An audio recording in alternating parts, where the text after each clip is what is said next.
You are an extraordinary godly thief with an innate Tao body and a holy fetus, but for over a decade, you have never picked a lock. You never dare borrow more than 5,000 yuan from passers-by because you, well versed in the criminal law, know that borrowing indoors is more reliable than borrowing from strangers. However, despite your caution, avoiding drugs and gambling, you still ended up being handcuffed by the police for saving a troubled girl. At this moment, in the interrogation room of the Criminal Investigation Brigade of the Yangqing District Public Security Bureau, the interrogating police officer slapped the table fiercely, glaring at you menacingly, and sternly demanded, "Why don't you confess honestly?" You trembled, defiantly raised your head and said, "Officer, you broke into my place in the middle of the night. I really don't know what's going on. Could you help me remember?" The police officer snorted coldly, stood up abruptly, walked over with a photo, placed it on the small table in front of the iron chair, and asked, "Take a look. Do you recognize her?" The photo showed a woman, quite beautiful. After looking at it for a while,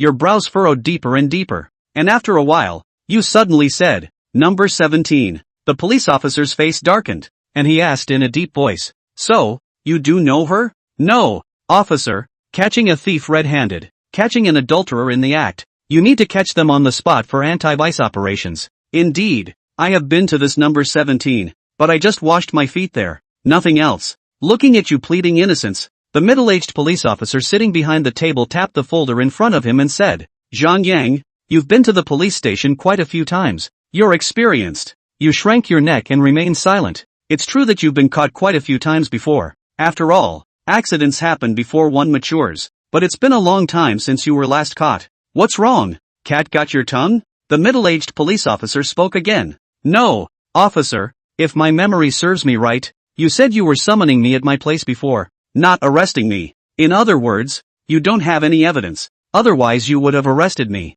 Without evidence, not only did you break into my place, but you also pointed a gun at my chest, handcuffed me on the way to the sub-bureau, and now you're interrogating me like a criminal.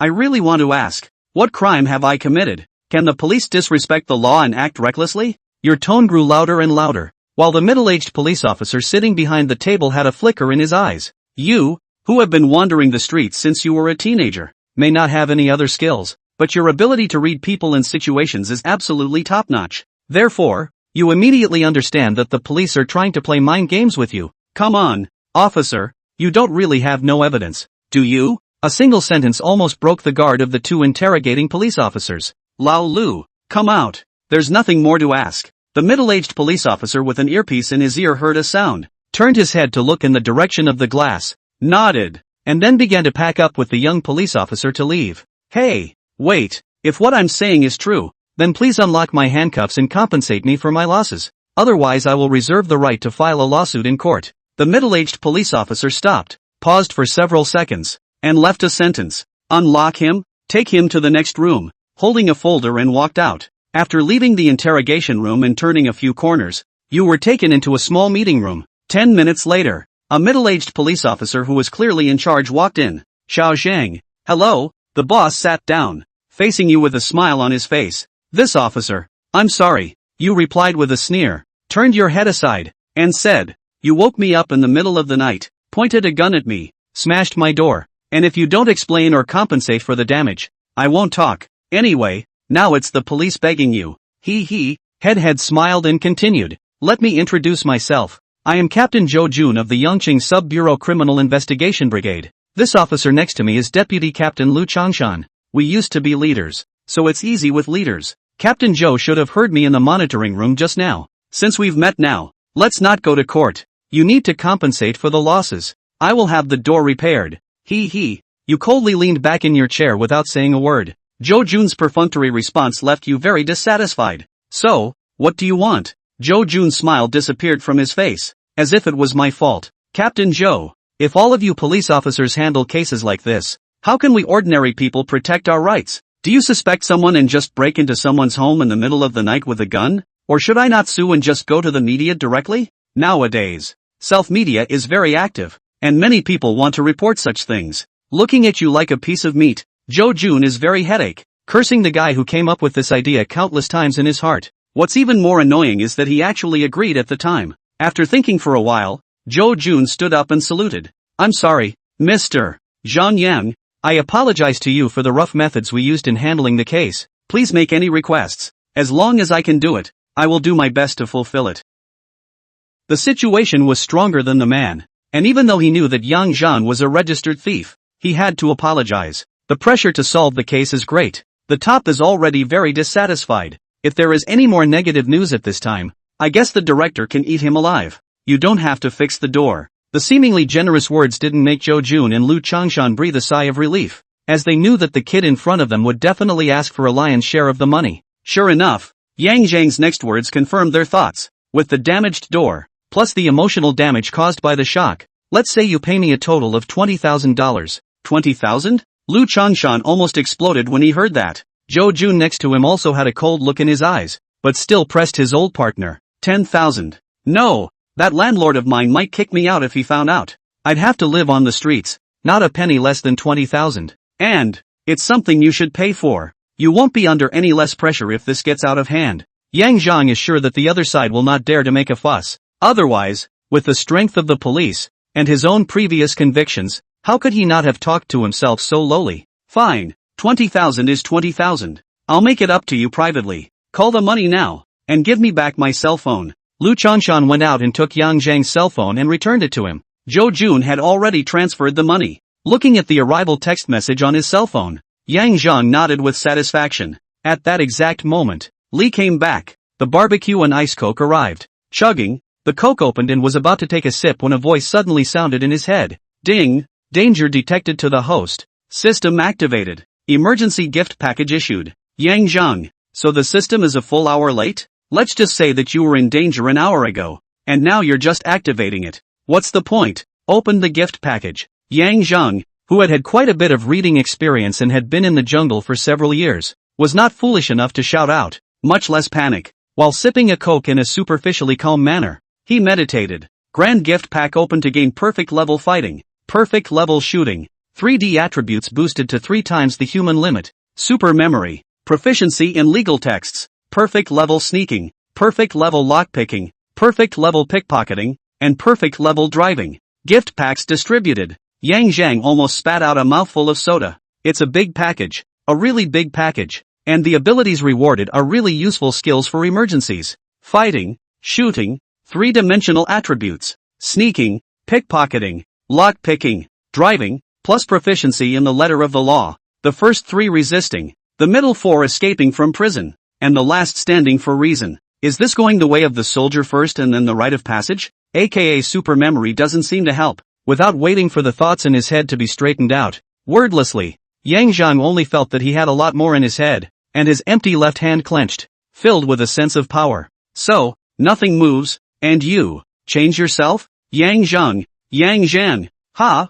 2 ladder-raising shouts woke up Yang Zhang, and when he raised his head, he only saw Zhou Jun and Lu Changshan across the room looking at him, and in front of them, there were 3 photographs. All 3 photos are of women and have one thing in common: beauty. Yang Zhang, you've been compensated and the barbecue and coke have arrived. So now can you cooperate with us and answer a few questions? Sure. You ask. Came to all, and got 20,000 yuan for nothing, or others, Captain Zhou's own pocket to give, to answer some of the questions that they know, or can be. Hearing that Yang Zhang was willing to cooperate, Zhou Jun breathed a sigh of relief, then pointed to the 3 photos on the table and asked, these 3 women, do you recognize them? As his eyes swept towards the 3 photos, relevant memories instantly appeared in Yang Zhang's mind. Only the woman on the far side though, the other 2 really weren't recognizable. This one knows, it's Red Romance's number 17, and I've ordered her 4 times, most recently a week ago, at 8:09 p.m.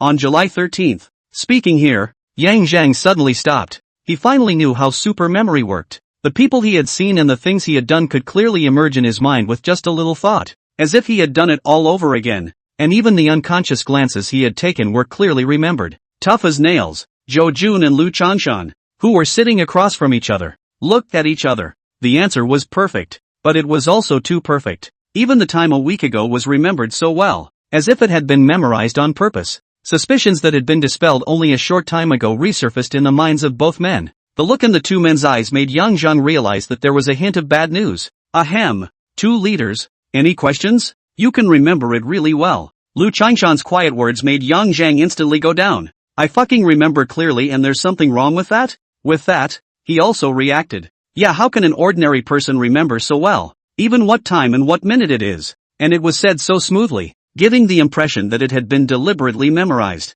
It would be a hell of a thing not to be suspicious. If I say that my memory is naturally good, do you believe me? Yang Zhang asked carefully. I believe. Captain Zhou laughed, casually handing over a nearby piece of paper. I'll believe it when you read and memorize it. This is, of course, a joke. Although they were skeptical, Yang Zhang was clearly not a good match, with a lot of experience and knowledge of the law, which made it hard for them to take him lightly. Therefore, even if suspicion reappeared in his heart, he would not act so recklessly again, but would instead let the other party go and let his guard down before observing in secret. But judging by the passage of time between the other man's capture and now, it's unlikely that this young lad, who doesn't go out of his way to be a suspect, Zhou Jun, was only joking. But Yang Zhang took it seriously. After receiving the paper and reading it once, eyes closed, the writing on the paper appeared directly in front of me, as if I had just taken a picture with my eyes, or the 4K HD kind. So after a while, Zhou Jun and Lu Changshan looked at the paper in their hands dumbfounded. A moment to look down, a moment to look up. Their eyes and faces were all appalled. How freaking memorable is that? It belongs to the unforgettable. What's wrong with having the talent to do something? This young man actually went to be a thief after all these years ahead? Can't figure it out. Just can't figure it out. After reciting it, Yang Zhang secretly let out a sigh of relief. Now they should believe themselves, right? Zhou Jun looked at Zhang Yang with a complex expression, shaking his head and sighing, and only after half a minute did he say, You kid, you say you have this ability, but if you put more energy into your studies, you wouldn't be in this state now. It's a pity, Liao. I'm an orphan. I was lucky to finish middle school, and I had no money after that. Yang Zhang couldn't say that he wanted to sleep when he read the book back then, so he could only play the bitter card. Hey, the two men across the table sighed in unison. Okay, let's get down to business. After delaying for so long, Zhou Jun changed the topic. This, is the number 17 you mentioned? Named Lu Xiaowan,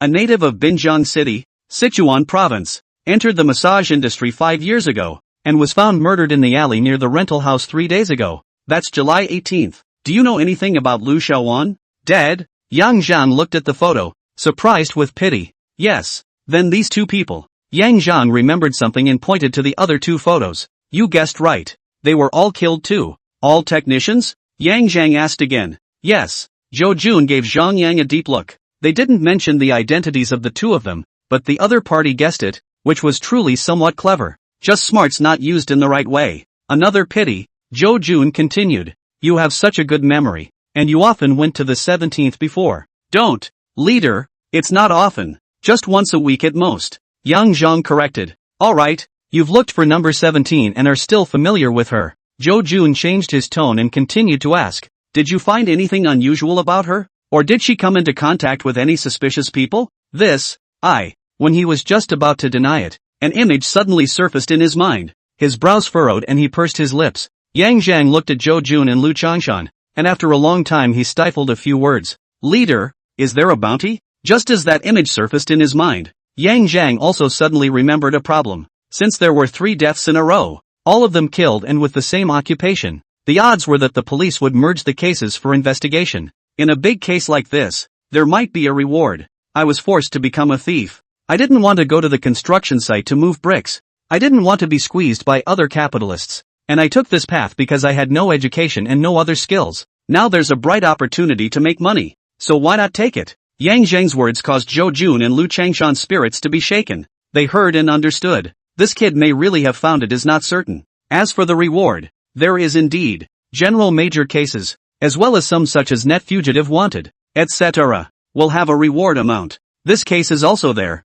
and it's not a bad amount. Yes, as long as the clues you provide are useful. We have a clear reward amount. Indirect clues are rewarded 5 to 10,000, and direct clues are rewarded 50,000. So much? Yang Zhang's eyes widened. Not to mention the image he just had in his mind. An indirect clue that he should be able to get. 5,000 to 10,000. Not to mention the highest, even the lowest 5,000, was equivalent to a month's income when he had a bad harvest. Sitting up straight, Yang Zhang narrated with a serious face. It was on the 13th of July, when I arrived at the Red Romantic o'clock 17. And while I was waiting for the technician to ring the bell, I heard someone quarreling outside, and it was only 2 or 3 voices, but I was a little curious, so I looked out through the window. A man with a beard is pulling 17 in, whispering something with an angry face. The waitstaff at Red Romance was attracted to it at the time, and when the man saw someone approaching, he said something else nasty before he turned and walked away. After that the 17th was clocked normally, and I asked about it, and she said it was nothing, just a disturbance from a previous guest. I didn't care at the time, but in retrospect, she didn't look quite right when she answered, so she should have been lying. This is a very important clue. This is something that no one mentioned when they visited and investigated Red Romance earlier. The two men's spirits were shaken, and Lu Changshan pursued. Do you still remember what he looked like? Can you draw it? I don't have. Detected host facing crisis. System activated. Obtaining perfect level sketch. Ha, you reacted so fast this time? After bellyaching, Yang Zheng hurriedly changed his words. I don't remember it very well, but I can try to draw it. By the way, if I draw it, isn't there a reward for that too? Looking at Yang Zheng with a look of wealth, both Zhou Jun and Lu Changshan laughed this time, and they laughed very sincerely. Yes, there definitely is. Then what are you waiting for? Pen and paper at your service. You're going to paint it yourself? Leader, don't joke. If I don't draw it myself, do you guys find someone else to do it? Yang Zheng didn't react for a moment. In fact, what Zhou Jun and the others meant to do was to get the police station's painter to come over and do a portrait painting, meaning draw it out, but only to ask Yang Zheng if he could describe it clearly, and whether he was impressed or not. It's a misunderstanding. However, Zhou Jun did not explain this misunderstanding and smiled as he asked Lu Changshan to go out and get a paper and pen. It was the middle of the night, and the division's painter was sound asleep. Calling someone over in the middle of the night would be a problem, but since Yang Zheng could do the painting on his own, it would save them the trouble. If you can't, just have a painter come over when you're at work during the day. Shortly afterward, paper and pens were delivered. It's quite a collection of tools, but they're all for sketching, which is just right. After taking the drawing board and loading it with a piece of drawing paper, and picking a pencil of the right thickness to try, Yang Zheng closed his eyes and brooded for a few seconds, then his eyes steeply opened, and his hand began to swish and draw on the drawing paper. The commotion bluffed the two captains, and when they saw Yang Zheng rapidly painting with a serious face, they couldn't help but stand up and walk behind them to take a look. As Yang Zheng moved, the expressions on their faces gradually became exaggerated.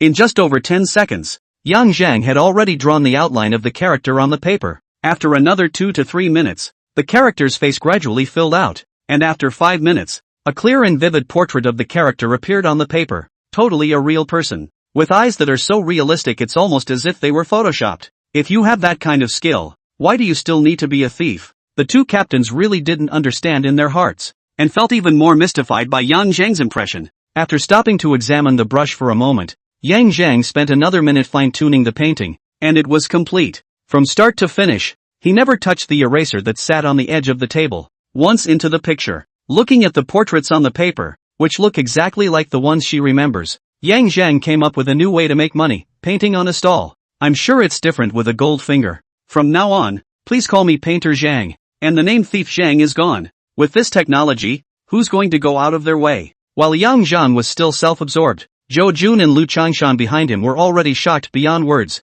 This speed, this effect, isn't it 100 times better than that painter in the bureau? Painter, I feel a chill down my back. Swish, with his hands empty, the drawing board was jerked away by Zhou Jun, and Yang Zheng was startled out of his self-indulgence, looking at Zhou Jun and Lu Changshan, who looked as if they were admiring a beautiful woman with a perverted look on their faces. Yang Zheng couldn't help but shiver. These two people don't have any special hobbies, do they? Good. Old Lu, quickly take this portrait out and give it to your men to compare and find. I'll be right there. Receiving the drawing board, Lu Changshan turned to go out, and just as he went out, he yelled, "Everyone move, there is an important discovery." Then there was a commotion in the office area. The commotion outside made Zhou Jun a little embarrassed, and after sitting down on the opposite side of the room, he laughed a little and said, "Don't mind if I do. Yang Zheng, these 3 murders have been giving us a headache for the better part of a month. It's okay, understand." After saying that, Yang Zheng just stared straight at Zhou Jun, pursing her lips and not speaking. Ahem. So what? You should be asking about the rewards, right? Zhou Jun was still understanding. Captain Zhou deserves to be a captain. He hit the nail on the head. I just want to ask when the rewards will be issued. Yang Zheng wasn't embarrassed and smoothly inquired. Don't worry, you definitely won't be missing out, but we'll have to wait a while for the money to arrive. We have to make sure that this person is not related to the case, but you've provided a clue that we don't have, and for that one, $5,000 won't be missing. Hearing these words, Yang Zhang let out a sigh of relief. Can earn 5,000, he has been satisfied? If the lucky really give touch, then it will be a big profit. So what? It's taken you quite a while too. If there's nothing else, I'll arrange for someone to take you back. Okay? It's really not a good time for a cab either. Yang Zhang didn't refuse, not to mention that he was brought here unaccountably. It's only right to send him back, not to mention saving more than $10 on the fare. So why not? Saying goodbye to Zhou Jun, he took the car of the Criminal Investigation Brigade and arrived at the residence downstairs in less than 10 minutes. Going upstairs and looking at the door lock that had been destroyed, Yang Zhang sighed and moved over the table to hold the door of the room against it. Sitting on a chair in the living room, looking at the dilapidated house, Yang Zhang decided that it would be better to move out as soon as he had the money and rent a single apartment. He was fed up with the old, shabby little rental house with bad soundproofing, dirty environment, rats running all over the neighborhood, and a landlord who was always picking fights. Took a brief shower, cleaned up and went to bed. It's 4 a.m., could use a few more hours of sleep. The next morning, Yang Zhang sneakily got someone to come to the door to replace the locks on the outside door. As for the broken wooden door of the bedroom, which was already rotted in a big piece, it was left untouched. After changing the locks on the door and paying a few $dozen, Yang Zhang packed up and went out, taking the bus. An hour or so later, he had 2 more collapsible drawing pads in his hands, as well as a large stack of sketching paper, along with a few pencils, a tube of colored pencils and a pencil sharpener and a hobby knife. That's what he'll eat from now on. But there's no rush. It's still too hot. There's basically no one on the road. And when there's no one, there's no business. He was going to wait for dinner before setting off for Chuanxi Road to set up a painting booth. And before that, a billboard. Returning home and turning the electric fan on, Yang Zhang turned on the colored pencils directly in the living room and started working. These tools were bought at a store that specializes in selling drawing tools, and the stuff was great. Perfect level sketching ability not only allows him to draw and paint, but also gives him the ability to recognize tools. Soon, a billboard painted by his own hand appeared on the drawing paper on the board. A perfect portrait, plus the art lettering below in colored pencil stating the price. Regular sketch, $50 a piece. Fine sketch, $80 a piece. Painted head sketches, $100 a piece. Full body color sketch, $150 a piece. All of the above prices are followed by per person. The price, compared to his skills, was really low. But Yang Zhang didn't care. He didn't want to be famous. He just wanted to find a job that was quick and easy. Getting up and taking a few steps back,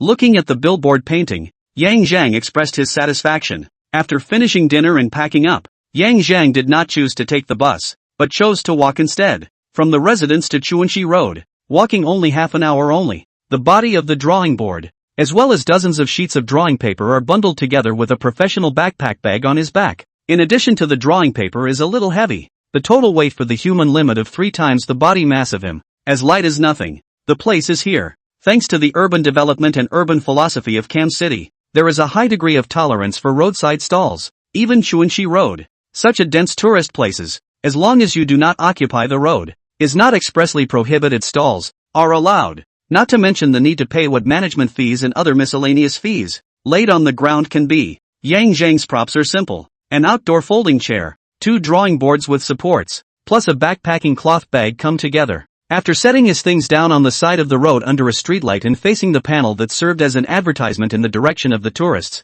he sat down on his butt and waited for business to come in. As for the guard post a few meters away, not far away, he glanced at it, and the 2 heavily armed SWAT officers looked at him as well, and settled back into their own ways. No one is hitting on anyone. After 7 o'clock, the number of pedestrians on the street increased. Not far from the subway station, out of the people shopping to and from Taiku Li and Chuanxi Road, people coming and going, people like weaving, but few are willing to stop at the stalls. Most glanced at it and left with hurried feet. Yang Zhang, who had nothing better to do, sat for nearly an hour without a single sale, but he was a bit anxious, eyes rolled back in calculation. After glancing at the SWAT duty point not far away, Yang Zhang adjusted his sitting position and turned his back to the direction of the pedestrians passing by, so that the drawing board in front of him was displayed in front of the pedestrian's eyes. Rise and paint. The pencil skipped across the paper, and the scene of a SWAT duty station not far away gradually emerged. With such a mindless painting, the pedestrians who glanced casually behind him were slowly attracted, and one by one, they stopped their steps and watched with astonished eyes. During the process, Yang Zhang didn't look back, but the scene shown on the drawing paper was exactly the same as the duty station not far away, and even though the portrait was smaller, The details were extremely well presented, and could be seen with a little closer proximity. Some tourists even looked at Yang Zhang's paintings for a while and ran to the duty station to make comparisons. 10 minutes later, the painting was complete. Yang Zhang uses a colorful painting technique, and even though it's a sketch, the police car, the special police officer, the equipment, and a police dog next to it, all come to life on the paper. Even the sweat on the trooper's cheeks was clearly visible. After making a few more revisions, Yang Zhang removed the drawing paper and got up, ready to head towards the duty station. Just as he turned around, the scene behind him startled him. Unconsciously, a circle of people had surrounded the painting stall, at least dozens of people at a rough count. "Boss, is this painting for sale?" A boy stepped forward and asked. "This one? It's not for sale. It's a gift from me to my SWAT comrades, to thank them for being on duty in the heat to protect the people's safety. If you need a painting, there's a price next to it. I'll go there and come right back." After saying that, Yang Zhang quickly left and took a few steps to the duty point. Without getting too close, he first displayed the drawing paper in his hand. Seeing the drawing paper, the several SWAT officers on duty had shocked faces, and the two men with half-masked faces also had shocked eyes. A first-grade superintendent wearing a black combat uniform with a 3-star rank symbol on his chest approached and saluted Yang Zhang, then asked, "Comrade, what can I do for you?" "Officer, I am an amateur painter. I am setting up a stall here for the first time. Thank you for standing guard for us common people on duty in the hot day. I have no other gift. This painting is for you to express my gratitude." The first-grade superintendent looked at Yang Zhang, who had a sincere face, and then glanced at the crowd of onlookers not far away, among which there were also people holding cell phone videos. Smiling and nodding, he accepted the painting with both hands respectfully and said, "It's really well drawn." Then salute again. "Thank you, comrade. Thank you for recognizing our work and encouraging us. We will keep this painting in our collection." "You're welcome. I won't bother you on duty then. Bye." "Thanks, bye." Phew. Turning around, Yang Zhang exhaled. As a former rat, it was a challenge for Yang Zhang to face the SWAT team and talk to them for a while, but it turned out well. Not only did it draw business, but it also gained my uncle's gratitude. It would be well worth it. Returning to the painting stall, the crowd that had been gathered around the stall and never left got excited, each yelling that they wanted Yang Zhang to help them paint. "Don't be in a hurry. This is a pedestrian street." Everyone observed the order to line up. Starting from here, form a line along the curb, and don't interfere with other pedestrians passing through. I have to say, people are still pretty high quality these days. When Yang Zhang yelled, those who were quick enough to see the need for painting were the first to line up, while others who wanted to paint hurriedly lined up at the back of the line. At a cursory glance, there were more than a dozen in line, mostly girls, but also a couple, presumably dragged by the girls to the line. After all, Yang Zhang just showed a hand. Really shocking, and he himself is quite handsome, not dare to say sword eyebrow starry eyes, but also angular, especially when smiling, mild with a little gangster bad feeling, coupled with simple white short-sleeved t-shirt under the vaguely muscle. Many girls eat this one. Seeing the queue lined up, Yang Zhang sat down with an excited look on his face. As long as the dozen or so people in this queue all drew, his income for the day would be able to reach at least 600 or so. This is based on the lowest common sketch of 51, and the first one in line, the boy who made the first bid to buy the painting, directly ordered the most expensive full-body color sketch, scanning the QR code to pay. Feeling the phone vibrate and sneaking a peek at the income alert, Yang Zhang, with an unabashed smile on her face, was ready to paint after looking the boys up and down. "Boss, wait, I want you to draw the scene around you," the boy made the request. Yang Zhang froze and stopped holding his pencil, then pointed to his billboard and then to the people around him and laughed. "Brother, look carefully. What I wrote on my billboard is that I charge by the person. If I draw all around, I can draw until you go bankrupt, believe it or not. Ha ha ha." Yang Zhang's words elicited good-natured laughter from the surroundings, and the boy scratched his head in embarrassment, saying, "Okay then, just draw me alone. By the way, can I make a move?" "Sure, I'll give you 3 seconds to think about it." Yang Zhang joked. The boy came to life at that, and a moment later struck what he thought was a cool pose. Well, the other guy was handsome, and the move was average, but what can I say? Who made him handsome? Seeing the other party confirming their next move, Yang Zhang smiled and nodded, saying, "That's fine. You don't have to keep it up all the time. I'll start drawing right away. Wait for me for 10 minutes. After saying that, the smile on his face tightened, and he began to draw with a serious expression. When the boys saw that Yang Zhang didn't even lift his head while he was painting, they lowered their hands and came to the side to watch. As time passed, the crowd of onlookers burst into an uproar, and the boys were even dancing with excitement. It took just a glance, 2 or 3 seconds, and then without being asked to pose again, Yang Zhang was able to draw it all out, even the folds of the clothes and the shopping bags at her feet, all in the exact same position. It's like a demon. Saying 10 minutes was 10 minutes, and even when there were still a few dozen seconds to go, Yang Zhang had already finished the painting, checked it again, and after closing his eyes for a few seconds to remember, a smile reappeared on Yang Zhang's face, removed the painting and handed it to the boys. Satisfactory? Satisfied. Satisfied. So satisfied. It's just so much better than the pictures. You're a human camera. I don't even know what to say. The boys were thrilled, holding the drawing paper and looking at the lifelike handwriting on it, loving the drawing. After admiring it, he carefully rolled it up and put it away, and looked at Yang Zhang, saying with a serious face, "I'll go back and put it in a frame and collect it properly. Thank you. You're welcome. You're a guest. You're paid. I'm just finishing the job. Okay, next. Hello boss. I'd like to do a color head sketch. Okay, Makohari $100. Thank you." Looking at the youthful and cute girl, Yang Zhang smiled and nodded in agreement, and after the girl paid, she asked in a brittle voice, "Boss, little brother, do you have a girlfriend?" Yang Zhang was shocked and turned around. "I'm just making a hard-earned buck. You don't want me to give my body to you, do you?" Giggle giggle. The girls were amused and the people around them laughed. "Missy, society is treacherous. Don't think I'm some kind of good guy. After all, I'm charging for this." After the joke, Yang Zhang stopped caring about other things and painted seriously.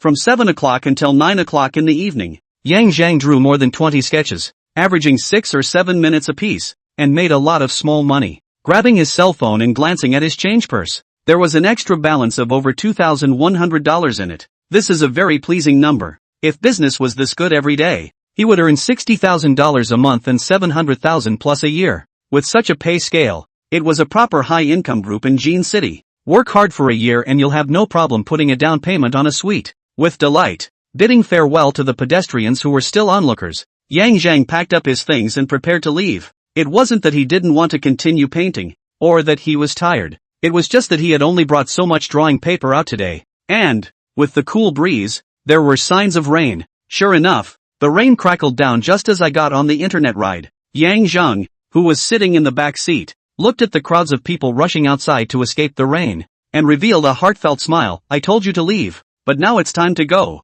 isn't it?" Returned to the shelter and dried the rain off my backpack. It's a good thing I had the foresight to spend a lot of money on a waterproof backpack and a bag for my drawing board. Otherwise, I'd have to repaint at least one billboard tomorrow. After packing up his dinner, Yang Zhang took a shower and went to bed to get ready for bed. The stall continued the next day, with the heat from the night before, as well as last night's video of Yang Zhang painting and delivering a message to the SWAT team posted online by who knows who. He was well and truly set the internet on fire, so much so that by the time he arrived at the stall at 7 o'clock, he was already surrounded by a number of young men and women. Looking at the crowd around him, Yang Zhang smiled, set up the billboard, and took out his weaponry to get started. He's carrying 50 sheets of drawing paper over today. People come and go, some leave and some stay. There are quite a few people who watch, and quite a few who are willing to spend money on a painting. 50 sheets of paper may seem like a lot, but with Yang Zhang's manual acceleration, it is much more efficient, with an average of one sheet being finished every 5 minutes. After 50 sheets of drawing paper were drawn, Yang Zhang earned more than $6,300. It's almost as much as the previous total of 1 month's income, and the total of 1 month's salary for many people. He, on the other hand, earned it in just over 2 hours. Change your house. You must change your house. The next day when the stall was over, Yang Zhang's desire to change houses became urgent. He was not wanting to stay in this shitty place for even a day. Of course, more importantly, he was worried that the landlord would see the damaged wooden door and force him to move, catching him off guard. Consequently, when he woke up the following morning, he approached the neighborhood agent and explained his rental needs. Look at houses during the day and set up a booth to paint at 7 o'clock sharp after dinner. After a few days, the heat went down, and Yang Zhang's booth was no longer so hot, which was a relief. The income of several $1,000s a day makes Yang Zhang feel like a dreamer,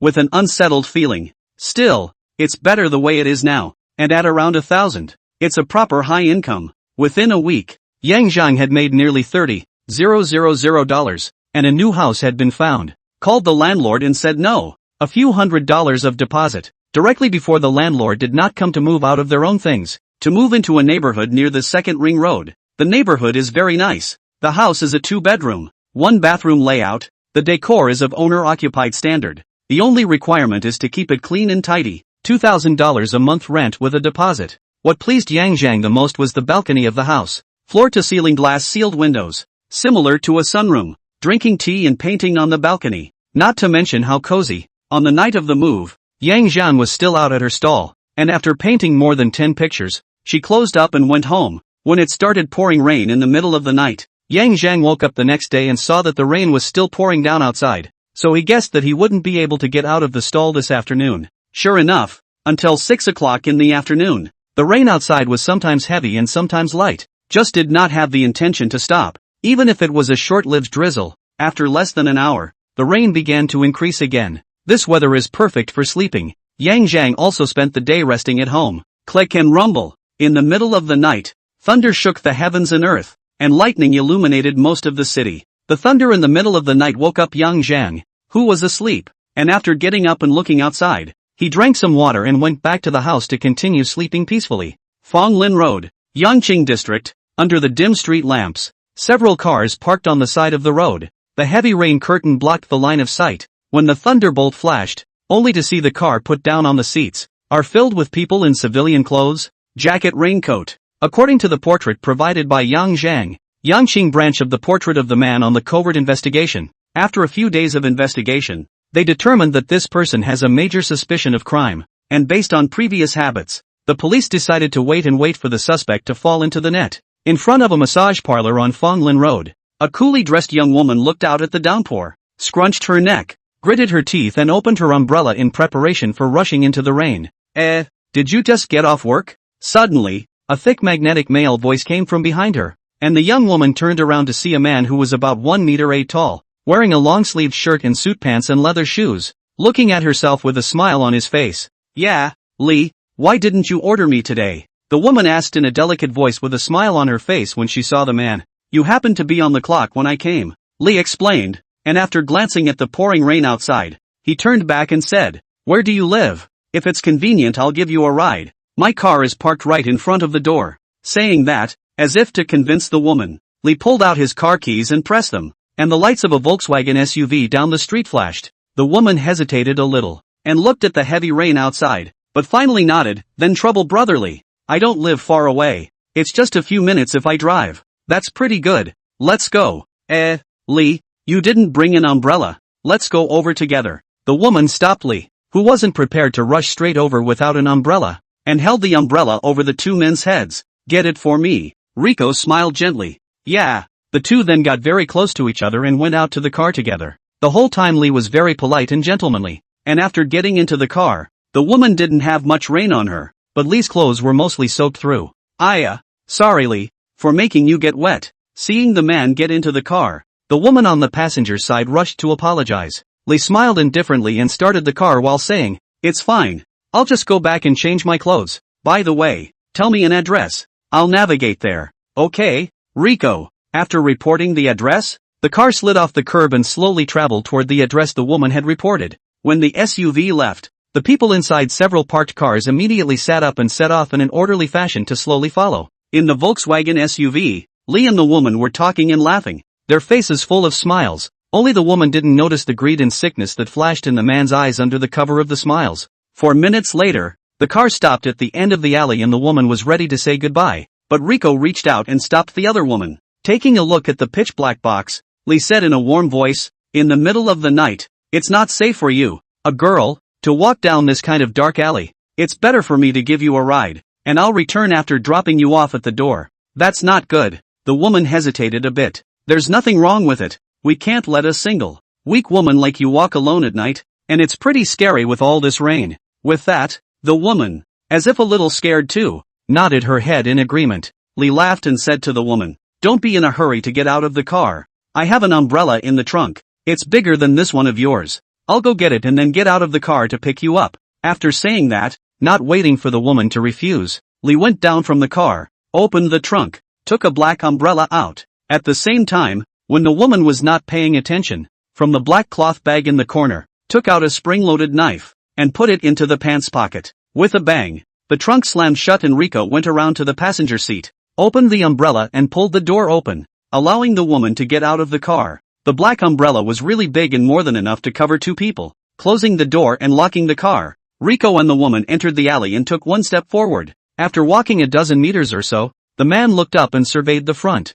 then looked back behind him, and suddenly reached out to pull the woman. Careful, there's a puddle ahead. Oh, thanks Rico. The woman obediently wrapped her hand around it, and Rico gentlemanly let go, putting his right hand, which had just been extended, into his pants pocket. By the way Lee, it's nighttime and the streetlights can't even see the ground. How did you know there was a puddle here? The woman's sudden question caused the smile on Lee's face to stall. Then the smile returned. His hand came out of his pants pocket, and he said, "You're pretty smart." What does Rico mean? The woman looked up in confusion, just raised his head, clicked, the blade popped out. Sharp knife pierced the woman's arm. At this moment, the man where there was just a gentle gentleman. His face was filled with a hideous smile, like a demon in the night, finally stretched out his sinful right hand. It was as if the man had seen the blood splatter. However, the expected sensation of a sharp blade entering the flesh did not come. This sudden blow fell short, and the woman who had just had a confused look on her face was now standing a meter away,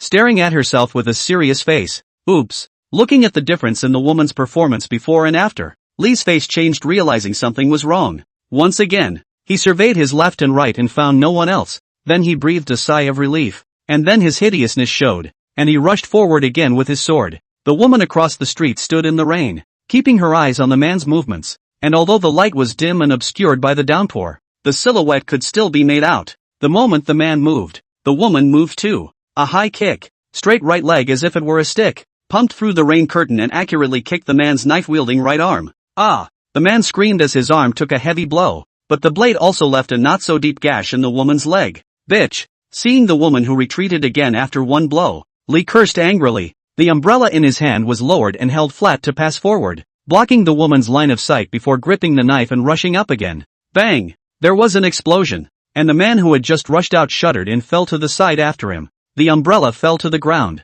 and the spring-loaded dagger fell out a long way, and the woman, regardless of anything else, rushed up at once, and pressed the man's left hand behind his back with a strong tug, followed by another outburst to restrain the right hand, which had been flailing about trying to fight back, and pressed it over the top of the left hand. Kneeling down, he made a strong break against the man's arm. Ah! Again there was a scream as the man was tackled and restrained. Freeze! Police! A clear, forceful gulp came from behind him, along with a footstep. The man struggled to look back, only to see several bright flashlights shining through the darkness, waiting for the arrivals to come closer. The man got a better look. It's clearly one plainclothes criminal cop with a gun. Meadow, is everything okay? Joe Jun asked with concern as he looked towards the woman who had suppressed the suspect. I'm fine, Captain. His dagger flung out and flew away. It should be nearby. Go look for it. Meadow replied, shaking her head. Get it? Yes, Joe Jun commanded, and a few of his men spread out and searched with strong flashlights.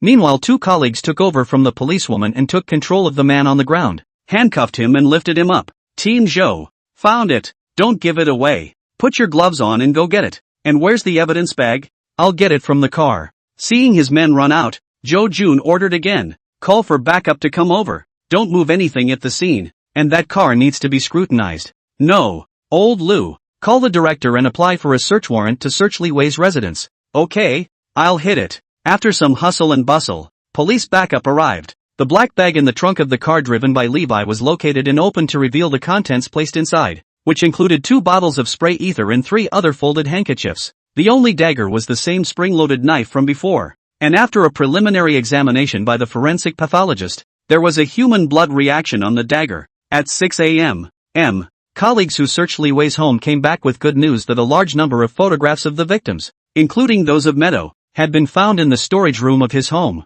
and found a diary. It contains a detailed record of the process by which he committed the crime. I don't know what this guy was thinking that he would write down the crime. Lastly, there were a few pieces of blood-stained clothing tucked away at the bottom, vacuum encapsulated. Inside the interrogation room, looking at Li Wei who didn't say a word, Joe Jun waited for a while before getting up and leaving. It's the same whether the other party gives a statement or not. The evidence is overwhelming. It's useless to try to deny it. The next morning the weather cleared. Yang Zhang woke up and went for a rare run. After an hour's workout, not much sweat was shed, but it was certainly enjoyable. That free feeling of running in the wind, uninhibited, is mesmerizing. Sticking with something needs to start with liking it, and Yang Zhang is certain that, In addition to painting, which is his trade for food, running is the first hobby he wants to cultivate. I got home, took a shower, and had just gotten out when my cell phone rang. Picking it up, it was an unfamiliar local number. Connections. Hey, Yang Zheng, I'm Zhou Juna. Thank you for the clue. The case has been solved. See when you have time. Come over to talk about the reward. Without waiting for Yang Zheng to speak, Zhou Jun crackled on the phone. The speech pleased him. Okay, Brigadier Zhou. I'm free during the day, so I'll come over later? The phone does not speak. Several seconds before slightly embarrassed. Rather do not need to be in such a hurry. Next week. Next Monday you come over. Yang Zheng understood and smiled. A good meal is not afraid of being late. I'll be there on time next Monday. Shredded coconut. Hanging up the phone, Yang Zheng was very excited and waved his hand. A small fortune of $50,000 will soon be in the books, which is an absolute delight and worth rewarding yourself for. After quickly finishing his breakfast and looking at the time, Yang Zheng went out and boarded a bus to Chuanxi Road. This time he wasn't going to a stall, but was going to go buy some clothes to reward himself, and in the meantime, have a good meal over there to settle for lunch. Yang Zheng has a clear vision of what she wants to do. He was a small loser without a house or a car before, and although he now had a golden finger and made some money, he was still far from the word rich. Consequently, buy clothes and shoes. Also do not dare to enter the luxury stores in Taikuli. Directly choose a durable and comfortable t-shirt shorts. Sports department. In an hour, 3 simple solid colored t-shirts with shorts and 2 pairs of sneakers cost just over $2,000. Less than $3,000. The big head is still shoes. Over $1,000. Also picked up 2 missing size spring and fall jackets and took them for a total of $1,300. Buy good things, and wandered for a while. A person is not very good to eat hot pot. They chose a chain of fast food. Spend $50 to eat a meal with vegetables, meat and soup meal. He admitted that he flinched at the sight of those gilded restaurants in the mall. Not so much the other way around, but mainly the shedding. In the afternoon, on another sunny day, Yang Zheng continued to set up her stall to paint after 7 o'clock. Today he only took 20 sheets of drawing paper. Just sitting down. A family of 3 passes by and sees a colorful portrait of Yang Zheng repainted as an advertisement. So realistic that it looks exactly like the photo.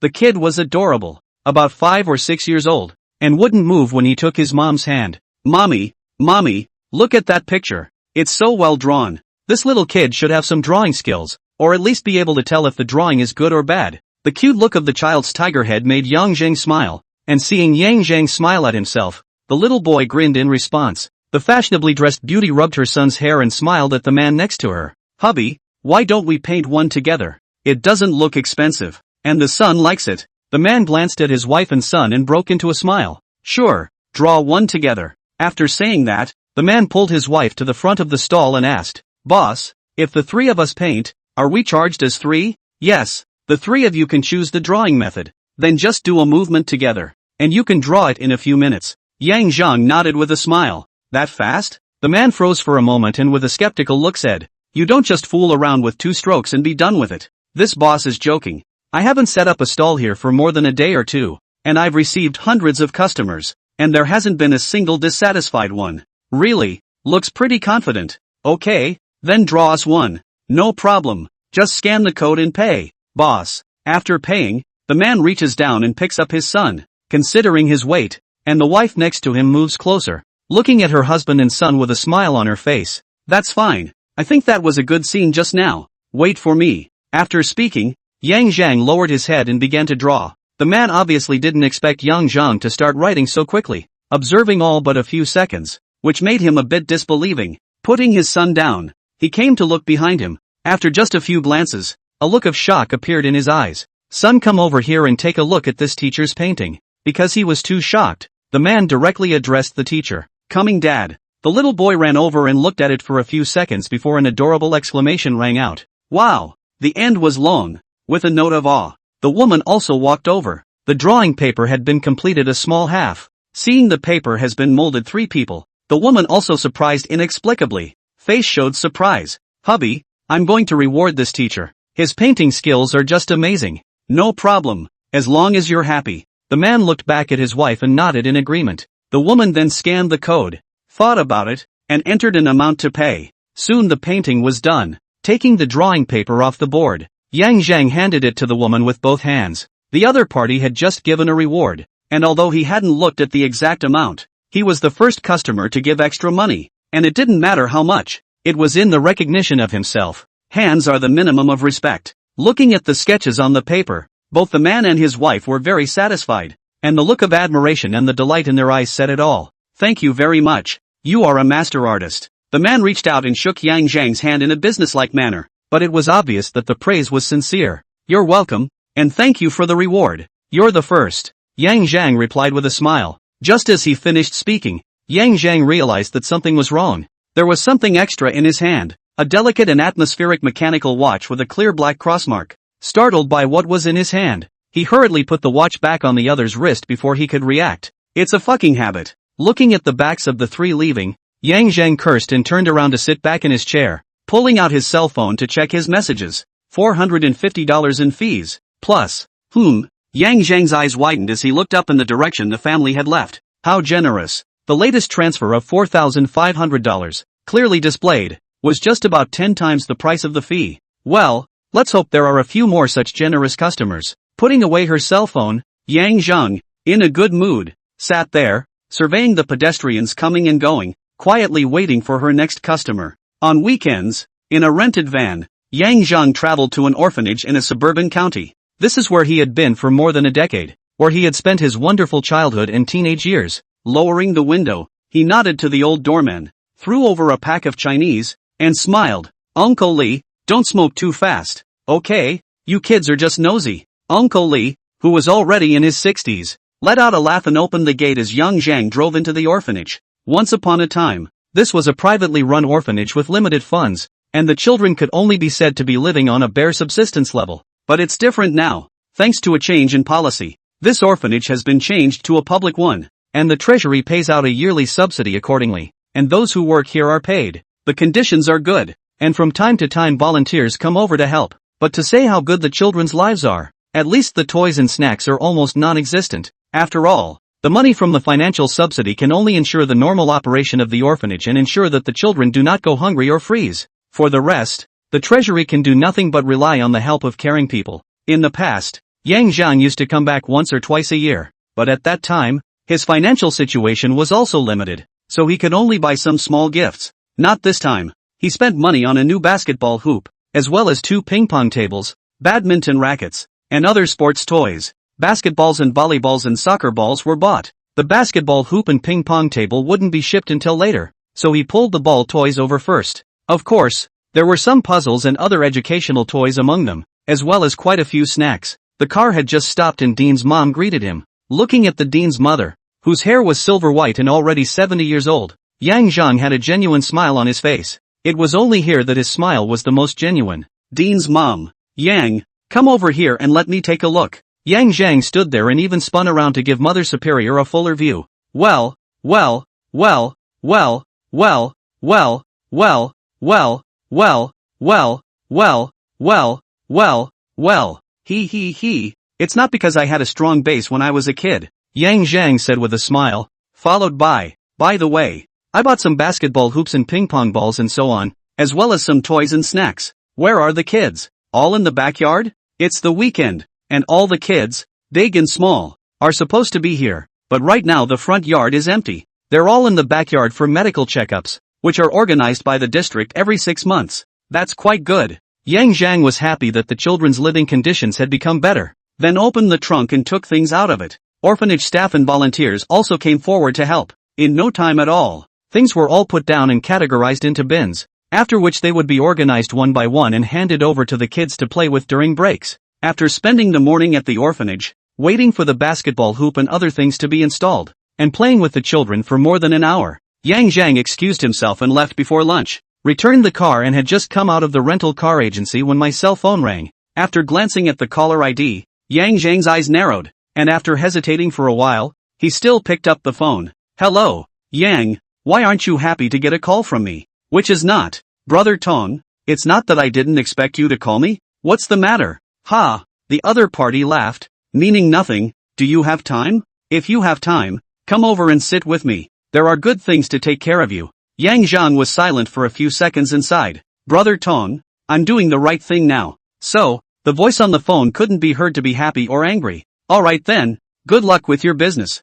Let's pretend we don't know each other. Don't worry Brother Tong, I have the tightest mouth. You know. Ha ha ha, I do believe you. Come over for a drink sometime. It's on me. Thanks Ton. Well, that's it. Hang up. The phone hung up and Yang Zhang exhaled. This Tong is the main channel of his previous shipments. To the hand of things basically from the other side out. The price is a little more expensive than the average store. 4 people are also quite righteous. However, an unintentional incident made Yang Zhang realize that this Tong is not a simple man, and that the business behind him is much more than that. Before it didn't matter. After all, one still needed the other party's channel. Now that he was on the right track, the less involved such a person must be, the better. On Monday, Yang Zhang went to the Yangcheng branch. The $50,000 bounty arrived in less than a few minutes after signing and completing the paperwork. With the addition of these $50,000, Yang Zhang's savings reached $100,000, finally breaking into 6 figures.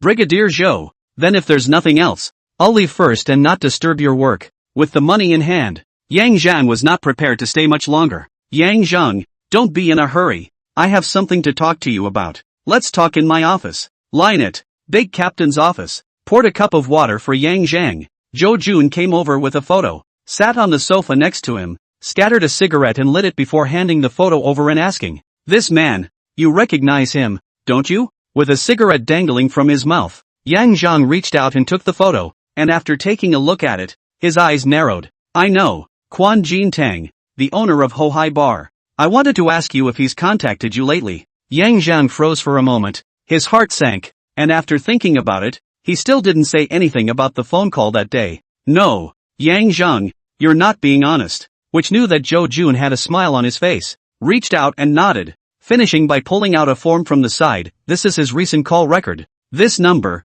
it's yours, right? I didn't realize the police were already onto each other." Thinking of this, Yang Zhang couldn't help but win a Cold War. Luckily he got away early. Luckily he had already taken the right line. Luckily he hadn't promised the other party that day. After being scared, Yang Zhang did not hide anything anymore. "Since Brigadier Zhou has said so, I'll tell you honestly. At noon on Saturday, Quan Jintang did call me and invited me over to sit down. But I'm doing the right thing now. Just set up a stall painting on Chuanxi Road. At least $1,000 a day. There is no need to engage in other illegal things." So at that time I gave a refusal. "Refused? Ah, it's a pity." Hearing Yang Zhang's reply, Zhou Jun did not distrust the other party. They've also checked on Yang Zhang, and it's consistent with what he said. With the other party's current income situation, there's really no need to go down the same old road as before. A good young man can come to his senses and return to the prodigal son. As a police officer, Zhou Jun is also very pleased. "Why, Brigadier Zhou, did he commit something?"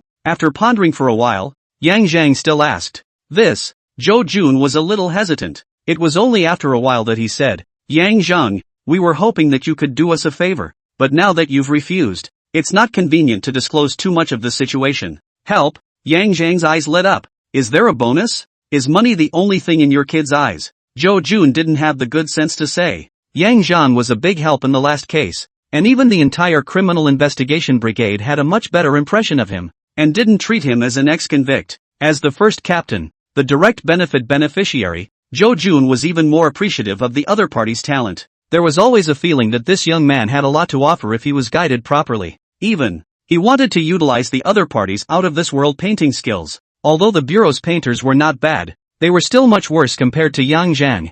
That drawing skill, it's like a photo shoot. The key, the other party also has an amazing memory. "Just tell me, is there a bonus?" "There is a bonus, and quite a bit of it, but it's for people who can help, and you've already turned it down. So it wouldn't be appropriate to approach Quan Jintang again, but you're familiar with the ground, so if there's a suitable candidate, I'd appreciate it if you'd recommend one to us." "How much?" Yang Zhang asked. "How much?" Team Chow. 15. "That much? Tell me about it. Maybe I can handle it." Upon hearing that it was so much, Yang Zhang immediately became interested, but Zhou Jun was reluctant and just said, "You help us find a suitable person to see if we can get on the line. I'll give you 2. You're on a good path now, and you can make a lot of money too." "No, you just give me 17 and I'll do it." "Want money but not life?" Zhou Jun glared angrily. "So dangerous?" Yang Zhang's eyes widened as well. "It's not entirely certain, but it's something that's really dangerous." This silenced Yang Zhang. His good life had only just begun, and he wouldn't have wanted even $170,000 if he'd needed to fight for it. After all, with his current income, He could make the same amount of money in 5 or 6 months or even less. Why take a chance? But it's not so easy to find the right person, who is also not so easy to find. Mostly, he didn't want to pit people. Well, you can't say it's a pitfall. After all, the police are paying real money, and the price isn't low. But in Yang Zhang's opinion, $170,000 for a life is still too cheap. Well, any recommendations? Just say a name, and leave the rest to us to arrange. Seeing Yang Zhang's silence, Zhou Jun urged. Shaking his head, Yang Zhang said, Team Zhou, since this is a dangerous matter, I really can't recommend anyone. Otherwise, if anything happens, will I be the one doing harm? It's not like we're asking him to go undercover. We just want him to make a trip to hear what kind of assignment Quan Jintang has given. After that, we police will arrange a safe house for him and keep him protected until the case is over. Zhang Yang did not believe Zhou Jun's words.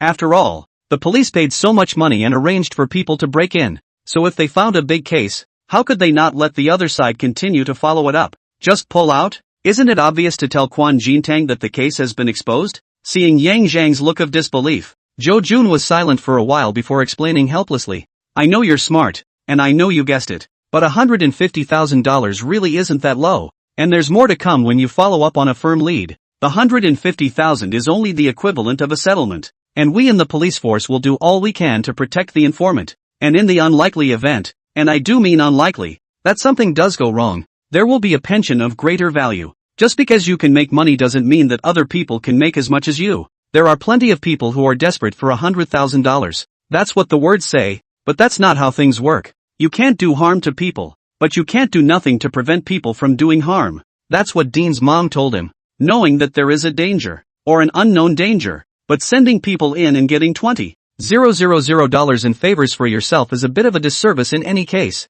Ha! Not right since it is so dangerous. Zhou Jun still find yourself. Suddenly, Yang Zhang reacted to this question and his eyes changed as he looked at the other party. There were only 2 people in the office, and the change in Yang Zhang's eyes was naturally seen by Zhou Jun, who frowned and asked, What kind of eyes are you looking at? Brigadier Zhou, you're out of line. How am I being unorthodox? If things are so dangerous and you still want me to go in, aren't you pushing me into the fire? Zhou Jun's expression stagnated. See, say no words, right? I thought I helped you guys last time. At least we can be considered friends. I didn't expect it. Okay, today just as I came. First go. After saying that, Yang Zhang got up and left. What's the point of staying with someone who's trying to do you harm? Wait for Yang Zhang. Zhou Jun returned to his senses and blocked in front of Yang Zhang. You've got it wrong. The reason I said you're the most suitable is because of your super memory and drawing skills. If you go, you don't necessarily need to contact those people directly. You just need to see what kind of people Quan Jintang is in contact with, and then draw a picture of what they look like. But don't the others not have that ability? Sending someone else would definitely have to be followed up consistently to make it more dangerous. That's it? After hearing the explanation, Yang Zhang stopped. That's it. I swear on my badge. Seeing the other party's seriousness, Yang Zhang believed it and nodded. If it's just these, I can do it. But, 17 of them? What are you going to do? Zhou Jun asked with a frown. Don't worry about how to do it. You tell me the information over there so I can focus on it. Even though I refuse to do something with Quan Jintang, it's not like I can't go to his place for a drink. Nodding his head, Zhou Jun felt that it made sense. Then remembered something and said, drinking alone probably won't do it. Quan Jintang's bar has a back alley. They've sent someone to keep an eye on it over there,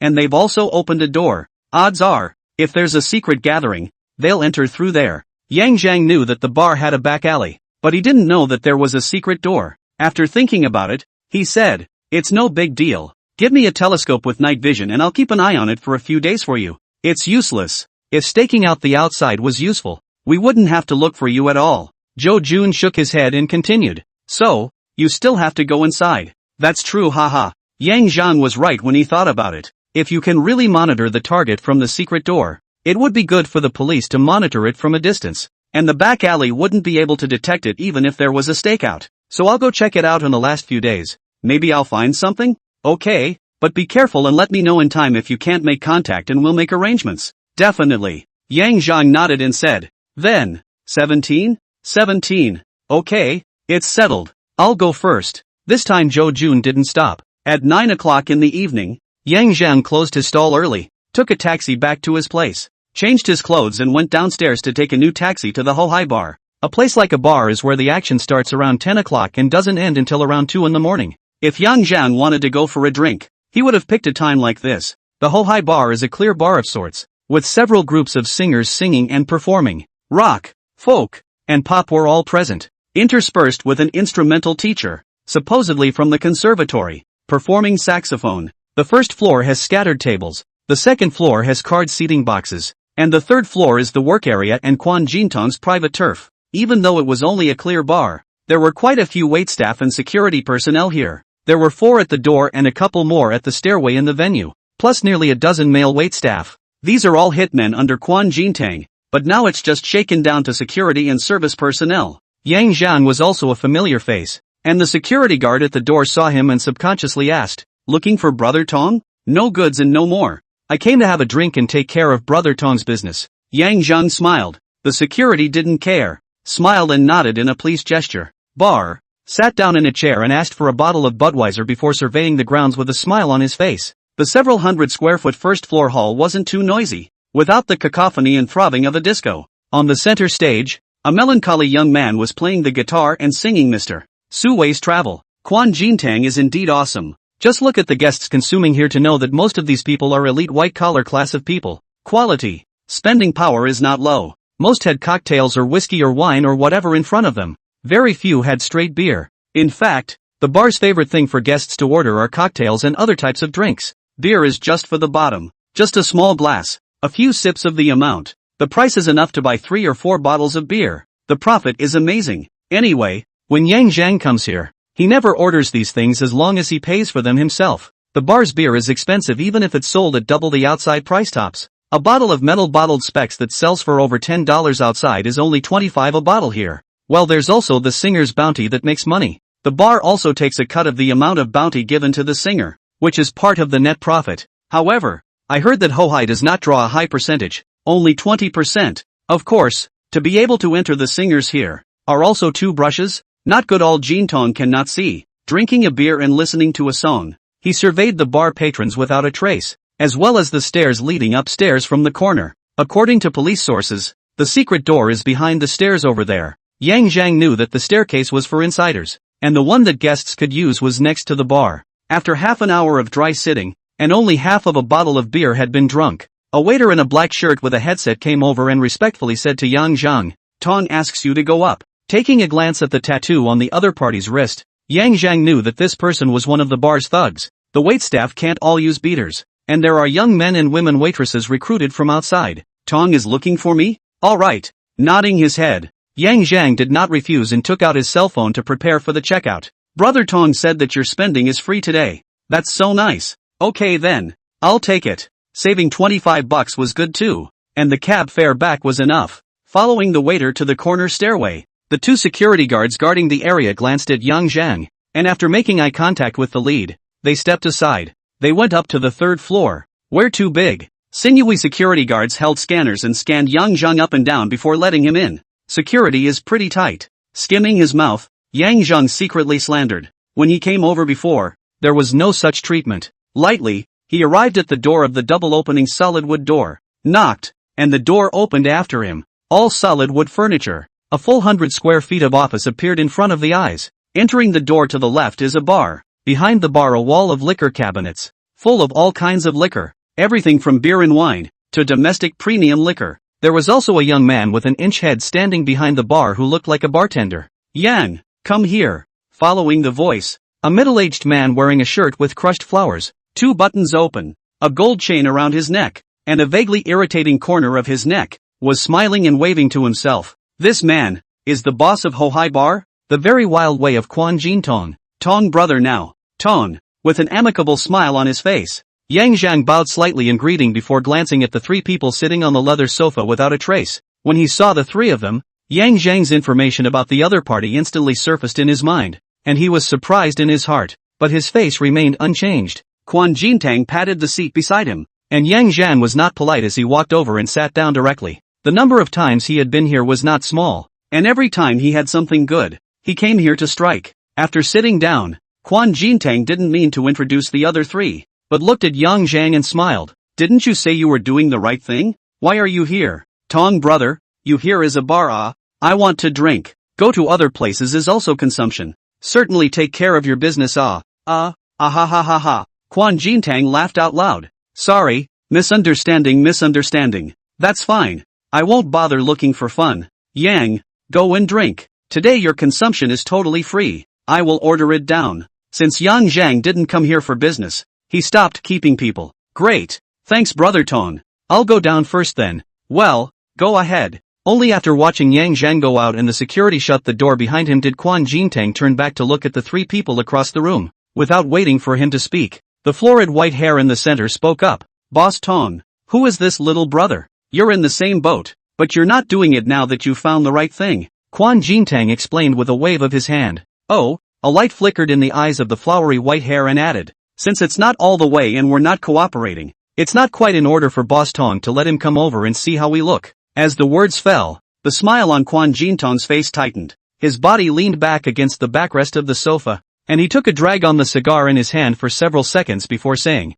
I invited you here so you could do your jobs, not to tell you what to do. I'll give you money for things done well. I'll admit punishment for things not done well, or I'll run away early, but I don't need you to teach me how to do things, or else I'm perfectly capable of doing things for someone else. The stern color under the eyes of the flowery white hair flashed, but then he glanced rather scornfully at the bartender behind the bar not far away, and finally nodded his head, saying, I'm sorry Boss Tong. I'm just worried that I've misplaced your business. There's no other meaning. Although the flowery white middle-aged man was famous on the road, he was ultimately just an unorthodox thief leader, and was not on the same level as a big shot like Quan Jintang. If he really upset the other party and let the word out, he wouldn't necessarily have a place to live in Jin City, so he decisively conceded. Ah ha ha ha ha. Quan Jintang suddenly laughed out loud, lifted up the wine glass on the table and said, Then I wish us a happy cooperation? Clinking, the wine glasses clinked together, and the flowery white hair broke into a smile. Happy cooperation. Yang Zhang, who had come downstairs with two of his men in his flowery white hair and was sitting at the bar with a glass of whiskey with double soda and ice in front of him, swept a glance and then continued to keep his eyes on the stage. Since consumption was free, he wasn't polite. The trio left, but Yang Zhang did not, picking up his glass of wine and finding a table near the stage, ordering 2 more low-proof cocktails. Kung Fu. Just a few minutes after the flamboyant white-haired trio had left, a stylishly dressed young man sitting near the stairs got up and headed straight for the corner stairway. The 2 security guards guarding the place acted as if they hadn't seen the man and let him go directly without even asking. There's something wrong with this guy. Yang Zhang, who noticed the scene, knew it in his heart and continued to enjoy the song and would even interact with the stage. 10 minutes later, seeing the young man who had just come down from upstairs, Yang Zhang immediately got up and headed for the bathroom in the corner of the first floor. The bathroom and the stairway were not together, separated by a section, but from where Yang Zhang was currently sitting, he could just about run into the young man coming down the stairs. Moreover, the other party had been sitting on the table and drinking before and did not hide, so it should be that they did not want to attract attention. Now that he was leaving, he probably wouldn't use the secret door either. Sure enough, the stylishly dressed young man descended the stairs and headed straight down the aisle toward the door. In the middle of the road, he and Yang Zhang passed by on the wrong side of the road. Yang Zhang stopped and took the initiative to let the other party. Just when the 2 people brushed past, he laid his hands on it. No wallet, no ID card, but, covertly glanced at the black and heavy thing in his hand. Yang Zhang's heart shook, and he hurriedly returned the thing to the other party, as if nothing happened to him, and walked toward the bathroom. The fashionable young man walked 2 steps and then suddenly stopped. His right hand touched at his back waist without any trace, to make sure that the things were still there, and only then he breathed a sigh of relief and left without looking back. Holy shit! Entering the bathroom, Yang Zhang locked himself in the cubicle, his heart thumping rapidly. Just now, if he had reacted slower, he might have to be accounted for here. I didn't realize that Quan Jintang had connections with gunplayers. Yes, the contraption that had just been pulled out of the other man's backside was a pistol. It wasn't a famous one, but it wasn't one of those crude contraptions either. Type 7-7. A standardized pistol that has almost been phased out in the uniformed services. Model 77 pistol. Even though it has been replaced by newer models of handguns and has become obsolete, there is no denying that it is still powerful at close range and is short and concealable. Being unarmed and rubbing shoulders with a gunman with a gun at close range was the most exciting night Yang Zhang had spent in over 20 years. Ding! A crisis has been detected in the host. Rewarding the carry-on SpaceX 1 cubic meter. Yang Zhang, the fucking system is late again. After calming down, he drained the water and flushed the toilet and came out to a black-clad security guard at the door. surveying him with a critical eye. Yang Zhang's heart once again missed half a beat, and he immediately revealed a smile, giving way to his body and washing his hands to leave. After sitting there for another half hour or so without another drink, he took out his cell phone and glanced at the time and got up to leave. Ho-hi. Went out and took an internet taxi back to my place. Getting out of the car, he waited until the car had left, which was when he took out his cell phone and made a call out. The call was quickly answered. Yang Zhang. Brigadier Zhou. There's a discovery. Okay, tomorrow you come to the station. Got it. Hanging up the phone and returning home, Yang Zhang took a shower and went to bed, then got up early the next morning, ran for an hour, and went back to clean up before going out with his keys. I had a bowl of beef noodles and a free bowl of soy milk at a noodle shop outside the neighborhood, and finished my meal, which led to a walk to the bus stop. Got off the bus after 2 stops, took a short walk, and came to the curb reaching for a cab. Crap. When he took a taxi, he subconsciously looked to the side of the road, and when his eyes swept across the street, a cold sweat instantly broke out on Yang Zhang's back. At this time a cab with an empty license plate had stopped in front of him. Pulling open the door to get in, Yang Zhang reported the address. Master, People's Park. Okay. The master started the car and left. Yang Zhang turned his head to look back, and sure enough, a man on the opposite street reached out and beckoned. A Volkswagen sedan quickly stopped, and after getting in, the Volkswagen turned around and followed the cab he was traveling in. At this point, Yang Zhang was 100% certain that he was being followed. Pulling out his cell phone, Yang Zhang didn't even dare to make a call, glanced at the driver, and covertly and quickly sent a message to Zhou Jun. Team Zhou, I'm being followed. Meet at a different location. After sending the message, Yang Zhang forced himself to calm down and turned his head to look out the window. The cell phone vibrated. Picking it up to take a look, it was Zhou Jun's reply. Do you need support? Tell me the location. I'll bring someone over right away. Seeing this reply, Yang Zhang's heart warmed. Only 2 words were replied. No need. After replying, deleting the message, and quickly deleting the phone number with Zhou Jun's name on it, Yang Zhang let out a sigh of relief. People's Park is here. Getting out of the car and walking into the flow of people, the people behind me did follow and it went from 1 to 2.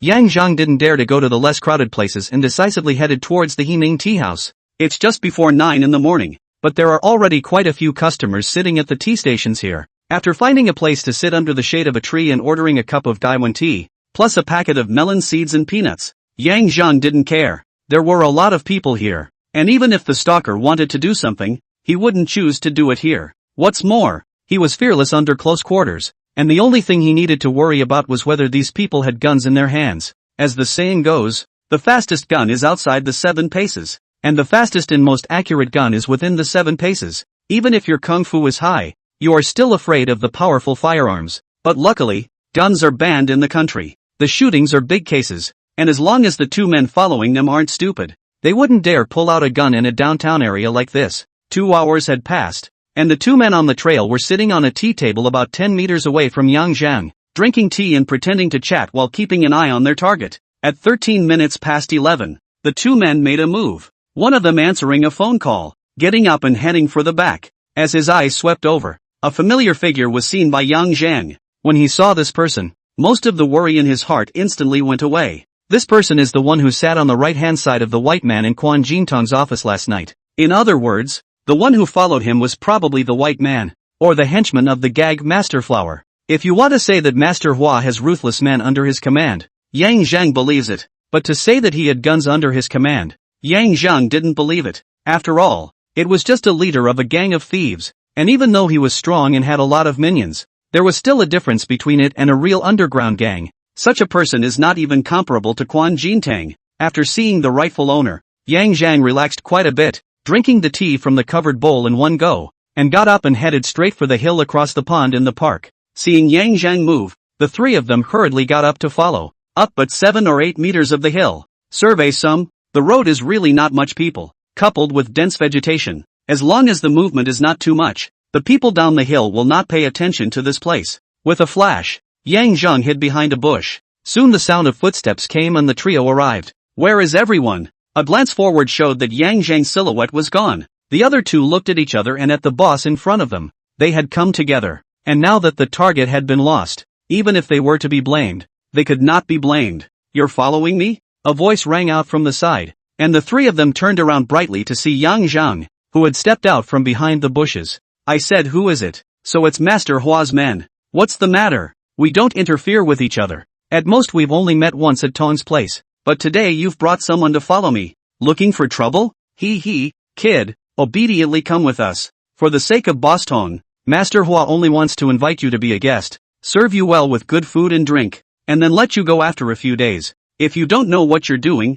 don't blame your brothers for putting a few holes in you. Saying that, the three of them pulled out their pocket knives and held them in their hands, the sunlight illuminating the knives and reflecting their cold light. Looks like reason doesn't make sense? Since he had shown his knife, it was useless to say more. Yang Zhang's eyes flashed with a cold light, a sprinting right foot was raised, and boom! The guy standing on the far right was kicked out of the room. Solving one, Yang Zhang reached out and swung away the dagger that was stabbing straight at him, sidestepped and dodged the dagger that was stabbing diagonally, and then kicked it sideways. And the man flew out once again, and boom boom boom, two of the kicked guys slammed into the ground, muffled grunts and screams, quickly taking care of the two. Yang Zhang didn't let go of the leader of the trio, and when the other party stabbed out his dagger again, he used the technique of grabbing the white blade with his empty hand, pulling, twisting, and guiding, and backhanded the dagger in the other party's hand, and stabbed it into the other party's own right shoulder with a poof. Ah, that cut really hurt. The leader looked down at the bleeding slash, and the dagger that was stuck in his body,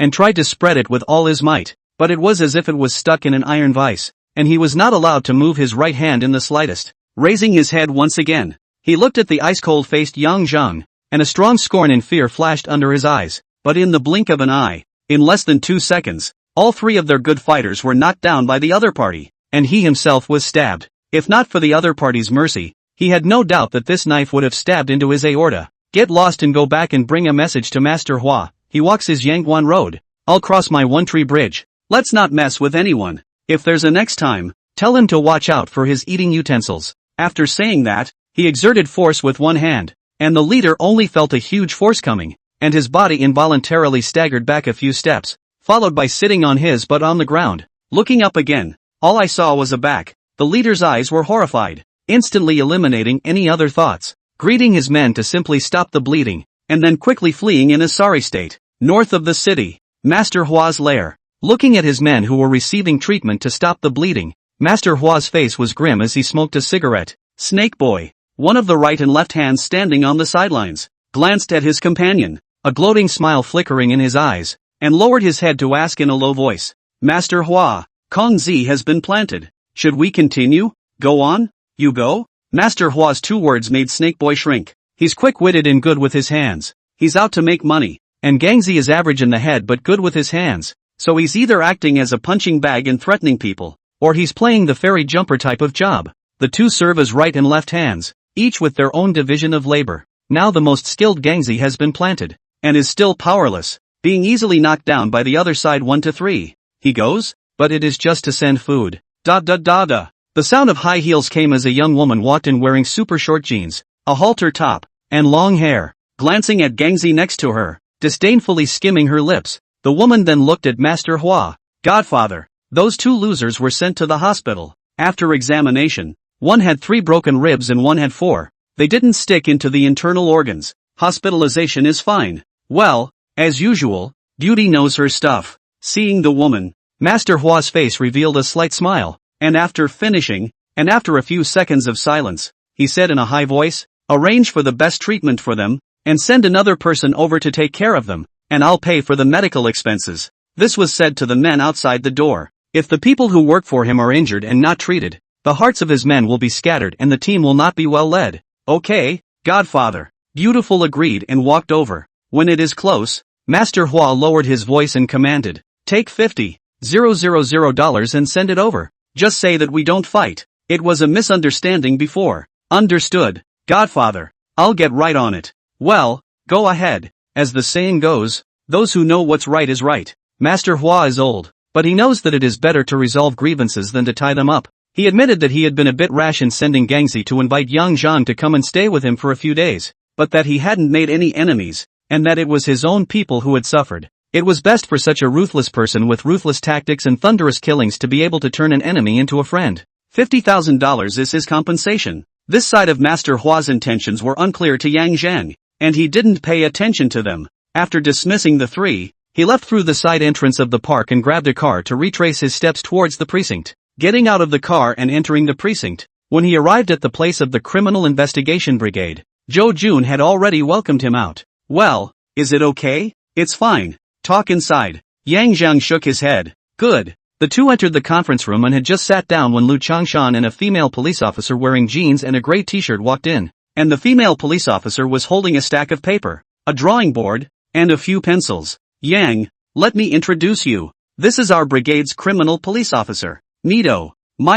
This is the Yang Zhang I mentioned to you. Meadow was beautiful and could definitely be considered a goddess on the outside, with soft delicate features that weren't too English, and short floppy hair that was soft and smooth and added a bit of color when she smiled. Hello, Officer Rice. Hello, Yang Zhang. The two shook hands, and Yang Zhang clearly perceived the calluses on the other's hands, and with the holster on his right hindquarters, it was clear that this one was not a vase. Tell us the situation? A few people sat down, and Jo Jun couldn't wait to ask. There's no rush. I'll draw first. Good. The conference room remained quiet, except for the rustling of Yang Zhang's brush. The voice is not heavy and it's urgent. In just 2 or 3 minutes, a portrait came out. The portrait was very realistic, exactly as if it had been taken from a photograph. And looking at it, Meadow's eyes widened as she curiously surveyed the young man across from her. She had read about Yang Zhang. This person is not much evil, but thievery constantly, and make a living by it. It can be said that if he ran into it before today, Meadow will definitely give the other person a back shoulder fall,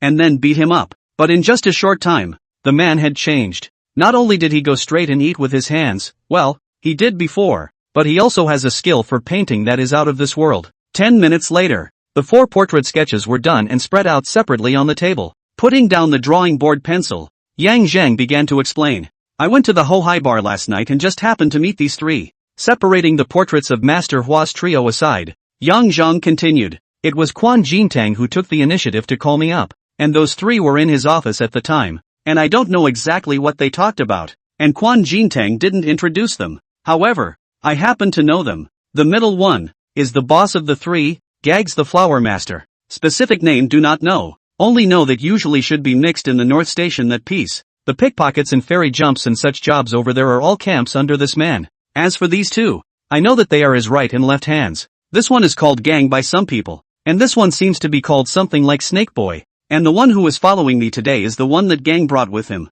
Haven't asked you yet. Several of them followed you. How did you escape? Jo Jun asked with the same old question. Nothing, just beat it away. Finishing lightly, Yang Zhang didn't want to dwell on this matter, and with a solemn face, he gruffly pointed to the portrait of the young man at the end. This guy, I think you guys need to focus on. Oh, the trio's attention was drawn and their eyes focused on the last portrait. This person I do not recognize. Moreover, I have never seen. However, after Master Hua's trio left, the other party went straight upstairs without the security asking. So I reckon that he was most likely sent by Quan Jintang's superiors, and Master Hua's trio were not commissioned by Quan Jintang, but were hired by the person behind this young man. It's just a matter of getting Quan Kim Tong to step up, and on top of that, this man has, on him, a gun. What? The 2 words with a gun startled Jo Jun and the 3 of them raised their heads to look at Yang Zhang, trying to find out from his expression whether he was joking or not. I'm not kidding. Yang Zhang shook his head seriously and said, when I saw this man coming down the stairs, I intentionally sidled up to him and touched something on his body, and there was a gun hidden right in his back waist. I recognize that gun. A 7.7, not some crude contraption. It should be a made-to-order pretty thing. As he spoke, Yang Zhang habitually used black words, but none of this mattered, and Jo Jun's 3 people's attention was not on it. After a while, Jo Jun and Lu Changshan hadn't said anything yet, but Meadow spoke up. You said that the other party hid the gun on the back waist, so there must be clothes to cover it. How did you see it? This woman's heart is fine. Yang Zhang smiled, stood up and walked over, passing by Meadow without stopping, but there was already an extra pair of handcuffs on his hands, which he casually threw on the table. Officer Rice, do you understand now? Looking at the handcuffs on the table, he reached out and touched the holster at his back, only to find that the buckle of the holster was intact, but the handcuffs, which had been placed inside, were gone. It was a hand that really shocked her. In fact, if Yang Zhang wanted to shock her even more, he could have pulled out the gun on the other party's waist, but that would have been easy to do, and easy to misunderstand. So he chose the handcuffs that the other party was carrying. Putting away the handcuffs, Mido pursed her lips and didn't say anything, while Yang Zhang also walked back to his position and sat down, looking at Jo Jun and Lu Changshan who were still in shock. I took his gun. returned it when I realized what it was, and came close to exposing myself, so to speak, when I found out that someone was following me today. The thing I was most afraid of was that those people would become suspicious. Luckily, I finally realized that it was Master Hwa's men, so I found a chance to get rid of them. Jo Jun and Lu Changshan looked at each other. Jo Jun said, "Okay, Yang, we are clear about the information you provided. These 4 people are very important. The bonus you were promised will be transferred to the bank card you received your last bonus on afterward. Is that okay?" "No problem. Thanks Team Chow." After thanking him, Yang Zhang stood up and said, "Then if there's nothing else, I'll go back first." "Okay, go ahead and go back." Yang Zhang had already helped them a lot, and after that, they would definitely be the ones to investigate. After returning from dropping Yang Zhang off at the elevator, Jo Jun called a meeting on the hoof. The pictures of the 4 men were posted on the board, and the portrait of the young man in particular was directly labeled as dangerous, stating that the other man had a gun. 4 men. This flower master and the important heads of his men are on it, and this other one, the most dangerous one. Find out as soon as possible who the other man is, who he works for, and activate all the informants you can. Yes, dismissed. Do something. The police had the advantage in numbers and equipment, plus this master flower guy had been active in North Station, and in less than an hour, the other side's lair was turned out. Then several groups of CID officers followed up individually and set up surveillance points in the neighborhood. In addition, Quan Jintan's Hohai Bar has also sent his eyes over to keep an eye on it. One to keep an eye on Quan Jintang, and the other to see if they could follow the young gunman with the gun. Police arrangements? Yang Zhang is not clear. Took a taxi to the door of the neighborhood down. Into the neighborhood just walked downstairs. The door of the unit a beautiful woman with a handbag. Then smiled at himself. Yang Zhang. Surveying this beautiful woman in ultra-short jeans, revealing halter top, sunglasses, and a wow body, Yang Zhang confirmed that he didn't recognize the other party, so he withdrew his gaze and prepared to swipe his card to open the door. "Mr. Zhang."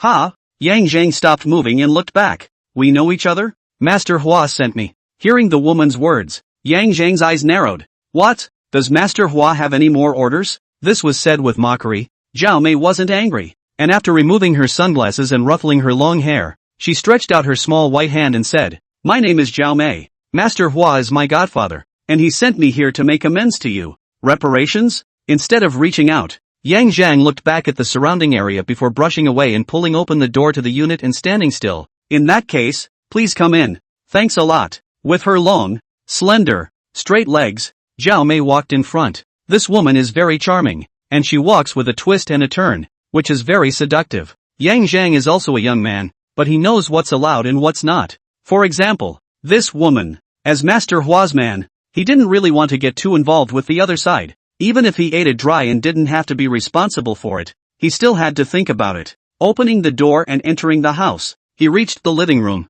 and after signaling the other man to sit down, went and poured 2 glasses of water over, placing a cup in front of Zhao Mei. Yang Zhang sat down on the single sofa and asked, "Master Hwa took care of me only in the morning, but now he sent such a big beauty like you over to make amends. It seems that Master Hwa agrees with what I said?" Master Hwa's meaning, "We were the ones who took the liberty before. Here's $50,000 as an atonement. If there's anything else Mr. Zhang isn't satisfied with, he can bring it up. We'll try to do what we can." Looking at the 50,000 old cash notes that Zhao Mei took out of her bag and yards on the table, Yang Zhang pondered for a few seconds before revealing a smile. As the saying goes, if you don't fight, I'll take it as I see it since Master Hwa has given enough face. I received the gift, and gave Master Hwa my thanks. Seeing that Yang Zhang had just simply revealed it, Zhao Mei was a bit surprised. She was even prepared for the man in front of her to make some excessive demands, but I didn't expect that the other party, in addition to downstairs, sized himself up, until he entered the house and sat down, all without a glance, as if he was not attractive at all. This made Zhao Mei suddenly feel a little less confident in herself. After thinking about it, Zhao Mei suddenly got up and walked over to Yang Zhang, sitting on the armrest of the single sofa and leaning her body over. This action caused Zhang Yang's heart to tighten, and his hands almost hardened. Giggle, giggle, giggle. Sensing the unnaturalness of the man in front of her, Zhao Mei was finally in a better mood, and after covering her mouth with a smile, she lowered her head and approached Yang Zhang's ear, her red lips lightly opening. "If Mr. Zhang has any special requests, I can also satisfy them." Oh, swish. Ah. Yang Zhang suddenly stepped in and yanked the woman off the armrest, a backhanded takedown that left Zhao Mei restrained and pressed to her knees without the slightest bit of resistance. "Zhou beauty is no vase. with a cold light in his eyes. He braced himself on the ground with one hand and kicked Yang Zhang's left ankle like a white boa constrictor probing a hole. The kick, if it had been solid, would have at least knocked the person off balance, thus untying the restraints on her. It's just a pity that she met Yang Zhang. Snap. Ah. With a crunching sound, Yang Zhang's left foot didn't see much action, and his sneaker-clad toes pushed the incoming thin, white, straight leg away from her. Although she didn't use any strong force, she pushed it against the pain-sensitive nerves, causing Zhao Mei to cry out in pain once again. After resolving the attack, Yang Zhang pressed hard with his right hand, and Zhao Mei's entire body slumped to the ground, no longer able to make a counterattack other than squirming and struggling. Although I'm a person who can be called horny, I have my own bottom line, and I'm not to the point where I'm starving, not interested in serpentine beauties. So put away your little mind and don't play around in front of me. I'd hate it. After saying that, Yang Zhang let go of his hand and took 2 or 3 steps back, quietly looking at the woman lying on the ground. Zhao Mei didn't move, and after a few seconds her shoulders shrugged, and just when Yang Zhang thought he'd made her cry, the sound of dull laughter came out. Cluck cluck cluck. Mr. Zhang can be interesting. The woman laughed and tilted her head, looking over sideways with a seductive expression that attracted the eyes, along with the hidden snowy whiteness, which was indeed very capital. I'm not one of those women of pleasure. If Mr. Zhang doesn't believe me, you can give it a try. Oh. Ha. No. I'm too dirty. Just go. Yang Zhang was unmoved. What a sad mile. Since Mr. Zhang can't see it, I'll leave first. If you want to try it out sometime, you can give me a call. Here's my business card. Oh. Bye. After saying that, Zhao Mei had already picked up her bag, put down a business card, and after making a flying kiss, opened the door and walked out. Boom! The door to the room closed, and Yang Zhang let out a breath, walked over and unlocked the security door and went straight into the bathroom. It's too hot for a cold shower. Take a shower and get comfortable. Sitting on a chair on the balcony with a can of frozen cola, he couldn't help but see Zhao Mei's shadow in his mind once again. Glancing down at his second brother, he shook his head with a bitter smile. It's also true that you've suffered for so many years. Shouldn't we also have a serious girlfriend and end our teenage boy career? After lamenting the sunshine and air conditioning, took a nap, got up at 5 o'clock on the dot, took the tools and went out to eat, and walked to Chuanxi Road when it was just 7 o'clock. With 13 paintings and an income of just over $1,000, Yang Zhang was satisfied and packed up to go home. The police department bonus of $170,000 has already arrived, together with the $50,000 in cash in the space, as well as the previous deposit and the money earned during this period of time. The total deposit of $350,000 out. Isn't it time to buy a car? Old in Chuanxi Road, a place to paint is not much fun. From time to time to come back to a trip on the line, tourists also have a sense of freshness. For example, People's Park. Some nearby tourist attractions outside? After thinking about it, Yang Zhang still held back from doing it. You can take public transportation within the city, and farther away there are subways or buses that go directly to the city. Or if not, you can take a taxi, which is also quite convenient. It's better to save up and buy a house first, preferably the kind of place where you can use the bottom as a studio and live upstairs, so you don't have to run around, and you can pick up business in the studio during the day and then go out and paint at night. Yeah, just do it. Sitting in the car thinking about the future, I didn't realize that I had arrived at the station. Get out of the car and walk home. The bus had just left, and Yang Zhang had walked out just over 10 meters when a black Mercedes MPV pulled up on the side of the road. Its door opened, and a black hole in the gun pointed over. Yang Zhang stopped and slowly raised his hands. Quan Jintang showed his face from the passenger side and looked at Yang Zhang. Yang, get in the car. Brother Tong, what does this mean? Yang Zhang's feet didn't move. Get in the car and say, whoever that is, put the gun down. They're all your own brothers. The gunman sitting against the door lowered his muzzle, his eyes burning. The scene was quiet, and after a few seconds, Yang Zhang shook his head. Brother Tong, I'm doing quite well now. I know, but one can't forget one's roots. You have to think about where you came from, right? These words caused killing intent to bubble up in Yang Zhang's heart for the first time. Hands down. The backpack and drawing pad were handed to the gunman at the door before sitting in. The door slammed shut, the driver kicked the gas and the car started up heading out of town. That's how Yang Zhang was hijacked. Glancing at the gunman sitting next to him, Yang Zhang was puzzled. According to the information he provided, the police should be keeping a close eye on Quan Jintang and the others. So why would he appear here and come out with a gunman in a dignified manner? Could it be that he had gone to Hohai earlier and was exposed? But the other man had no intention of binding himself, and it wasn't quite like there were only 4 people in the car,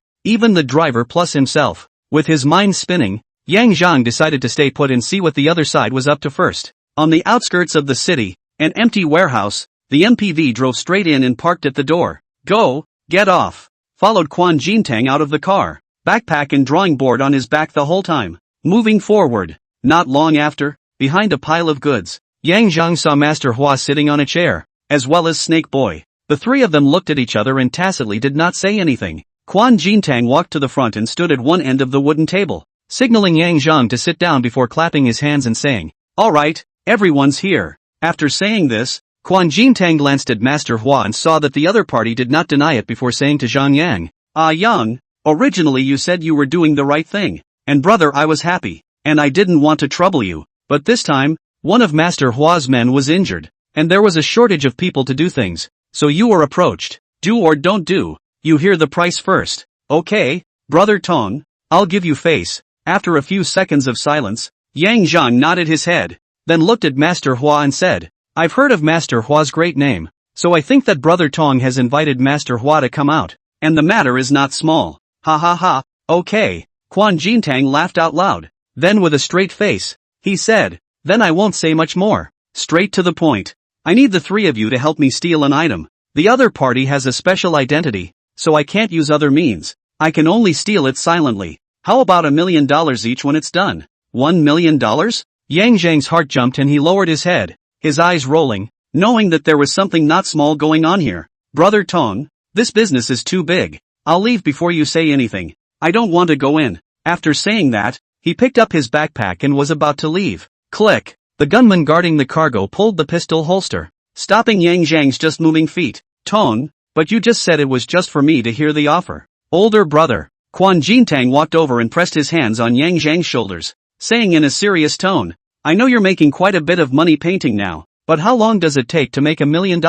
At least 3 years. Don't worry, brother won't screw you. It's just a simple theft. Your old job, isn't it? Take the money for a house and a car. Plus you can make money, and the future isn't infinitely better?" After glancing at the gunman diagonally in front of him, and then glancing back at the driver on the other side, standing a few meters behind Master Hua, his gun in his hand, resting at his abdomen, Yang Zhang suddenly smiled. "Brother Tong, I just want to live quietly. Don't trouble me. Besides, with these two goods, they can't take me." "Oh," Quan Jintang's voice went cold. Hearing the other party's words, Yang Zhang knew that he couldn't make good today. Swish! His right hand reached out and held the wrist that was resting on his left shoulder, followed by a bend, and with the force, 134 strong man was thrown out by Yang Zhang. The sudden turn of events caused the two gunmen to react instantly, but they didn't move fast enough. Shoo shoo! Two black shadows flew by, heading straight for the gunman's face. The change was so fast that the two had no time to react and dodge.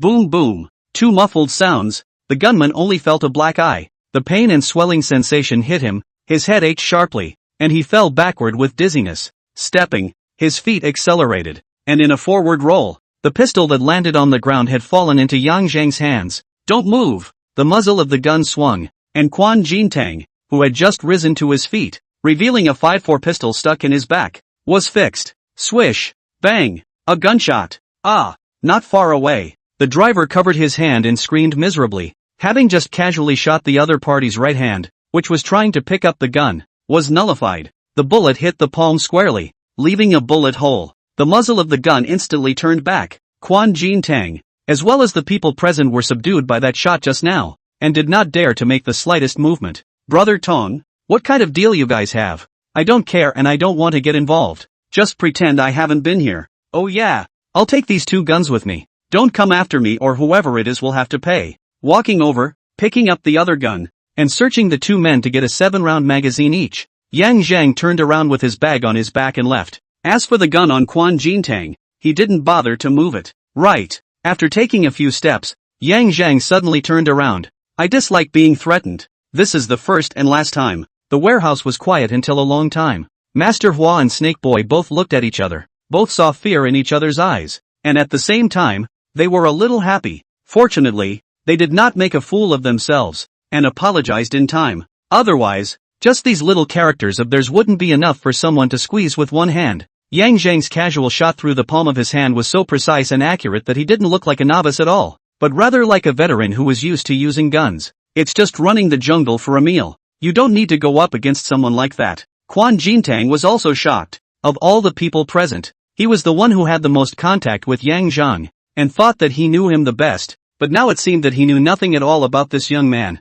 Not to mention that the other party had just casually struck and pierced through the palm of a man 7 or 8 meters away. But the strength of the other party who had just thrown himself out and then suddenly struck out to knock down 2 of his men was completely different from the teenager he had once remembered. Come back to your senses. The few people who had returned from their shock looked towards the warehouse door, where Yang Zhang had already left long ago. Sinking his face and looking towards one unconscious and one screaming henchman holding his hands, Quan Jintang only felt a burst of headache. I should have known better than to look for this kid. Taking out his cell phone and dialing a number out, Quan Jintang stepped aside to make a call. Hey, Tonko, uncle, it's me. Can you give me a few more days on your end? What's going on? The enthusiasm on the other end of the phone was no longer there, and the voice that turned cold made Quan Jintang's waist unconsciously bend. Uncle, it's mainly because the manpower on this side isn't complete, and the person who was looking for a good job before had an accident. The other end of the phone fell into silence, and the cold sweat on Quan Jintang's forehead gradually gathered and flowed down his cheeks,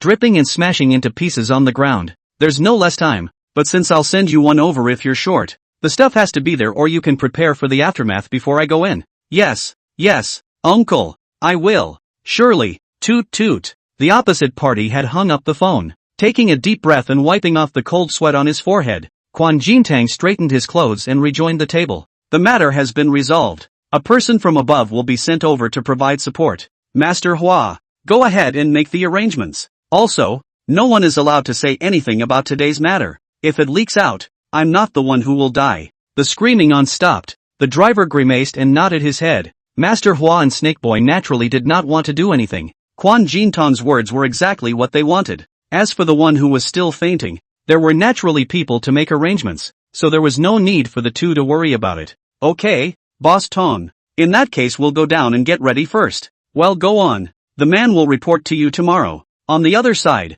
Yang Zhang, who was already in the car, dialed Zhou Jun's number with a gloomy face. Hey, Yang, I'm busy over here. Anything later? Captain Zhou, you guys should be busy looking for Master Hua's few people and Quan Jintang's traces, right? Yang Zhang nonchalantly interrupted the other party, his tone extremely raw. He was really pissed off. He had told Zhou Jun all the information about everyone, but he hadn't expected that their so-called arranged surveillance would be of no use at all. And instead, the other party would come directly to his door, and a gun was moved. If it were not for some of his own tactics, at this point he would have been forced to go down the old road again, or even down a road of no return. The good life had just seen hope and was almost cut short. Can he not be angry? Zhou Jun on the other end of the phone was silent. They were indeed looking for Quan Jintang and others. After arranging for manpower surveillance in the afternoon and then until the evening, there was no sign of the target, which caused Zhou Jun to frown, and then sent out manpower in disguise to scout. However, they found that Master Hua and Snakeboy were nowhere to be found, and only Gangzi was on guard in their lair in the north of the city. As for the side of the Ho Hai Bar, after finding an informant to inquire, I learned that long before the police action, the other party had quietly left the bar and did not know where to go. Right now they're looking all over town for these three. You saw them? It's not so dumb. Just a little while ago they put a gun to my head and told me to join it, and if I hadn't had some tricks up my sleeve and escaped by wounding the gunman, it's hard to say what would have happened now. Captain Zhou, this is the second time. When will your intelligence be more accurate and when will you move faster? Zhou Jun's cheeks rolled with shame. I'm sorry, Yang, when we were arranging the operation, Quan Jintang and the others ran away, and we still haven't found them yet. You just said you saw them. Where is their location? Let me know and I'll send someone there right away. Captain Zhou, Master Zhou, do you want them to know that I am working with you? Is it because you want me to be shot black next time I walk down the road? Tell you the location? You bring someone here? What do you think? Yang Zhang sprayed angrily. He didn't expect the first captain to say such a stupid thing. Or is he trying to solve the case to the point where he doesn't care if he lives or dies? Thinking of this, another question occurred to Yang Zhang. It was reasonable to say that Quan Jintang had guns under his command, and the people above him looked even more impressive. So wouldn't it be more convenient to just kidnap them if they wanted to get their hands on something? Why go through the trouble of stealing it? There was only one possibility. That person's identity was unusual. And even Quan Jintang and the people behind him didn't want to use such drastic means when they weren't at the end of their tether. So again by association, will Zhou Jun know the identity of the other party? Will it be due to pressure? God damn it! Cursing in his heart, Yang Zhang had the urge to hang up the phone. So what? Yang, I'm the one who didn't think this through. So where are you and do you need me to meet you? No, I have something to tell you. Come to the Scattered Flowers building. I'll meet you there. Can you come over to the precinct? I'm 30 minutes for you, and you're out of time. After saying that, Yang Zhang hung up the phone.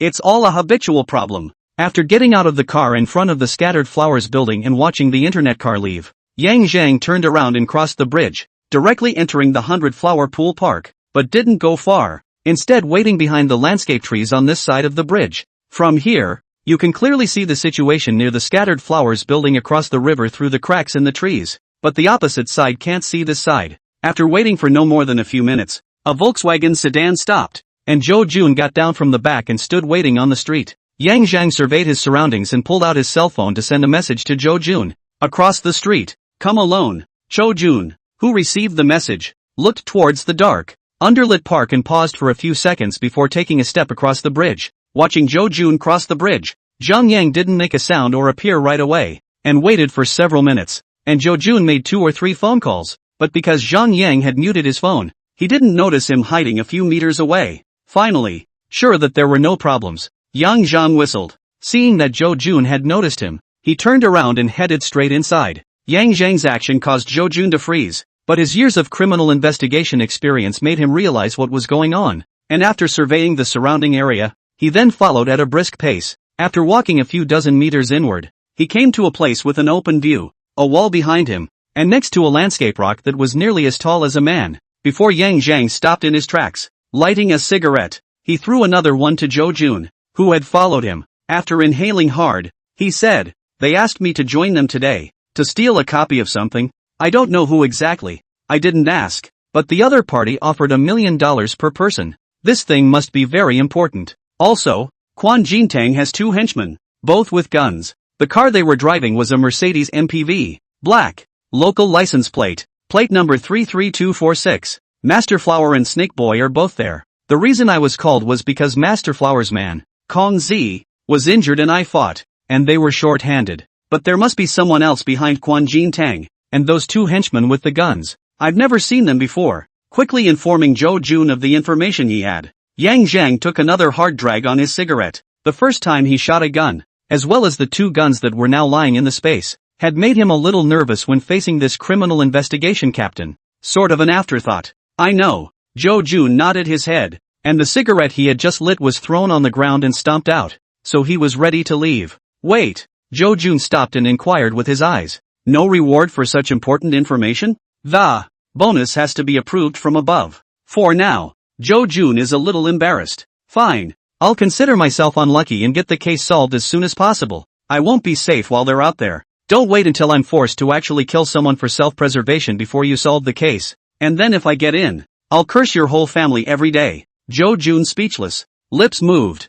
finally did not say anything else, said, "Go, you pay attention to safety," then turned and hurriedly left. The son of a bitch can't be trusted, and he didn't know to arrange a safe house for me or anything. Skinning his lips, Yang Zhang cursed. With a thought, he gripped a Type 7-7 pistol in his hand, and the cool, heavy body of the gun made him feel a little more secure. "Yang!" A voice came and Yang Zhang was startled, hurriedly taking his pistol back into space and turning his head to look over. It was Jun Zhou who had gone and returned. "Anything else, Captain Chow? I think I just smelled gunpowder. Did you fire your gun?" "A dog's nose." Yang Zhang was speechless, his heart tightened and then relaxed, saying, "I'd like to grab a gun over here and mutilate them all. Heck, if you dare to threaten me with an orphanage, I'll fork his circled ones." Looking at the irascible Yang Zhang, Zhou Jun couldn't help but take a step back, and then solemnly assured, "Don't worry, we'll solve the case as soon as possible and capture them. And in addition, if you're really in danger, don't kill anyone,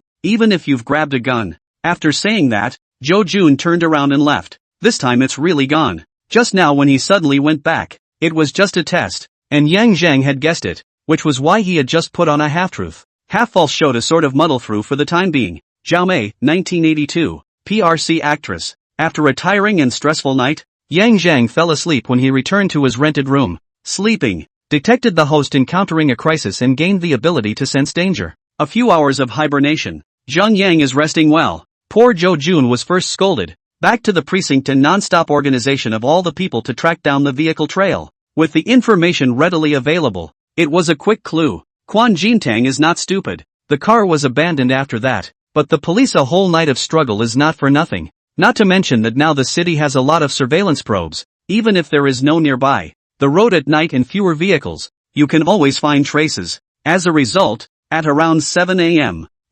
Quan Jintang's trail was once again grasped by the police, and this time, the CCTV surveillance followed up, and it would not be so easy for Quan Jintang to run away again. However, Master Flower and Snake Boy are still no sign of the two. The police can only continue to search. The lair in the north of the city for the time being did not move, just monitoring. In the morning, Yang Zhang went home after running and took a shower, intending to rest comfortably and go to the People's Park in the afternoon to set up a stall for painting, but he didn't expect the doorbell to ring at noon. Look through the cat's eye. Zhou Michan? What does this woman want? Yang Zhang frowned in thought and didn't open the door right away. Only last night, he met Master Hua and his henchman Snake Boy, and now another henchman of Master Hua has come to his door. He really doesn't want to be involved with these people anymore. The doorbell rang again, and Yang Zhang thought about opening the door. As soon as the door opened, without waiting for an inquiry, Zhao Mei came in and casually closed the door behind her. Reaching out and wrapping her arms around Yang Zhang, she kissed him. Well, Ben had been tempted before, and now the meat was brought to his lips. I have worked hard for more than 20 years and my right hand is sore, so I don't have to be responsible for opening a meat. The rain and clouds stopped. More than 20 years of stifling was released. Zhang Yang Dragon Essence and Tiger got up to take a shower, leaving Zhao Mei lying on the bed, unable to move her fingers, as well as a little bit of the mess left behind in the fall. The water clattered, and Yang Zhang stood under the nozzle with a look of remorse. I was careless. I didn't expect that woman to be so bold, but in the end, she was a fledgling. After a panicked shower, he came to the bedroom door in his shorts and t-shirt and looked in, but didn't walk in after all, going to the living room instead. When Zhao Mei woke up again, it was already past 4 in the afternoon. She felt as if she had died once. It was only the feeling of being dead that actually fascinated her a little. Reaching to the side, the person was gone, but she heard the TV. It was hard to get up. Ah! A soft exclamation rang out, and there was no movement outside the door, causing Zhao Mei, who had glanced at it, to secretly spit. A man who didn't know what was important, who had no feelings or intentions. Getting out of bed with difficulty, unable to wear the clothes from before, he opened the closet and found a t-shirt to put on, just reaching the base of his thighs, and limped out. Sitting on the sofa and looking at the woman who just walked out, Yang Zhang was speechless. At least put your underwear on, right? Zhao Mei sat on the sidelines and didn't say anything. Yang Zhang didn't open his mouth either. The two of them just sat there quietly until several minutes had passed before Yang Zhang turned his head and asked, "What do you mean? Running over here without a word and kissing me when you catch me? You're not sending 1,000 miles of blood, are you?" Bah! Spitting without a good breath. Zhao Mei wanted to curse, then shriveled up. "Godfather told me to come to you, to follow you from now on, saying that you can protect me." "Your godfather? Master Flower?" "Yes, he called me this morning." Yang Zhang narrowed his eyes. "He didn't say anything else?" "No." Zhao Mei shook her head, full of disillusionment and some concern. The woman's emotions went unnoticed by Yang Zhang as he pondered the meaning of Master Hua's call. As for whether Zhao Mei was lying to herself, he didn't think so. If it was to fool himself, it was too great a price to pay. Master Hua had asked Zhao Mei to come over to him, saying that he could protect her, so he should have gotten the idea after seeing his own methods last night. But why did he ask Zhao Mei to come over? Is it a discovery of something? Worried about being silenced afterward? Then why didn't he run? Or maybe he can't run away at this point? Alas, these old geezers are so hard to guess. Shaking his head, Yang Zhang decided to ignore it for now and looked up at the woman next to him, saying, "Even though we were like that, you took the initiative and I don't want you to be responsible." Zhao Mei gasped. He wanted to say something, but was interrupted by Yang Zhang's later words. "But after all, it's happened. You can stay at my place. I usually go out to the stalls to paint in the afternoons, so you can tag along if you want. If you don't want to follow, you can stay home, and better yet, don't open the door to anyone but me. Eat the person clean." Yang Zhang cannot yet do to pull the hanging mercilessly, directly drive the person away, and incidentally, do not let her accident. Wait until the end of the matter. He is not much pressure, but only if the woman doesn't make a fool of herself and listens. The anger on her face disappeared, and Zhao Mei heard that this was Yang Zhang's promise. "Then my godfather, he's good to you?" Yang Zhang asked. "Yes, I was adopted by him, and he's treated me like his own daughter all these years, and he's never let me get involved in his business. At most he's just done the sweeping, and paid me to be an Orthodox student, and he's my father." Okay, if I get a chance I'll ask around about him and I'll pull him up if I can. Thanks. Don't mention it. Consider it a favor returned. The emotion that had just risen instantly dissipated, and with a slap on Yang Zhang's thigh, Zhao Mei got up and headed for the bathroom. Hey, you're crazy. It hurts, okay? This woman. Her hands are so strong. In the afternoon, Yang Zhang still went out to the stall alone. Zhao Mei did not choose to follow, but after he went out, he used a chair to hold the door shut. In her words, the stall was outside and there was a greater chance of being discovered. If he was in his room, with the security door against him, he could still hold out for a while until the police arrived from the nearby police station. In response to Zhao Mei's words, Yang Zhang felt that it made sense. There was nothing worth stealing in the house anyway, and he was relieved to leave the goddaughter of a head thief alone. Just inside the north gate of People's Park, there is a small square where Yang Zhang's booth is located. Of course, before setting up his stall, he asked the management staff that his kind of painting stall was allowed, but it could not affect the passage of tourists. The stall had just been set up and there wasn't much business, so Yang Zhang contacted Zhou Jun. Brigade Zhou, have you found Master Hua's address for them? Not yet. So Quan Jintang isn't going to arrest now? He's honest as hell. Moving him now would be spooking him. So did you find out what I said last night? And do you know exactly who they were targeting? This is something you don't have to worry about.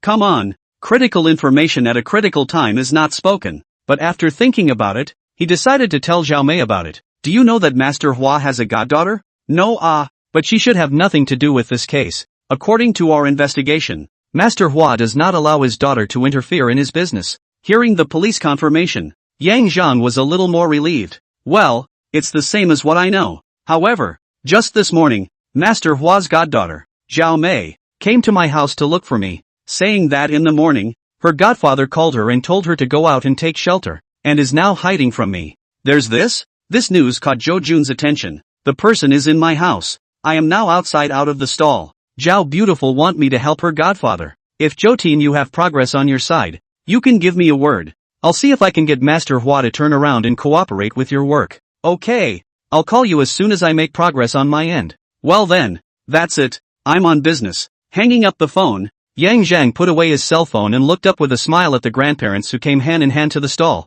Uncle, Auntie, do you need a painting? Boy, is your painting really as good as the one painted on the sign next to it? Uncle, won't you know if you try it? If the painting is no good, I'll refund your money. Okay, just fine. Wife, let's draw one. It's kind of fun. Seeing the aunt next to her nodding, Yang Zhan was ready to get started. Okay, uncle and aunt, you guys hold hands and come closer. That's it. I'll start drawing. Wait for me for a few minutes. You guys can feel free. After that, Yang Zhang picked up a pencil and began to draw seriously. An old neighborhood more than a kilometer from the North Station, where Master Flower and Snake Boy are hiding. At this time, the residents not only had Master Hua and Snake Boy, but also a handsome-looking youth wearing casual clothes and a wide t-shirt. If Yang Zhang and the police were here, they would be able to recognize that this person was the stylish young man who had appeared at Ho Hai Bar. The young man sat there with a 7-7 pistol beside him, while Master Hua and Snake Boy sat across from each other, each with a bowl of instant noodles in front of them to eat. When the two had finished eating, the youth pulled a wad of paper out of his pocket and unfolded it, and Snake Boy attentively picked up the ashtray next to him and pressed the corner of the paper. Seeing the youth gazing over, he immediately revealed a fawning smile. Snake Boy's performance was seen by Master Hua, and a hint of gloom appeared in the depths of his eyes before he cast his gaze on the unfolded drawings. The youth didn't say much, pointing to a place in the drawing. This is the room where the safe is kept. All you need to do is to enter the law firm and steal everything in the safe. I'll make the arrangements for getting into the building. Master Flower and Snake, both of you will go in. One to get the stuff, the other to set up a lookout. And I'll set up a lookout and drive around the perimeter to meet you. The time is set for 8 o'clock tomorrow night, and our inside man will leave the door open for you. And the other man happens to have an engagement tomorrow night, and will not go back suddenly. Okay, I'll get it done. Master Hua nodded with a grave expression. Well, from now on, none of us are allowed out of this house, and we can't close the door when we go to the bathroom or take a shower. Is that a problem? No problem. Snake Boy was the first to respond. Another glance at Snake Boy before Master Flower nodded his head and replied with a flat face. We're all at this age. There's nothing to be embarrassed about. Not afraid to look. No problem. After making sure, the youth left the drawings behind, got up, picked up an unopened bucket of instant noodles sitting on the coffee table, and went into the kitchen. After arriving in the morning, the youth took away the cell phones of the two flower masters. As long as they don't go out, there is no possibility of leaking news. As for the phone call to his goddaughter, it was also explained in a coded language known only to the two. And both the youth and Snake Boy thought that the two were just having a normal droning chat. Of course, Snake knew who was on the other end of the line, but he didn't say. Ajushi, how do you see the painting? Very good. Young man, you are very good. This level, higher than our school teacher. The Moncler outlet store thumbs up, praised. Oh, Ajushi used to be a teacher? Yes, from the Provincial Academy of Fine Arts. But I don't teach painting, but calligraphy, the uncle replied. Followed by, young man, which academy did you graduate from? Why are you setting up a stall here? I'm not going to lie, uncle. I didn't go to college. I dropped out of high school after only 6 months. It's just a personal hobby, and I only know how to sketch. Pity, the grandfather sighed, and then revealed a smile. Young man, do not be presumptuous. Although you only know how to sketch, but this skill is already very high. This shows that you have good talent. Continue to work hard. Thank you, uncle, auntie, for your encouragement. I'll keep drawing. Well, very nice, young man. The two old men took the painting and left as they walked and talked. As soon as the two men had left, one of the few people watching from the sidelines finally stepped forward and asked Yang Zheng to draw a picture. Business is slowly opening up. After 3 groups of customers, earned more than 1,300. All are middle-aged couples, also mostly elderly people. Choose also the most expensive full-body coloring, 150 a person. Among them were also middle-aged couples with their children alone. A family of 3 painted for $450. It died down after that. Yang Zhang was in no hurry, sitting on an outdoor folding chair, looking around at the tourists walking to and fro. He took out his cell phone and made a call. Hey, Yang, it's me, Blackface. Any interesting news on the road lately? Master Hua and Snake stashed away. In order to inquire about the news, you have to start from the people in the line, especially the 3 hands, thieves, who walk the streets.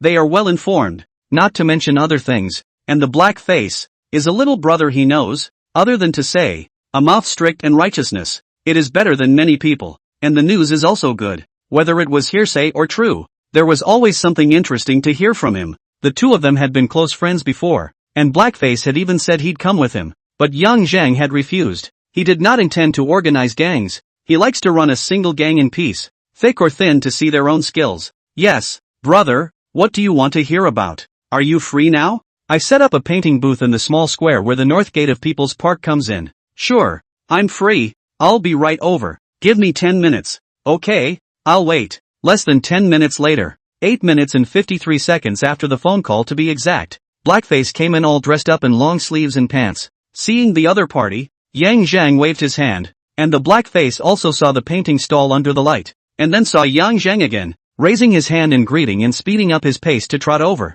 Brother, sit down, have some water. Pulling over another outdoor folding chair, he handed over another unopened glass of cold juice that sat next to him. Thanks, brother. Blackface happily took the juice and sucked it down in a big gulp. He came running. What's the matter? Run over here? Hey, just over there in the broad and narrow. There is a foreign customer. Followed a few minutes, did not find the opportunity to contact. Afraid that you wait in a hurry to come over first. Nodding his head, Yang Zhang didn't make any accusations. He used to make a living out of this business, and now that he's out, there's no reason to stand on the high ground and say anything. Alright, tell the funnies. Okay, Lou brother. Just as we started talking, another customer came in, scanned the code and sat down to let Yang Zhang draw.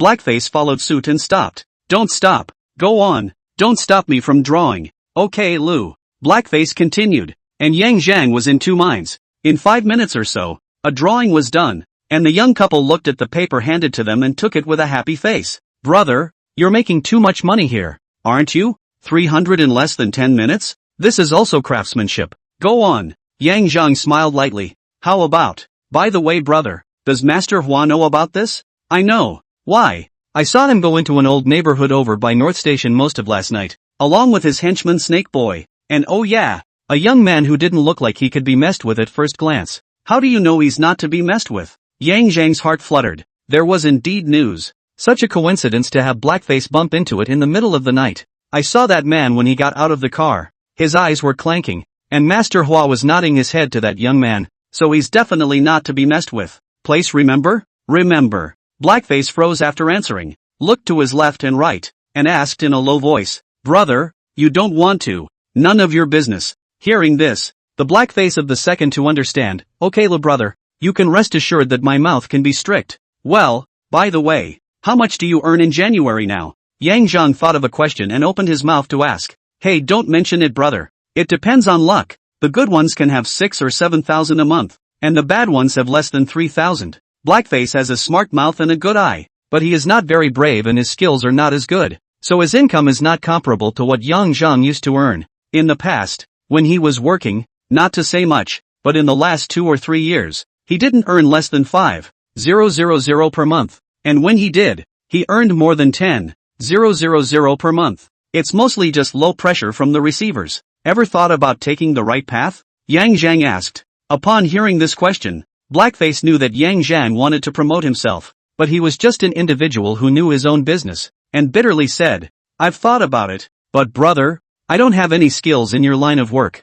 Who said anything about painting? Snapping a slap lightly on the back of the other's head, Blackface touched his head and grinned. Then brother, you say, I'll do whatever you want me to do. Keep hanging around on the surface, but don't get down to it. Just find someone to ask for information, and I'll give you 5,000 a month, with additional rewards for those who are tightly available. Hey, that's a dare. Upon hearing that this was the case, Blackface smiled. It's kind of his old job, except he never thought about making money from these hearings before. Hearing Yang Zhang's words about the path, Blackface agreed without much thought. For one thing, he believes in what his brother, Yang Zhang, says. Secondly, it's also his old job, so it doesn't take much effort to do it. With a twinkle in his eye, Blackface hemmed and hawed. So brother, what about the news just now? Is there a reward? I won't know if there's a reward until I make contact, and I can't guarantee a bonus for every message. Okay brother, I'll let you know if there's something big, but if it's something small,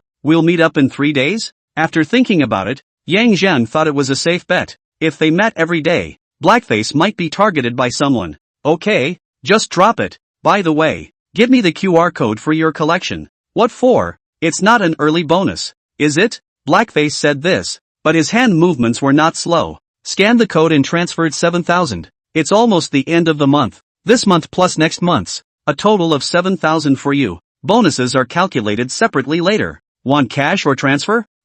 Brother, just don't count this month. I have money. What's yours is yours, and it's as much as it should be. By the way, has the accommodation changed? Moved, but it's not far. Just 2 neighborhoods away. Mostly because I know that neighborhood well. Well, it's good to get acquainted. Keep your eyes open from now on. Call me if anything goes wrong. I don't live too far from you. Okay, Lou brother, then I won't be polite with you. By the way, let's transfer money from now on. Cash is not convenient. Okay, by the way, ask around for me if there's anything big on the market. Lately, I remember. Blackface nodded and after a pause said, Brother, there are no major events on the road, but a while ago there was an incident in Yangqing district. I heard that there was a nail householder who got up in the middle of the night to go to the toilet and fell, and by the time he found out he was already out of breath. It's a pretty big deal, and it seems to be connected to a local real estate company. Oh, there is this matter? Yang Zhang had a feeling that this matter might have something to do with what Master Hua and the others were about to do.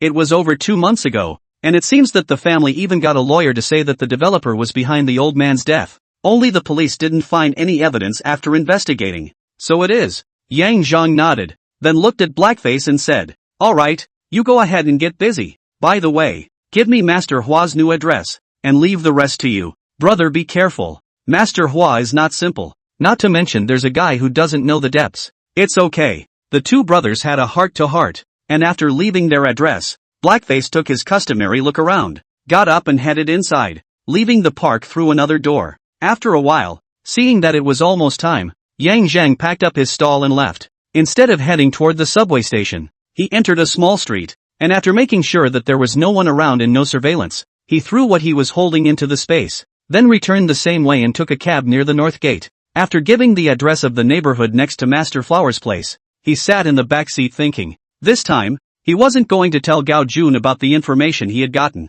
so he went to check it out first to make sure. Maybe there's a windfall? When he arrived at the place and got out of the car, Yang Zhang, who had a perfect level of sneaking, easily found a passageway, avoided the surveillance and scaled the wall to enter the neighborhood. Black lights and street lights in old neighborhoods don't work. From the next unit, you go straight up to the rooftop, and after looking around, you wait quietly for the late night. Late at night, along the route that has long been optimistic, starting from the rooftop down, A set of houses to feel and observe. Blackface only saw which building in which unit Master Hua entered, and did not know exactly which floor and which room he lived in. Fortunately, the unit building is also a total of 6 floors, 2 suites per floor, north and south, but it saves a lot of things. Sneaking silently, Yang Zhang stopped when he reached the 3rd floor's eastern household.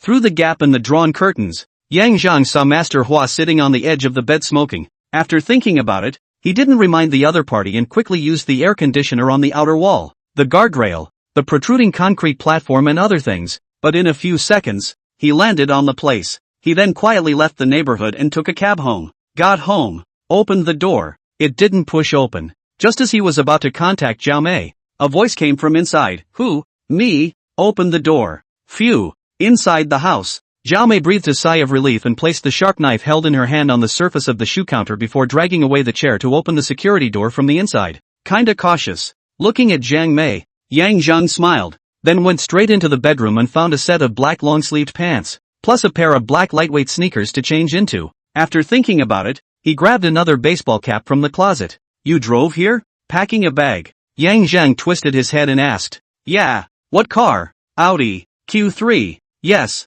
Give me the car keys, I'll use the car. Zhao Mei didn't say anything and turned to go out. Yang Zhang quickly loaded another set of short sleeves and shorts before following him out. The key was handed over and Yang Zhang reached out to catch it. You're going out? Well, there's something. Incoming? Thinking about what? I'm doing the right thing now. Doing the right thing going out in the middle of the night. Zhao Mei beamed. Keep your nose out of men's business. Scum. Zhao Mei. Before that was your love and my willingness. You don't want to morally kidnap Hearing Yang Zhang say such brazen words, Zhao Mei almost turned her back in anger. Okay, I won't tease you. I found your godfather's location, but there's someone else with him, so I'm going to have to keep an eye on it and look for a chance to get someone out. Really? Zhao Mei was pleasantly surprised. I'll come along. What are you going for? Nonsense. Wait at home. After saying that, Yang Zhang ignored it and opened the door to go out. Before closing the door, he glanced at the sharp knife still sitting on the countertop and said, Lock the door.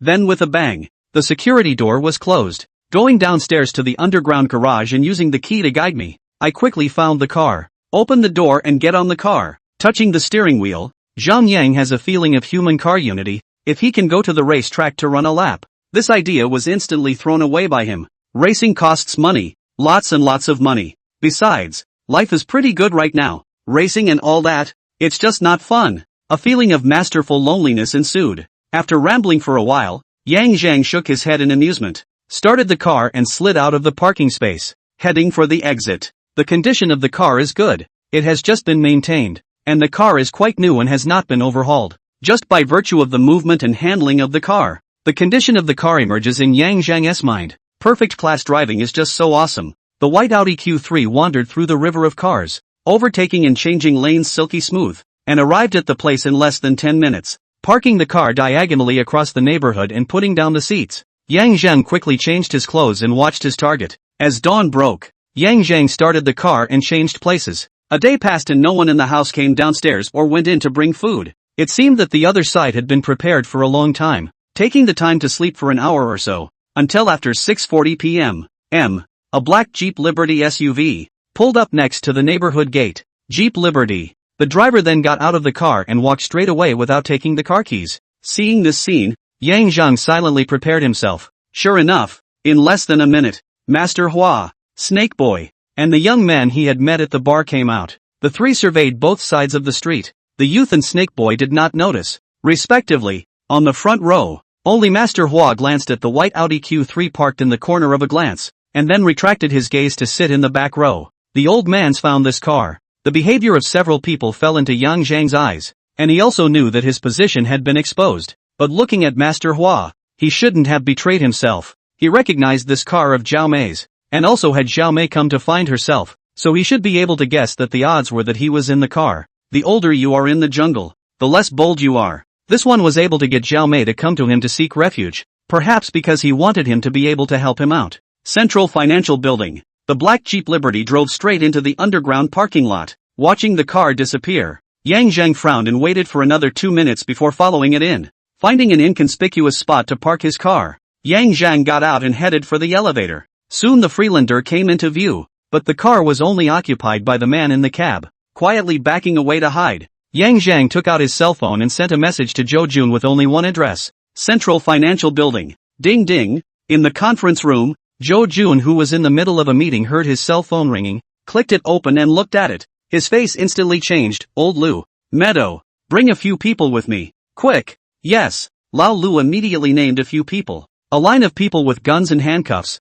quickly downstairs to drive 2 cars and set off, leaving the other people in the conference room looking at each other. Do not know what happened. The screen of his cell phone lit up, and Yang Zhang hid in a corner and carefully opened it. It's already gone. 15 minutes. It's a little slow. Looking at the message, Yang Zhang frowned, but there was nothing he could do about this situation now, so he could only wait. Not that he couldn't take down a few. If Master Hua had taken out the 2 guns he had hidden in his space when they came down, he could have completely restrained the 3. But then, he would just be exposed. And when the 3 get into the station, it will be so troublesome to tell about the gun they have in their hands that they'll even have to go in and step on the sewing machine. Possession of firearms and ammunition is a felony. Not to mention that one of the guns was fired. Or maybe not use a gun, but a pebble in space? Knock someone down and take them down? That's fine. But it would have to hurt someone too. Let's see. Let's hope Zhou Jun and the others come fast enough. In fact, Yang Zhang still overestimated the movements of Master Hua and Snake Boy. After waiting for more than 10 minutes, the elevator didn't move a bit, but it was Zhou Jun's call that came first. Yang, we're here. Basement garage level 1. Don't drive in. There should be their inside man in the building. Black Jeep Liberty. Local plates. License plate CA447. Copy that. After replying to a sentence, Zhou Jun's phone did not hang up and directly opened the intercom headset. Leave a car at the exit. Black Jeep Liberty. License plate CA447. The rest of you come down with me. Be careful. The target may have a gun. Understood. 6 men got out of the 2 police vans and 1 stayed behind to drive and park next to the garage exit and wait. The security guard was directly controlled and watched by a police officer. And the other 5 people followed Zhou Jun and felt their way into the garage against the wall. Coming in. Where are you? Yan? Yang Zhang looked back and noticed the silhouettes at the entrance and exit of the garage. I'm in the corner to your left. The target is at 9 o'clock diagonally in front of me. Be careful. That's the guy I mentioned before. The guy I saw at the bar. Copy that. You hide and stay out of sight. We'll take care of the rest. By the way, Master Flower and Snake Boy should have gone up and haven't come down yet. Understood. The phone hung up. Zhou Jun called his men to assign tasks. 5 people divided into 2 teams. Zhou Jun led a team. Lu Chanshan led a team. All have guns, also gently loaded. The men spread out and approached the black car from both directions. The Freelander was easy to tell where it was parked, about 10 meters away, and the 5 men stopped to hide. Yang Zhang, who had been watching all along, carefully shrank back and hid behind the butt of a car, so that if a gunfight broke out later, the car and the wall could be used as cover. After a few more minutes of waiting, the youth in the car seemed to get a little impatient and picked up the intercom to say something. This guy was pretty well prepared. He actually had a walkie-talkie. Several more minutes passed before the elevator finally stirred. Yang Zhang's eyesight was very good, and with his improved physique, his eyesight had also improved a lot, so even from a distance of 20 to 30 meters,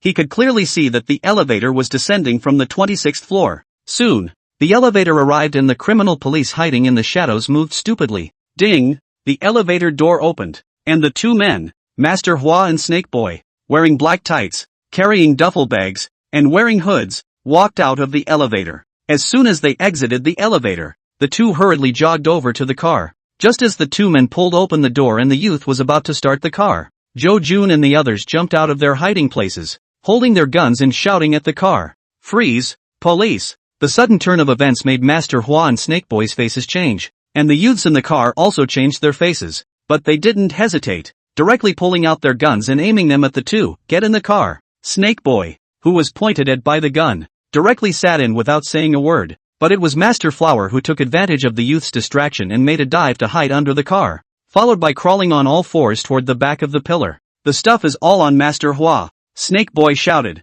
and the youth's face changed as he tried to shoot but couldn't find a target. Shit! Cursing, the youth took 1 foot off the gas and tried to run. Bang! The gun went off, the bullet hitting the body but not the person. The shot was clearly a warning. Get out of the car and put your hands in the air or I'll shoot. Fucking get you guys. The youth was fuming fiercely, with no intention of stopping, and after the car's head was turned around, he poked his hand out of the window and shot directly at Lu Chanshan and a criminal police officer. Bang bang bang. Bang bang bang. In the face of the youth's resistance, Lu Chanshan is not polite, and another criminal police officer and directly shoot to block. Unsurprisingly, the gunfight begins. A small pistol against 5 guns, and I do not know whether to say the other side of the brave. A few rounds of exchange of fire. The car crashed with a bang on a thick pillar. Jo Jun and others immediately surrounded the past, armed with a gun aimed at the 2 people injured in the car. As for Master Hua, he was being held at gunpoint by Meadow. Seeing this scene, Yang Zhan quietly got into the car and put it in the back seat to hide from appearing.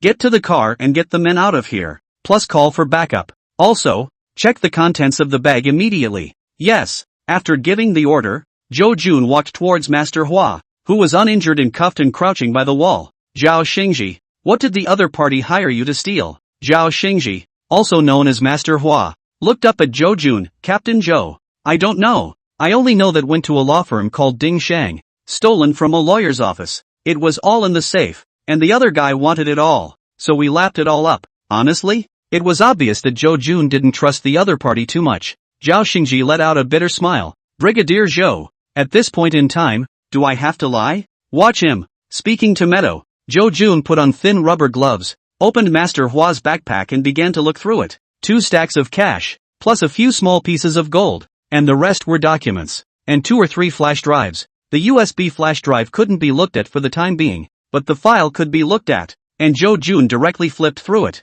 Not long after, Jo Jun's face changed, all surprise, then hurriedly put the stuff back in the bag and took out his cell phone and stepped aside to make a call. It wasn't long before he came back and said, have Xiao Wang bring the car down, we're ready to pull out. Yes, soon. 2 cars were driven down and 7 men took the 3 suspects straight away. Taking the opportunity, Yang Zhang also drove away. Just 2 minutes after Yang Zhan left, several police cars drove into the basement, and after another 10 minutes or so, several more police cars drove in with their lights flashing. Another night of tension and excitement. Early the next morning, Yang Zhan woke up, glanced at Zhao Mei, who was still awake next to him, went into the bathroom to wash up, and then changed his clothes and went downstairs for a run. By the time he got back from his run, Zhao Mei was already up and breakfast was ready. Meal time. I saw the breaking news that the boss of Yihu Real Estate was arrested by the police overnight, and shots were fired, and SWAT was deployed. Yeah, there's quite a bit of movement. Yang Zhang's eating motion paused for a moment, then returned to normal. Yang Zhang, will Godfather? It's okay, he's not doing anything. Really? You saw him? Zhao Mei asked excitedly. Well, see, your Godfather is pretty smart. So, can I go meet him? Zhao Mei asked again. Wait, I'll ask for you. Thank you, husband. Yang Zhang raised his head and looked seriously at Zhao Mei. Don't shout nonsense. You're not even a girlfriend. Fuck off you. Scum. Still want to see your Godfather? Think, master? But a mouthful of milk spewed out, and Yang Zhang almost choked to death. Just call me by my first name, and leave after dinner if you're okay. I don't think anything will happen. I'll call you if I can see you. I'm not going. So I go? Zhao Mei rolled her eyes. She really couldn't leave. More than 20 years of innocence handed over is not important. At most, as a protection for Yang Zhang, to help Godfather's payment, but the taste of Zhao Mei, but a little addicted. It was mainly because Yang Zhang was too strong. After breakfast, Yang Zhang prepares to go to Jo Jun to ask about the bonus. This case was basically solved by myself, so I can't possibly not get a bonus, can I? It's Yang Zhang's basic value that he should be rewarded for his labor. To the branch of the Criminal Investigation Brigade, as an old acquaintance of Yang Zhang was not stopped, directly up, only just inside, I realized that the atmosphere of the place wasn't quite right. According to reason, solved the case, or a big case involving a gun. The people of the Criminal Investigation Brigade should be very happy, but the atmosphere in the office area is obviously very depressing, not at all relaxed and happy. Just in time, Meadow came out of it.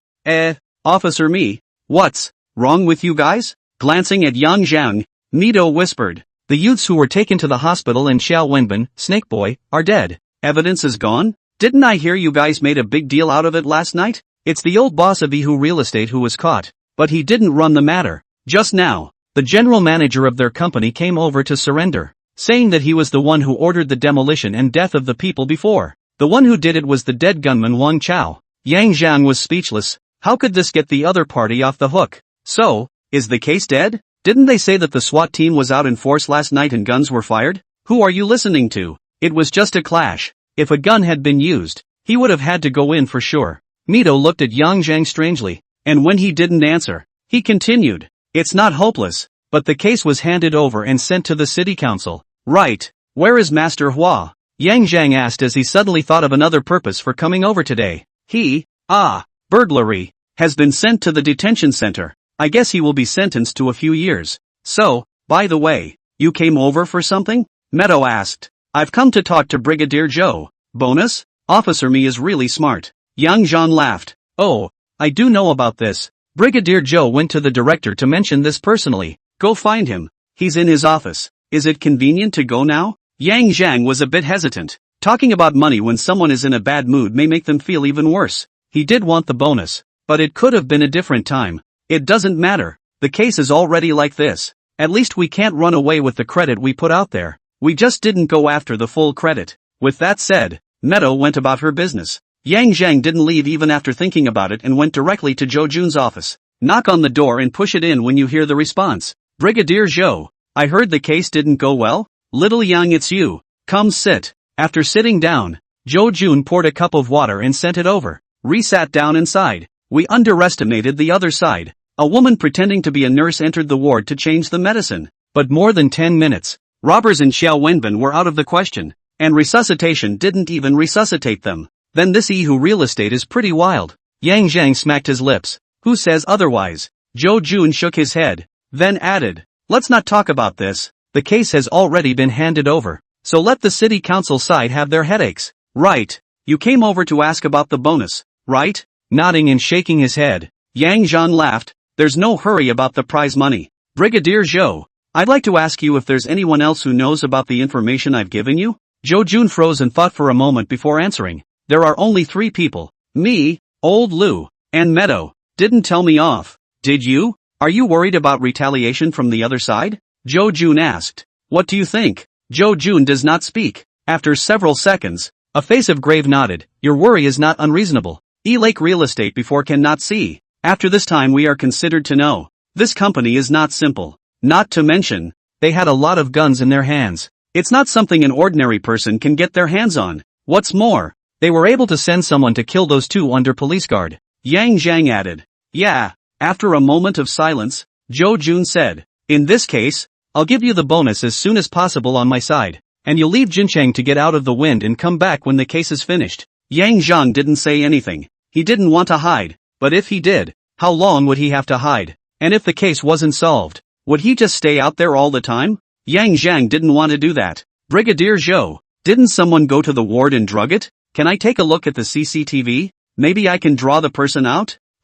Right. Zhou Jun responded. How could I have forgotten about Yang Zhang's perverted memory and divine painting skills? You wait. After a bit of work, the hospital surveillance was found and turned on, and started playing. That's the surveillance. There's 2 probes there at the nurse's station, pointing down the hallway. Check it out. Good. Yang Zhan watched the surveillance carefully. The security footage was in high definition, but the woman had obviously scouted ahead or knew the layout of the surveillance, and the probe could only capture half of her face. Watch the surveillance from the nurse's station. It's behind us. The woman changed the medication and took advantage of the late night to put her tools back at the nurse's station and walked straight away. And the surveillance behind her didn't capture the full face, although the upper half of the face was still there because she never removed the mask. I've looked at it carefully twice now. Yang Zhang began to draw, and soon the image of a woman jumped off the page, including her eyes, which were extremely vivid. The drawing paper was handed to Zhou Jun. After receiving it and looking at it for half a second, Zhou Jun frowned. This is only half a face. How can I recognize it? You can't, but I can recognize it. You? Really? I drew it myself, and as long as there's a picture, I'm 80 to 90% sure I'll recognize the person. That's 8 or 9. Wait here. I'll go find the picture. Soon, all of the information on the female employees of Yihu Real Estate was brought over, and Yang Zhang looked through them one by one, but unfortunately, there was nothing to be found after reading them. No, Yang Zhang said with certainty. After a pause, he added, Brigadier Zhou, let me provide you with a direction. Female, 20 to 25 years old, roughly 1 meter 68 in height, well proportioned, 78 centimeters in the upper body, 90 centimeters in the lower body, melon face, hairstyle not necessarily, could be a wig, willowy eyebrows, mouth shape not visible, but overall, the killer should be a beauty. This information is seen from the surveillance? Zhou Jun couldn't believe it. Yes, I'm a sketch artist. My skills are arguably top-notch.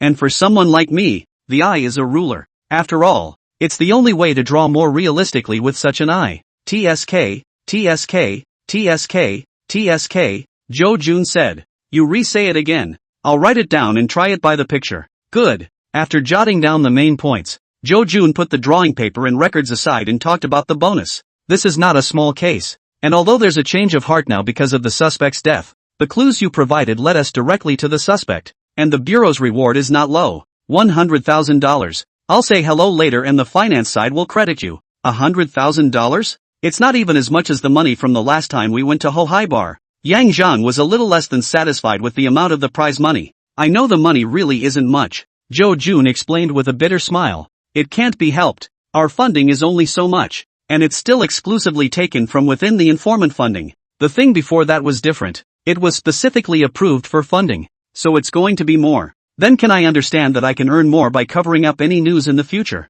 and then seeing if you give a reward, and then I'll reveal it when the reward comes out? Facing Yang Zhang's jab, Jo Jun helplessly spread his hands and said, it can be interpreted like this. Generally speaking, the reward will be higher than the normal prize money given for clues, but you'll have to wait until the case is really unsolvable before the reward is offered. Of course I don't want to see that. You are capable of outstanding. I will try to apply to the director. In addition, you just this painting and portrait description. I will report it. If with this can catch someone, I guarantee that no less than 30,000. How about it? Then it would be better for me to find out. Yang Zhang rolled his eyes. Good. If you can check it out and find the person directly, I guarantee that the prize will be no less than $100,000. And if you directly determine the relationship between the killer and the owner of Ihu, the prize will be at least $500,000 or more. That much? Oh, you don't know. Now that the police are on to Ihu real estate, their finances and such are going to be audited. And it's not a small case when the main thing is moving guns.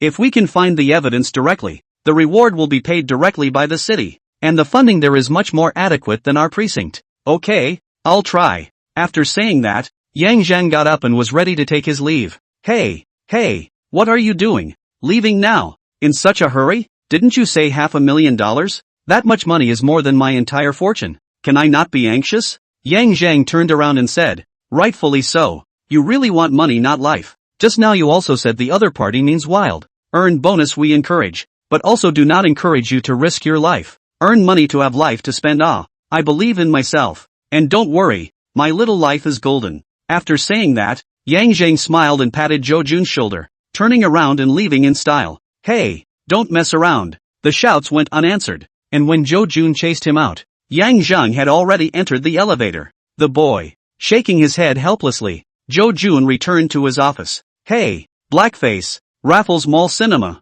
Get tickets for the Discworld 11:15, row 9, number 6. Okay brother, it'll take me 20 minutes to get over there. You're closer than me then. Don't meet up yet. Just go straight in when it's time and talk inside. Copy that. Hanging up the phone, Yang Zhan walked out of the precinct directly towards the bus stop. Instead of waiting for a bus, he casually stopped an empty cab passing by. Master, Raffles, Holler, movie theater. 5 minutes before the movie started, Yang Zhan was already in his seat. It wasn't until 2 minutes into the movie that Blackface walked in and took a seat next to him. Why are you so late? Waiting outside for a while on purpose, Blackface replied in a low voice as he looked at the screen. There were not many people in the theater. The two were in the last row, and there were a few more rows in front of them, and the total count was only more than a dozen viewers, less than 1/5 of the audience. Naturally, there wasn't even a single person in the last row like that. Handing over a paper bag beside him, it contained a newly purchased set of clothes. It's in there for you. The reward for the last message,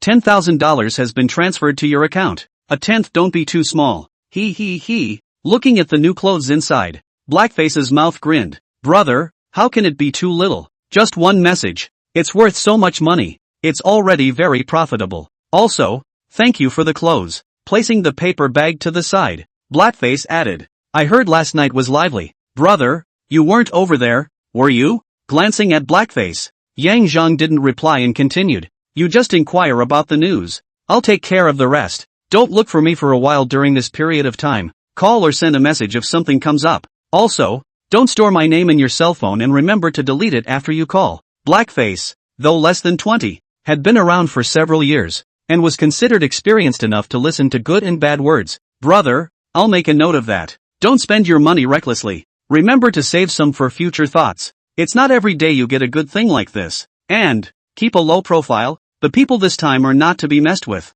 I know. Glancing at Blackface, he hesitated. When you make money, send some to your family. Not to mention the others. There's your sister. Got it, brother. The mention of home didn't make Blackface look good, and he was not in the mood to watch a movie. He's not like Yang Zhang. Yang Zhang is an orphan, but Blackface has a family. It's just that every family has a family. So he ran away from his family in his teens and came to the provincial capital to hang out. The family's business. Blackface talked to him. To be honest, Yang Zhang was envious of the Blackface children who still had parents and sisters to miss. He wanted to have one too. But unfortunately, after the movie, Yang Zhang separated from Blackface. Before leaving, he instructed Blackface to keep an eye on the movements on the road, especially if there were any outsiders. Currently the owner of Jardine Lake Realty is being targeted, and if he wants to do something about it, odds are he'll be looking for someone on the outside. As for the hit woman, he wasn't told. The Blackface of a wide range of people can speak well, listening to information first class,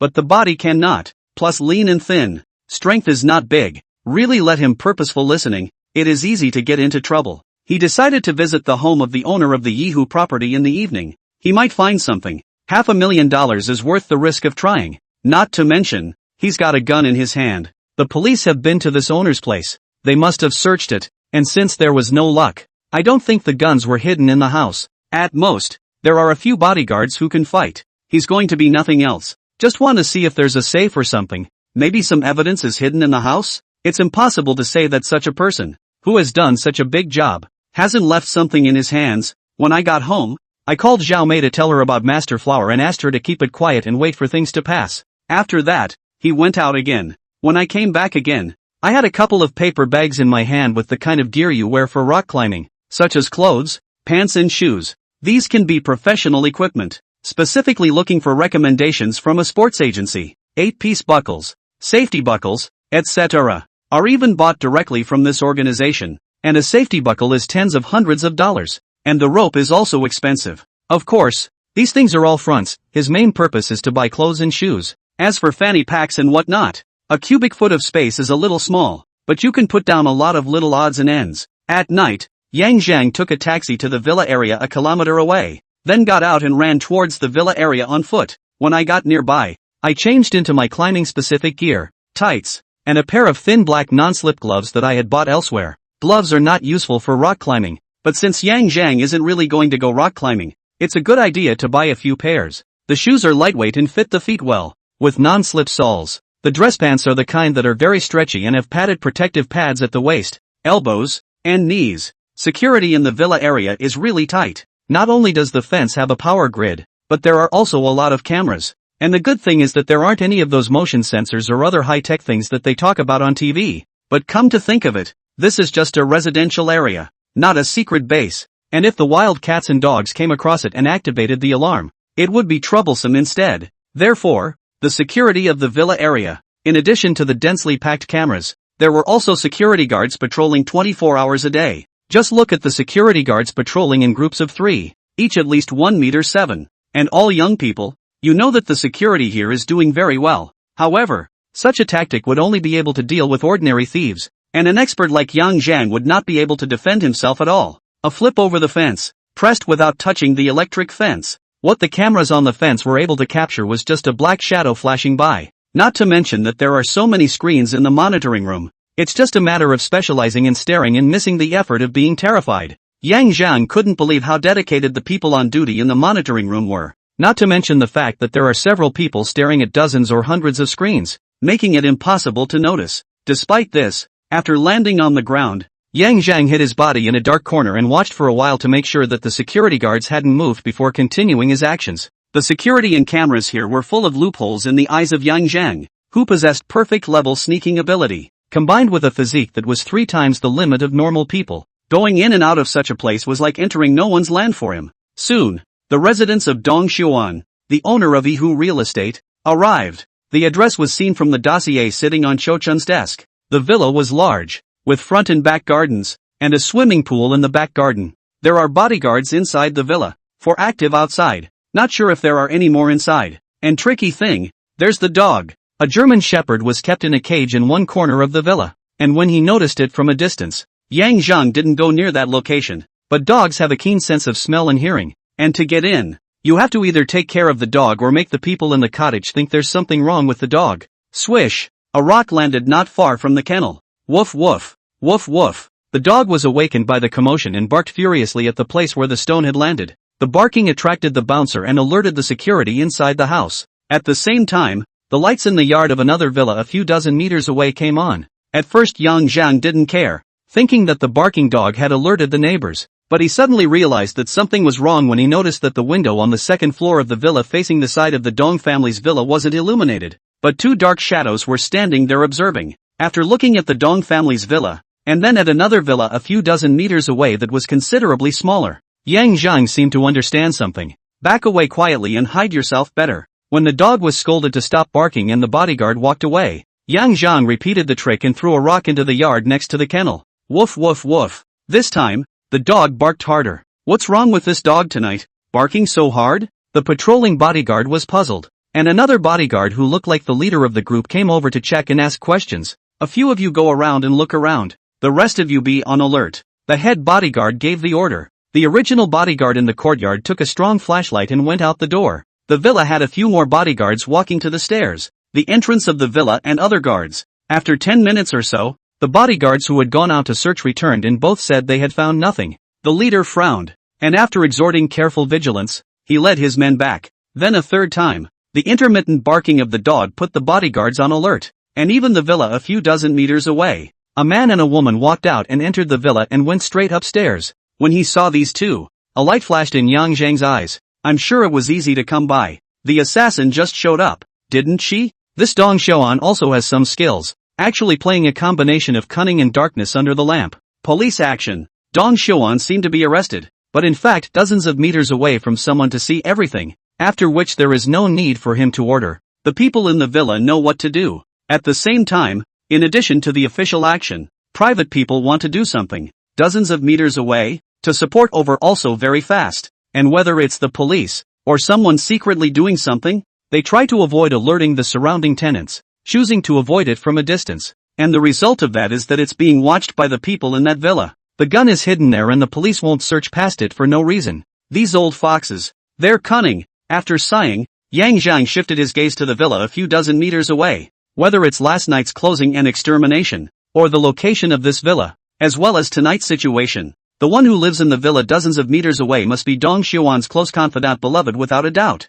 So something important. Would it be kept inside that villa? Want to check it out? Looking at the blackened villa not far away, a sense of danger surfaced in Yang Zhang's heart. There's danger in there. It was only until now that he felt the ability to sense danger for the first time. That feeling like an awn in his back and a needle in his heart let Yang Zhang know that there was something in the villa that could threaten his life. To be on the safe side, he decided to take a swing. But before that, he had to find a way to get into the large villa next to him and take a look around. Finally, the opportunity came. The bouncers on the other side of the kennel wondered if they'd gotten some kind of order and all ran for the front door. It's now an assisted run to the fence near the feet, reaching out on the wall to use the force to jump, easily tumbled into the yard, instantly hiding behind a nearby cylindrical landscape tree of about 1 meter in diameter. Monitor. Looking at the probe in the courtyard, while it was swinging to the other side, Yang Zhang accelerated forward and managed to reach the wall. Then, turning around, he utilized the gaps between the walls as well as the windowsill lamps to climb all the way up to the rooftop with ease. Just as he was about to show his head, the entire villa area suddenly lit up like daytime, and more than a dozen bodyguards rushed out with telescopic iron rods, searching around for something. Yang Zhang, unable to figure out what these bodyguards were looking for. Yang Zhang didn't care. The bodyguards were all outside, so there was only one head bodyguard in the villa, and a man and a woman who had come from a villa not far away. As for Dong Xiuan and his family, they were not counted as these people were not considered a threat to Yang Zhang. 2 seconds to open the door to the rooftop. The materials used for this home's decoration were good. At least there was no creaking when the door was pushed open. The feet passed noiselessly through the stairs to the 3rd floor. This floor is quiet and free of danger. After sensing a bit, Yang Zhang began to look room by room, and soon found a place that resembled a study. There's a safe. Upon seeing the safe behind the desk, Yang Zhang was pleasantly surprised. Re-entering the doorway, He listened for movement outside through the door to make sure there was no one outside before re-entering the safe and crouching down to observe it for a moment. An old-fashioned safe of the type that only required a key code. Anyway, open it first. After a couple dozen seconds of tinkering, the safe opened. Perfect level lockpicking is absolutely awesome. Except for electronic locks that require verification such as fingerprints or iris palm prints. Other locks, whether coded or mechanical, can't stop Yang Zhang carefully opening the safe. There was nothing but cash and a dozen standard 1 kilogram gold bricks. Oh no! There was also an FN-57 pistol, known as the body armor killer, in a box, as well as a box of 100 rounds of yellow, specialized pointy bullets. There were 2 spare magazines next to it, both fully loaded with 20 rounds. Body armor killer FN-57 pistol and specialized steel core tip ammunition. Just such a safe. There are 160 rounds of bullets. If it is found out, just such a cabinet would be enough for Dong Xuan to drink a pot of water. Just why didn't the police realize it before? Perhaps these were moved away earlier? Thinking of this, Yang Zhang revealed a smile, since he hadn't found out. It would be cheaper for himself now. The pistol disappeared along with the ammunition, and took another look at the cash inside. At first glance there were dozens of piles. Dollars, pounds, euros, if you add those gold bricks. According to the current price of gold, converted over, tens of millions of dollars or so. With the idea that thieves don't go empty. Oh no, it's ill-gotten gains that come to those who see them. Yang Zhang had no air and emptied the rest of the safe right out as well. The money definitely can't be used for a short period of time, but if you take a trip abroad, you should have no problem exchanging it for clean money in no time. Gold is the standard nugget, better out of the box. But if you don't need the money urgently, you can keep it on hand. It's a great value retainer. After looking around the study again and finding nothing else, Yang Zhang frowned. Could it be that Dong Xuan really put something important in a villa not far away? Chop. Suddenly, a very light sound of movement came. Yang Zhang's face changed. His heart instantly tightened. It was a danger perception warning. Discovered. Holding a Type 7-7 pistol in his hand and aiming it at the doorway, Yang Zhang slowly half-crouched on the ground and gently closed the safe with his other hand. Outside the door, a man wearing black short sleeves over a flak jacket, jeans underneath, and low-top military boots stopped and cursed as he glanced at the ball of paper he had just stepped on. In fact, after arriving at the villa, a man and a woman both, with some analysis, sensed that someone might have felt their way in order to lure the snake out of the hole and then catch the turtle in a jar. He discussed a plan with Dong Xuan, after which the bodyguards outside were transferred to the front door, and came over for a good while to send all the bodyguards inside the villa again. The behavior of their search was just for show, to hold the perimeter. As for the interior of the villa, just the 2 of them plus the head bodyguard's 3 men would be enough. At this point, the male assassins came out to search, while the female assassins and the head bodyguard stayed close to protect Dong Xuan and his wife and children in the master bedroom. After a search, the male assassin locked down the 3rd floor study. I just didn't expect the horse to lose its hooves. I wanted to approach quietly, but I stepped on a paper ball. Although the movement is not big, and can even be said to be very light, but at this time, any little negligence may cause the other party's vigilance. That person didn't show his face when he came in. Even the surveillance probes didn't capture the figure, so it was obvious that the person who came was an expert. Through a door, Yang Zhang and the male assassin confronted each other. A short while later, a man in a suit came up with a gun. The same head bodyguard who had received the code word to come to his aid. After the 2 converged, the male assassin was about to break out the sign language when he suddenly heard a noise. It was the sound of a window being pushed open. With no time to think, the man got up and stepped forward, kicking the study door open, the head bodyguard following with his gun. The 2 rushed into the room, only to see the window on one side open and no one in sight. The 2 looked at each other and ran straight for the window. When he came to the window to look, he saw a dark shadow had just climbed over the fence, while 2 black-suited bodyguards were lying on the yard floor. Swish! The head bodyguard took aim with his gun. Snap! The male assassin next to him pressed down on the gun and twisted his head to look over, shaking his head to stop his shooting, putting the window down and relocking it. Without stopping much in the study, the 2 went straight downstairs to the master bedroom. Boss. Well, Dong Xuan was in his 40s. His hair was dark and lush. His hairline was not receding, much less balding. He looked handsome, with some elegant temperament, only that there was an unerasable shade in his eyes. The hawkish look is obvious when looking at people. The male assassin didn't answer, glancing at Mrs. Dong and a pair of children no more than 6 or 7 years old next to him. You take the kids inside. Good. Mrs. Dong pulled her son and daughter into the bedroom inside, leaving only Dong Xuan and the others in the living room. Boss, the visitor was a master. Didn't catch him. saw the opportunity and let him run away. Waste. Dong Xiuan cursed in a low voice upon hearing this. The male assassin and the head bodyguard bowed their heads and didn't speak, while the female assassin stood aside and never spoke. The room fell into silence for a while before Dong Xiuan lifted his head to look at the woman standing next to him and asked, "What do you think? Which side is it?" The woman thought for a moment and said, "Not sure." "The police?" Dong Xiuan added. "Not like that. That's a rival?" The woman thought for a moment and said, "Maybe your partner, boss, is more likely." Hearing the woman's words, Dong Xiuan's face sank. He knew who the partner the other party was talking about, and he also knew that those people would definitely be worried if he was unlucky. After thinking about it, Dong Xiuan didn't dwell on the issue much, taking the woman upstairs and checking the study inside and out. Upon opening the safe and realizing that there was nothing left inside, his face instantly changed. "Fine. Make sure you find the man and get the gold back. It's the boss." After running out 2 miles, Yang Zhang changed his clothes, then turned off on an unmonitored side street and walked several more miles before taking an internet taxi on a remote street. "When I got home, I went into my bedroom with excitement and took out all of the knight's haul, even though he had a golden finger." The first time he encountered such a great benefit still made Yang Zhang's heart pound. Cash, flowery and green is lovely. Gold, yellow, 2 pieces of a touch, tinkling sound mesmerizing. Pistol. Well, this one's got to be touched, and there's no way to fire a shot to celebrate. Speaking of celebrating, Yang Zhang thought of the beer in the fridge, running out to open a bottle. "I went back to the bedroom and looked at the items on the bed, laughing as I drank. It took a long time to react. Am I going back to my old ways? After all, the reputation of the bulletproof vest killer is not just talk. You're doing a good thing yourself. But in the future, this kind of thing must not be repeated. After all, one's purpose is not to steal things, but to detect intelligence and help the police to solve the case." After a bit of mental construction, Yang Zhang peacefully put the things away again. After thinking about it, he still sent a message to Zhou Jun. "The woman has been found. Dong Xiuan Villa. If there is no one, within another building a few dozen meters away, pay attention. There are weapons." The text message was sent and immediately deleted. I was about to go in the shower when my cell phone rang. "Hey, Team Chow. You're still up at night? Couldn't sleep. Is the text message real?" Of course it's true.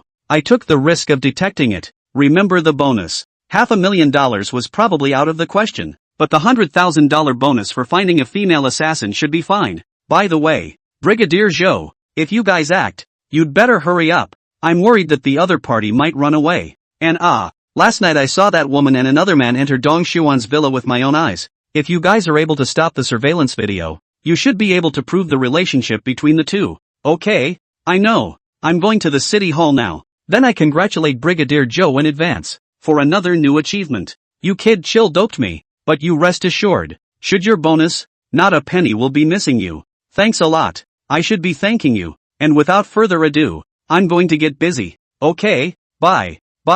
City Council. Zhou Jun rushed to the task force in a hurry. Guns are involved, and sensitive cases of forced demolition and murder are involved. The case about the Nail households who died in their homes and the shooting at the Central Financial Building have been merged and investigated, and a task force has been set up. Specialized cases, excluding all external influences, answerable only to the director. To the task force, Zhou Jun directly find responsible for the case of the Criminal Investigation Department Director Zhong Ming. The director of this Zhong is his old classmate. The two in the police academy or bunk beds of buddies. Just talent encounter is different. Now Zhong Ming has been a deputy division of the real leadership, while he is still deputy division level, the main section of the real position. The two seem to be only one level, one step apart. However, this step has blocked countless people. Many people have been working all their lives, the administrative level up, but cannot get the real job. Can only be a lifetime of small soldiers, although it was already more than 3 o'clock in the morning, but the task force's office area is still brightly lit.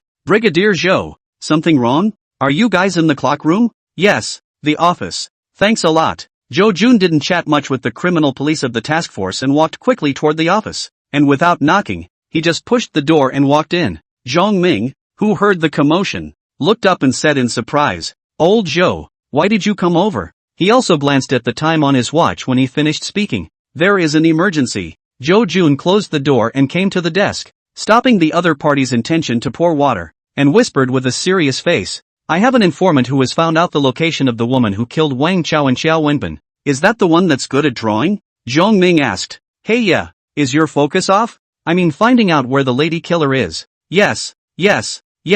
You say. The person is on Dong Xiuan's side, and my informant saw her enter the villa with another man with his own eyes, and, moreover, she herself lives in a villa not far from Dong Xiuan. My informant alerted that there were guns. If you want to act, you have to be quick. And there's also the need to take control of Dong Xiuan's villa at the first opportunity and get the villa's surveillance video in hand. Zhang Miang got it in seconds. Nodding his head, with a serious face, he said, I didn't expect. This guy is playing lights out with us, hiding people in the villa next door. Our target is Dong Xiuan, for the villa next to us tends to ignore. Hey, it's not bad to be an old fox. Old Zhong, what have you decided to do? Zhou Jun asked without answering. What to do? Of course it's a direct assault. Knock down all those in the way. What happened last time can't happen again, and we can't give the other side a chance to react. I transferred a team of SWAT officers into the task force just in time to be of use. I have to join. Zhou Jun took the opportunity to make a request.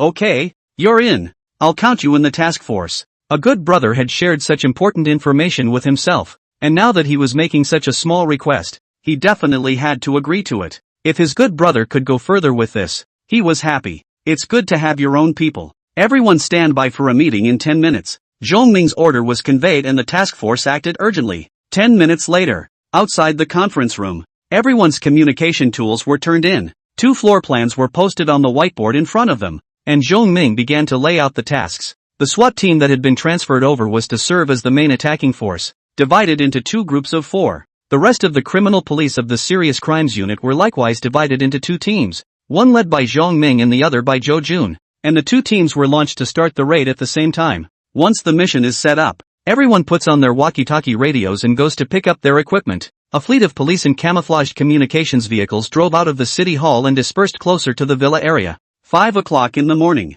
Units in position. To the watch. Launch the assault in 20 seconds. You can shoot at those who resist. Be quick and take control of the mainframe and personnel in the villa at the first opportunity. Prepare for action. With a command, the 2 teams immediately accelerated and touched up from 100 meters away. When he got close to the villa, the gun was aimed at the courtyard and the gate went straight over the fence to enter. Woof woof woof. Who? Someone. The kennel's large dog was the first to warn and alert the patrol. However, this time, the police are not joking. Armed with guns forward, the muzzle of the gun against the surrounded bodyguards, directly under the hands of the hard hit, easily break through the intention to repeat the trick of the bodyguards of the human wall. Soon, the villa was under control and the bodyguards were all escorted to the courtyard to concentrate. Dong Xiuan and his wife were taken down. Seeing the heavily armed police officers who rushed in and didn't give any face, Dong Xiuan's feet went weak. Having just experienced the theft, the police followed, and he assumed that the people who had stolen the contents of the safe before were really sent by the police.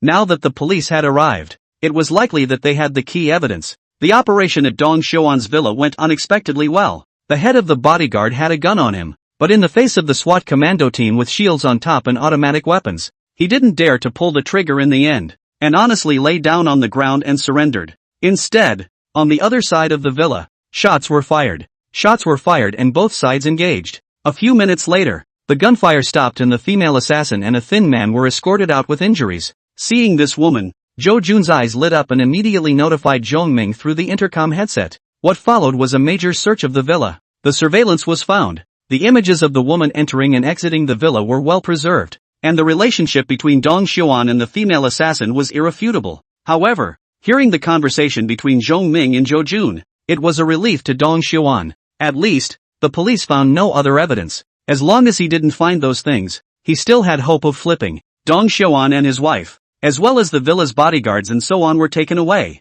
and a pair of children were also taken away, sent back to the task force and handed over to 2 female internal police officers to watch. This would have been a big win, but who knew that a closer look at the surveillance video would reveal that one person was missing. The male shooter, who had previously followed the woman into the main villa, was not among the suspects arrested. Dong Hyoan, where did this man go? In the interrogation room, Dong Xiaoan asked no questions and responded with silence in a vain attempt to wait for his partners to rescue him. Who this man is and what he's been up to. In the other interrogation rooms, the female assassin, the skinny gunman, and the head bodyguard were all being interrogated. Unfortunately, these guys were not simple characters, and with this level of interrogation pressure, it was impossible to pry their mouths open. Fortunately, however, these were arrested, one for each, and except for the 2 lesser children, no one else, including Dong Xiaoan's wife, was able to get out. The task force's actions alarmed the director. Zhong Ming and Zhou Jun were called over, and after the report, the director was also greatly energized. I will immediately report to the Municipal Party Committee, the National People's Congress, and request the expulsion of Dong Xiuan's status as a deputy to the National People's Congress. In addition, the gunman who escaped, most likely armed, is a great threat to the safety of the public, and it is imperative that he be apprehended as soon as possible. Yes, the two men stood at attention and responded. By the way, that informant mentioned by Zhou is very good. He should be heavily rewarded. Understood, director. I'll send the application over afterward. Zhong Ming nodded and responded. Well, there is Dong Xiuan's criminal evidence, just based on these now, at most, can only be sentenced to a few years? I want to nail his ironclad evidence. That Ihu Real Estate's general manager also add up. See if we can get a breakthrough from him. Okay, chief. I'll arrange it right away. In fact, Zhong Ming had already thought of it, but the director's orders, he could not say that he had already arranged it. It would make the leader lose face. This art of speaking. Looking at the side, Zhou Jun secretly nodded his head. He's just a little too straight sometimes. Jingle bells. The cell phone rang, and Yang Zhang, who was running in the park, pressed his Bluetooth headset and answered in a calm tone. This is Yang Zhang. Who is looking for me? Brother, Blackface. Hearing Blackface Air's voice, Yang Zhang slowed his steps and stopped at the side of the road. Calling me this early? Something wrong? Well, it's important. Is it convenient to talk on the phone? Yang Zhang asked. Better meet. Come to the Good Taste Bun Shop on Kuyuan Road 2. Okay, brother. Hanging up the phone, Yang Zhang ran for a few more minutes before running down the street towards Kuyuan Road. He lived in the neighborhood, and would pass by here on his morning run to Riverside Park and back. And this Good Taste Bun Shop is the treasure food he found. The porridge is sticky and flavorful. The rice soup is clear. The buns are handmade and freshly made. And the fillings are fried and delicious. He likes the soy sauce meat xiaolong bao of this house the most. And he can do 2 cages by himself. After sitting down to eat a cage, Blackface arrived. When he went in, he saw Yang Zhang at a glance, walked to the table and sat down, and didn't politely pick up his chopsticks and started eating. Boss, 2 more cages of buns. Blackface, hit the porridge yourself if you want it. Okay, brother. After beating a bowl of kanji back and eating 2 more buns, Blackface got down to business. Brother, I've heard that some people have been inquiring about the masters of the line all night long. Northside Gang was the first to be asked. Old Misery. Gang? Master Hua's henchman? Yes. Master Flower went in. Snake Boy died in the hospital. And it turns out that the piece at North Station was taken over by Kong. Oh, his skills are just like that. Fairy jumping is even more dangerous. He can't stay long. Yang Zhang sneered. Brother, that's not the point I was making, is it? Yang Zhang also came back to his senses, smiled at Blackface, and asked, do you know who the inquirer is? Not sure, but it should be a ruthless person. After Blackface finished speaking, he hesitated for a moment and asked, brother, you say, could it be the one who was with Master Hua last time? Yang Zhang agreed with Blackface's words. After all, he had only come out of Dong Xiuan's villa last night and had taken quite a few things. But, is it worth sending someone out to look for just over $10 million worth of stuff and a gun and bullets when the other side is being watched by the police? Nope. Yang Zhang suddenly realized one. If it was just something worth more than $10 million, as well as a gun and bullets, and things were stolen, for Dong Xiuan, even if he had to look for it, it wouldn't be at this time. The only thing that's possible is that something even more important is missing as well. And that thing was so deadly that it had to be found even though it was being watched by the police. Thinking of this, Yang Zhang looked at Blackface and said with a serious face, stay out of this for now. Go back and stay honest. And don't run around or pry recently. If anyone asks, just mention a few random names, and my name can be mentioned too. Brother, don't worry, even if they come to my door, I have a way to deal with it. Okay, brother, I got it. Well, go ahead. I'll go then. Brother, holding a bun in one hand, Blackface got up and left, quickly sweeping the food in front of him. Yang Zhang also checked out and left, jogging back home. As soon as he got home, he didn't even have time to change his clothes or take a shower. So Yang Zhang sat down on the living room floor and took out all the things he had shunted back from Dong Xiuan's house, examining them one by one. The cash was drawn out one by one, with no special markings, no particular flavor, and nothing out of place. Then, more than an hour later, Yang Zhang turned his gaze to the dozen or so gold bricks. Cash is no problem. All that's left are these gold bricks. It can't be that gun, can it? After spending some more time checking the guns and bullets to make sure the same was fine, Yang Zhang finally targeted the gold. But you can't find anything wrong with the feel of your hand. And you'll need some tools to get this gold off. Putting away the things on the floor and quickly showering and changing his clothes, Yang Zhang once again went out. Knock knock. Who? On the second floor of the old neighborhood, a knock sounded on the door and Blackface, who was watching TV in the living room, asked a question as he headed for the door. There was no reply at the door, and Blackface, who had gone to the door, remembered something with a lurch, and then asked again, "Who is it?" "I'm looking for Blackface." Hearing the reply, Blackface's heart thumped, and he fought back his panic to keep the performance light before opening the door. Glancing at the man standing outside the door wearing sunglasses, he asked, "I don't know you. You've got the wrong guy, don't you?" The man didn't say anything, and pulled out a wad of cash from his pants pocket, probably a couple thousand, and handed it over. "I want to ask you something." "Oh, come in." Taking the money, Blackface knew he couldn't push the man out of the way at this point and had to get out of the way of the body. When the man stepped inside, he glanced out the door to make sure no one else was there before Blackface closed the door and went inside. "Have a seat and tell me, what's the inquiry about? You guys are highly skilled in your line of work, great at scaling walls and good with your hands." Blackface pretended to contemplate, and then reported the names of several mixed train stations, including Gangzi. "These are all powerful. Some of them have bosses, some of them are bosses themselves. Good hands, but over the wall is awesome or not awesome, I'm not sure." The man nodded and got up to leave. Blackface sighed in relief and stood up with him. "Right." The man stopped abruptly. "I heard you have a brother, right? Why don't you mention him?"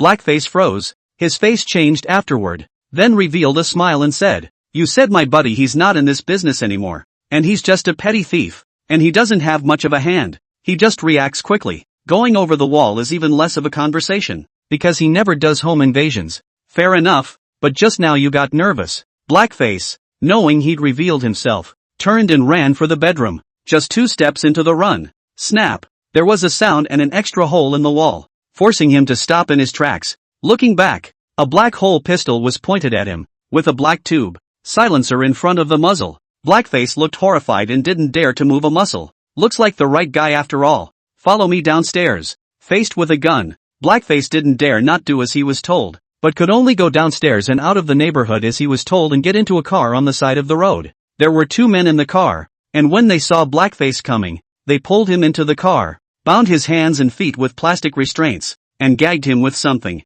The man also got into the cab. The car then started and drove off quickly. On the other hand, Yang Zhang bought scissors to cut metal, as well as some miscellaneous tools back home. A dozen or so gold bricks laid out in front of them, one by one, put them on the gram scale and weighed them. Several times later, finally, when the 5th gold brick was placed, the number was incorrect. There is a slight difference in the gram weight of the gold bricks. Holding this gold nugget in his hand and comparing it to another normal gold nugget, Yang Zhang soon realized a problem. On the surface of the gold bricks, the weight, number and other markings, the abnormal gold bricks have an extra dot underneath. Traces may seem normal and easy to ignore, but they really are different. Following this method, Yang Zhang found 4 more identical gold bricks, making a total of 5 bricks with problems. Place the marked gold bricks individually, bring metal scissors and pliers, etc., and lay your hands on a piece. With the help of vigorous efforts and tools, the first gold brick took more than 10 minutes to cut open, revealing a narrow space inside,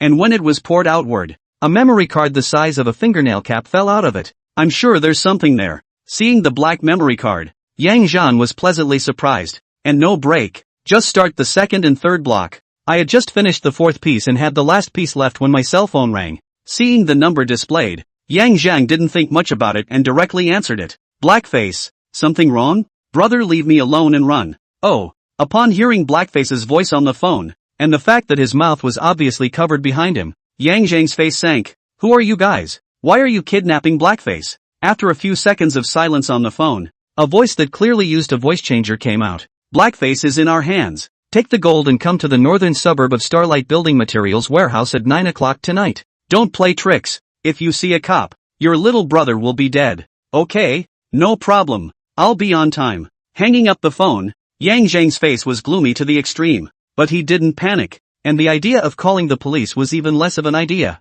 Grabbing the metal scissors, he cut open the last gold nugget and then put it all away again, leaving only 5 memory cards in front of him. What the card recorded, he wasn't interested in knowing. A glance at the time showed it was 3 in the afternoon. "Gather your things and head out the door, and instead of going through the front door, walk to the corner of the neighborhood and go straight over the wall. Found a car rental agency, rented a minivan, paid the deposit, and then got right in the car and drove to the northern suburbs. He wasn't going to wait until it was dark to go over there. In the warehouse, Blackface was hanging from a rack with a stool at his feet, his shirt off, bruised and bleeding from the corner of his mouth. It looked like it had obviously been tortured. Second brother. What's next? A big man in a black t-shirt with a pistol stuck in his back waist asked as he came to the man in the shirt who was grasping Blackface with a weapon in his hand. You guys be alert? The other guy might come over sooner. When the gold is in your hands, you two split the rest and get the hell out of here. And you don't have to worry about the rest. The two horsemen looked at each other and nodded as they turned around and retreated.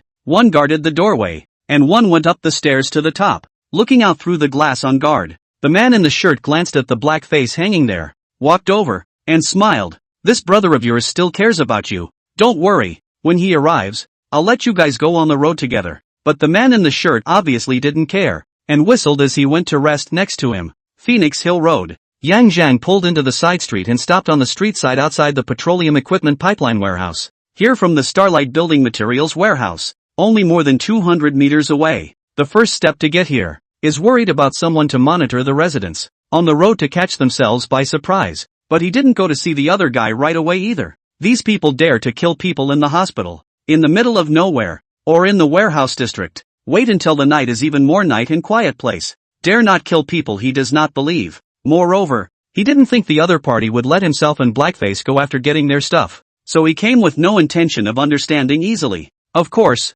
try not to use guns if you can, but it also depends on what happens when you go in and improvise. As the sky grew dark, Yang Zhang ate a piece of bread, drank a carton of milk, and stretched with his arms crossed. It was 20 minutes past 8, just about half an hour after dark. Open the door and get out of the car and walk toward the Starburst Building Materials warehouse. Ergo, the people have arrived. Just one carrying a bag, and for the time being, no one suspicious has been spotted following them. Standing tall and seeing far, the gunman on sentry duty upstairs was the first to spot the approaching Yang Zhang. As for the bag in his hand, it naturally contained gold bricks that have been cut open. Ergo stood up, Beretta with silencer in hand. The eyes of the hung black-faced child widened as he turned his head with difficulty to look at the warehouse door. He did not want Yang Zhang to come in. The gunman at the gate had retreated behind it. When they arrived, Yang Zhang did not hesitate and directly stepped through the gate. Brother, don't go into. Blackface's warning was a step too late, as the gunman hidden behind the door stepped forward and pressed his gun against Yang Zhang's temple.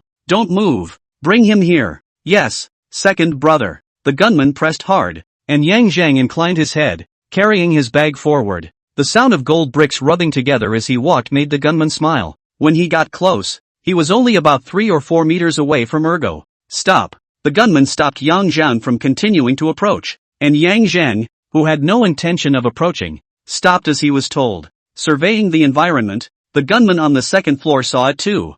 3 men, 3 guns. It's not hard to take without an ambush. Blackface. Finally, Yang Zhang turned his gaze to the dangling Blackface air, and when he saw his appearance, a nameless fire surged up in his heart. I brought the stuff. Put my brother down first. Raising the black pocket in his hand, Yang Zhang said in a deep voice, it seems that you are not clear about the current situation. Second brother sneered. 3 men, 3 guns. You too. One of you is hanging, one of you is unarmed. Listen to you? Joke. Bring the bag over. The last sentence was addressed to the gunman beside Yang Zhang. The gunman stepped forward, gun pressed against Yang Zhang's head, and reached out to snatch the bag. Yang Zhang did not resist and let the other party take it. Now that he knew what the other party meant and was not prepared to let himself and Blackface live, he had no more intention of letting them go and sending them to the station. Some people, it's better to die clean. The bag reached Ergo, took the bag and opened the zipper. Looking down about to inspect the gold bricks in the bag,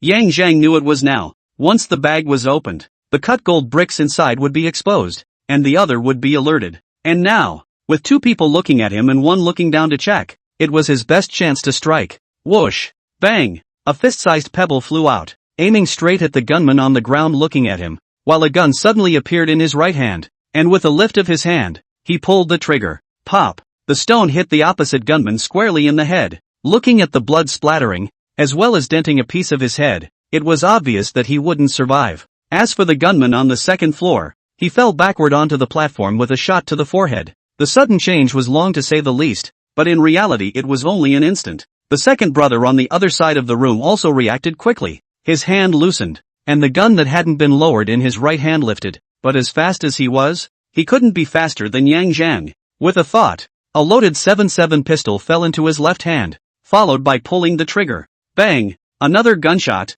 The second brother, who had just raised his hand, was shot through his skull by a bullet at close range. His body stiffened, his eyes rounded, and he fell straight back to the ground. The dangling black face was full of astonishment. He only heard 2 shots at extremely close intervals, and all 3 men fell. Looking again at the calm-faced Yang Zhang, for the first time, Blackface felt that he didn't know his brother well. But so what if you don't understand? His heart was already big, and he was grateful to Yang Zhang, and this time, the other party had saved his life. So to him, Yang Zhang was still his brother. Putting away his pistol, Yang Zhang walked over and zipped up his handbag before starting to touch the corpse. Guns naturally have to be taken away, especially the one held by the second brother, with a silencer, but it's a proper good thing, not to mention a famous gun, not one of those outdated obsolete products. 2 magazines were naturally collected. Finally, drawing a dagger from Ergo's body, he walked over to the chair and with a wave of his hand, the rope snapped and Blackface fell downwards to be caught by Yang Zhang. Just sit back and relax while I take care of this. Okay brother, you're busy. Yang Zhang walked towards the second floor, and just as he got to the stairs, he let out a wow of spray. He threw up. The aftermath of the first kill, especially after exploding 2 heads at close range, the red and white was revolting. But vomiting all will be fine. After a while, Yang Zhang got up and continued to walk. Touching the corpse, the body collected into the space. A cubic meter of space is a small space, but it can hold 3 corpses when squeezed. But with Blackface in, after pulling away the slugs from the wall and covering up the blood, Yang Zhang went downstairs. Pulling out his car keys, he said, Blackface, the car is parked in the side street to the left of the door. Go get it and I'll clean up. Looking at the car keys handed over, Blackface was touched in his heart. He knew that it was absolute trust, or else the brother wouldn't have let himself go first. Okay brother. Receiving the key, Blackface got up. His body was in pain, but luckily his legs were fine. After a few steps, Blackface stopped and turned back. Brother, don't worry. I won't say anything even if I die today. I'm relieved. Go ahead and bring the car around quickly. Aha. After a heavy nod, Blackface left at a quick pace. When only himself was left in the warehouse, only then did Yang Zhang begin to follow up, throwing the 2 corpses into the space, and cleaning the floor. And the blood was also cleaned up with ash and wood shavings in the corners, so that at least it was not visible to the naked eye. Before he walked towards the door, lighting a cigarette at the door, he waited a short time before Blackface drove up. Brother, where to? Go to the hospital. You need to be examined and treated for this injury. That's in there. Blackface asked worriedly after a moment of silence. It's okay, it's all taken care of. Just drive. Don't die. Hey, brother, you don't worry. My life is very hard just out of the time. Hungry for 3 days and 3 nights. There is no place to live. And it is a big winter. But also fever. Boiled a night froze well. Looking at the Blackface who drove into the car and smiled, Yang Zhang didn't say anything. Just lit cigarettes. Handed one to Blackface. Took one for himself. Took a hard drag and clamped it on his finger. His right hand on the window. His eyes looking out. His hands were trembling slightly. More than 20 minutes later, the car stopped at the door of the emergency room of the district hospital. The 2 got off. The doctor and nurse at the triage desk took a look and hurriedly pushed the wheelchair over, and sent the black-faced children directly to the disposal room. As for Yang Zhang, he was left to fill out the information and pay for the card. After stopping the bleeding, the doctor accompanied an expedited examination and confirmed that there was no internal bleeding except for a few bone cracks. Before the emergency doctor breathed a sigh of relief and followed to arrange for hospitalization. As for how Blackface got his injuries, the doctors and nurses didn't ask. Usually it's not a gunshot wound, knife wound, or any other life-threatening injury. They don't meddle in it and just treat the sick and save the people. There are quite a few wards in the district hospitals and there is no little problem in arranging direct hospitalization. In Jincheng, the bigger diseases like to go to the big 3 hospitals for treatment. Although the Beihai district hospital is also 3, but in Jincheng so many 3, the ranking can only be regarded as the bottom of the list. So, the wards here are not really in short supply. After settling Blackface and asking the doctor on duty for some precautions, Yang Zhang drove off. He had to go get rid of the 3 bodies in the space, drove out to the countryside, carried a cross-axe and shovel up the hill, found a nook and cranny, looked around at the hills, and started digging. The pit was dug deep enough that at least a normal rainstorm wouldn't wash the body out. Plus it's located at the base of a mountain, so even if there was a landslide, this place would only be buried, not exposed. After working for more than an hour, the 2-meter deep pit was dug, followed by a hand. 3 corpses piled up at the bottom, and then filled with soil. At the hospital, Yang Zhang's cell phone rang. "Hey, Captain Chow." "Yang, ha ha ha, we've got him.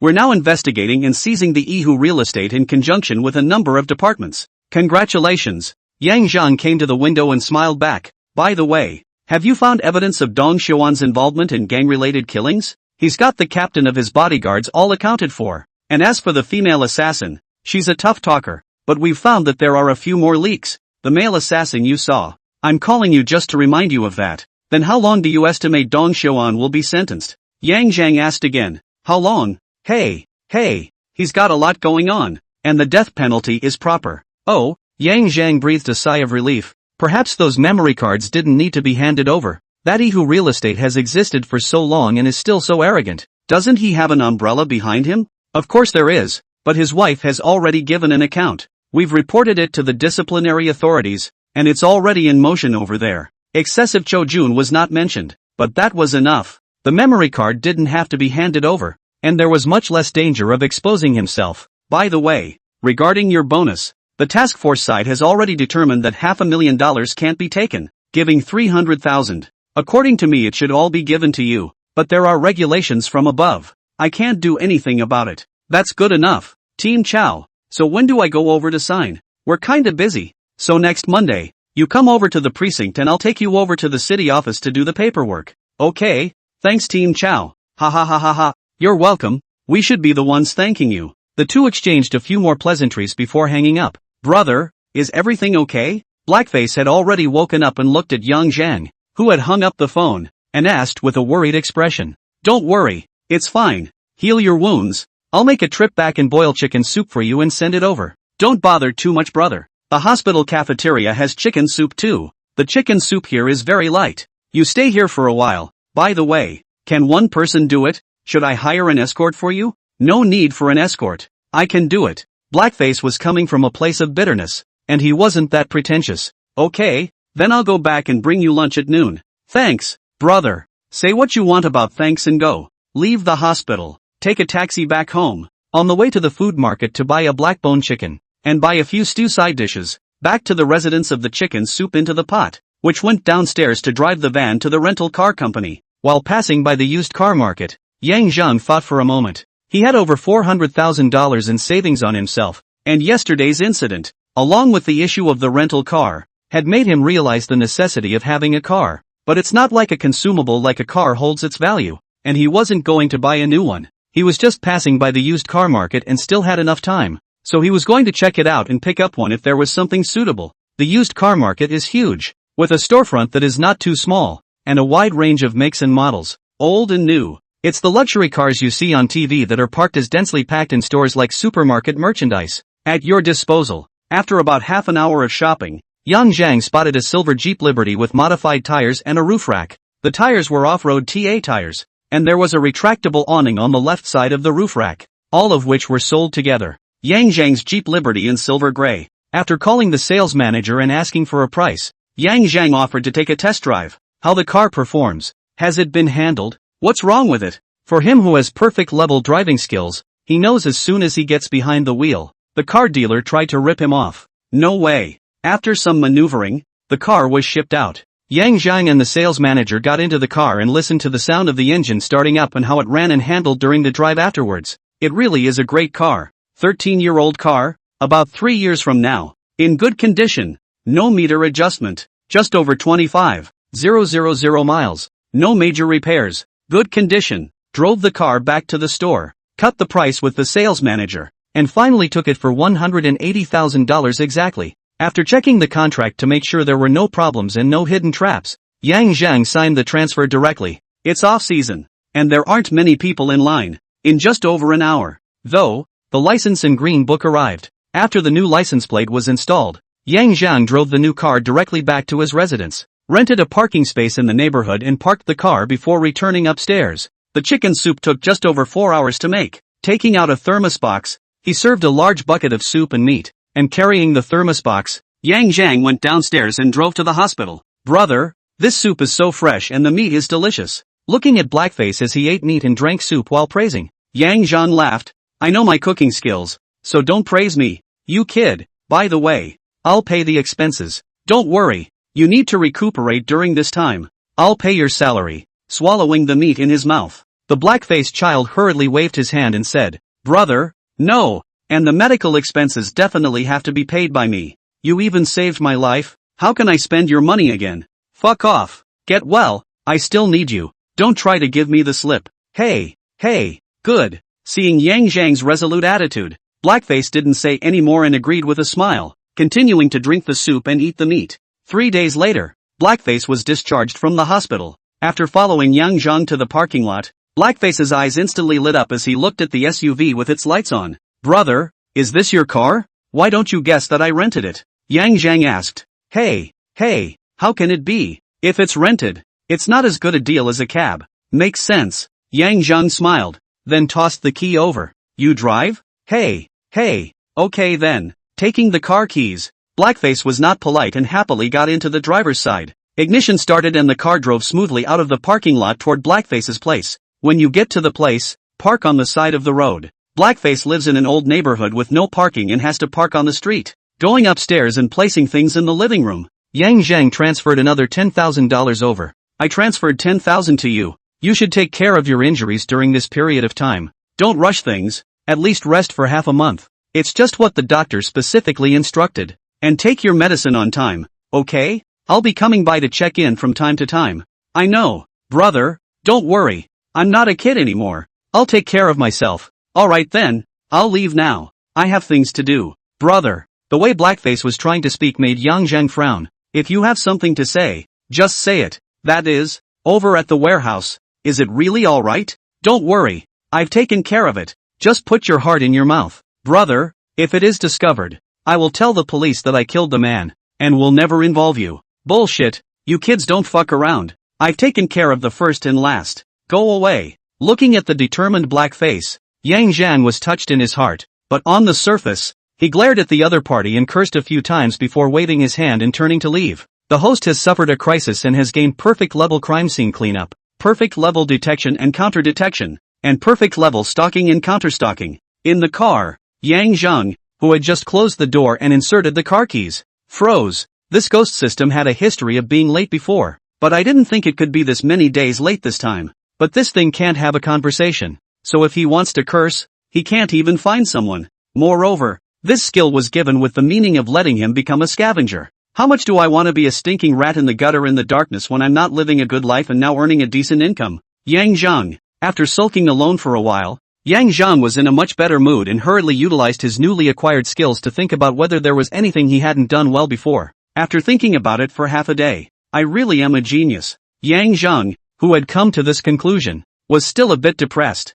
So, he was a born criminal genius? No, that's just being thoughtful and action-oriented. Rushing to put the bad thoughts out of his mind, Yang Zhang motivated himself. If people don't offend me, I won't offend them. I can't just watch Blackface die, watch myself and Blackface die, and not do anything about it. Mental construction complete. Start the car and go home. When she went to collect her bonus on Monday, Yang Zhang was still nervous and asked sideways if there were any new cases. For Yang Zhang, who had behaved extremely well and helped him a great deal, Zhou Jun didn't suspect anything and chatted generously about the case. And jokingly, he said, if it weren't for the fact that you have a prior criminal record and your education is too low to meet the hiring criteria, I would be ready to special recruit you. In the face of these words from Zhou Jun, Zhang Yang only smiled in a far-fetched manner. After signing, Yang Zhang was ready to leave. However, Zhou Jun mysteriously pulls him in and takes him upstairs to an office. Old Zhong, I've brought you someone.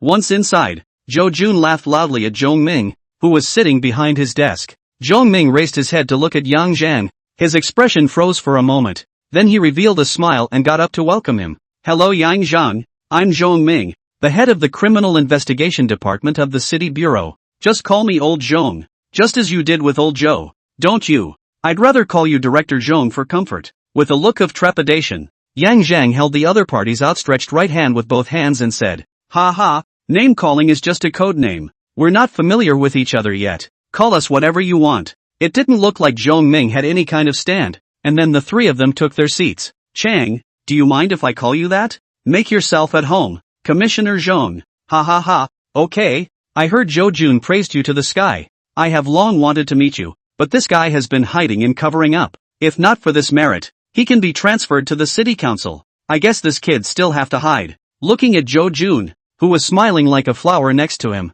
Yang Zheng understood. Dare it be that people have been promoted. The unit is not the same. In advance to bring their own to pay respect to the doc. Recognize the Dorit. It's all because Team Joe lifted me up. I only know how to draw a picture. The other thing is that I used to know some skills that aren't on the stage. Ahem. The path was narrowed at that time. It's fine. The past is a thing of the past. The so-called prodigal son returns to his roots. Not to mention the fact that what you have committed before is not a great crime that is unforgivable. Zhong Ming waved his hand. Then, Yang, let's add a contact information. In the future, if there is anything you need help with, you can't hide it. Yang Zhang didn't say anything and looked at Zhou Jun. In reason, he was the first to know Zhou Jun, also through his relationship to know Zhong Ming, and people have always been good to themselves. At this time, certainly to see the attitude of Zhou Jun. Why are you looking at me? This is my leader from now on. So don't give me a hard time. Okay, Director Chung, I'll sweep you up then. Anything.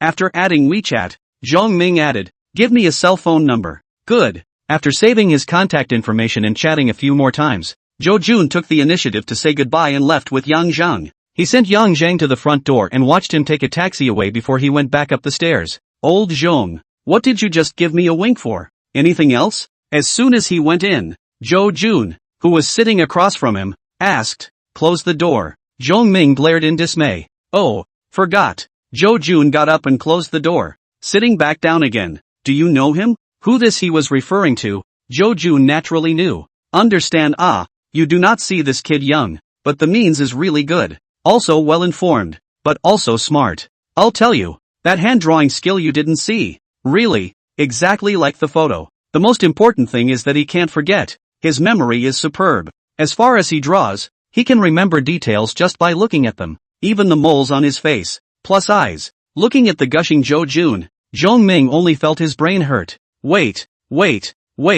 I mean, the rest of him, do you know anything about that? Other? Zhou Jun said he didn't understand. If I say that he may have killed someone, no way. Zhou Jun switched to his feet. How is that impossible? You've been watching him 24 hours a day? One sentence made Zhou Jun unsure of himself and retorted with a stiff upper lip. Although I can't keep an eye on him 24 hours a day, this kid doesn't look like that kind of person. What kind of person? Lao Zhou, you're also an old detective. Criminals would carve words on their faces? If it's not engraved on your face, how do you know? He has a murderous aura about him. The more you talk, the more mysterious it gets. Zhou Jun skimmed his mouth.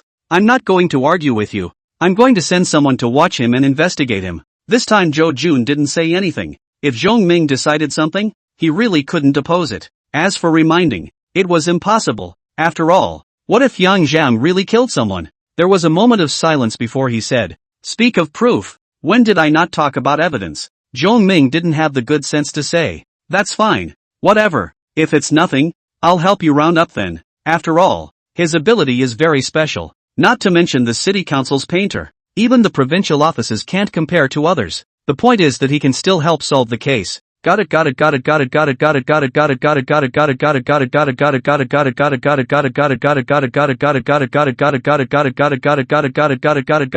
Okay. Zhou Jun got up and took 2 steps, then returned uneasily. Pay attention. Don't make things too much of a bad ending. I have a point. On the way home from the city council, Yang Zhang sat in the back of the car, his hand propped up on his jaw as he looked outside, his eyes thoughtful. Zhong Ming's unusual behavior didn't escape him. At the time, he thought that the other party thought he was young, but in retrospect, it didn't seem to be the case. Not to mention, when he exited the office, even though Zhong Ming and Zhou Jun's eyes met in a very subtle way, it was still seen by him. So, does this director Zhong suspect himself? With one look, Yang Zhang couldn't figure it out, but in his heart, he was secretly on guard. Since there was suspicion, Zhong Ming would not look on and ignore it, even if the person was a talent. But more talent is not an exemption from crime, especially a felony like murder. After Zhou Jun left, Zhong Ming immediately secretly gathered a team of people to set up the task, and when this team received the order, they didn't drive the bureau's car, changed into civilian clothes and set off. The reason why we don't drive the bureau's car is that it's Zhong Ming's request, because Zhou Jun mentioned that Yang Zhang has a good memory. He was worried about the license plate revealing itself and being detected by the other party. Yang Zhang, who was secretly wary in his heart, realized something was wrong when he went out to set up his stall in the afternoon. "There's someone trailing behind us." And there was more than one. And the tracking was methodical. 4 vehicles in all. A taxi, a sedan, a rolling box-type minivan, plus a motorcycle. The 4 cars changed positions behind them from time to time, so if it was an average person you couldn't really be sure without some trickery. However, he, who possessed perfect grade tracking and counter-tracking skills, still found it easily. The discovery was easy, but the heart was nervous. For in a mere instant, he thought of the possible identity of the man who had followed him, a policeman. Relax and drive the tension away. Yang Zheng pretended not to know and drove all the way to Chuanxi Road. After pulling into the underground parking lot of a shopping mall, he got out of the car and took the painting stand up to the ground, heading for his usual spot. The painting stand is stretched out, waiting for customers to come to the door. And soon after, 5 men and 1 woman appeared on the walkway. They pretended to be tourists shopping, and the woman with the long hair even pretended to be a couple with a man. The 6 people made sure at least one of them kept an eye on the painting booth, and also took advantage of the photo opportunity to take a picture of Yang Zheng. As for the few people following him, Yang Zheng didn't care. He paints when he has guests, and when he doesn't, he sits in his chair and watches the pedestrians around him. Not far away, 2 police officers dressed as a couple sat on a bench, and the female officer glanced at Yang Zheng and said to her colleague, "He's watching pedestrians? Could he be picking out a target?" The male co-worker was speechless. "There's so many people here. If he's picking a target, surely he has to keep up, right? Do you think he means it?" Rather, the policewoman is elite, but still inexperienced and was just transferred up. The male colleague next to her, although only a few years older than her, was the veteran who had taken her on, an experienced elite criminal investigator and the leader of this tracking squad. Painting, waiting for customers, painting, off and on, until 9:30. He earned a little over $2,000. Taking a glance at the time, Yang Zheng began to pack up his things and prepared to leave. Attention all teams. Rabbits prepare to move their nests. Copy that. Driving on the road. It was as if Yang Zheng didn't even notice the stalking behind him, and drove all the way home. When they arrived home, they had no intention of leaving, and the tracking team took the opportunity to install a camouflaged pinhole camera in the hallway, directly in front of the door of Yang Zheng's residence. Inside the wooling van, 2 computers displayed several surveillance images. There were those of the elevator, the garage entrances and exits, and a camouflaged pinhole camera at the entrance of Yang Zheng's residence. The captain and the policewoman sat inside on duty. The others stood guard and chatted through their headsets. "Chief, the rabbit's earning power is not ordinary. In 2.5 hours it earned more than 2,000. If you calculate it like this, it's at least 40 to 50,000 a month. More than 5 times my salary. I almost quadruple it." Speechless, the captain picked up his walkie-talkie and said, "It's people who make a lot of money who are also good at what they do. And you've got that drawing skill?" After the silence, the crowd's voices came over the headphones. "No comparison. No comparison at all. I've seen it close by. That painting skill is really divine. Even the eyes can be painted, and people look at it and then look down to paint. They don't need the guest to maintain the posture all the time. In a word, bull. I've heard that over at the Yangqing precinct before. With the rabbit's drawing skills and memory, he solved several cases? Oh, your news is outdated. The task force a few days ago. The case, but also people to help find the clues. This morning is the Yangqing branch of the Zhou Brigade to bring him to the bureau to receive the prize money. 300,000 it is. So, Chief, we still on him?" Listening to his men, the captain was also depressed. It was silent for a long time before he said, "We'll just carry out the orders of the Zhong division." Okay. The headphones finally cleared. For the next few days, Yang Zhang was very regular every day. "I get up early for a morning run for an hour. Then I practice boxing and kickboxing in the park. Then I go home and rest. And then I go out around 6 p.m. to set up my stall. Sometimes I go out in the afternoon, to farther places like the botanical gardens, near the university town. Income stayed above $1,000 per day, with new locations earning a bit more, reaching 5,000 plus again one day. It was in a college town. Living conditions are better, and the purchasing power of college students is horrible. At least 100 or so dozens of dollars a piece of paintings. Is painted affordable, especially girls. Handsome artist, warm smile, soft words, out of this world brushwork. Who can carry the little girls? With a week's income of 15,000 plus, and the fact that Yang Zhang didn't act like a murderer in the slightest, the captain felt that instead of tracking him down to investigate possible homicides, he should have someone check this one's taxes, and maybe even find out something. Half a month passed. Yang Zhang didn't react in an unusual way, which made the officer in charge of tracking Emo For this matter, the captain made a special trip back to the city office to brief the director. Really nothing unusual at all? Indeed I don't, Commissioner. So, could it be that you guys are exposed? The captain was silent for a while before shaking his head. There shouldn't be any. The tracking distance is stretched very far. The 4 cars also don't change every day. And the makeup reconnaissance is also used, so there's no reason for him to find us. But what? Zhong Ming asked with a tightened expression. But he should have kung fu in him. The real kind. We saw him practicing his punches and kicks in the park with our own eyes when we were following him. And he's very strong and powerful. Oh, Zhong Ming's complexion moved, nodded, and said, alright, you guys pull back first and wait for a suitable opportunity before. Knock knock knock. The knock on the door interrupted Zhong Ming's words. The office door was then pushed open. Zhou Jun walked in. Old Zhong. There is a case. Go. Zhong Ming stood up to gather himself and looked at the leader of the tracking team. Go arrange it. Yes, Director. The captain nodded and greeted Zhou Jun again. Division Zhou. Zhou Jun transferred to the City Bureau, the Criminal Investigation Department, the main section of the Deputy Division of the real position, and also served as a brigade captain. On the surface is a flat transfer. After all, the real position is still the main section level, but in fact rose half a level. After all, he's been promoted from the precinct to the city council, and he's still the deputy director of the Criminal Investigation Division. Reliable sources say that in 2 or 3 years, as long as he doesn't make any mistakes, when Zhong Ming rises, he'll be able to take over the director's seat and move up another level. West Phoenix Road section of Sandy River Park. A cordon had been erected around the river green. Dozens of police officers were working inside the cordon, and a few cars were parked by the side of the road as Zhong Ming and Zhou Jun rushed to the area with a dozen of their men. Getting out of the car and putting their IDs around their necks, the group went inside the cordon in civilian clothes. Chung Division, Chao Division, Beihua District Branch Criminal Investigation Brigade Captain and 2 people greeted, and then directly introduced the case. The informant is a fishing man.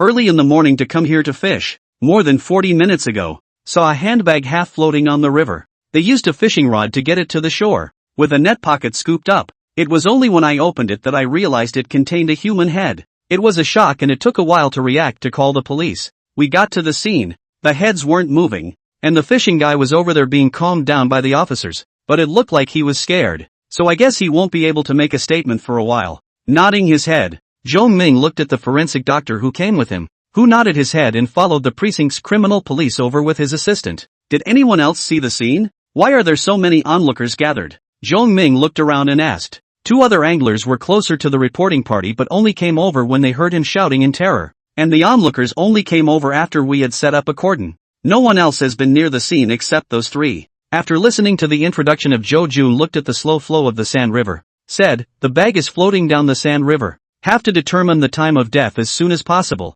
and then in accordance with the flow rate of the current to calculate the location of the dumping of the body. Well, arrange for someone to do something, while the others take a look around. Zhong Ming nodded after hearing this and arranged it. Yes. While the crowd dispersed, Zhou Jun and Zhong Ming both walked towards the forensic scientist who was working and saw the heads in the small tent. Male. Not long dead. Judging from the wounds, the head was decapitated soon after the victim was killed. The murder weapon was not sharp. The killer used at least 10 cuts or more to decapitate the head. The coroner made the introductions. The exact time of death, however, will have to go back for a detailed examination. And in addition, the determination of the time of death will be more accurate if the torso area can be found as soon as possible. Transfer people over and search along the riverbank. Zhong Ming immediately ordered. Okay, I'll make the call. Zhou Jun responded, taking out his cell phone and dialing the bureau to call for backup. After hanging up the phone, Zhou Jun thought for a moment and said, Old Zhong, I think we can have Yang Zheng come over and have him make a drawing based on the head and try to recover it,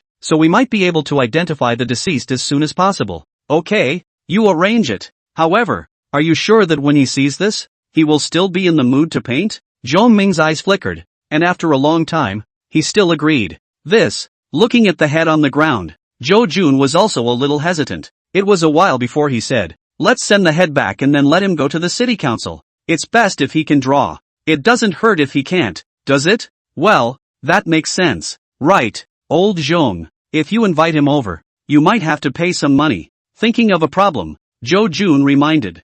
$3,000, ask him if he's willing. After thinking for a few seconds, Zhong Ming gave a price. Shouldn't be a problem. After saying that, Zhou Jun walked to the side to make a phone call. Sitting in the living room watching TV, Yang Zhang received a call from Zhou Jun. Hey, Yang, are you busy? No. What's the introduction to Brigadier Zhou? Hey, I can't hide it from you. We have a case here. We need to use your painting skills. Why don't you come to the city office? It's not a waste of money. $3,000. Just one painting? For this price? Yang Zhang didn't feel it was low, but rather high. After all, how much does he usually pay for a painting? Despite the case attribute bonus, at 3,000 it's certainly worth the price tag. Not to mention the fact that there were police following him, and he wanted to take the opportunity to poke around. It's just one painting, but it's something special, so come on over and we'll talk. Good, then I'll pack up and head out. I'll be there in 15 minutes tops. That little young. If you arrive. Wait a moment. Oh yes, it's the city council. City council? You got promoted? Hey, Deputy Director of Criminal Investigation. But just a flat transfer. Okay, got it. Congratulations Zhou Division. I'll set off over there right away. Thanks Young. Don't mention it. And thank you for introducing me to business. After hanging up the phone, Yang Zhang held the phone and thought, it seems that inquiring about tracking oneself cannot be rushed, and one should improvise when the time comes. After packing up and grabbing the food, Yang Zhang went downstairs and drove out. There were quite a lot of cars on the road at this time of the day, and it was rush hour, so the time consumed to reach the city hall was about 10 minutes more than expected. After waiting in the CID reception room for about half an hour, a couple of cars stopped outside. Seeing Zhou Jun and Zhongming both getting out of the car and walking inside while chatting, Yang Zhan walked out of the reception room to welcome them. Chung Division, Chao Division, Little Yang has arrived. Ah, so what? Lao Zhou, tell Little Yang about the situation. After shaking hands with Yang Zhang and saying hello, Zhongming instructed Zhou Jun and then went upstairs. Come on Yang, let's talk inside. Okay, re-entering the reception room and sitting down. Zhou Jun poured tea for Yang Zhang before taking a seat next to him and asked, if you were given a body part, would you be able to draw the portrait? Yang Zhang, looking at Zhou Jun strangely, the cup of water he had just picked up in his hand was put down. Director Zhou, I'm just better at drawing, but I'm not a god. How am I supposed to draw it if you only give me part of it and don't see the whole thing? Guess. No. What if? It's just the head. Can you draw it? Hearing this, Yang Zhang directly stood up and headed out without saying a word. As soon as he pulled Yang Zhang to a stop, Zhou Jun blocked the doorway. Get out of the way. No. Looking at Zhou Jun, who looked as if he didn't answer me or I wouldn't let him get away. Yang Zhang was also speechless, rubbing his brow and saying, Commissioner Zhou, Master Zhou, please spare me. I'm just an ordinary person, and you're asking me to look at heads? How much do you think of me? Aren't you worried about me developing a mental illness? Not being able to sleep? You have your own painters in this matter. Get them. They have experience and are not afraid of this stuff. I'm just an ordinary guy. Spare me. But they're not as skilled as you. But I also want to live a few more years, and I don't want to be tormented by nightmares every day. The two of them said one thing to each other, and no matter what they said, Yang Zhang just wouldn't agree. The police were already suspicious of him, and had sent someone to follow and monitor him. If he agreed to do this, Yang Zhan wasn't sure if the director of the police,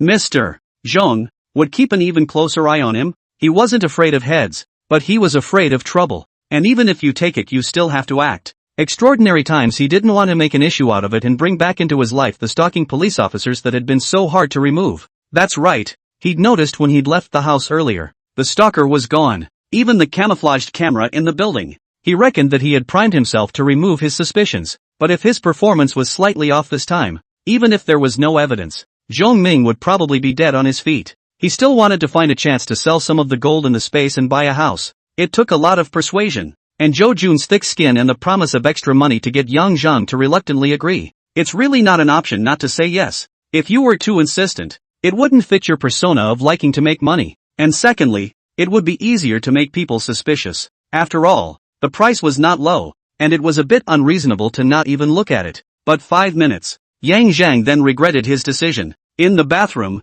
the sound of vomit wow kept coming, and Zhou Jun, who stood in the doorway, smoked a mouthful of cigarettes, his face fuming. Well, Zhong Ming walked over. What else? Throwing up inside. Just looking at it and running here. Throwing up for minutes. I told you no, didn't I? And you called him over. With this on his lips, Zhong Ming's feet did not stop. I'll go in and take a look, but don't vomit water. I'll check it out too. The two walked in and saw the open cubicle and Yang Zhang, who was lying on the toilet dry heaving. At this moment, Yang Zhang was not as radiant as he usually was, but looked as if he was seriously ill. His face was white and his eyes were red. This appearance startled Zhou Jun, and together with Zhong Ming, they rushed in to try to help Zhang Yang up. The flavor is too strong. The two of them forced themselves to hold back their retching and pulled Yang Zhang up. Don't vomit. Come with me to drink some salt water and then go to the medical room to get in for. Zhou Jun said anxiously. Yeah. Go. At this moment, Zhong Ming couldn't care less about any suspicions. Don't find out anything, but if something happens to him, he'll be finished. The two men helped Yang Zhang to the bureau's medical room, and after a large glass of light saline and then 2 tubes of dextrose, the doctor put in 4. People are okay, no dehydration. Zhong and Zhou, is this a newcomer? Poorly? The doctor asked after checking a bit. No, special talent, hired to help. Zhou Jun returned. The doctor froze, then glanced at Yang Zhang, who was lying on the bed with his eyes closed, and said, then you guys can pay attention. With this time, people might not help in the future. With that, the doctor left. After keeping watch for almost 10 minutes, Zhong Ming said and left. The case has to be done. He's busy, but Zhou Jun can't go. He was the one who found the person, so he had to take responsibility to the end and make sure that Yang Zhang had no more problems before he could leave. After 2 p.m., Yang Zhang was basically fine. Old Chow, bring me my drawing board and brushes.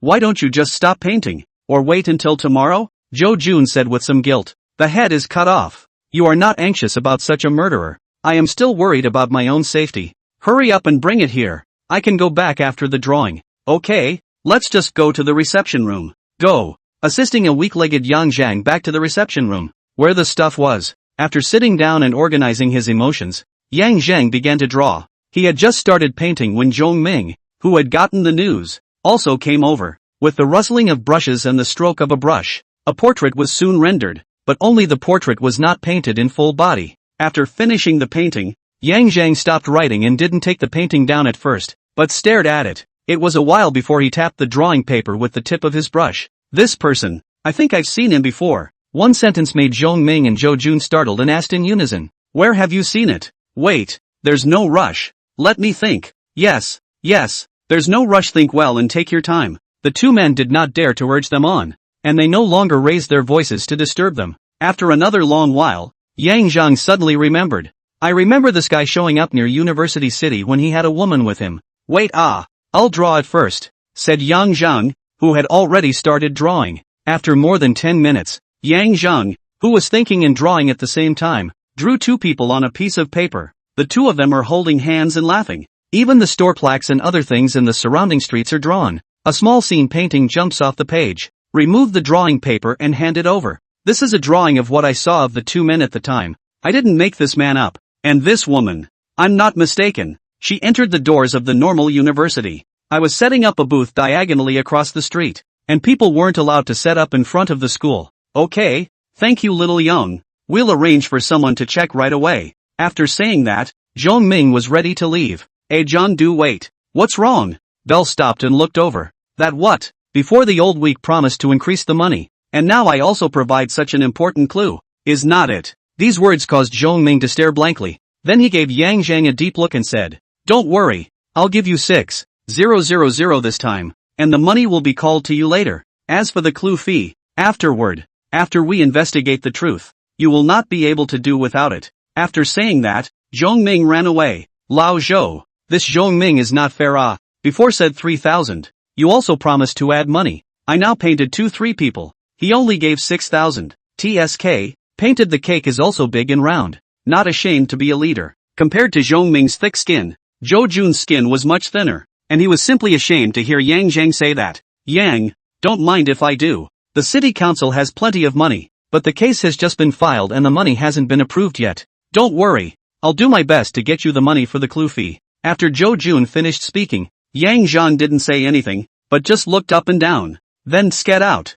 TSK, it's different when you're a leader, and you've learned to draw a pie so quickly. But a word of warning, this case is not expected to be simple, so you guys need to have a clue in mind. After saying that, Yang Zhang packed up his things and left the door, leaving Zhou Jun standing in place with his brows furrowed for a while before reacting and realizing that Zhang Yang had already left. He hurriedly chased him out. Just as he ran out, he saw Yang Zhang's car leaving the gate. You can't stop it. You can only call. Unfortunately, Yang Zhang seemed to be dead set on not answering, calling one and pinching the other, calling one and pinching the other, and after 3 consecutive calls, Zhou Jun could only put away his cell phone and go upstairs. What did you say? Did he really say that? Yang Zhang? After listening to Zhou Jun repeat Yang Zhang's words, Zhong Ming stood up in misery. Yes, I wanted to come when he said that, and before I could ask, he was gone and hung up on me on the phone. This kid, he can't know something, right? Zhong Ming stood and frowned. Who knows? God forbid. That's not necessarily true, Zhong Ming said in a thoughtful manner. Maybe this kid is different from what he usually shows. Won't it should? Zhou Jun was a little uncertain. That kid's previous performance is not like pretending an eye in his contact is not too short, but also specifically asked the police who arrested him before. Did a background check too. Big mistake for sure. And what do you make of that just now? Zhou Jun was dumbfounded. It was only after a long time that he asked, then I'll go again? Bring 2 people with you. Make it official. And I'll have the finance call in the money right away. Did you promise him an increase before? Yes. Didn't say much, did it? No. Zhou Jun shook his head. Then call him 8,000 over. And wait half an hour before you set out. Good. On the way back, Yang Zhang took out his cell phone and called Blackface. Brother, how's it going? Better? It's all right already, brother. Well, I've been delayed with something for a while and haven't been to see you, so don't take it to heart. What are you talking about, brother? If I have the slightest bad thought in my mind, I'm not human. Don't have to bet on it so much either. It was only after she finished speaking that Yang Zhang revealed the purpose of her call. By the way, I'm calling you with something for you to do. Brother, you say, the case of a head caught in the river in the morning. You know? I know. It's all over the road now. Keep an eye out for news on this. And also, do you know anyone over in the college town? University City. Blackface thought for a while, then said, Monkey seems to be mixed that piece. More than a year ago quit. In a KTV over there as a security guard went. Got his contact info? Yes, brother. I'll send it to you. Well, be careful when inquiring. This matter is not simple, I reckon. Don't reveal yourself again. Okay, brother. I'll make a note of that. I'm sure I won't. The last time, Blackface still has a lot on his mind, so he doesn't want to lose it, or bother Yang Zhang again to wrap things up for him. Even he had thought of the next time something like this happened, he would just go straight for the other side's guns and die for good. As for home, he was sure his brother would take care of it for him,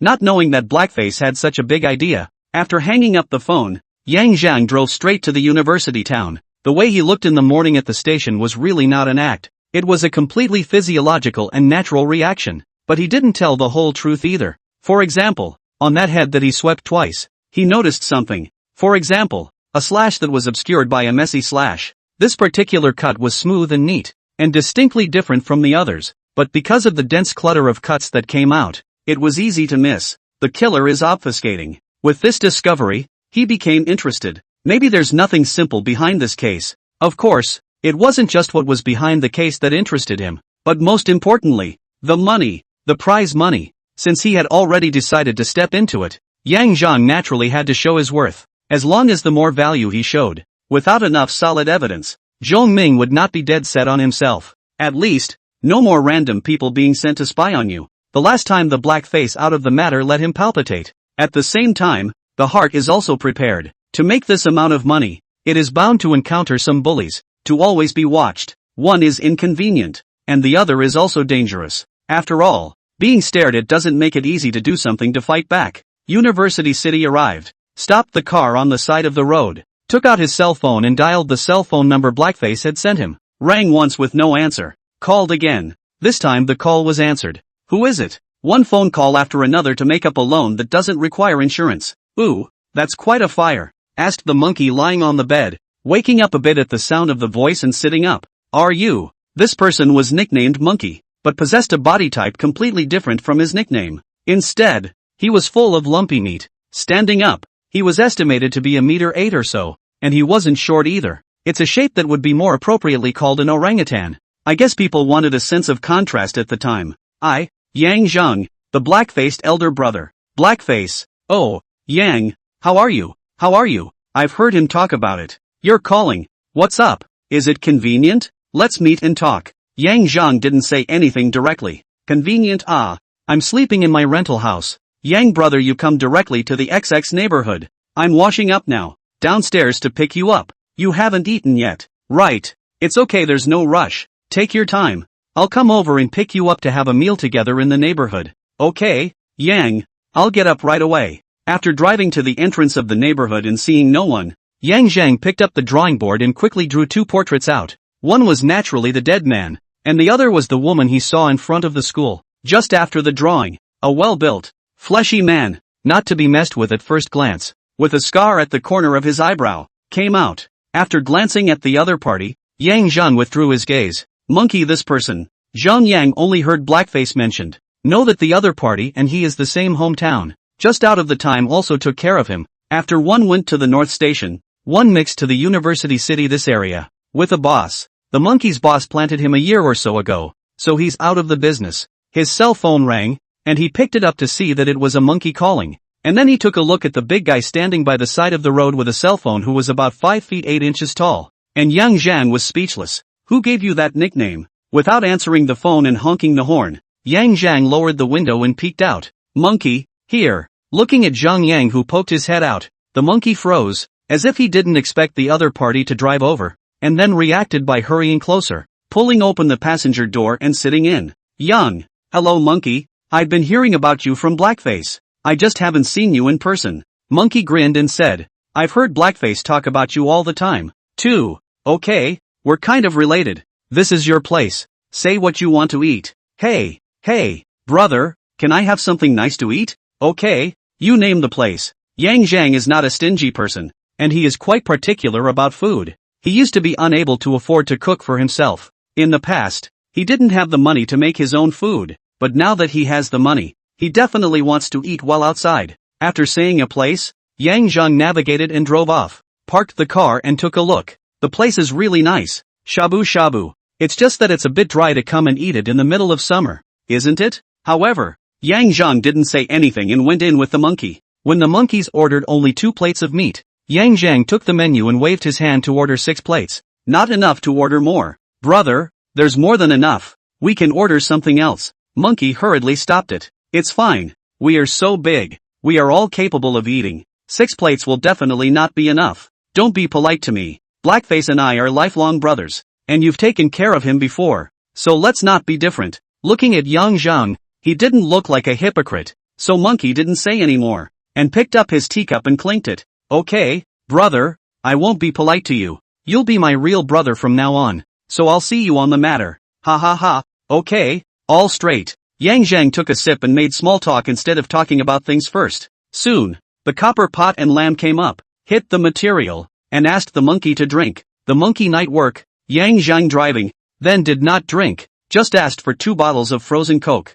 As he drank and ate, the 6 plates of meat blinked to the bottom and another 6 plates were ordered over. Not to mention, the meat here is good, still freshly cut, and really flavorful. The 2 of them made 7 or 8 plates before they were full. Have you eaten? Want some more? No brother. I'm already full. It's down my throat. Okay then, let's check out and go. We'll talk about it in the car. Okay. After checking out, the 2 of them ate more than 400, making the monkey a little embarrassed. But Yang Zhang didn't say anything. After all, he also ate half of it, and it's a blessing to be able to eat. It was obvious that although the monkey's monthly salary wasn't too low now, he didn't spare much for good food on weekdays. When they got into the car, Yang Zhang didn't say anything, and directly handed over the portrait he had drawn earlier and asked, take a look and see if you recognize these 2. Receiving the drawing paper, the monkey first marveled. Who drew this? The drawing is really good. Only after that did he take a serious look at the 2 men's appearance. After carefully recognizing for a while,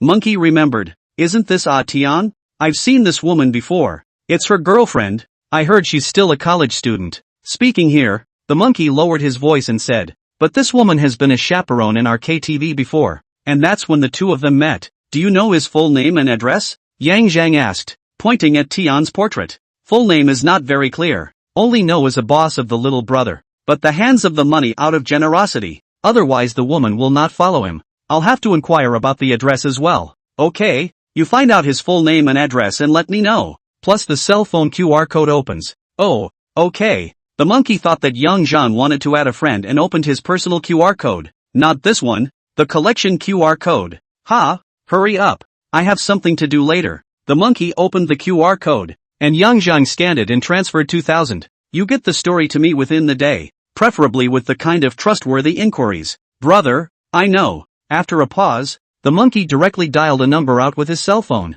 Our captain's number. He'll know it. The call was quickly answered and Monkey asked for the full name and address in a few words. Okay, Rio, I got it. Thanks I'll bring you a pack of wazoo for work tonight. After the phone hung up, the monkey said, Brother, I've inquired about it. Tion's full name is Lee Tion Lai, and he lives in the Weiran neighborhood, and it's not clear which building in which floor. Okay, I know, and the place is here, so get out of the car first, I have things to do. Okay, Lou brother. Thank you. Don't mention it. I asked you for information and you took the risk. You deserve the money. After saying goodbye, Yang Zhang drove away from the neighborhood and called Zhou Jun on the way. Zhou Jun called during dinner and wanted to meet, but Yang Zhang said he had something to do and had to wait. Now the phone call is answered just as it rings. Hey, Yang, where are you? University City, unruly neighborhood. You come over. By the way, the deceased's full name is Lee Tian Lai, nicknamed A Tian, lives in the unruined neighborhood. Just which building and which floor of that house is not clear. You found out so quickly? Old Joe. After a few years of hanging around outside, other than that, the people are still quite broad, and it's still simple to inquire about something. Okay, I know. I'll be right over, and the information will be fed back up. It shouldn't be too hard to find out. Okay, I'll meet you at the entrance to the neighborhood. Hanging up the phone, Yang Zhang drove directly towards the Weiran neighborhood. Instead of driving into the neighborhood, he parked on the side of the road near the entrance. After waiting for about 20 minutes or so, a Mitsubishi SUV pulled up behind. The passenger door opened, and Zhou Jun got out and walked over, pulling open the car door and getting in. Zhou Jun looked Zhang Yang up and down. What did you mean by what you said when you left the station earlier? Nothing. Got an address? Checked it out. Why don't you go up and have a look? Then, together? I'll have to ask for permission. Fine, whatever. Yang Zhang shrugged indifferently. Even if the police don't take him in, he can go in on his own when he finds the opportunity. Getting out of the car and returning to the back, Zhou Jun called Zhong Ming and talked about the conversation he had just had. In the office, Zhong Ming considered for a moment before saying, take him in with you and see what he wants to do. Good. After hanging up the phone and letting two of his men drive ahead,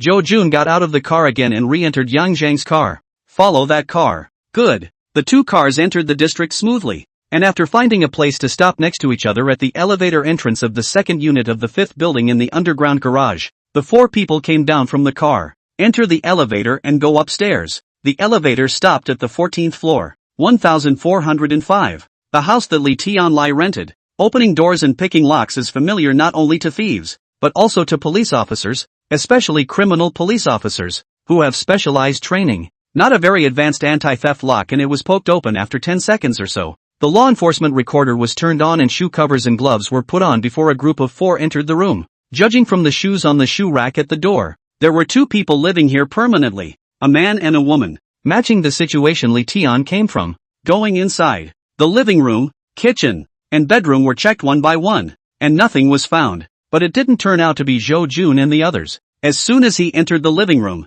after looking at the ground and then in the direction of the bedroom, Yang Zhang's heart stirred. What a clean sight. Professional. Zhou Jun, who came out from the bedroom, frowned. Clothes and so on are placed in the closet without moving. The suitcase is also there. The room is very neat and tidy. There are no traces of struggle. The deceased is likely to have an accident outside. The two criminal police officers nodded their heads and followed Zhou Jun as he prepared to leave. After walking a few steps and seeing Yang Zhang standing still, Zhou Jun turned around and shouted, Little Yang, let's go. Just like that? Yang Zhang asked as he turned back to Zhou Jun with a smiling face. Why don't we go? It's not like there's anything worth checking out here. There really isn't? I don't see it. Saying that, Yang Zhang squatted on the ground and touched the floor with his fingers, then rubbed his fingers together and said, It's very clean. Is there anything wrong with cleanliness? Noticing Yang Zhang's abnormality, coupled with what he said before he left, Zhou Jun's heart stirred as he walked over and squatted down after him, touching the ground, then asked, Too clean?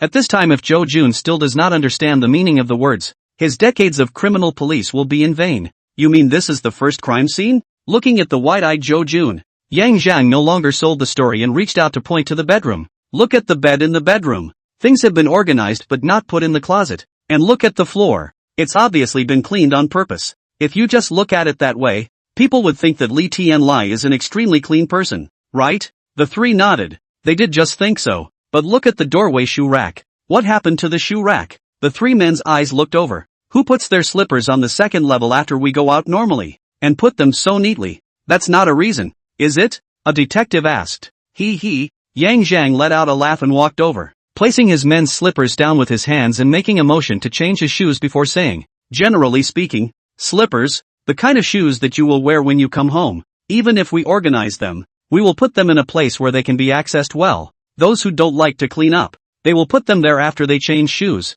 And those who don't have a shoe rack but only a shoe cabinet will put them in the shoe cabinet. But with a shoe rack, we'd either tuck him casually on the bottom shelf, or we'd put him on the top shelf, and very rarely on the second shelf. After this one, look at the bedroom. I have to say the man's heart is still in the right place, tidying up the bedroom as well. But he made a mistake. What mistake? Jo Jun asked from the bedroom doorway. Folded laundry not going into the closet might make sense, but this only lady's body shirt folded in a pile of men's clothes is problematic. The person who was cleaning the house should have been in a hurry, or was careless enough not to look closely, and put it in casually after folding it. Ask, if it is true that a person who loves neatness and cleanliness so much, how could he make such a mistake? So there are so many things that don't add up, and with the identity of Li Tianlai, and the situation with his girlfriend, I'm thinking that this is a deliberately cleaned up scene. At the very least, Li Tianlai and his girlfriend were taken from here and had a not so good experience. The room was quiet, and after a long time,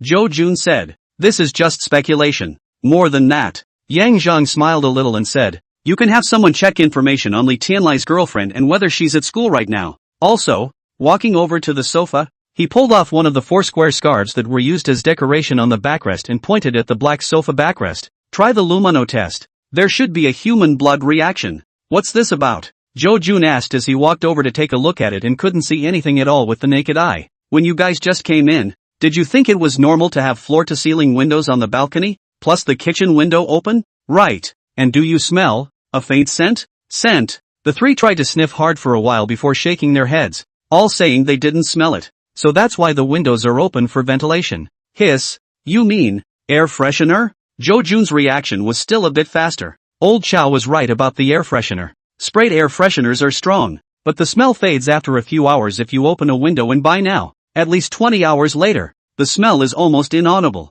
But one thing, even after the cleaning process, the Lumino test was able to figure out the human blood reaction, so the scene was cleaned up, but it couldn't be hidden from my nose and eyes. Together with these previously mentioned suspicions, 8 or 9 times out of 10, this is the first crime scene. Jo Jun pondered for a few seconds and took out his cell phone and went to the balcony. Zhong Division. Yang Zhang has made a discovery at Li Tianlai's residence and needs technical support. In addition, he needs to investigate the situation of Li Tianlai's girlfriend, Wang Yushan, who, according to his speculation, may have met an untimely end as well. His speculation? Zhong Ming confirmed after a few seconds of silence. Yes, Yang Zhang's speculation. He's very certain and what he says makes perfect sense. Okay. I'll bring backup over right away. In addition, Wang Yushan's side will also send someone to investigate. After hanging up the phone, Jo Jun returned to the living room and sent 2 of his men to the property to investigate the surveillance and waited with Yang Zhang at the door for backup. Half an hour or so later, backup arrived, and Zhong Ming himself led the way. Re-entering the room, the technical investigation detachment went to work, starting with the gate entry, reagents, violet lamps and other technical means in an orderly manner. A few minutes later, Zhong Division. Jo Division, there is a discovery. Upon hearing the report, several people rushed to put on shoe covers and enter the scene. A technical detective officer stood by the couch with a swab and said, it's a human blood reaction. One of Yang Zhang's guesses has come true. Looking at the discolored swab, Zhong Ming nodded and ordered, keep checking. Check the entire room inside and out. Carefully. Yes, the technical investigator responded. By the way, did you send someone over from the surveillance side? Zhong Ming asked Jo Jun. It's been sent over and there's no reply yet. Zhong Ming nodded, then looked at Yang Zhang. Anything else? Yang Zhang. Mr. Chung, I do this for a living. Zhong Ming's mouth twitched. Don't worry, I won't let you work for nothing. Well, I actually didn't care at first. After all, I had a huge physical reaction when I saw the head, but when I thought back on it after I recovered, I realized a suspicion. Speaking here, Yang Zhang deliberately paused for a moment. It was only after Zhong Ming and the others' gazes all looked over that he continued quietly. At the break in the head of the one that was fished out of the river, there was a knife wound that was different, with a smooth cut that wasn't the same as the others that were more than a dozen cuts away. It's just that the cut was covered by other slashes and wasn't easy to spot. You realized it then? Zhong Ming asked as his eyes narrowed. Note the clock place. It wasn't discovered at the time. It was only in retrospect after I recovered. But that's a minor point. Just a suspicion on my part. Not a certainty. But you said something to Cho-chun when you left. Yang Zhang gave Jo Jun a breathless look. Then shrugged and said, I did say that. That's why I said it was suspicious. And now what? Here. What makes you so sure it's the first crime scene? My eyes, nose, plus a brilliant mind. Yang Zhang answered by pointing to the organs mentioned in turn. Then with a sudden smile, he said, Zhang Chu, you're not doubting me, are you? How could that be? Zhong Ming shook his head and laughed. You are helping us. How could I doubt you? Giving the other party a look of do you think I believe it or not? He then lifted his foot and walked out, saying as he walked, this place has already been confirmed, leaving the rest to you guys at the Zhong division. By the way, if you suspect me of being the murderer, you can check where I was during the time period of the crime and so on. After saying that, Yang Zhang had already left the door. Just after Yang Zhang left, the criminal police officer who went to the school to investigate called. Commissioner, Wang Yushan wasn't at school and didn't answer her phone calls. We questioned her roommates and teachers and determined that Li Tianlai was her boyfriend. And the night before, the two left school together. Ever been to her dorm? Checked it? Zhong Ming asked. Been there, found nothing unusual. Alright, notify the bureau to try and technically locate Wang Yushan's cell phone. Yes. Hanging up the phone, Zhong Ming said to Jo Jun,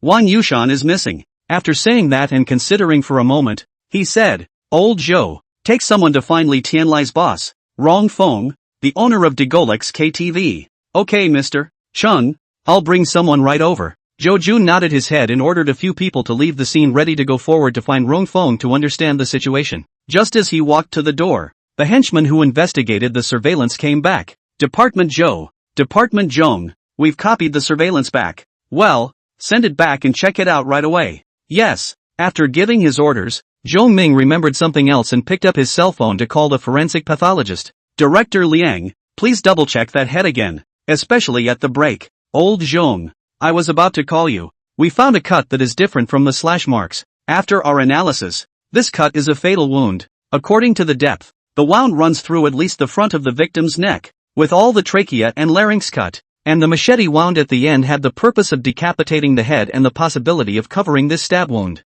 Okay, I know. Thank you Director Liang. Hanging up the phone, Zhong Ming fell into deep thought. I didn't expect to be told by Yang Zhang again. This young man was too mysterious, as if he was a divine detective. But the other party's information was sitting on his desk, and if the other party had shown such ability before, it would definitely be recorded. But in fact, there is not a single word about it in the information. Go and check Yang Zhang's whereabouts in the last 3 days. Zhong Ming instructed his men, and just as he said this, he suddenly stopped and said, no need, I'll let the others investigate. After saying that, Zhong Ming walked out of the suite to the corridor and called the captain of the tracking team. After some questioning, it was determined that Yang Zhang had been quiet for the last 3 days and had no time to commit crimes, which was a relief. Despite his suspicions and his tactics, Zhong Ming still doesn't want Yang Zhang to be the bad guy. After all, a bad guy with such a meticulous mind is not a good thing for the police. As it stood now, the man had no major problems for the time being,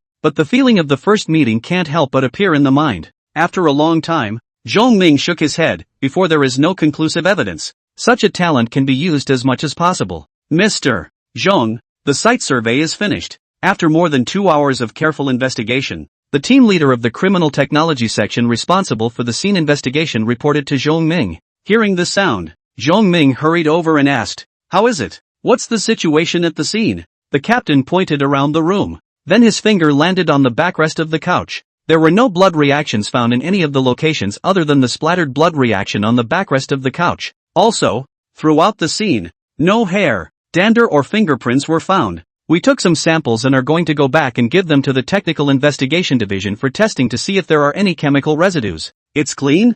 Zhong Ming said as if he were talking to himself. Yes, very clean. Except for the few spots of blood. The whole room was uncharacteristically clean. It's enough to have that. Zhong Ming had realized that this place was really as clean as Yang Zhang had said. It's also the fact that it's so clean that makes it more suspicious. Got it. Close the line. Yes. After the technical police left, Zhong Ming took the others and combed through the scene again while waiting for the results of the walkthrough investigation in the building. Evening, CID Detachment Conference Room. Zhong Ming, Jo Jun and his officers are in the conference room for a case analysis meeting to report the results of the daytime investigation. We visited the surrounding neighbors and upstairs and downstairs tenants, and they all claimed they hadn't noticed anything unusual in the last few days and hadn't heard any movement at 1405. School. We investigated Wang Yushan in 2 days ago to the class guide telephone leave. The teacher said that at that time the call did not notice abnormalities. In addition, also visited the students in the same dormitory. Wang Yushan rented a room off campus. Registered.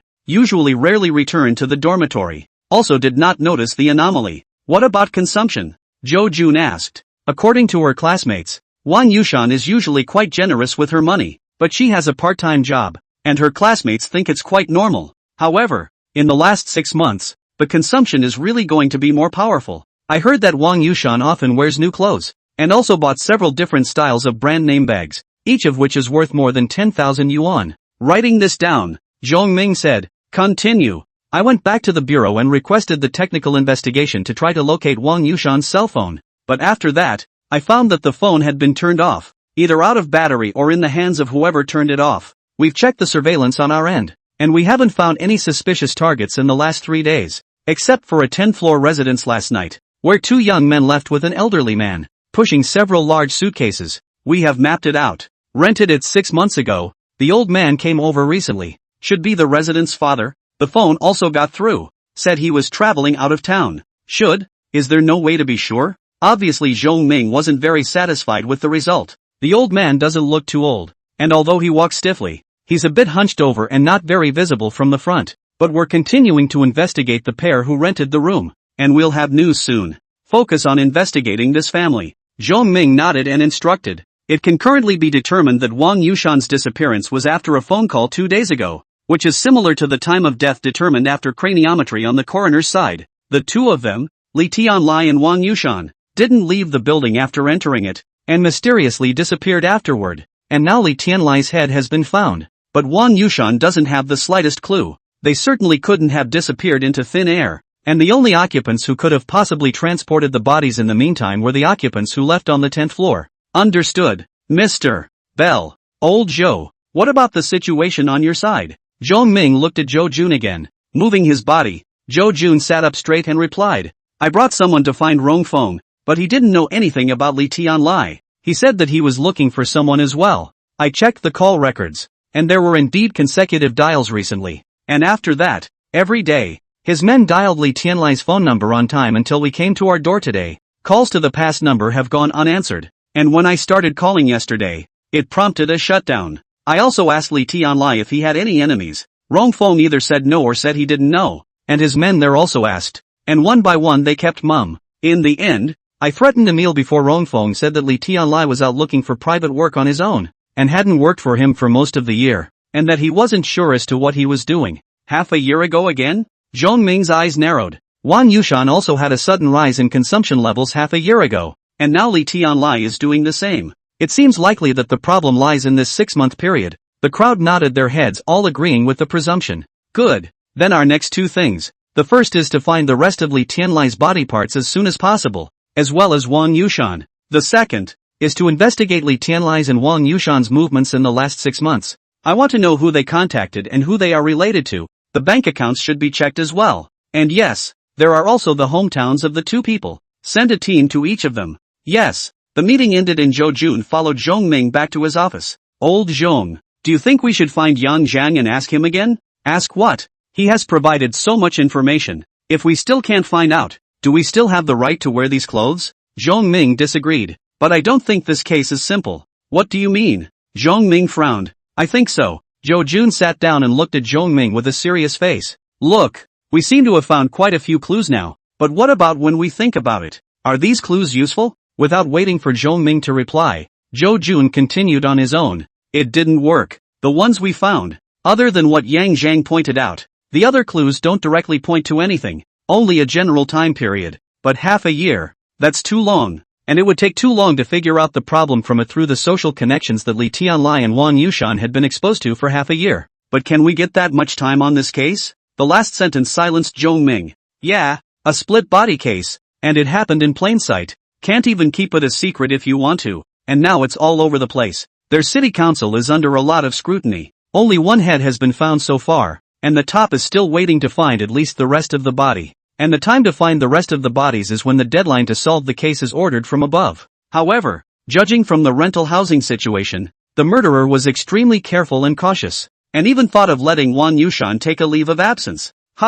No. If the murderer considered it so clearly, why was Li Tianlai's head thrown out? Shouldn't the bodies be destroyed and disguised as two missing persons? This question made Zhong Ming's spirit jolt. Old Zhou, I just thought of a problem. You help me with my counseling. You say. Zhou Jun froze for a moment. He was talking about one thing but Zhong Ming was going to say another. But after freezing, Zhou Jun still nodded his head. You said, what if? I said what if What if the rented housing 1405 was indeed the scene of the murder? The murderer cleaned the scene so cleanly and took away the bodies of the two men, as well as Wang Yushan's sudden leave of absence. If you were the murderer, would you have thrown out Li Tianlai's head after doing this? Won't. After careful thought, Zhou Jun shook his head. Snapping, Zhong Ming slapped his hand and said, that's it. Wouldn't it be better to destroy the body? But now the head has appeared, and it's still in a handbag. Is there any particular reason for this? Yeah, this question hadn't occurred to me before. Zhou Jun was startled and looked at Zhong Ming and asked, what about your thoughts? My idea. After a long time, Zhong Ming shook his head. The idea has a few, but there is no evidence to support once the wrong way. The direction of the investigation of the case, but the direction will be greatly affected. Nodding his head, Zhou Jun didn't say anything, and after thinking for a few seconds, he added, I'll go find Yang Zhang and ask him what he thinks. No, why do you keep trying to find him? Can't you find out for yourself? Zhong Ming looked at Zhou Jun with a look of incomprehension. The main thing is that, prior to this moment, he provided many clues that we hadn't looked into, including the discovery in the rented room. If we had gone on our own and seen the room, would we have read it and ignored it? This could not be refuted, and Zhong Ming could only be dumbfounded. So, find him and ask him. He was the first to alert me, and after that, he quickly identified the deceased, and also told us about this person, Wang Yushan, as well as reminders and speculations about the irrationality of rental housing. Wouldn't we have to spend more time if he hadn't told us this?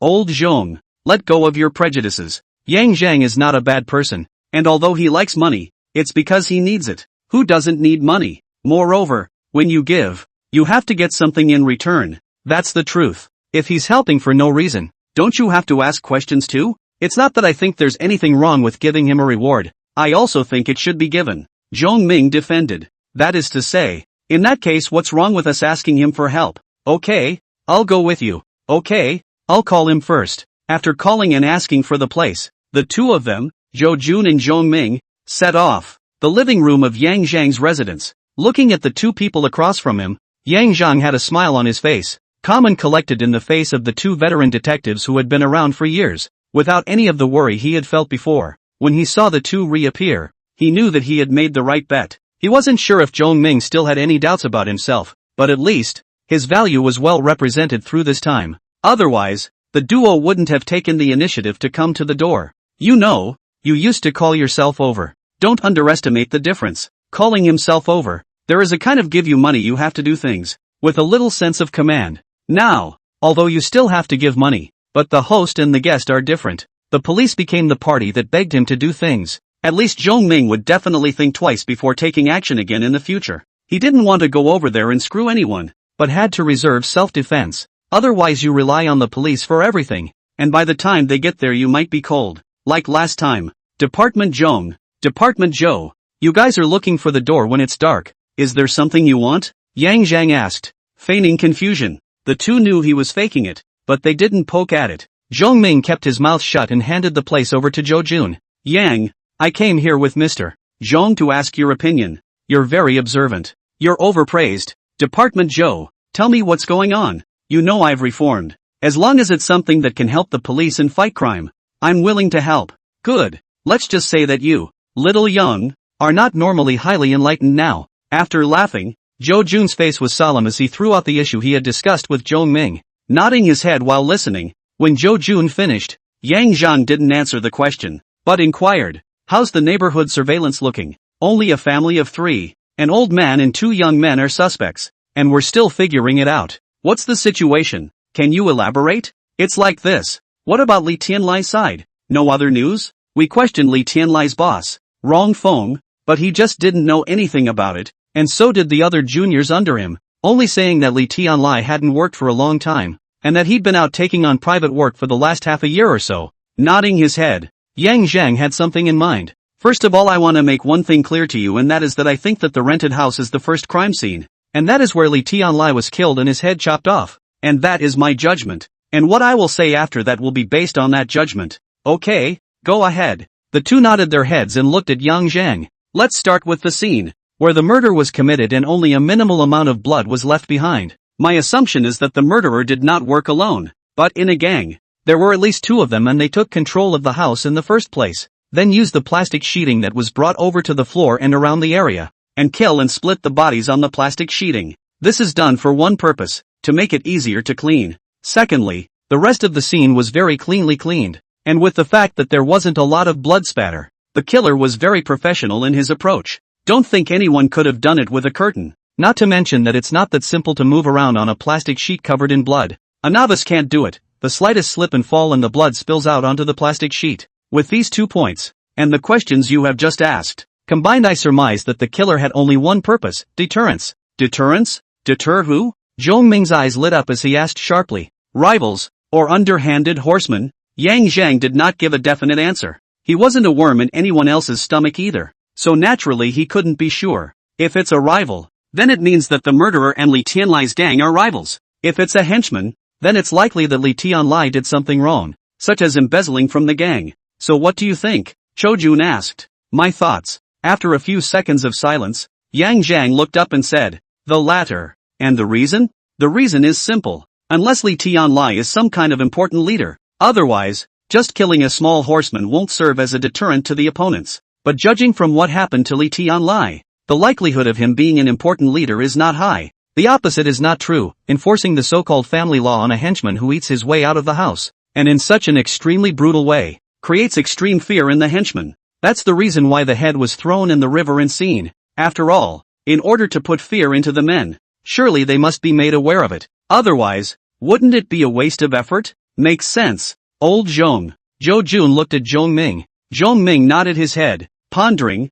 What Yang said makes sense. It seems that our next investigation focus should still be on Li Tianlai's social relations in these 6 months. Ha! Yang Zhang suddenly burst out laughing. You have a better suggestion? Bell looked over. With half a year of social connections, people like Li Tianlai have come into contact with a lot of people. And can a gang that can bring in such a professional killer be easily seen in contact with each other? Zhong Ming, Jun Shou. Seeing the two of them frowning and not saying anything, Yang Zhang stopped selling the story. The location of the discarded body parts basically won't be a clue, and such an expert won't make such a low-level mistake unless he doesn't want to live anymore. As I just said, such a gang must be very careful in contacting each other. But we can work backwards and look for it from the recent trajectory of Li Tianlai's movements. If the murderer didn't kill early and didn't kill late, and struck at this time, he must have found out something important, something definite, or he wouldn't have done it at this time. Pa! Zhong Ming slapped his palm. Why didn't I think of that? After saying that, there was a burst of excitement in his heart.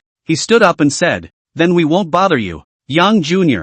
If the case is solved, I'll definitely help you apply for a bonus. It's not an application. It's a must-have, or there won't be a next time for this. Yang Zhang skimmed his mouth and crossed his fingers. Yes. Don't worry, there will definitely be. Let's go, old Zhou. Let's hurry back to work. Okay, Yang, we'll go first then. Okay, you guys are busy. I won't keep you. Take your time. After sending them to the door and closing the security door, Yang Zhang went back to his bedroom to take a shower. Because of their delay, they would not be able to set up their stall tonight. Downstairs, Zhong Ming and Zhou Jun got into the car and left in a hurry. They didn't realize that in a car in the corner, 2 men and a woman were staring at them until the car's taillights disappeared from sight. And then the man sitting in the back pulled out a blue screen cell phone, pressed the numeric key 1, and the phone automatically dialed a number. Boss, Zhong Ming and Zhou Jun just paid a visit to a young man who appeared in the uncharted neighborhood and went in with Zhou Jun. Did you find out anything about this guy? Checked it out. The guy used to be a thief.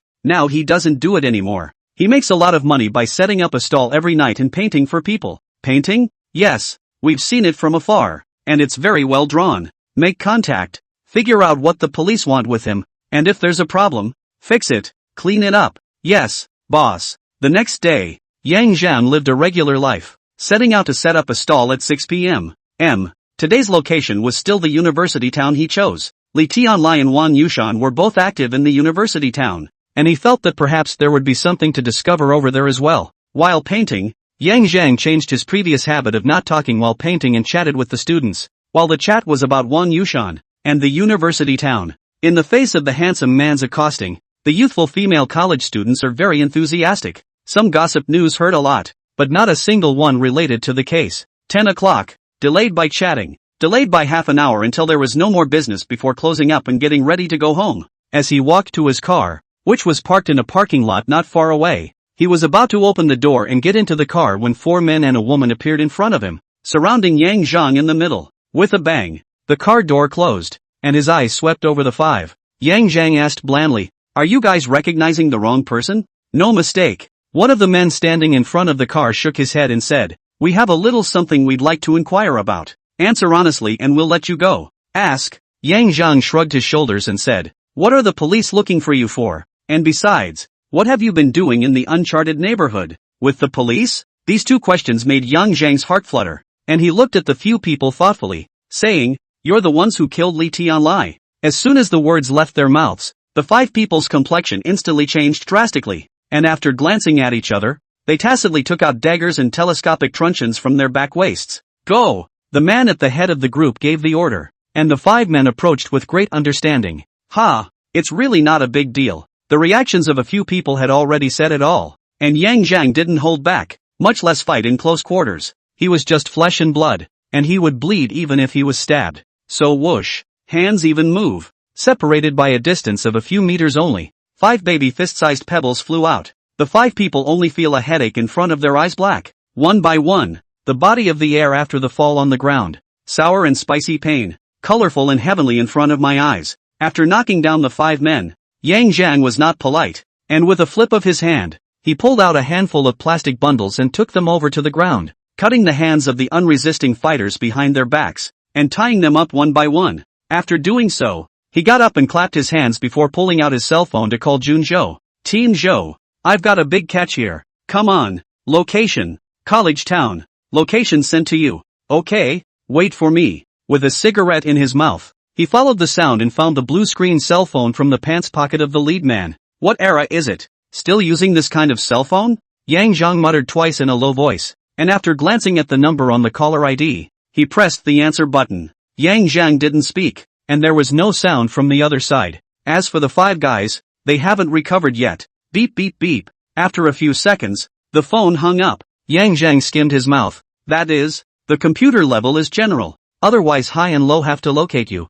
Throwing his cell phone casually on the hood of the car, Yang Zhang prepared to get up. The body was just halfway up when his heart suddenly tightened and the cold hairs on his back stood up. There is danger. The moment he sensed the danger, Yang Zhang reacted by twisting his body and falling diagonally to the ground. Pop! A strange sound came from the ground, and when he turned his head, there was an extra hole in the gravel floor not far away. Shots, silencers, snipers? Yang Zhang, who dodged the blow, didn't dare to pause because the sense of crisis in his heart still hadn't disappeared. He moved quickly to avoid it and hid behind a nearby car, and only then did the feeling of being on the back of a man's head disappear. But then, poof, poof, poof, gunshots rang out one after another, and the sound of bullets entering flesh came from Yang Zhang, who quickly poked his head out to take a look and re-hid himself back behind the car, his face unsightly. All 5 of those men were killed by headshots. 200 meters away on the roof of a small 5-story building, a gunman wearing black clothes with a silencer-equipped M25 sniper rifle in front of him whispered softly after making sure that the 5 people had been killed.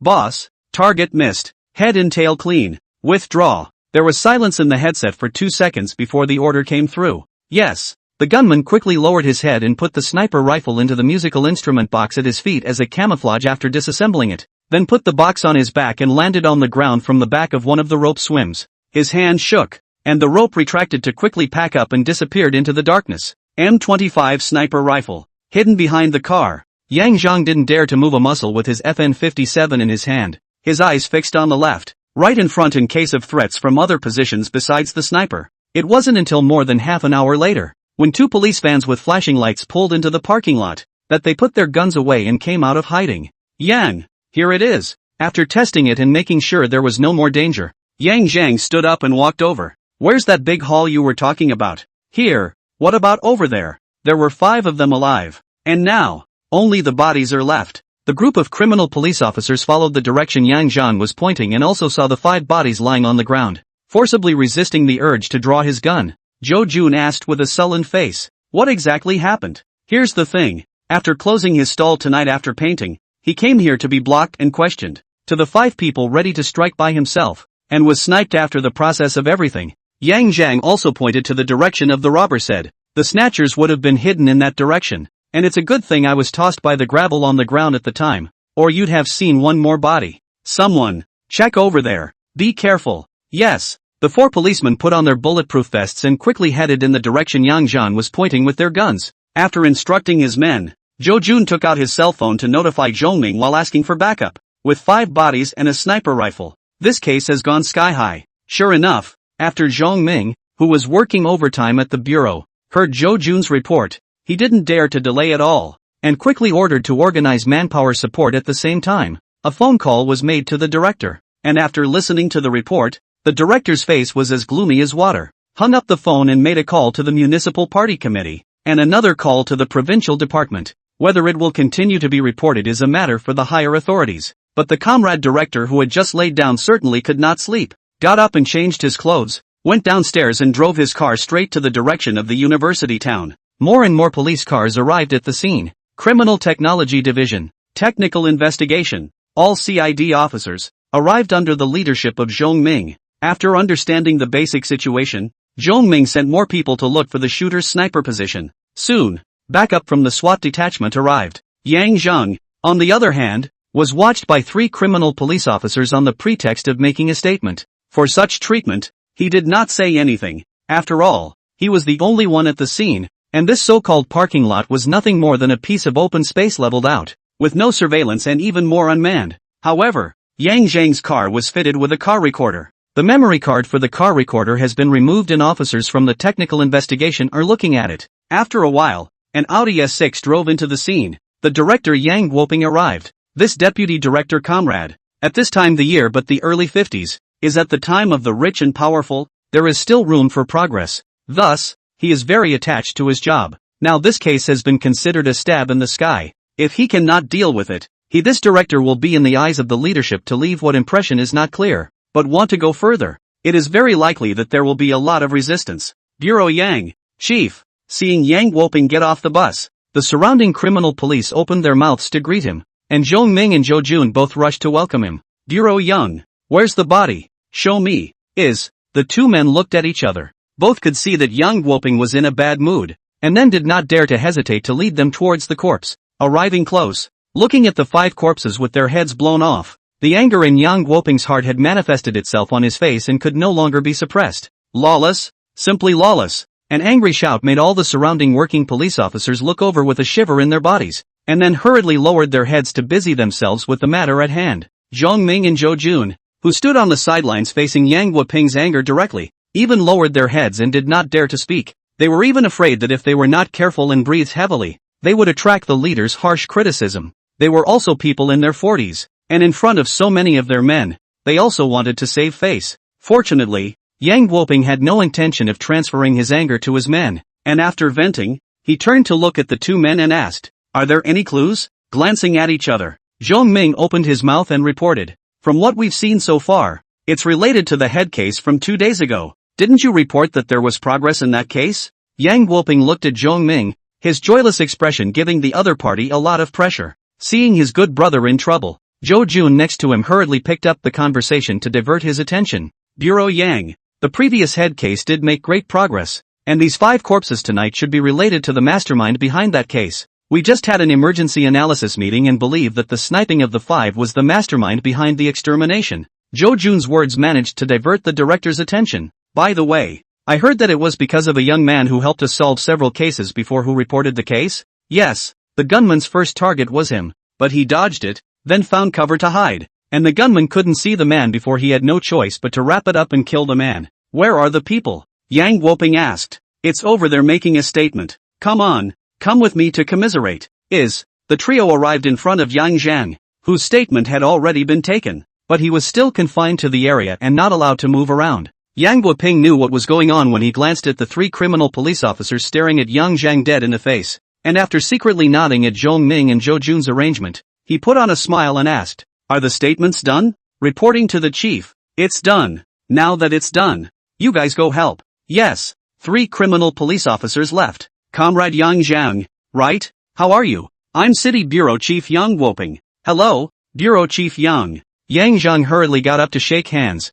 "Comrade Yang Zhang has been wronged. Our police can provide you with 24-hour protection if needed." "No need, Bureau Yang. After this time, I think they won't dare to mess around." Yang Zhang hurriedly waved his hand in rejection. He had just gotten rid of the police tracking and surveillance, and now he was putting the police around him, so he wasn't asking for trouble. Yang Guoping did not insist, just nodded and reached out to take the just-written transcript from Zhou Jun and read it. Only after reading it did he continue. "As I read the transcript, you said that the 5 men on the floor were looking for you, asking what your relationship with our police was. Is that right?" "Yes. Moreover, after I asked them rhetorically if Li Tianlai was killed by them, the 5 of them directly tried to step in and take me down." Yang Zhang answered honestly. 5 men, with sticks and knives, and you took them down in one shot. Impressive. A seemingly complimentary remark made Yang Zhang wary, and with a sarcastic smile, he said, "In the past, I didn't know any better and did some wrong things, so I practiced a few hands to protect myself,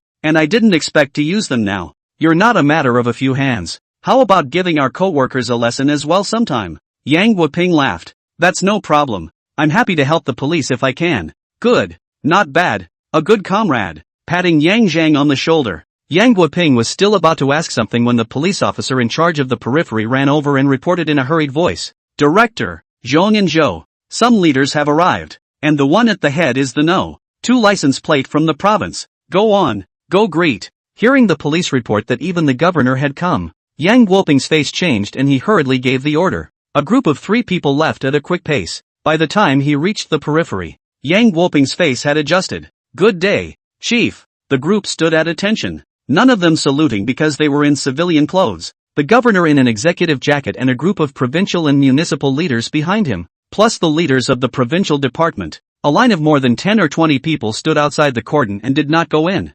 "Comrade Guoping, what is the situation at the scene?" the governor asked without anger. Yang Guoping did not dare to be slow, hurried to make a report. "Chief, leaders, after our preliminary survey, after a debriefing, an on-site meeting, and an hour or so, the provincial leaders left, also leaving a 1-month deadline for solving the case. If you can't solve the case by the deadline, the board is definitely going to come down. Not to say that the city council, out of such a bad incident, sure to alarm more above. When the board fell, who cannot run, is the provincial leaders have to suffer." In an instant, the pressure was given to the provincial and municipal councils. Yang Zhang wanted to leave, but was left behind. Not to mention that the case is related to him. But with the pressure from the city council right now, Yang would not let him leave just like that. For him now, one more person is more power. Not to mention that Yang Zhang's previous performance was really remarkable. It's just money. Here, a task force was set up immediately, and Yang Zhang was given the role of advisor, providing important clues and rewards for his efforts in the case. Starting at $100,000. Yang Zhang naturally won't turn down such a good thing. No matter how the case goes, it doesn't have much to do with him anyway, and he'll get $100,000 whether he solves the case or not. Ha! It doesn't seem to work that way. Standing in place and happy, the smile on Yang Zhang's face gradually tightened. It seemed like those people had already set their sights on him. If he didn't make more of an effort, there might be a next time for such an assassination. When they do it again, the killer should be more thorough in his thinking. Looks like it's going to have to step up, not just for the prize money, but for your own safety. Bureau Yang, Department Zhong, Department Zhou. This cell phone was recovered from one of the deceased, and shortly after taking down the 5, this cell phone rang, but the other person didn't speak. Taking a deep look at Yang Zhang, who had pulled his cell phone out of his pocket, Zhong Ming immediately handed it over to the technical investigation. With his cell phone handed over, Yang Zhang looked around and said, "Then if there's nothing else, I'll go back first. By the way, did the people chasing the sniper find anything?" "Not found," Zhou Jun replied before saying, "Will it be dangerous for you to go back now? Why don't you stay at the city office for the time being?" "No, it's better if there's danger. Maybe I can catch a few alive again." Several people did not comment on Yang Zhang's optimism, but it didn't stop him from leaving. After driving away from the scene, Yang Zhang did not go home. He had just figured it out not too long ago, so naturally he was going to try his best. The sniper had run off, but hadn't been gone for long, and he wanted to try and track it down and see. At a fork in the road, Yang Zhang stopped the car. The diverging roads ahead, one leading to a trail and the other to the bypass highway. After some thought, Yang Zhang drove into the intersection leading to the trail. He brought in the shooter. If he was a robber, one highway with quite a bit of surveillance, and the other a side road that also allowed him to enter the city but had almost no surveillance. The risk of being exposed by taking the side road was significantly lower when comparing the two. Driving out for a few minutes, Yang Zhang suddenly saw a silver-gray Volkswagen Polo parked on the side of the road. The car slowly pulled over and didn't get out of the car first but quickly checked the electronic map while staring at the Volkswagen Polo car. The killer switched cars here. Soon after, Yang Zhang came to a conclusion, and then started the car to get closer. And after checking around a bit, he eventually found rut marks on the side road. After some comparison, Yang Zhang determined that it was left by the tires of a Mercedes-Benz commercial vehicle. It's that awesome. The perfect level of detection and counter-detection skills were completely familiar with the recognition of traces. The fact that the Volkswagen Polo by the roadside was able to park in this place where there was no village in front of it and no store at the back of it spoke for itself. Adding the wheel prints, Yang Zhang turned around and got into his car, tracking down the road. Of course he didn't forget to mark the location and then send it to Zhou Jun so that he could send someone to check the car on the side of the road. Maybe there are some valuable clues to be found in the car? After tracking all the way down, Yang Zhang ended up losing him. Standing at the edge of the main road where cars were constantly passing by, Yang Zhang's eyes were distant. At least know that the other side went into the main city. He went home to take a shower, and before going to bed, he checked the doors and windows, and set up a few simple alarm devices at the door and windows, so that whenever someone entered the house through these places, they would make a sound and wake up Yang Zhang, who was sleeping in the bedroom. The next morning, Yang Zhang received a call from Zhou Jun asking him to go to the task force, since he had accepted the role of consultant and wanted to make that $100,000. Plus the fact that the case had now become personal. Yang Zhang would naturally take things seriously. Had breakfast downstairs and made a point of checking before getting in the car to make sure it was okay before getting in and starting off. There's no way. Those guys even used sniper rifles. It's not impossible to use bombs. There's a perception of danger there, but there's nothing wrong with being careful. When he arrived at the City Bureau's Special Task Force, Yang Zhang found a seat in the corner of the conference room. Soon people arrived for the meeting. The director sat at the first place. The deputy director in charge of criminal investigation sat at the left head, and Zhong Ming sat at the right head position. Just as he sat down, Yang Guoping saw Yang Zhang sitting in the corner and beckoned. Yang Zhang, why are you sitting so far away? Come and sit over here. Yang Zhang, the person who was handing out the money had spoken, and sitting in the corner without moving was a bit of a downer. So Yang Zhang could only get up and walk over, sitting at the bottom of Zhou Jun's seat. Okay, meeting, talk about last night. Yes. Zhou Jun sat up straight to present the case. The first thing to talk about is the case of the body parts in Sand River Park, where only the head has been found so far in the case, after which we were able to quickly identify the deceased based on the information provided by Yang Zhang, the consultant of the task force. The deceased's name is Li Tianlai. His public identity is the account manager of Degolix KTV, but he hasn't been to work for more than half a year, and according to the results obtained from the mapping, he started to take on private work outside half a year ago. And his new boss is unknown. Also he has a girlfriend, college student, Wang Yushan, has a history of working as a KTV escort girl, also met Li Tianlai at work, and is now in a state of disappearance. Based on the clues from Counselor Yang Zhang, we identified the rented apartment of Li Tianlai and Wang Yushan. The room was clean. However, a small amount of blood was extracted from the sofa, and a lab comparison confirmed that it belonged to the missing Wang Yushan. And just last night, 5 gangsters approached Counselor Zhang. And after being taken down by him, they were met with a sniper attack. Counselor Zhang managed to escape the attack, but all 5 gangsters were killed. According to the information provided by Counselor Zhang, the 5 people have a significant relationship with the Li Tianlai case. The head fished up in the Sand River, the missing college students, plus the 5 dead from last night's shooting. This case has alarmed the province and the top, and the provincial leaders have asked us to solve the case in a month's time. Case report complete. After Zhou Jun finished speaking, each of the dozens of criminal police officers and elites drawn from the various precincts present held their eyes toward Yang Zhang. This young man, who had been mentioned several times, was younger than the vast majority of those present, but it was this young man who provided so much important information that he even forced the killer to shoot and stab him. Miraculously, he survived. The crowd was curious, but did not discuss anything at this time. Yang Guoping, who was sitting in the main seat, coughed lightly and spoke. Colleagues,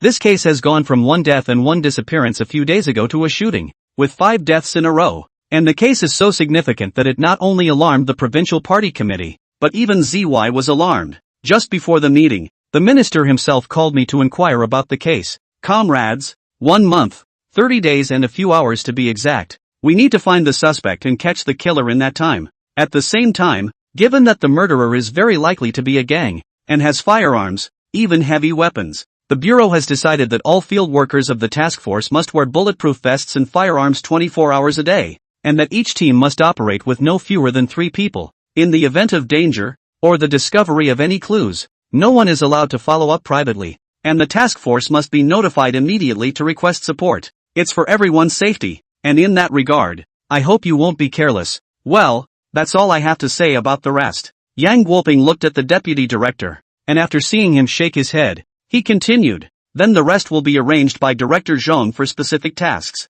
Yes, Chief. After answering the voice, Zhong Ming spread out the notebook in front of him. This time, our task force's work is divided into 2 major items. One group, continue to search for the rest of Li Tianlai's body parts, as well as search to determine Wang Yushan's whereabouts. The other group, the identities of the 5 people who were killed last night should be found out as soon as possible, and then continue to dig deeper by following the background of the 5 people. The division of labor is as follows. Dozens of task force officers were divided into 3 main groups: field, internal, and technical. The largest number of people in the field. Internal staff responsible for the text and some simple information query work. The smallest number of people. The technical team is specialized from the technical investigation, criminal technology section, forensics and other departments of the elite composition. There are about 10 people. After that, the field team was divided into 2 parts to do specific things according to the work described above. As for Yang Zhang, he was not assigned to any of the large groups. After the meeting,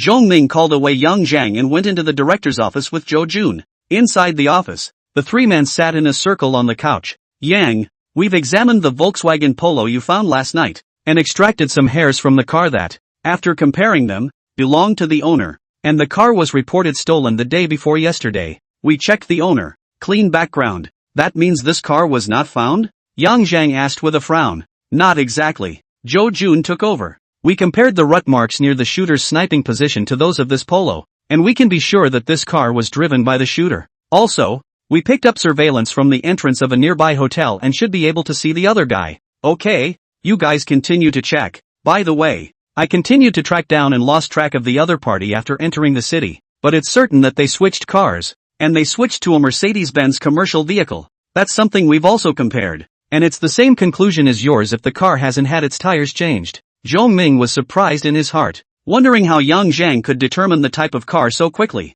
It took them a long time to determine this by comparison. Seeing the surprise in Zhong Ming's mind, Yang Zhang explained, I'm quite fond of cars, and I also like to study them, so I know more about them. The 2 didn't answer, making Yang Zhang a bit embarrassed. By the way, what about that college girl Wang Yushan? No news yet? Not yet. The scouts we sent to Li Tianlai and Wang Yushan's hometown are still inquiring about the situation. No more clues have been found for the time being. Nodding, Yang Zhang added, I think it's good to start this case with the identities of the 5 people who surrounded me, but I'm worried that these 5 people aren't following the same boss. This was a question that Zhong Ming and the others had also thought about, but until the results are in, it's all just speculation. That's fine.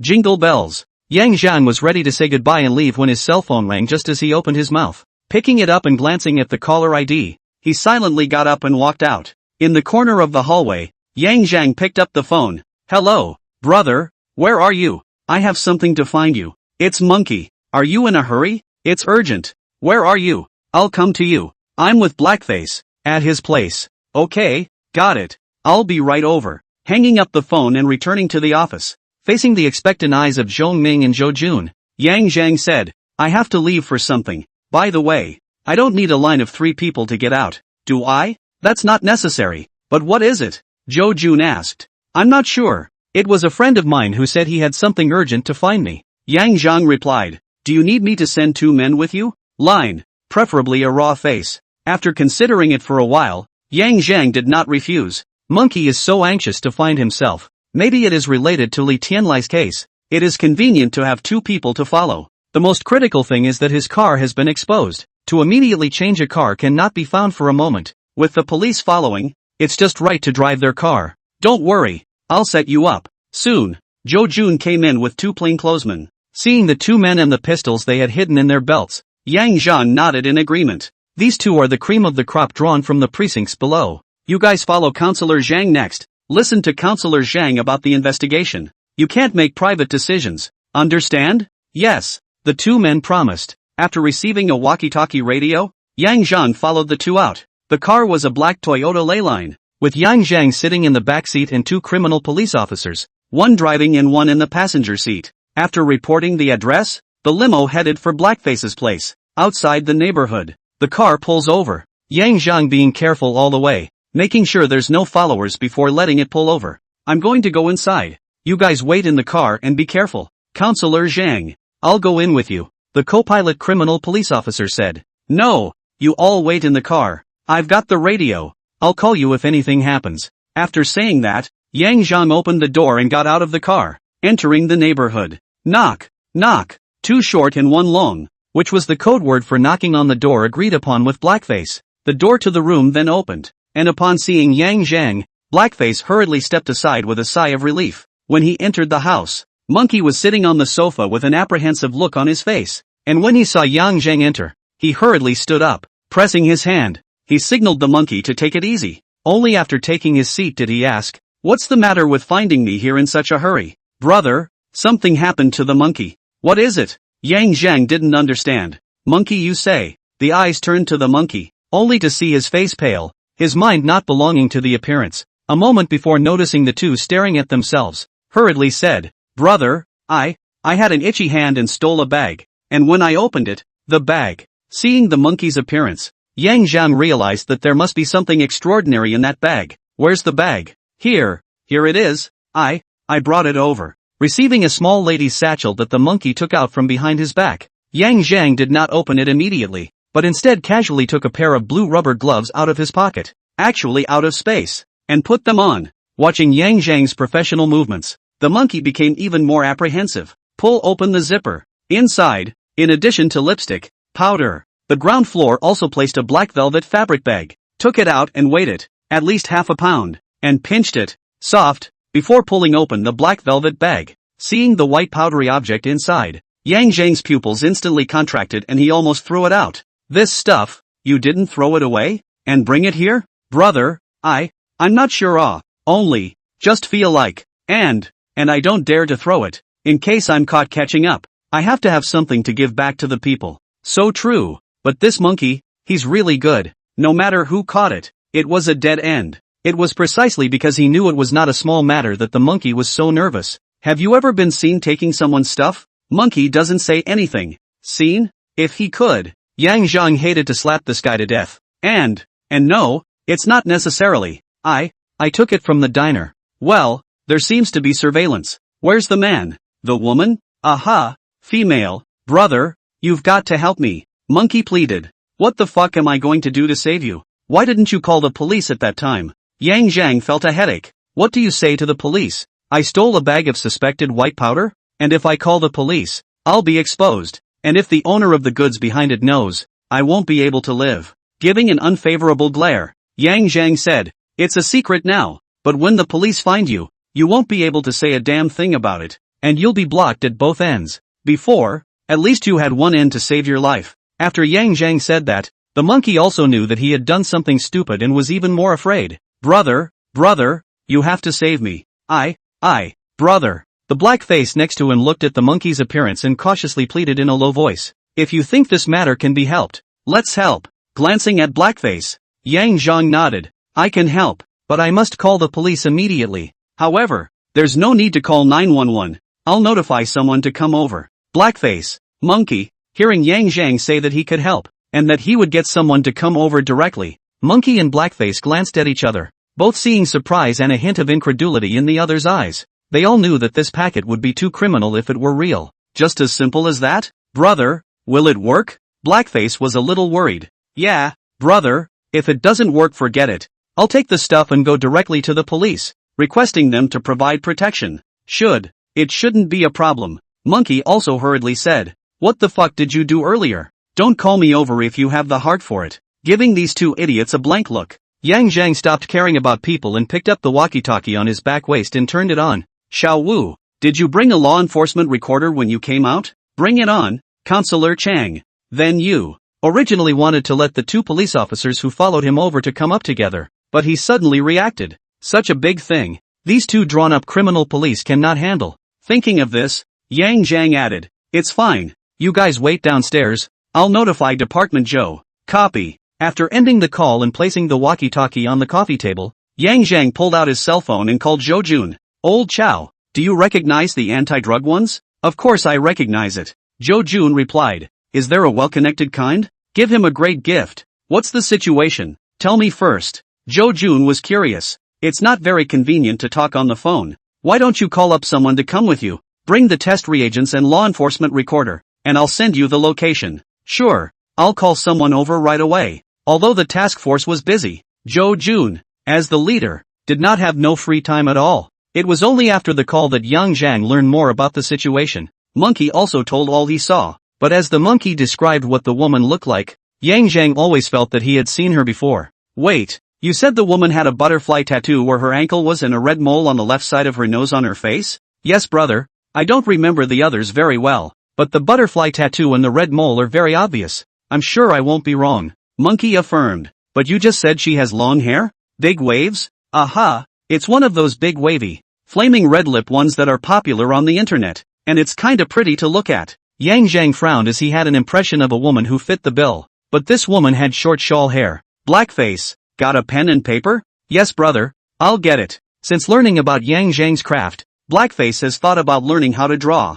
and while he was recovering from his injuries, he bought sketch paper and pencils, but his talent was limited, so it was fine to draw for fun, but definitely not enough to go out and set up a stall. But it did develop a little hobby for the rest of the day. Pencils and paper were brought over, and Yang Zhang clamped the sketching paper to a simple drawing board and drew quickly, and after a few minutes, a portrait appeared on the paper. Turning to the drawing board, "Is that her?" After staring at the portrait on the paper for a while, Monkey's eyes lit up and he said, "That's the woman." "But brother, I told you, she has long hair with big waves. Besides that? Except for that it's exactly the same." "Brother, okay, I know, don't worry about it. Stay here honestly and I guess I'll earn a bonus." "Ah," Monkey was unsure, but Blackface understood, slapped Monkey on the shoulder and laughed. "Not bad, Monkey. You kid got lucky." "What? Ah?" Monkey was a little confused. "Hey, you stole it well this time. Our brother drew the person right out. Do you think when the time comes to hand it over to the anti-narcotics police officers, they'll be able to follow the trail and find the person? Not to mention the fact that if you turn in such a bag of white powder, that bonus is a sure thing." "Ah, I'm fine and I'm getting a bonus?" Monkey finally reacted. "Ha ha ha." Seeing the monkey's appearance, Yang Zhang and Blackface both laughed out loud. Seeing the two of them laughing, the monkey, who knew that nothing would happen to him, and that he might possibly get the prize money instead, also laughed along with them. After laughing, Monkey's face was solemn as he looked at Yang Zhang. "Brother, even if there's a bonus, I can't take it all, and you'll have to take the lion's share. Let's not talk about this between us brothers." Yang Zhang was in a good mood and waved his hand in a careless manner. "No, brother, you have to take the lion's share. Blackface and I will split the rest." Monkey insisted. "Why, there's still something about me." Blackface laughed. "How come there's no you? If you hadn't taken me in, I wouldn't know where to go right now. And you're the one who helped me get in touch with my brother. How come there's no you?" "Ha ha ha ha. Okay, Monkey, you're atmospheric. I'm not going to push it. Push back my ass." The monkey was in a good mood after the robbery, and had the heart to joke. After another 10 minutes or so, Zhou Jun knocked on the door with 3 people. "Yang, let me introduce to you, Wang Sheng from the investigation section of the narcotics division of our municipal bureau. Section Chief Wang, my senior brother. You can just call him Old Wang." "Hello, Section Chief Wang." Yang Zhang did not call out to anyone as Zhou Jun said. The first time they met, they called Lao Wang. One is not polite, and secondly, he is not the character of the self-committed acquaintance. "Hello, Counselor Zhang." Obviously, Zhou Jun had introduced Yang Zhang to his senior brother in advance. After the two greeted each other, Yang Zhang didn't beat around the bush and directly laid out the item and explained, "This little brother of mine met a woman outside today, and in a moment of time he went the wrong way and touched someone else's bag, and when he brought it back to see that it was this, he was almost scared to death. Called me, I came over to see if it was wrong, so I contacted Lao Zhou. You guys are experienced. Help give see if it's white flour?" Seeing what was laid out, Zhou Jun and Wang Sheng's expressions all became grave. The law enforcement recorder was always on, and Wang Shang went up, took out a glass bottle with reagents, then put on gloves, and under the camera of the law enforcement recorder, carefully took out a little powder from the bag and put it into the glass bottle, and after that, he shook it vigorously. After a few clicks, the colorless, transparent reagent turned blue. The color is beautiful, like a pure sky blue. It was such a nice looking color, but it made the faces of Wang Shang and his two men become even more grave. To be sure, it's a drug. Correction though, it's not white flour, it's a high purity ice, but it's been ground into a powder to make it easier to carry and sell. After saying that, Wang Shang turned his gaze to the monkey before looking at Yang Zhang. Counselor Zhang, we have to take this little brother of yours on a trip with us. Don't worry, as long as we are sure that what he said is true, we won't make things difficult for him, and the rewards that he deserves won't be less either. Ahem. That section chief Wang wait first. Hearing Wang Shang's words, Yang Zhang hurriedly opened his mouth while looking at Zhou Jun. So what? Old Zhou, let's talk together? After looking at Wang Shang and then at Yang Zhang, Zhou Jun agreed. Okay, let's go to the side. Good, old Wang, let's talk together. With that, Zhou Jun pulled Wang Shang and followed behind Yang Zhang towards the balcony outside the living room. On the balcony, Yang Zhang dispersed a cigarette to the two men, lighting it before pulling out the portrait he had drawn earlier, unfolding it and handing it over. Who's this? Looking at the portrait that seemed like a photograph, Wang Shang was taken aback and then asked. It was Zhou Jun. Who knew Yang Zhang? Who thought about it and picked up? Is this the owner of the bag your little brother stole? Yes. Yang Zhang nodded and pointed to the picture, saying, this woman is the owner of the packet in there. But the monkey saw it with long hair and big waves, and I've seen this same woman some time ago, when she was painted with short shawl hair. Some time ago? How long was the interval?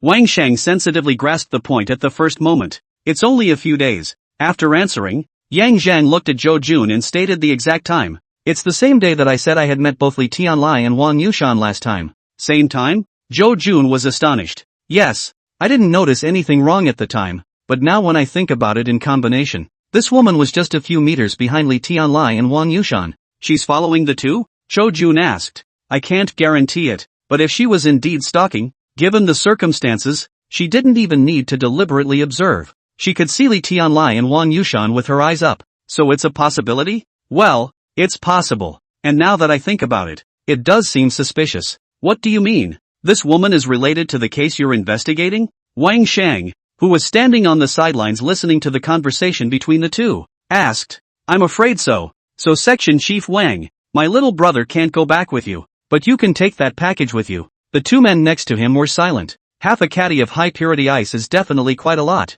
Holding it in your hands is a big case, not to mention the fact that if you follow the trail and check it out, you might be able to find out more. After all, this woman looked like she should be a delivery mule. Following her would likely be able to touch the cargo bay, and if she found the warehouse, it would be a huge blowout. Wang Shang naturally wanted to take people away. However, the item was found by Yang Zhang's little brother. The person was identified by Yang Zhang, and the identity of the other party was that of a task force advisor. If it was just this identity issue, it would be fine. The key now is that this woman may also be related to the big case that stabbed the sky, and it is extremely unlikely to take someone away directly. Thinking about the joints inside, Wang Shang looked towards Zhou Jun. Just in time, Zhou Jun also looked his gaze over. As their eyes met, the two quickly understood each other's meaning. In this case, we'll hold the people for now, and old Wang, you take the stuff back with you and report back. Then have your chief hand over to old Zhong and see what they discuss. Let's take the men to the woman first, and whatever we decide after that. The men are here. Okay, let's do it. Wang Shang can't help it. Zhou Jun can say so, already on the basis of good relations with him, or on the basis of the master and brother, and then raise the request will be a little unaware of the retreat, can only agree to it. The things were taken and Wang Shang withdrew with his men. Yang Zhang and Jun Zhou then looked at Monkey. Monkey, come with us and tell us where you made your move. We'll take care of the rest. Okay, brother. The group then went downstairs to the car, calling on Xiao Wu and the others who were waiting in the car. A group of 2 cars drove toward the restaurant that the monkey had mentioned. When they arrived at the place, Yang Zhang and the others didn't get out of the car, but let the 2 Xiao Wus go inside the restaurant and ask the owner for the surveillance video. While waiting for the copy to finish, the boss lowered his voice and asked in a mysterious voice, "Did something big happen to the officer? Why do you ask?" Wu looked at his boss. So what? It wasn't that long ago that 2 police officers also drove over in a police car to access the surveillance. Now all of you from the city council are here.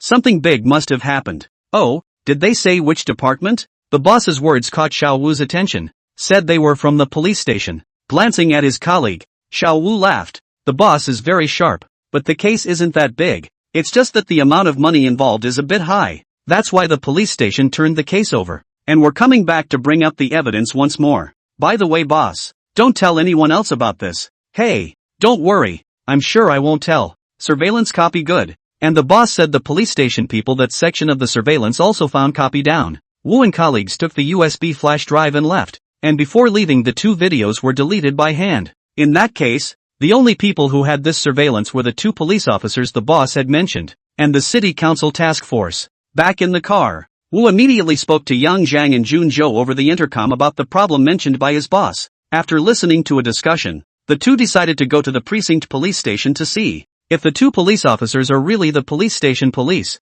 indicating that the woman who lost the bag reported the case. In case the person is still in the police station? When they arrived at the place, the others stayed in the car and didn't move, while Yang Zhang got out of the car wearing sunglasses and entered the police station. Inside the door of a police station, there is usually a wall with information about all the civilian police officers in service, including photographs of their credentials. But without waiting to check it out, Yang Zhang, who had just walked through the gate, turned around and headed out, followed by a car parked more than 10 meters away from the gate. What's wrong? Watching Yang Zhang get into the car, the co-pilot Zhou Jun asked strangely. Don't bother going, the person is still there. I saw them sitting in the report room by the door. Just sitting in the reporting room? Can't be. She's not in a hurry after losing such a big bag of stuff? Zhou Jun asked strangely. I'm not sure, but it sure doesn't look like she's in a big hurry and she's still playing with her cell phone. With such a strange situation, Zhou Jun and Zhang Yang were both a bit confused. If this woman is a groom, if such a large package of goods is lost and cannot be found,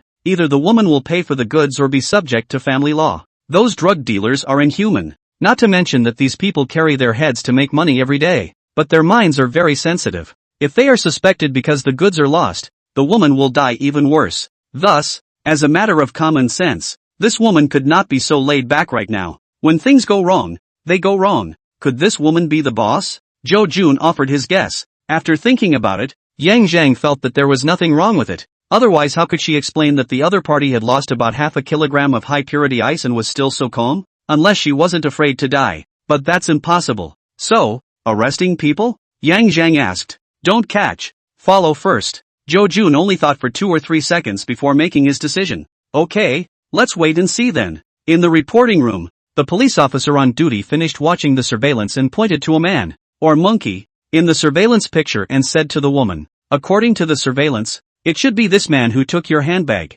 We'll be filing a case next and should be able to catch the suspect soon. Looking at the man's appearance as pointed out by the police officer on duty, the woman's attention was on the computer and she did not seem to be attentive to the police officer's words. Sure enough, the woman then said, thank you, officer, the handbag is indeed quite valuable, and there's some cash in it, but I don't think this person looks like a repeat offender, so I guess he's really in trouble. I'm asking for the case to be dropped, and I don't want the stuff, so I'll just give it to him. The police froze. It was the first time he had encountered such a generous informant. Seems to be aware of the thoughts of the police. The woman does not move to reveal the hand of the large diamond ring and emerald bracelet. Laughed, I do not lack of money. Just want to make sure that it is not my carelessness to lose the bag. It's good to know the outcome now. Thank you for your help, officer. I'll make a banner to thank you when I get back. Okay, since you strongly requested it, ma'am, I'll help you dismiss the case. Thanks a lot. Please, you're welcome. After a few operations, the case was dismissed in the system,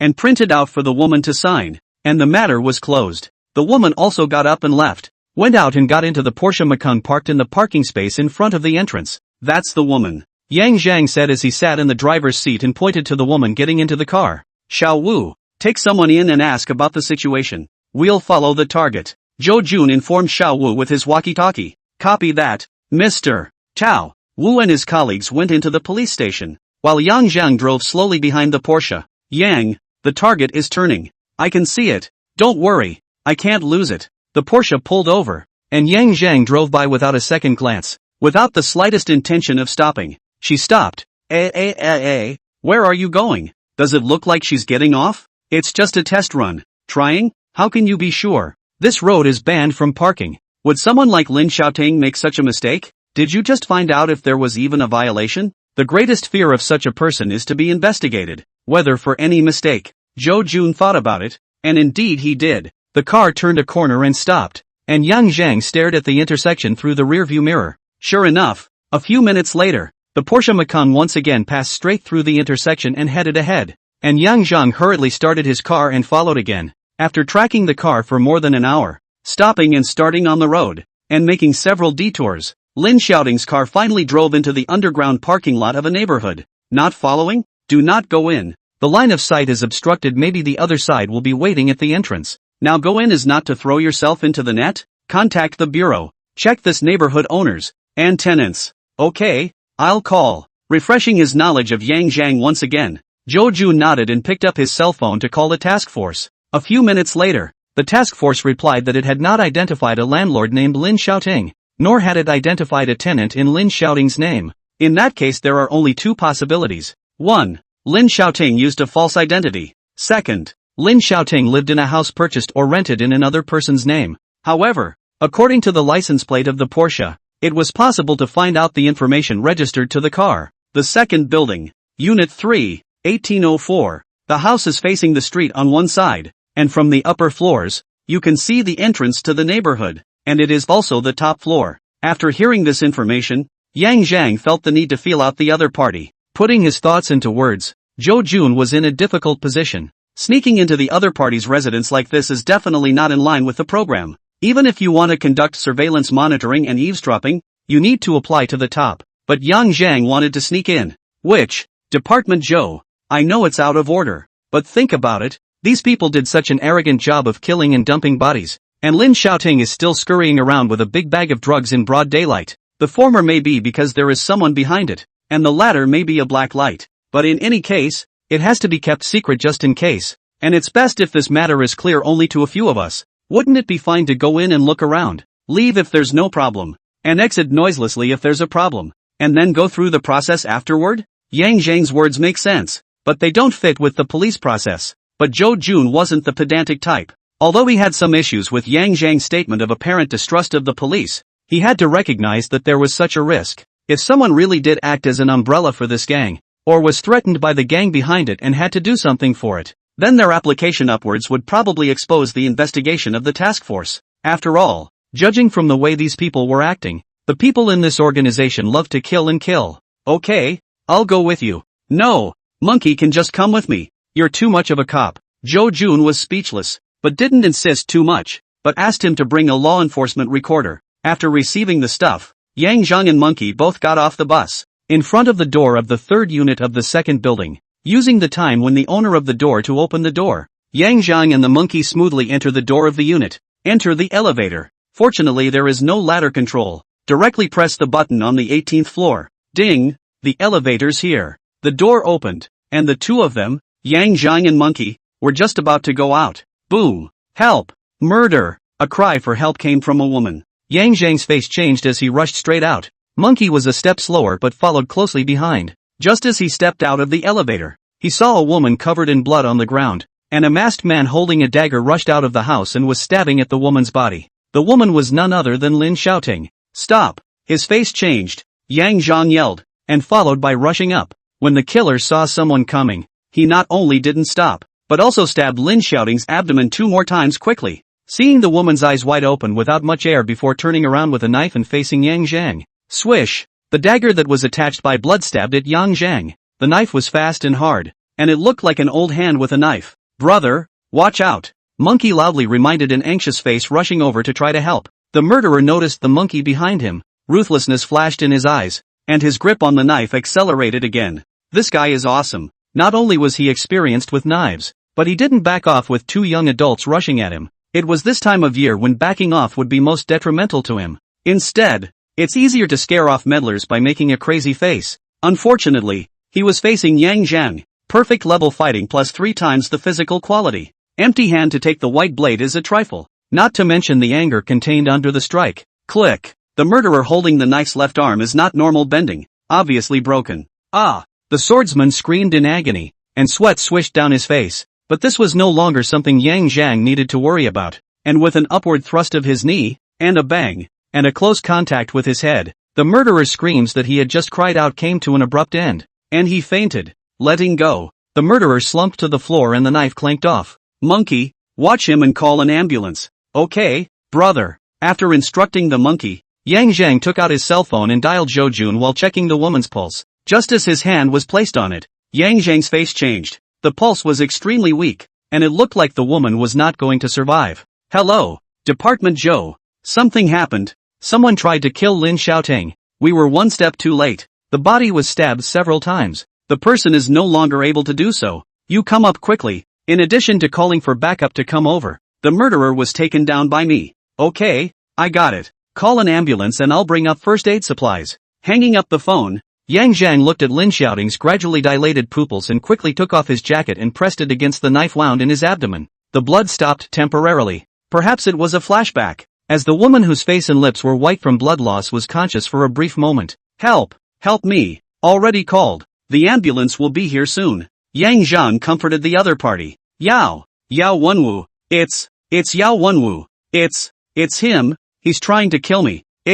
Before the last words were finished, the woman's pupils rapidly dilated. Her hands spread helplessly. Her head hung down, and she died. Brother, Monkey shouted softly, is dead. Monkey didn't say anything, looking at the blood all over the floor and the woman's wide-eyed look, inclining his head and forcing his stomach. Ding! The elevator door opened and Zhou Jun, who was carrying a first aid kit, rushed out. Where are the people? Looking at the woman who had collapsed against the wall as well as Yang Zhang who was standing with his hands covered in blood, Zhou Jun froze, then sighed. Backup has already been called and will arrive soon. You two go to the side and rest for a while. Good. Yang Zhang walked into the safe passage, and Monkey followed. The cigarettes were lit, and the light flickered out in the dimly lit safe passage. While Yang Zhang was fine and mentally strong enough, Monkey's hand was trembling, and his hand was in his pants pocket, not daring to put it outside, because when you put it outside, your other hand shakes. The first time I saw a dead person, or a blood-stained whoopee, it's a good thing I didn't throw up.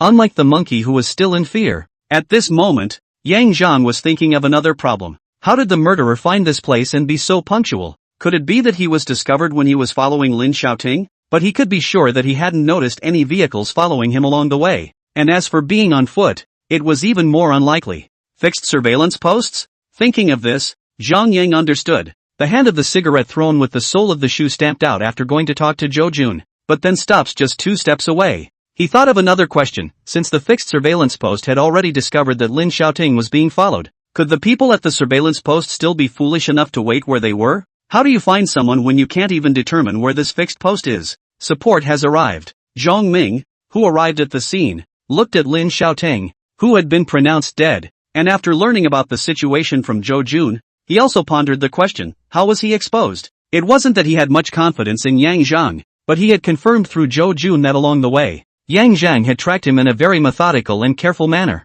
Since the tracking was not exposed, Zhong Ming turned his gaze to the knife hand that was being guarded up. It seemed that the investigation behind him could only fall on him. After packing up, Yang Zhang and the others withdrew first. Lin Xiaoting's room definitely needs to be thoroughly searched to see if she can find some evidence. And the knife man is brought back at the first opportunity. And as soon as he gets back to the city office, he's gotten into an interrogation room. As for the broken arm, it was simply treated. It's all murderers now, and possibly drug dealers are involved. And the police aren't being polite. Caught in the act. The knife man also knew he was on the ropes. And after the police threw in a merit reduction chip, he threw out everything he knew in one bone. I'm a backbone member of the Billion Star Group. The group's main business is drug trafficking, and the boss is called Wei Zhongping, who is explicitly the general manager of the Billion Star Logistics Company. Key members of the group work for logistics companies, working 2 jobs and doing 2 things. Where's your warehouse? The warehouse is also at Billion Star Logistics, and there's a basement with drug money and goods that didn't make it out.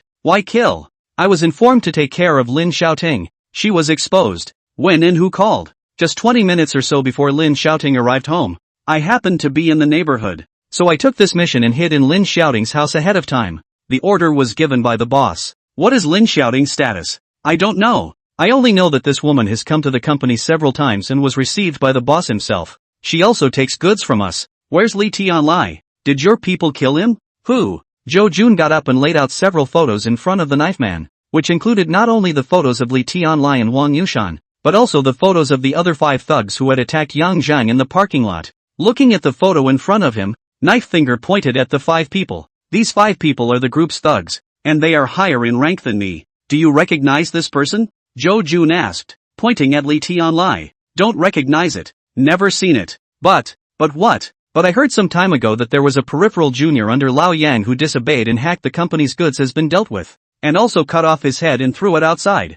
I don't know if it's him. Flush. Jo Jun glanced at the glass window of the interrogation room. And Zhong Ming in the surveillance room slapped his hand and said to Director Yang Guoping, Director Yang, I request that measures be taken against Yixing Logistics immediately to arrest people. Good. Take the men and get going. And cooperate on the anti-drug side. Yes. The detachment chief of the anti-drug detachment and Wang Sheng of the investigation section were both there. And after the two stood at attention and answered yes, they went out with Zhong Ming. The interrogation continues. But the arrests have to be made at the same time. Otherwise, if you delay too long, the other side is likely to run away. A large number of police squad cars plus SWAT assault vehicles headed towards Yixing Logistics, and as they approached their destination, the armored assault vehicles rushed to the first one and directly crashed through the gate and rushed in, followed closely by the police squad cars. The car stopped in the yard of the logistics company. Dozens of heavily armed special police, criminal police, anti-narcotics police got off the car, armed with guns rushed to the company's warehouses,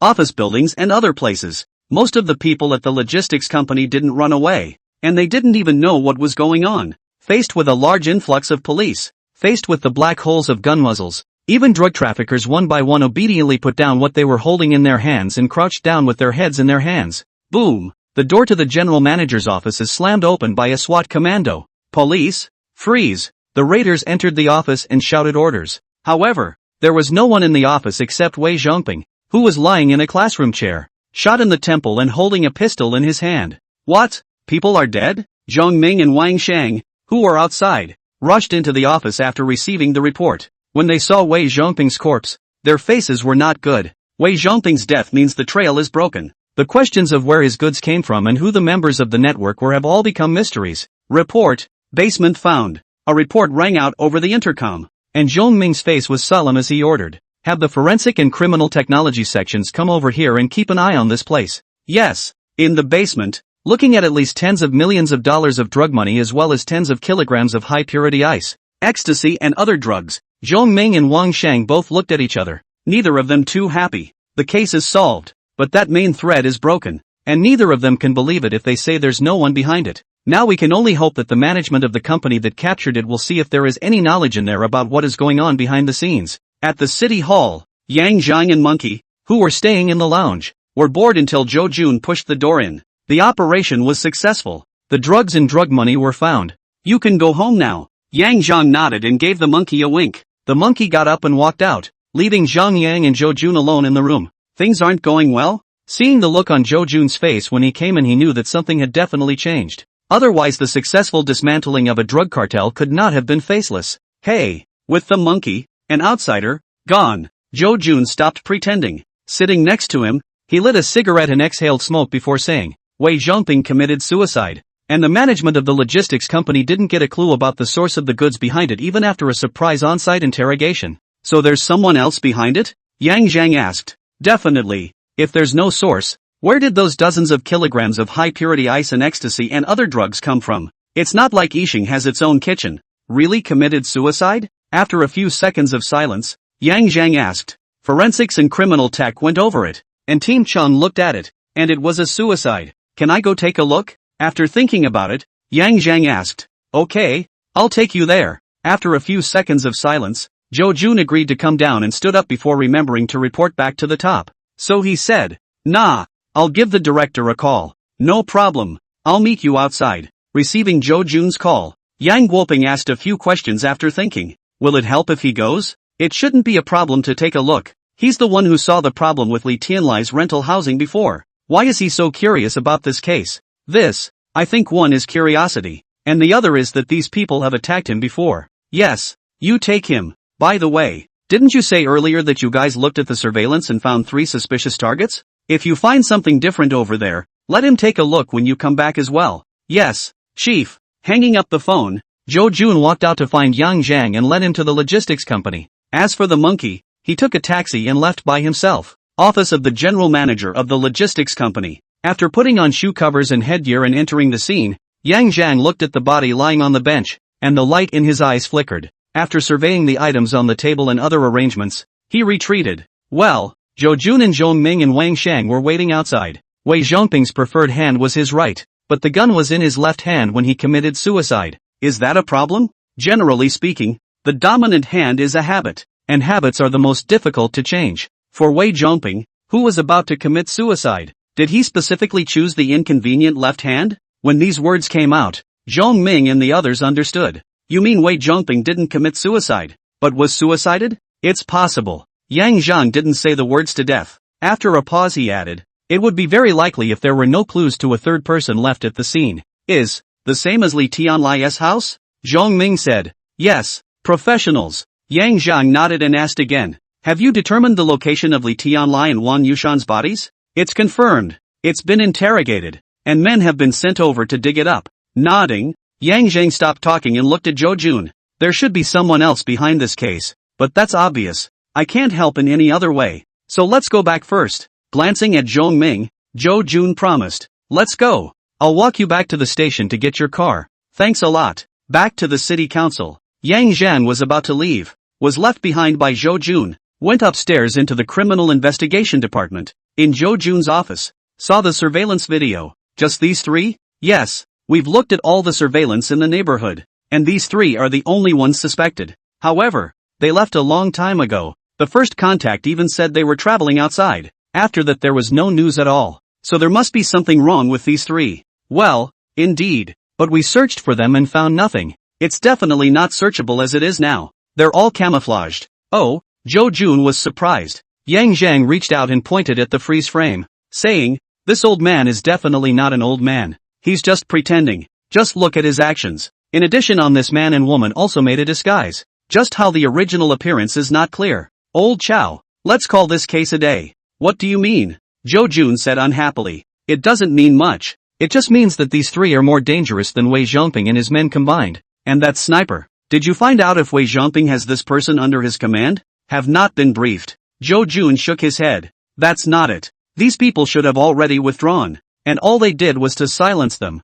Or perhaps to supervise Wei Zhongping's work. But now all of these people have disappeared. And no more clues have been left behind. I think this matter will definitely take a lot of time if we want to investigate. Besides, these people are too dangerous to think of your families, if not yourselves, right? From the beginning of wearing this outfit, Zhou Jun was ready to die in the line of duty. But his family is a topic that can't be jumped over. Other criminals are good to say. If it is really vicious and unruly criminals, either Annette, either that or you have to take your time planning. Otherwise, if you push it, you will really take action against your family. And then it will be too late to regret. A stony-faced Zhou Jun thought for a while before saying, I'll listen to you. I'll report this up. And this case should be taken over by the anti-drug side next. Well, that's fine. Compared to you guys, the anti-drug side is indeed more dangerous. However, you can remind Section Chief Wang that even if he catches the tail, dispatching undercover agents should be done with caution. And it's best to ask for support from the higher-ups. These people are very professional and extremely cautious. And at the slightest hint, at the slightest hint of suspicion, they may blatantly strike to kill. Seeing that Zhou Jun wanted to say something, Yang Zhang stopped the other party. Just think about the fact that when I was attacked, that sniper didn't even hesitate. And after seeing that there was no chance of killing me, he decisively shifted his target and took out those 5 guys. A few words convinced Zhou Jun. I'll remind them. By the way, how did you change so much? Zhou Jun asked the unanimous question. Glancing at Zhou Jun, Yang Zhang smiled. I like to research and get to the bottom of things. Plus I've read a lot of specialized books. And I have good eyes. Plus I'm more attentive. I guess. This answer left Zhou Jun unconvinced. But he did not pursue the matter. He believes in Yang Zhang. Otherwise the other party would not have been so helpful. And that's what the so-called on signs regardless of heart is all about. Okay, I've written it all down. I'll keep an eye on the bonus thing for you. And let you know the first time there's news. Then I'll trouble you. I'll go ahead and buy you dinner when the bonus comes down. You said it. Ah, I can remember it. Zhou Jun smiled and extended his hand. After they shook hands, Yang Zhang turned away and went downstairs to drive home, parking his car and going upstairs. At the door Yang Zhang saw an unexpected person. Zhao Mei, what brings you here? Why can't I come? Come in and talk. Opening the door and inviting Zhao Mei into the room, Yang Zhang followed in and casually closed the door. Boom! The security door just closed. Zhao Mei directly came up and probed her red lips. Once back to life. Zhang Yang is not polite directly embrace each other. The two sides of the war of words. Clothes one by one reduced into the bedroom. Close to an hour later. Yang Zhang was lying on the bed smoking a cigarette, with Zhao Mei's white arm resting on top of his chest. Godfather sentenced. 11 years. I went to see him. Yang Zhang didn't say anything and listened quietly. He told me to leave Jinchang. But I don't want to. I've taken care of all my previous business. Yang, why don't I follow you? With me? Doing what? I don't know how to do business either. It's not necessary for you to do business. I'll help you. You're so good at painting. I'll help you find a store. Then how about we sell the paintings? Your previous paintings were too cheap. I think a painting has to go up at least several times before it works. We're slowly getting bigger and better. And then later we can have a painting show and a gallery. Listening to Zhao Mei's vision of the future. To be honest, Zhang Yang was moved. The key is that he does not need to pay for it. As for what to eat, soft rice and so on, he remembered that when he had a physical examination several years ago, the doctor said that he had a bad stomach, and that eating soft rice was good for the body. You have that much money? No, but 10 million or so is still there. When he heard the first half of the sentence, Yang Zhang secretly shook his head, but when he heard the second half, he was speechless. It's over $10 million, or cash. Which? Okay, then you choose the place. It just so happens that I don't have a place to live. It's best to be able to choose the kind of 2 or 3 floors of independent stores. The downstairs as a studio, and the upstairs is decorated to be able to live. Yeah, but this kind of store might have to be rented for a long period of time, and you'd have to find the kind of place that's specifically zoned for it. Eastern suburbs memory. That's a nice place. Yang Zhang had a goal in mind. He was going to rent a store in that place, but now that someone else was paying for it, it was a good thing. That place is fine, eh? I'll put up the money plus the operation. You technology into the shares. We'll split the bill 82. Zhao Mei said as she sat up in a flash, revealing a large area of spring light. That's too much of a loss for you. 50-50. I'm talking about me you too. Zhao Mei said quietly. Yang Zhang, that won't do. We're doing business. We need to make it clear. After a brief moment of embarrassment, the thick-skinned Yang Zhang reacted, and it was still reason that won out over the spermatozoa. Okay, so let's talk. The two of them were sitting on the bed, haggling and bargaining. Luckily Zhao Mei didn't mind. Otherwise they would have broken up on the spot. Well, that's not true either. Yang Zhang never said anything about being responsible, and Zhao Mei didn't seem to mind either. So it doesn't matter if you break it or not. After some final haggling, the two finally agreed on a percentage that was acceptable to both. 50-50. The results of these discussions are not written in the contract. Anyway, Yang Zhang believes in his own character. As for Zhao Mei, she does not believe that there seems to be no way. After discussing the way forward, both men relaxed, and then another great battle ensued. After the battle was over and a meal was served, Zhao Mei got dressed and left. As for Yang Zhang, he didn't go out to set up his stall tonight, and took a rare day off. After all, the consultancy fee is $100,000. So what's the point of having a stall? After Wei Zhongping's Yixing Logistics Company was taken care of, although there were still loose ends to be dealt with, the task force's mission was accomplished, and the day after the task force was disbanded, $100,000 of consulting fees were paid into Yang Zhang's account. It's a quick buck, mostly because it's short. A few days later, Monkey also got his bonus, totaling over 60,000. Yang Zhang's bonus also arrived, 400,000 because of the consultant fees, plus $100,000 in consulting fees for exactly $500,000.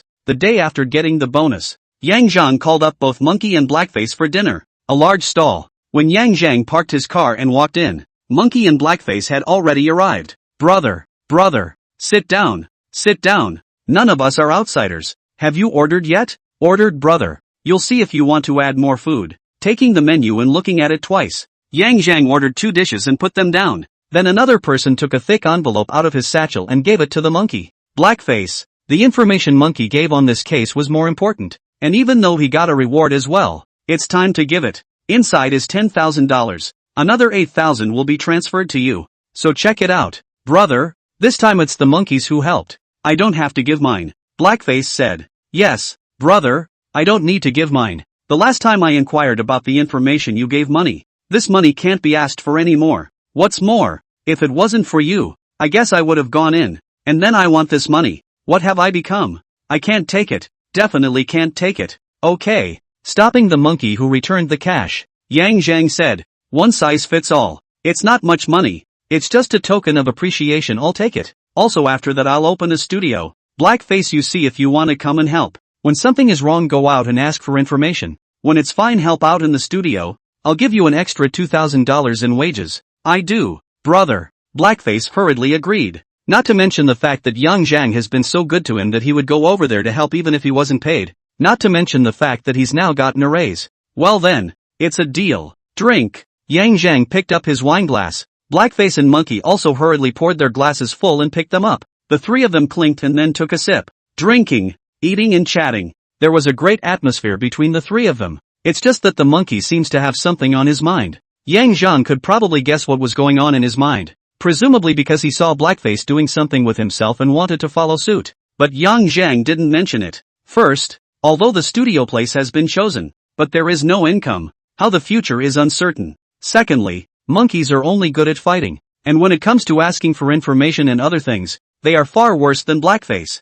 To put it bluntly, Yang Zhang didn't need the monkey as a person. If you don't need it, you don't have value. And for someone who doesn't have value and spends money every month to look like he does, he certainly won't do it. The so-called raw rice grace, fighting rice hatred, reasoning he understood and had seen a lot. Naturally he would not be confused in such a matter. A small, detached, three-story building near the edge of the main road in the eastern suburbs music park. There was nothing in the purely industrial-style building, and the three of them, Yang Zhang and Xiao Mei plus Blackface, wandered around the building. The place had been bought by Xiao Mei. Although the place is a municipal project, the property can still be bought and sold. After the latest build, both the park package and the environment are much better than before. What pleased Yang Zhang the most about this building was a courtyard at the back. The yard has a unified planning fence, about 120 square feet, with a floor area of 200 square feet. The upper and lower three floors is more than 600 square feet, with a total value of $5,800,000. There is still renovation to be done. And if the materials are used better according to the trio's idea, it will still require more than $600,000 just for the basic renovation, not counting the soft furnishings. The soft furnishings are most predominantly on the third floor, which serves as the living area. Separate 2 bedrooms, a den plus a living room, as well as kitchen, bathroom, etc. A separate bedroom would be partitioned off on the second floor, and Blackface was going to live in it. He wasn't going to spend money on renting an apartment out there until he had a date. Either spending money when there was a free one and it wasn't in as good condition as this one, unless one's brain was wired, of course, to want to live in at least a month or so, and this is still after the deodorization and deformaldehyde operation is so fast. It's a nice place. This is it. No partitions on the first floor, make a bathroom over there, then get a bar over here, and just set the rest up like the showroom. When the time comes, I'll copy some paintings and hang them, and put some chairs and such, and place some drawing boards and such. The second floor, except for the lounge, you just watch the arrangement. As we said before, we don't take on education and training.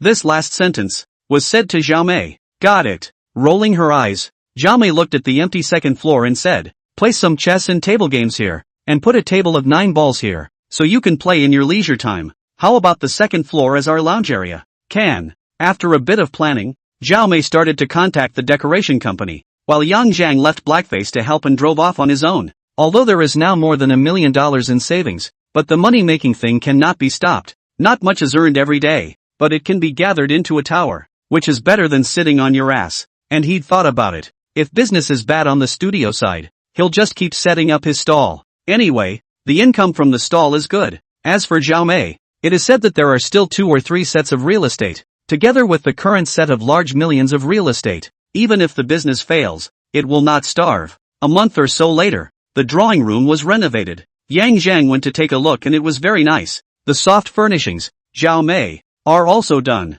The backyard was also laid out with gardens and recreational areas, as well as an outdoor workout area, where Yang Zhang was going to teach Blackface a few tricks when he had nothing else to do, to bring his fighting prowess up a bit. Soon after the deodorization and deformalization, Yang Zhang and Blackface moved into their new place with gusto. Xiao Mei didn't stay idle either, moving most of the stuff from her residence over, and also occupying the master bedroom on the 3rd floor. Of course, Yang Zhang's bedroom wasn't small either, and was likewise a suite. As for the study, it was given to Xiao Mei. Yang Zhang didn't need a study, and his main work area was on the 1st floor. Oh yes, Xiao Mei also prepared a safe house on the 3rd floor. The safe house not only has a heavy steel core door and facial recognition plus password lock, but also a separate ventilation system inside. I just don't know what this house is used for. In this way, the painter's studio began its official business in obscurity. Over the course of 3 days, Yang Zhang made dozens of portraits and landscape sketches, which Zhao Mei framed and hung on the exhibition wall on the first floor for decoration and display.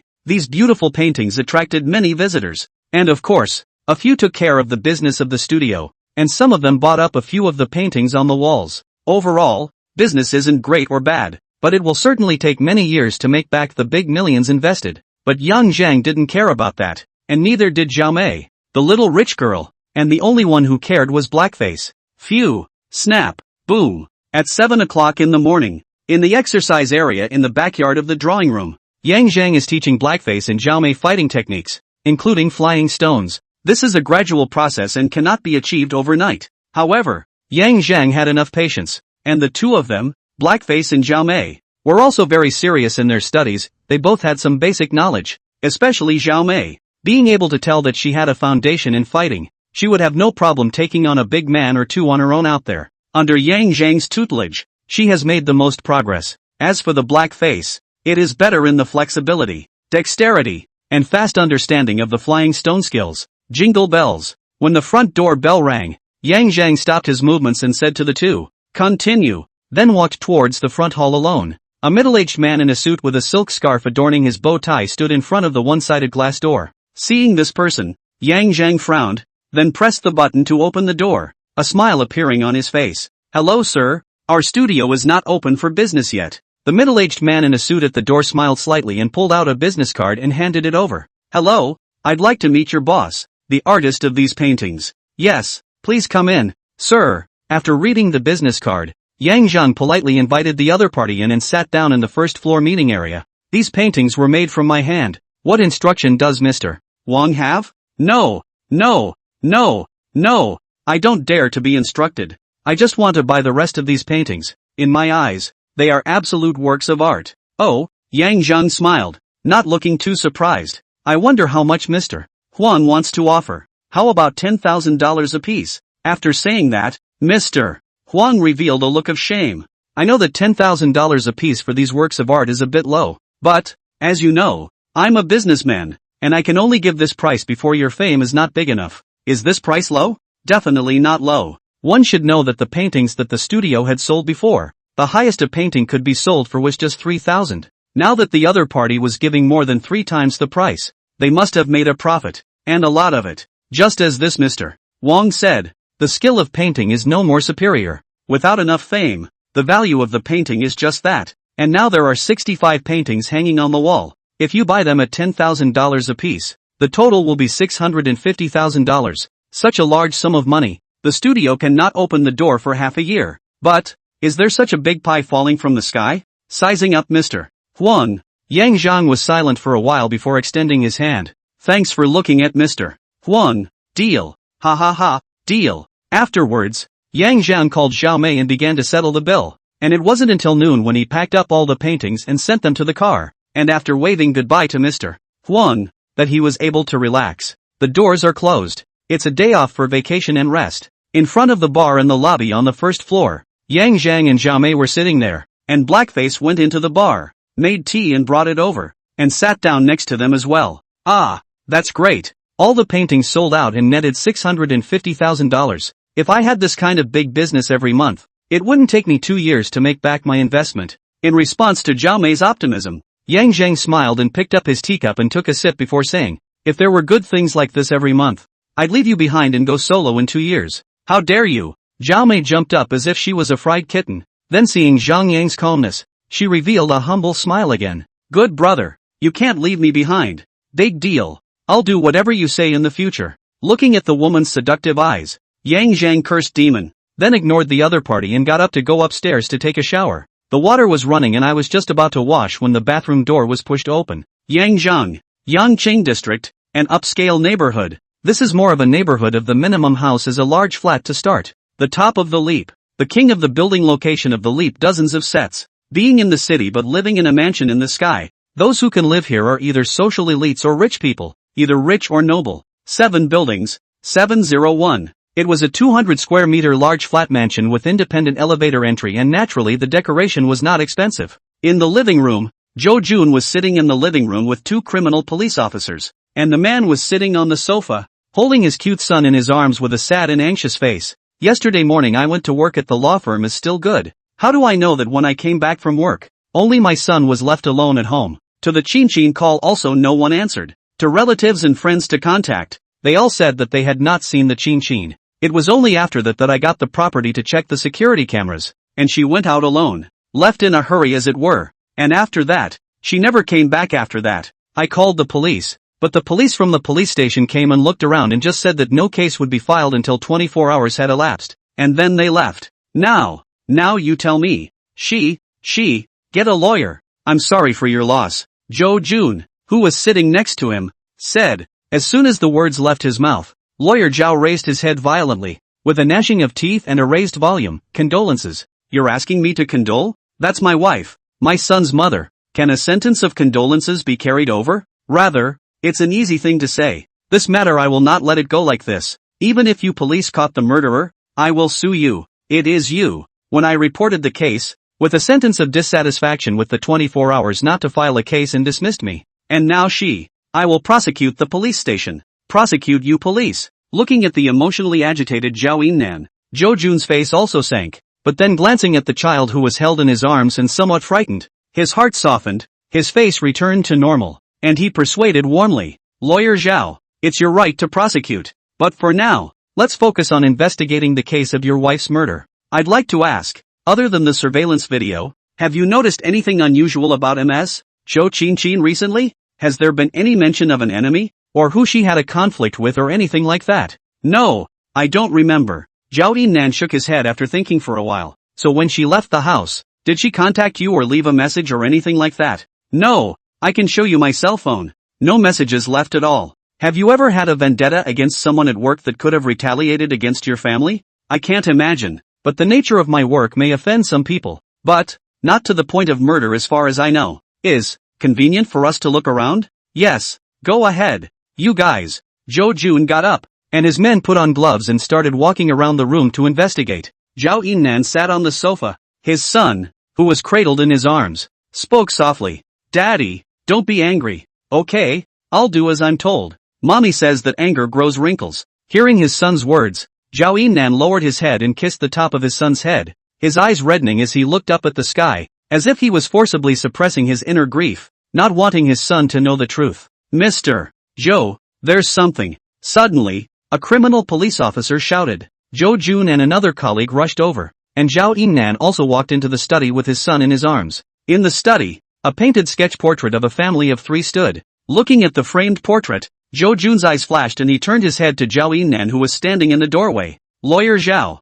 this painting is... Oh, this painting was done by a roadside artist when I was shopping on Xuanxi Road more than 2 months ago, I think. Okay, got it. We need to take this painting first if it's convenient. Zhao Yinnan shook his head and said, you can take pictures, but you can't take this painting away. Seeing this painting reminds me of Chin. Okay, let's take a picture. The other party's refusal. Jo Jun did not make things difficult, took out his cell phone and took a picture, then continued to walk around and investigate, half an hour or so, and asked some questions, then led people to leave Painter's studio. At around 5:30 p.m., the three of them, Yang Zheng, were preparing a barbecue in the backyard, and the fire in the stove was all the way up when the doorbell rang. Blackface, go open the door and see who it is. Okay, brother. Blackface put down the box with the charcoal in his hand, wiped his hands, and walked toward the front door, returning in a short while, followed by Jo Jun and a plainclothes criminal police officer. Yo, Lao Zhou came. You can really coincidental. We just get ready to barbecue on the arrival. Sit. Drink something, don't be polite. While placing the meat skewers on the grill, Yang Zhang greeted the two Jo Jun who came in. That's quite a coincidence indeed. I just haven't eaten yet, so I'll rub it in. No problem. Sit down. Blackface, get your brother Joe and the others a bottle of ice growler. They look like they work. Don't take beer. Okay, brother. Blackface, who had put down the bottle, removed 2 bottles of iced Coke from a nearby holding tank, uncapped them and handed them over. Thanks. After thanking him, Jo Jun walked behind the grill with a Coke in one hand and a cell phone in the other, and sat down next to Yang Zhang on the high stool next to him. Got something for you. Say something. Yang Zhang was busy brushing oil and smiled back. Look at this picture. Does it ring a bell? pulling up the photos taken at Zhou and Nam's house and putting them in front of Yang Zhang's eyes. This painting, I have an impression, just by glancing at it. Yang Zhang recognized the three people on the painting, and retracted his gaze and kept introducing it in his hand. At that time, this family of three came to my booth to paint a picture, and this woman even gave me a considerable reward. The child was cute too, I remember it well. By the way, what's wrong with your sudden question about the painting? The woman's name is Zhou Qinchin. The man, Zhao Yinnan, is a lawyer. Zhou Qinchin was found dead downstream of the Jinjiang River at 10:34 this morning. Yang Zhang's hand movement stopped and he looked up incredulously. Dead? He killed him? Yes. Death by skull fracture from blunt force trauma to the head. After saying that, Zhou Jun took a big gulp of coke. After a few seconds of silence, Yang Zhang continued to grill the barbecue, saying as he did his work. When the family of three came over at that time, you could tell that the family was very happy, and the children were also very polite. Zhou Qinchin looks young and kind-hearted. At least that's what I think. After all, she's willing to give an extra bounty to a street painter. By the way, what kind of work does Zhou and Nam do? Counselor. Maybe he offended someone. Yang Zhang shrugged. It's normal to be offended in this profession. So many people who practice law, especially the elite who have been in the profession for many years, are more cautious about taking on cases. We've investigated and found no suspect targets. Also, when Zhou Qinchin left the house, she left her son alone and was in a hurry when she left. Left her son alone? Recalling the images from that time, Yang Zhang shook his head and said, this doesn't seem like something she could do. So it definitely wasn't an accident, but a premeditated murder. The murderer either squatted outside the neighborhood, found Zhou Qinchin going out and followed her, and looked for an opportunity to strike. Either that or someone who was familiar with Zhou Qinchin. It's even possible that by rushing out the door, she made contact with the killer. It's possible she trusted the other person more. Cheating? After a moment of silence, Zhou Jun held back two words. It's possible. Yang Zhang didn't refute it and continued, but I think if Zhou Qinchin cheated on her husband, the one who did it is more likely to be her husband. The odds are that the one who dies first is also a lover. The other thing is that from the contact I had with them while they were painting, the two were very much in love. So there shouldn't be any question of cheating. But you guys can also investigate. After all, it's been so long. By the way, Zhou Qinchin's other communication records, in addition to cell phones, WeChat, QQ, and so on social software, check it? Not yet, but the technical investigation division is on it. Zhou Jun replied. Maybe there's a discovery here. Yang Zhang smiled and added. There's another point. Why did Zhou Qinchin rush out of the house? If we figure this out, maybe the case will be solved. Nodding his head, Zhou Jun didn't say anything. There. Yang Zhang suddenly raised the skewers in his hand and handed Zhou Jun a few, while the rest were placed on the plate that Blackface brought and continued to grill the next wave. You guys eat first. Make yourselves at home. You're all busy people. I'm not going to be polite with you. Zhou Jun laughed, got up and walked to sit under the parasol and ate. After eating several skewers and downing the last of his coke, he got up and excused himself, taking his men with him. Municipal Criminal Investigation Division, Brigade 1, Conference Room. Jinjiang floating body case is responsible for the investigation by a brigade. Zhou Jun, the deputy director of the brigade captain, is naturally responsible for the main. Tell us about today's investigation. Zhou Jun, who was sitting at the top, spoke. Zhou Division, we visited and investigated the residents of the district. According to the residents of the district, the deceased Zhou Qinchin's character is very good, with people, but also often helped the neighbors of the favor, the popularity of the good, and did not have a grudge with anyone. Mr. Zhou, we've investigated the deceased's account information, as well as her social connections. The deceased, Zhou Qinchin, was a full-time wife, with $370,000 whole left in her account, and her most recent expenditures were all paid by cell phone, just ordinary household expenses, school, hospital, food market, etc. Division Zhou, we have investigated the deceased Zhou Qinchin's trajectory after she left the neighborhood, and finally tracked her to the vicinity of Financial Island where she lost her trail. Also from the surveillance, there's no one or vehicle tracking for the time being. Division Zhou, our side visited the gym and yoga hall that the deceased Zhou Qinchin often went to, and for the time being, we did not find anyone who had an intimate relationship with her. And according to the staff, coaches, and teachers of the gym and yoga hall, Zhou Qinchin left alone after each class. The surveillance video is back as well, and there's nothing out of the ordinary when she's been gone for the last half a month. The rest of the surveillance video will take time to view. After listening to one of the reports, Zhou Jun and the others' frowns grew tighter and tighter. In other words, as of now, Zhou Qinchin's death is a mystery, and there is not even a single suspect. But who would kill a woman with such a good character? Who was kind to others and who did not associate with miscellaneous friends? Or by such cruel means as a blow to the head with a blunt instrument? After a long moment of silence, Zhou Jun spoke up and summarized. At the moment, we haven't found any suspicious targets. However, it is certain that the deceased Zhou Qinchin left in a hurry that day. That's the suspicion. She wouldn't have acted that way if something hadn't happened. Next, the focus of our investigation. A start from the financial island as soon as possible to determine the trajectory of Zhou Qinchin's movements, to find the first scene of the murder. Second, investigate all of the deceased's social media programs. The third is the deceased's husband, Cho In-nam. Your group is mainly in charge of him, and find out everything about his whereabouts on the day of the murder. Yes, Zhou Qinchin was killed. The murder weapon was not found. Can only be identified as a similar iron rod type of instrument. The time of death was determined on the day she left home between 4 p.m. and 4:13 p.m. That is, an hour after it left the house. The time of death made it clear to the police that the death of Cho Kiss was certainly not a passionate killing, but was premeditated. Otherwise the killer wouldn't have chosen broad daylight to strike. But after 2 days of visits and investigations, the information investigated was extremely pathetic, or even said to be non-existent. Thus, Zhou Jun and other criminal police officers working on the case put their eyes on the Technical Investigation Division, expecting to find some clues from Zhou Qinchin's social software. Just as the police were investigating with all their might, an incident took Jincheng by storm. The husband of the deceased Zhou Qinchin, lawyer Zhao Yinnan, took the district police station and the precinct to which the police station belongs to a petition to the court, claiming that the inaction of the police station and the precinct led to the tragic death of his wife. This incident was quickly spread out,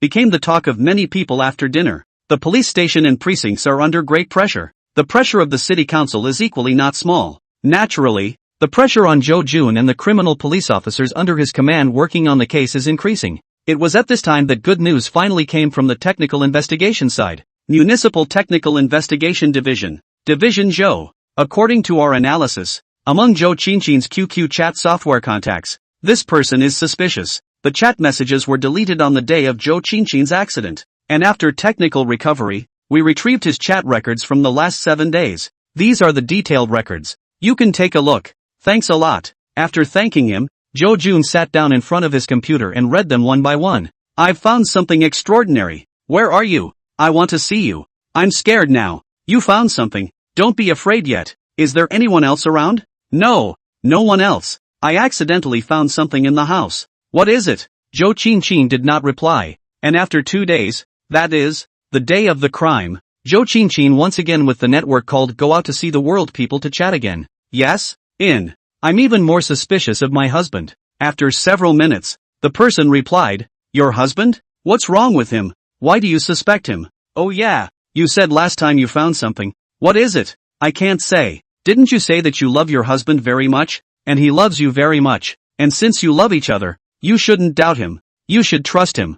Have you communicated with him? No. After 2 or 3 minutes, Zhou Qinchin replied again. Is it convenient for you to come out and meet me? I want to talk to you face to face. Can't we talk like this? I'm scared. Okay, then delete our chat and drive south. I'll meet you there on Financial Island. Okay, I'll be right out. Then I might need a little time. It's okay, I'll wait for you. Remember to delete the record. Got it. Some of these daily chat messages were even, but they were so important that reading them made Cho In-nam suspicious of him. But then he remembered the recent commotion that Zhao Yinnan had made. If he's the killer, why make such a big deal out of it? It wouldn't do him any good. After all, if you do this, it will make some eyes put on him. Could it be that he's trying to exert pressure so as to interfere with our investigation? It shouldn't be possible. Not to say whether it worked or not, but it might instead put him in the police's sights, which would be more than worth it. Thinking of this, Zhou Jun looked at his colleagues in the technical investigation and asked, Can the IP location of this person be locked?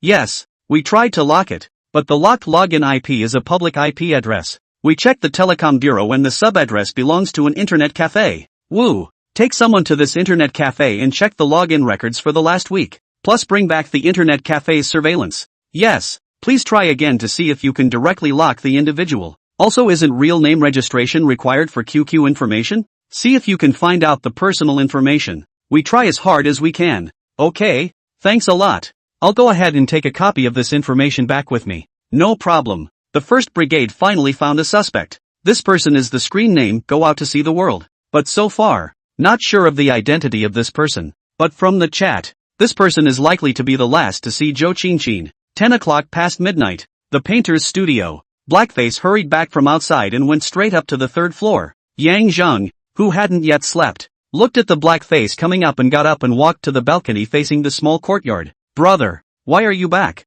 Didn't I tell you to follow Chou In-nam? After Zhou Jun left, Yang Zheng sent Blackface out to follow Zhao Yingnan. Intuitively, along with the clues given by Zhou Jun at the time, Yang Zheng felt that Zhao Yingnan didn't look like someone who didn't know anything, and it was possible that this person was hiding something. As for getting Blackface to go on the trail, this time it wasn't for the money, but pure curiosity and resentment of people who ruin something good. In his opinion, the Zhou Qinchin he had met was a good person. Good people shouldn't have to suffer such an outcome, but now that it's happened, then finding her killer for her is what Yang Zhang wants to do. Brother, I've got something. Oh, Yang Zhang looked back at Blackface, signaling him to continue. Right at 9 p.m., Zhou In-nam drove out alone, then sat at a barbecue stand for more than half an hour and ate barbecue before going home. This is your discovery? Yang Zhang was speechless. Brother, he's alone and drove without drinking. I've asked around. That barbecue is famous, and Zhao Yingnan is a regular there. This time,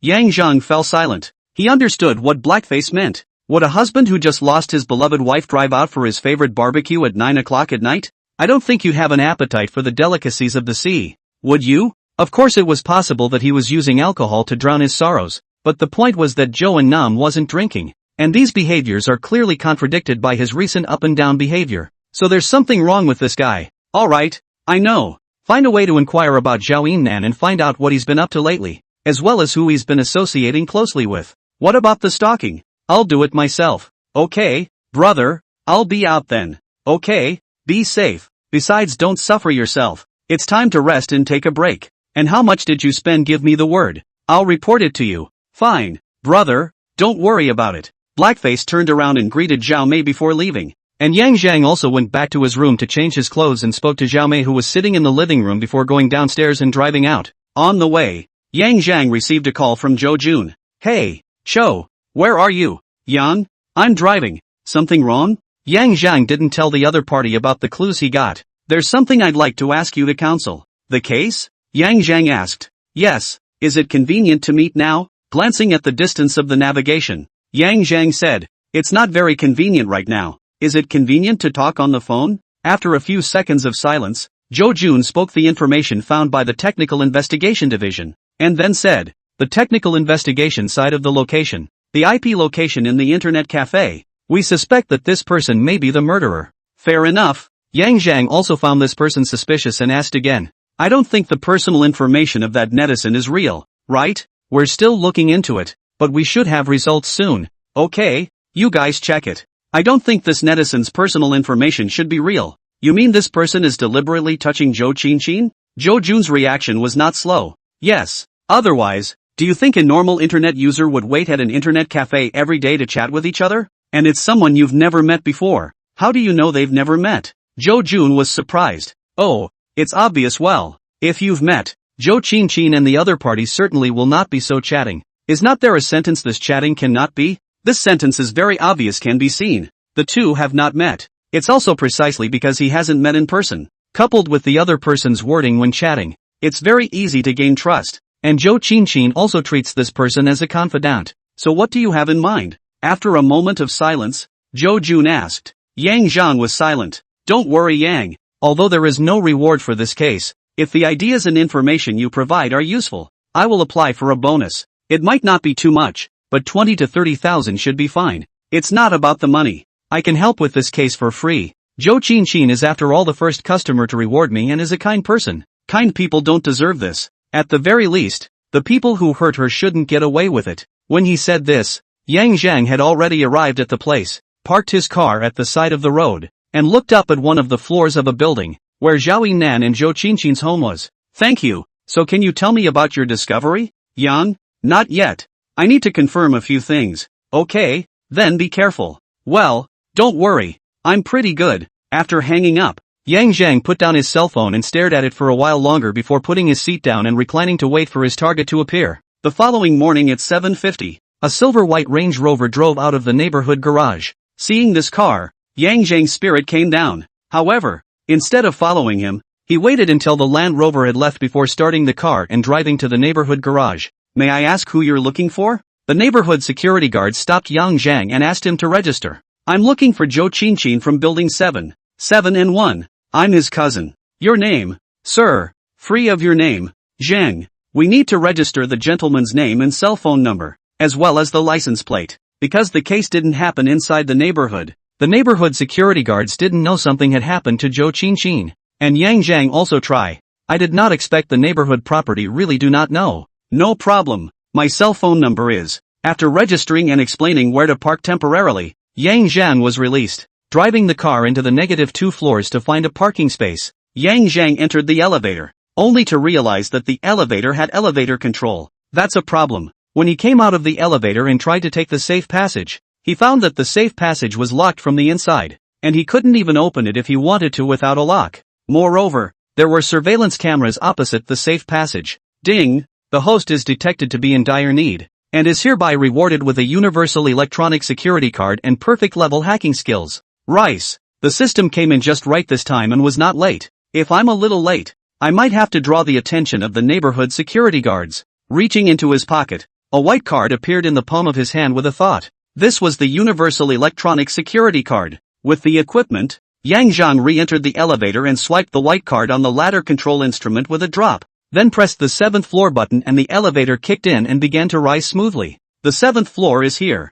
Open the door and go out to 701. After surveying the area and making sure there was no surveillance in the entry hall, Yang Zhang approached the security door. The security door was one of those advanced fingerprint combination locks, but unlocking it wasn't complicated for Yang Zhang, and while he didn't have the tools before, he now had a universal electronic card. The card was swiped on the door and unlocked successfully. Putting on his gloves, he opened the door to his room, put on his shoe covers, and took another ducktail hat out of his space and put it on before entering the room. The living room is secure and no surveillance was found. Perfect level detection and counter detection gave him a quick overview of the situation in areas such as the living room. The study. His purpose was straightforward, the study used by Cho In-nam. Zhou Qinchin and Netizen go out to see the world chat records, mentioned that she saw a thing. This thing do not know what, but the probability is that belongs to Zhao Yinan. After all, she said she doubted her husband. And since this thing was found by Zhou Qinchin, although it was not known whether it was found from a computer or a cell phone,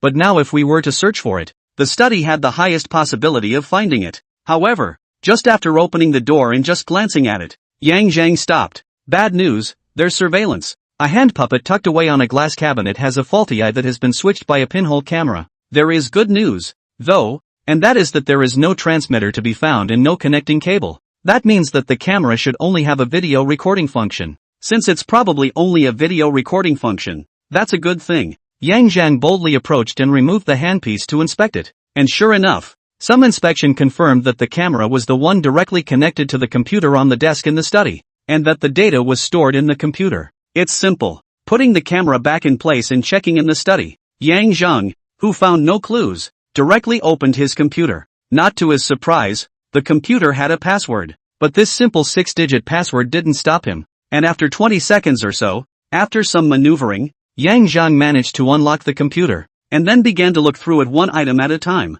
None found. Another attempt was made to recover recently deleted files. 10 minutes later, the now written program began to run, and after only a few seconds of running, the first deleted file appeared. Over time, a copy of the documents and pictures were restored and appeared in a set folder on the computer. After using a USB flash drive to copy away the recovered data, and removing the traces and restoring them to their original state, Yang Zhang quickly walked downstairs and drove away from Zhao Yinnan's house. Back in the car, Yang Zhang searched the mall and drove over to buy a computer, then directly in the underground garage of the mall to check out the contents of the USB flash drive. Most of the contents were expired legal documents and only a few were photographs. As you can see from these legal documents, Zhou In-nam is hardworking and busy on top of his job and earns a good income. These are useless. Soon after the screening, a photo caught Yang Zhang's attention. The photo was in a KTV-like private room. There were no women, only 4 men, one of which was Zhao Yinnan, and on the table in front of a few people, there was a pile of cash. At first glance there were at least millions. In the photo, Zhou In-nam looks excited as he wraps his hands around the cash in an imaginary embrace, while of the other 3, one is smiling broadly and holding a glass of wine. while the other two younger ones are acting more reserved. It looked like the man with the big smile and the wine glass was the head of the group other than Jo In-nam. But is this the photo? Another glance at the time record of deleting the photos was indeed on the day of Jo Chinchin's accident. But it's just one photo. So what's the problem even if we find it? Is it because it doesn't match Jo In-nam's usual image? Or something else? Anyone likes money, and Jo In-nam certainly isn't bad at it. Not to mention that the watch on his hand is worth tens of nearly $1 million.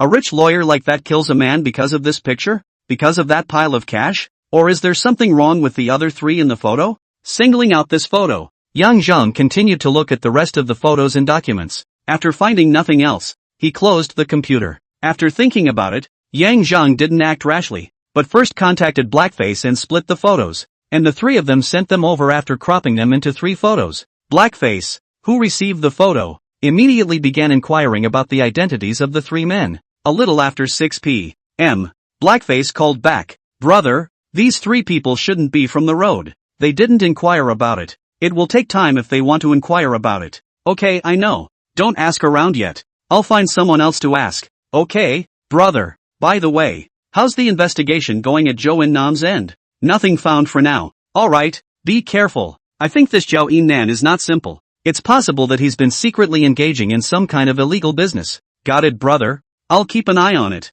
I'll hang up now." "Okay, brother, bye." After hanging up the phone, Yang Zhang called Zhou Jun over. "Lao Zhou, did the information on the internet check out?" "Just as you thought. The IP address breaks off when it gets to that internet cafe. Guessing the address was stolen and used. Also that QQ number has been determined to have been stolen for a couple years. It's only been active for the last year. And the personal information has been tampered with. Yet it still works. The other party is a master." As he expected, Yang Zhan wasn't much surprised, and after a few seconds of silence, he said, "I've found something here. Do you want to take a look?" "Say the address." Zhou Jun didn't hide it and directly asked for the address. "Ha ha." Yang Zhan laughed and reported his location, making an appointment to meet at the studio. Soon Zhou Jun drove over alone. "Yang, old Chow, come on, let's talk in the backyard." "Okay, go." Picking up the tea that had already been brewed on the table, Zhou Jun took another cup behind him and followed Yang Zhang to the backyard. As for Zhao Mei,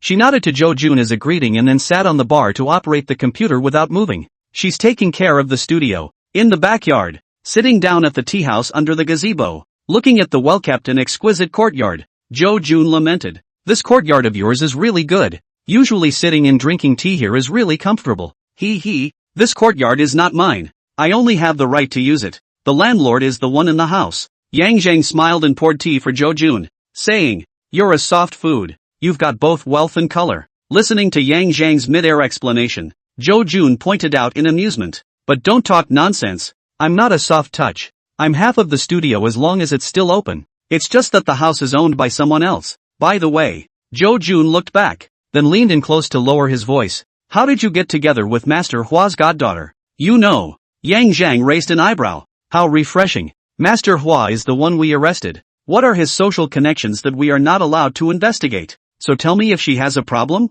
"No problem. Disliked." Zhou Jun held back 3 words. "That's not it." Yang Zhang bristled, then opened the computer sitting on the table and turned it on, pulling up the photos before turning the screen around. "Getting down to business. Here's what I found. Check it out." Speaking of business, Zhou Jun also put away his expression and looked at the photo on the screen with a serious face. After looking at it for a while, his brows slowly furrowed as he asked thoughtfully, "You're suspecting Zhao In-nan?" "Yes." "Why?" "We did our research on Zhou In-nam as well, and he was at an outdoor cafe in a mall all that day drinking coffee and talking about the case until he left, which was more than 2 hours in total. He didn't have the time to commit the crime. You give me the rundown." Line. "The same day. So he was unavailable. We also went to investigate the person who talked about the case, and the other party also proved that Zhou In-nam had been at the cafe. But you just said it was at an outdoor cafe with no surveillance, right? So what? There are witnesses. And Zhou In-nam never left? Not even to go to the bathroom?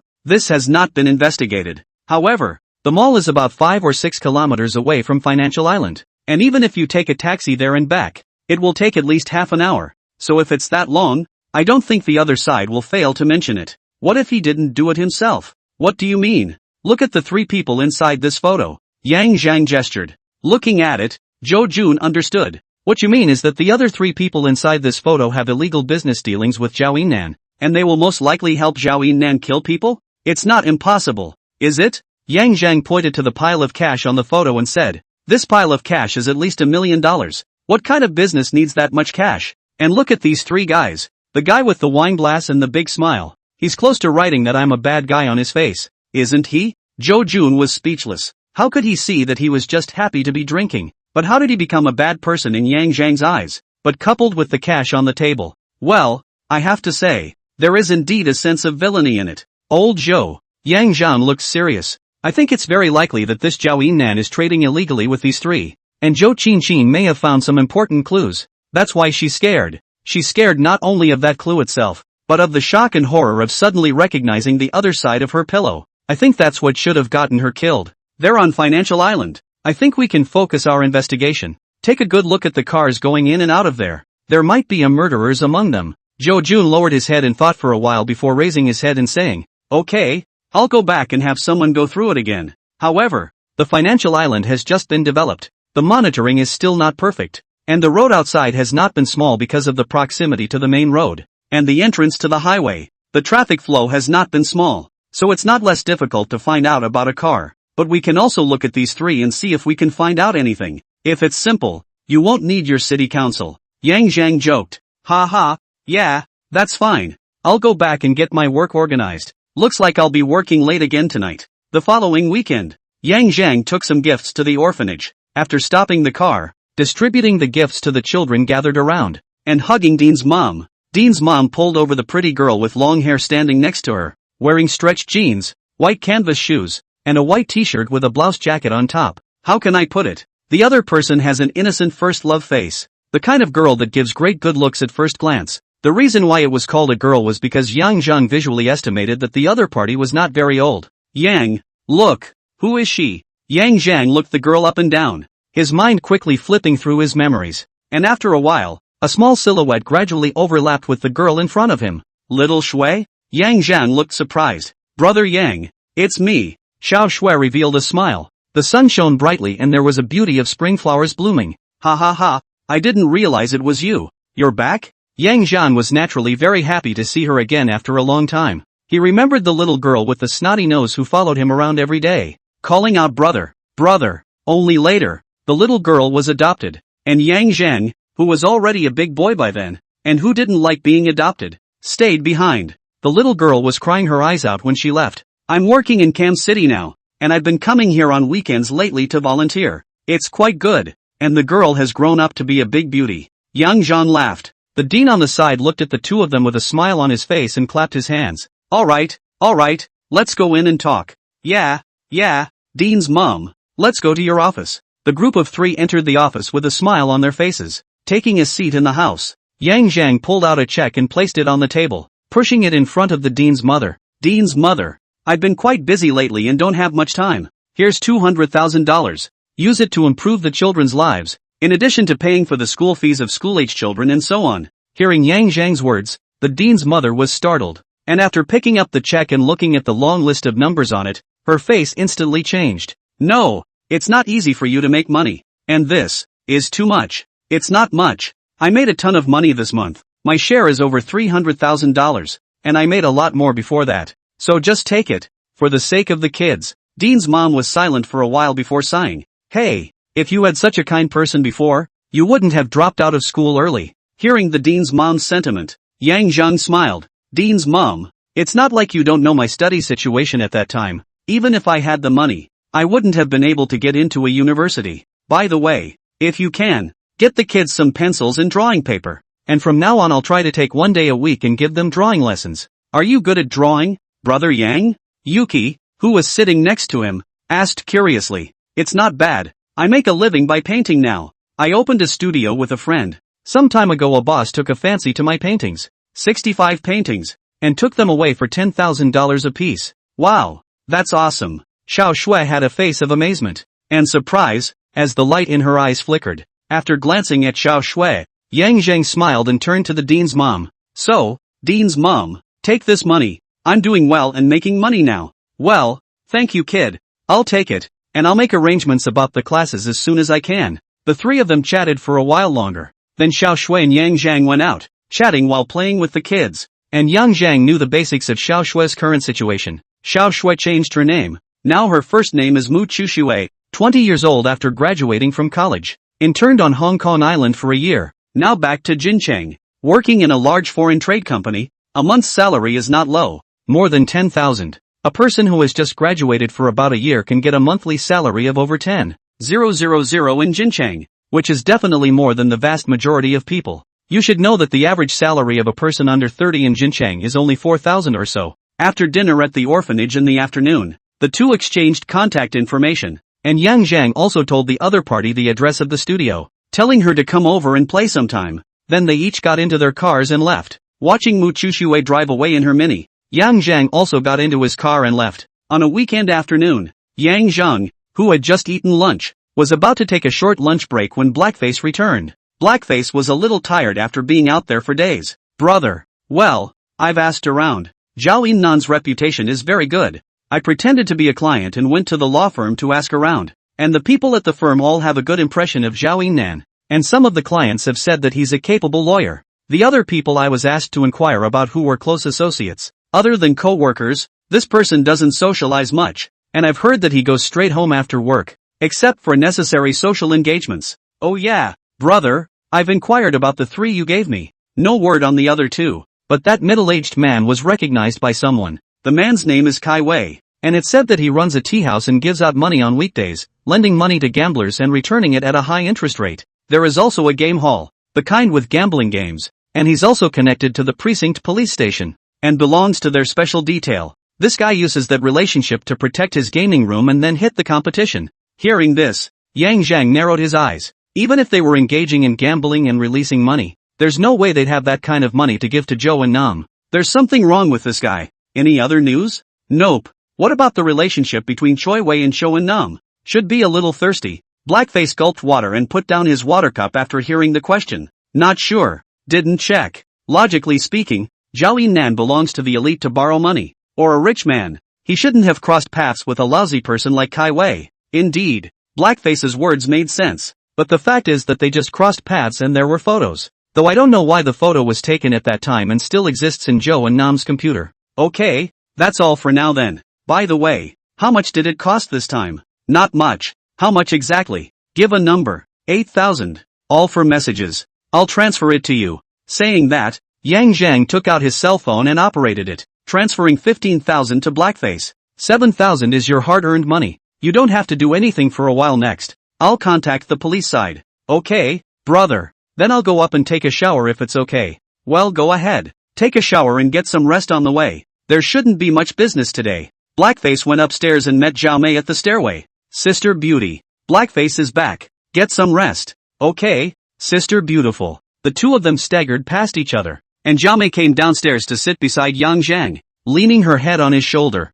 What's wrong? Blackface didn't find any clues? Check. So you're still not happy? Yang Zhang shook his head. It's not that I'm unhappy, but I think this case is not simple. If it's not easy, it's not like you need to worry about it anyway. That's for the police to worry about. You have a point. Yang Zhang smiled. Jingle bell. The doorbell rang. Twisting his head to look at the door, a well-dressed man walked in. When they saw this person, Yang Zhang and Zhao Mei's eyes both lit up. This person was none other than the same big customer who had bought the 65 paintings before, Huang Fei. When a big client comes to your door, it's natural to treat them differently. Welcome, Mr. Wang. Yang Zhang got up to greet him personally, while Zhao Mei turned around and went to the bar to make tea. Huang Fei, who was carrying a square bag, walked in and shook hands with Yang Zhang with a smile on his face. Mr. Zhang, excuse me, Mr. Huang is polite. You are our big customer. Please have a seat. Ha ha ha, thanks. The two had just sat down when Zhao Mei also came over with tea.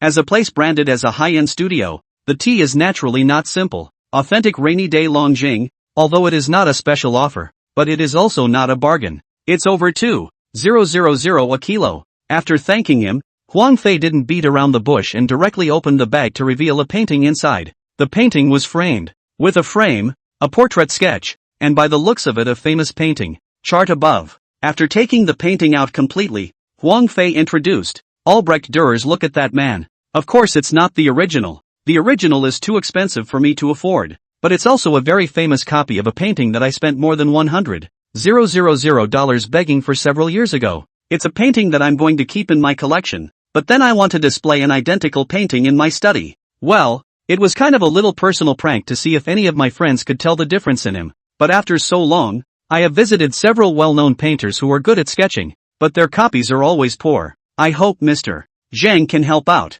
As long as Mr. Zhang is willing to make a bid, I'll offer $50,000. If the work is good enough, I'll add anywhere from $100, $000 to $500, $000 more, which is almost as much as I paid to get my hands on this copy at the time. Hiss. Huang Fei's words caused both Yang Zhang and Zhao Mei to suck in a breath of cool air. The price is $50,000, no matter what the result is. If the painting is good enough, it can be priced at up to $500,000, meaning that if the copy is as good as the real thing, Yang Zhang will be paid $550,000, and this copy of a well-known foreign painter's copy of the painting, at that time, only nearly $1 million. It's a business you can't refuse. Though, after a short period of consideration, Yang Zhang agreed straight away. I can take this business, but I have to make it clear. Mr. Zhang, please, I can copy this painting and I can guarantee the quality, but I need to tag it personally and it has to be in a visible place. The reason for this request is that Yang Zhang is worried about legal issues. After all, there is nothing wrong with copying a painting, but if a copy painting that is as good as the real thing is taken out by this Mr.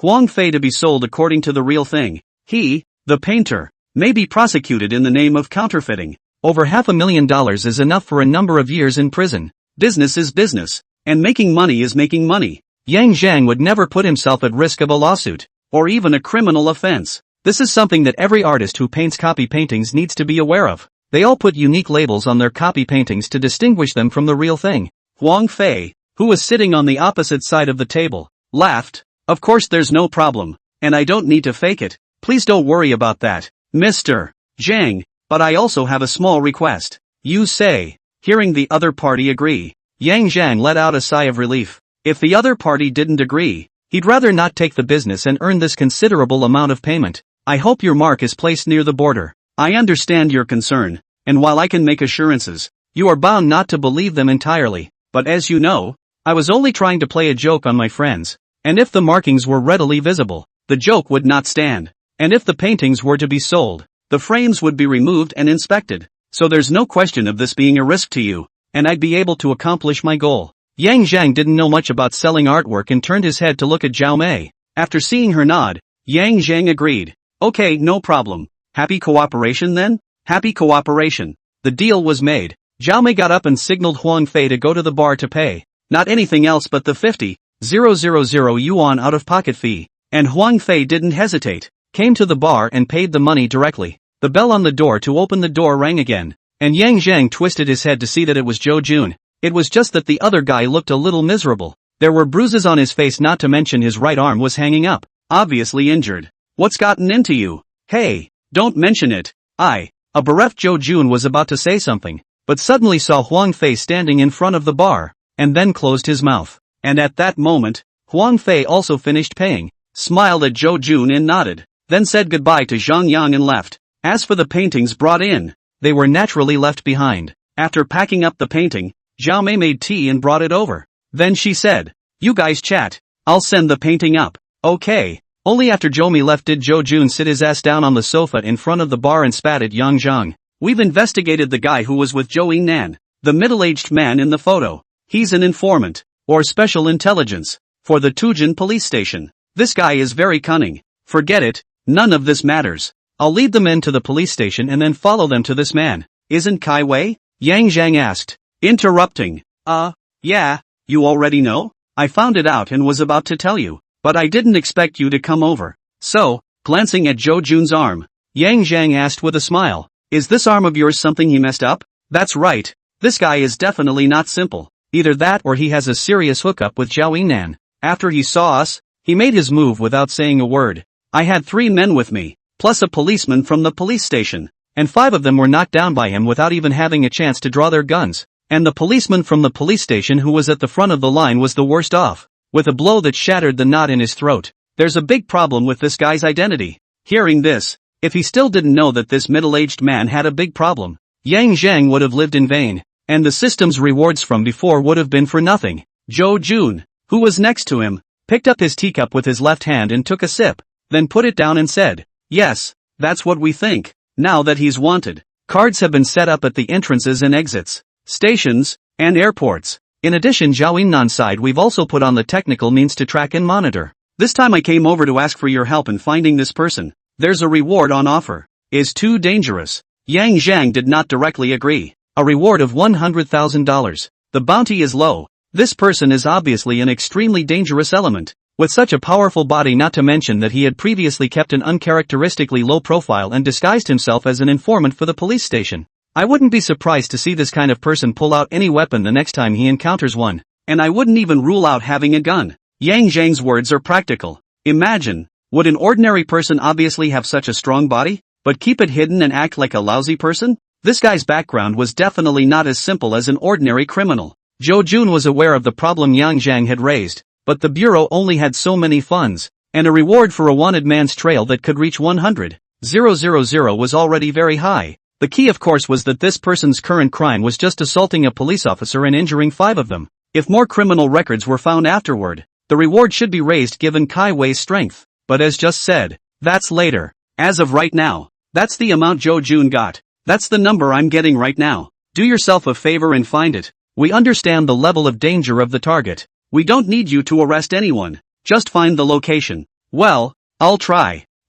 Thanks. By the way, what did that guy just ask you for? A business deal is all. Yang Zhang didn't say more. Seeing that Yang Zhang didn't want to talk about it, Zhou Jun didn't ask any more questions, and after chatting for a few more moments, he offered to take his leave, stopping after a few steps to say, "By the way, there's no news about the other 2 people in the photo, and I'm a bit worried, so if it's convenient, by the way, please help me look for them." There's a bounty? There are. A $20,000. Well, I'll have someone keep an eye out. When Zhou Jun left, Blackface just happened to come down from his shower. "Brother, was that Director Zhou just now?" "Yes. I see he's hurt." Yang Zhang nodded and walked over to sit down, saying, "It was that Kai Wei who did it." This person hides so deeply that he actually knocked down 5 police officers in one shot. The worst one had his throat knots shattered by a single blow. So fierce? Blackface's eyes widened in disbelief. Very impressive. Yang Zhang nodded, then added, "By the way, Lao Zhou asked for help in checking Kai Wei's whereabouts,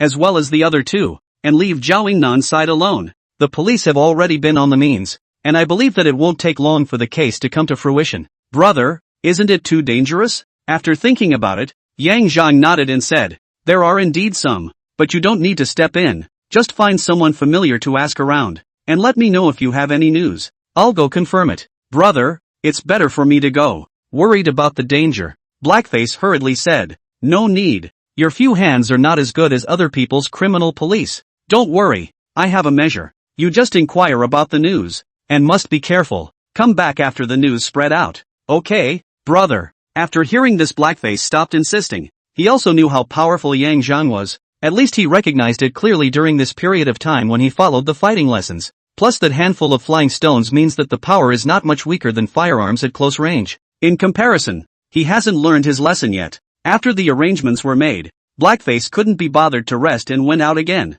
He had to spread the word and get people to find someone as soon as possible. And Yang Zhang gave a price. As long as there was news and it was determined to be true, he would give the other party $20,000. At that price, I'm sure a lot of people would be willing to give a hand. As for the other 2, there is no special search. Just let the black face of the child to explain those who pay attention to the line. If you find the trail, but also can have 3,000 bonus. The money doesn't look like much, and Yang Zhang earns the vast majority of it. But it's definitely quite a lot of money for those inquiring about news to be able to earn such a sum of money peacefully and easily as long as they don't think about taking risks. After all, the police wanted a definite trail, not a vague answer like when and where it had been. If that's all it was, a couple thousand would be tops. That's why the compensation offered by Yang Zhang is very competitive. While waiting to hear from Blackface, Yang Zhang set about copying the painting commissioned by Huang Fei. In order to draw well, imitating one stroke by one stroke certainly won't do. You have to have a deep impression of the whole picture first,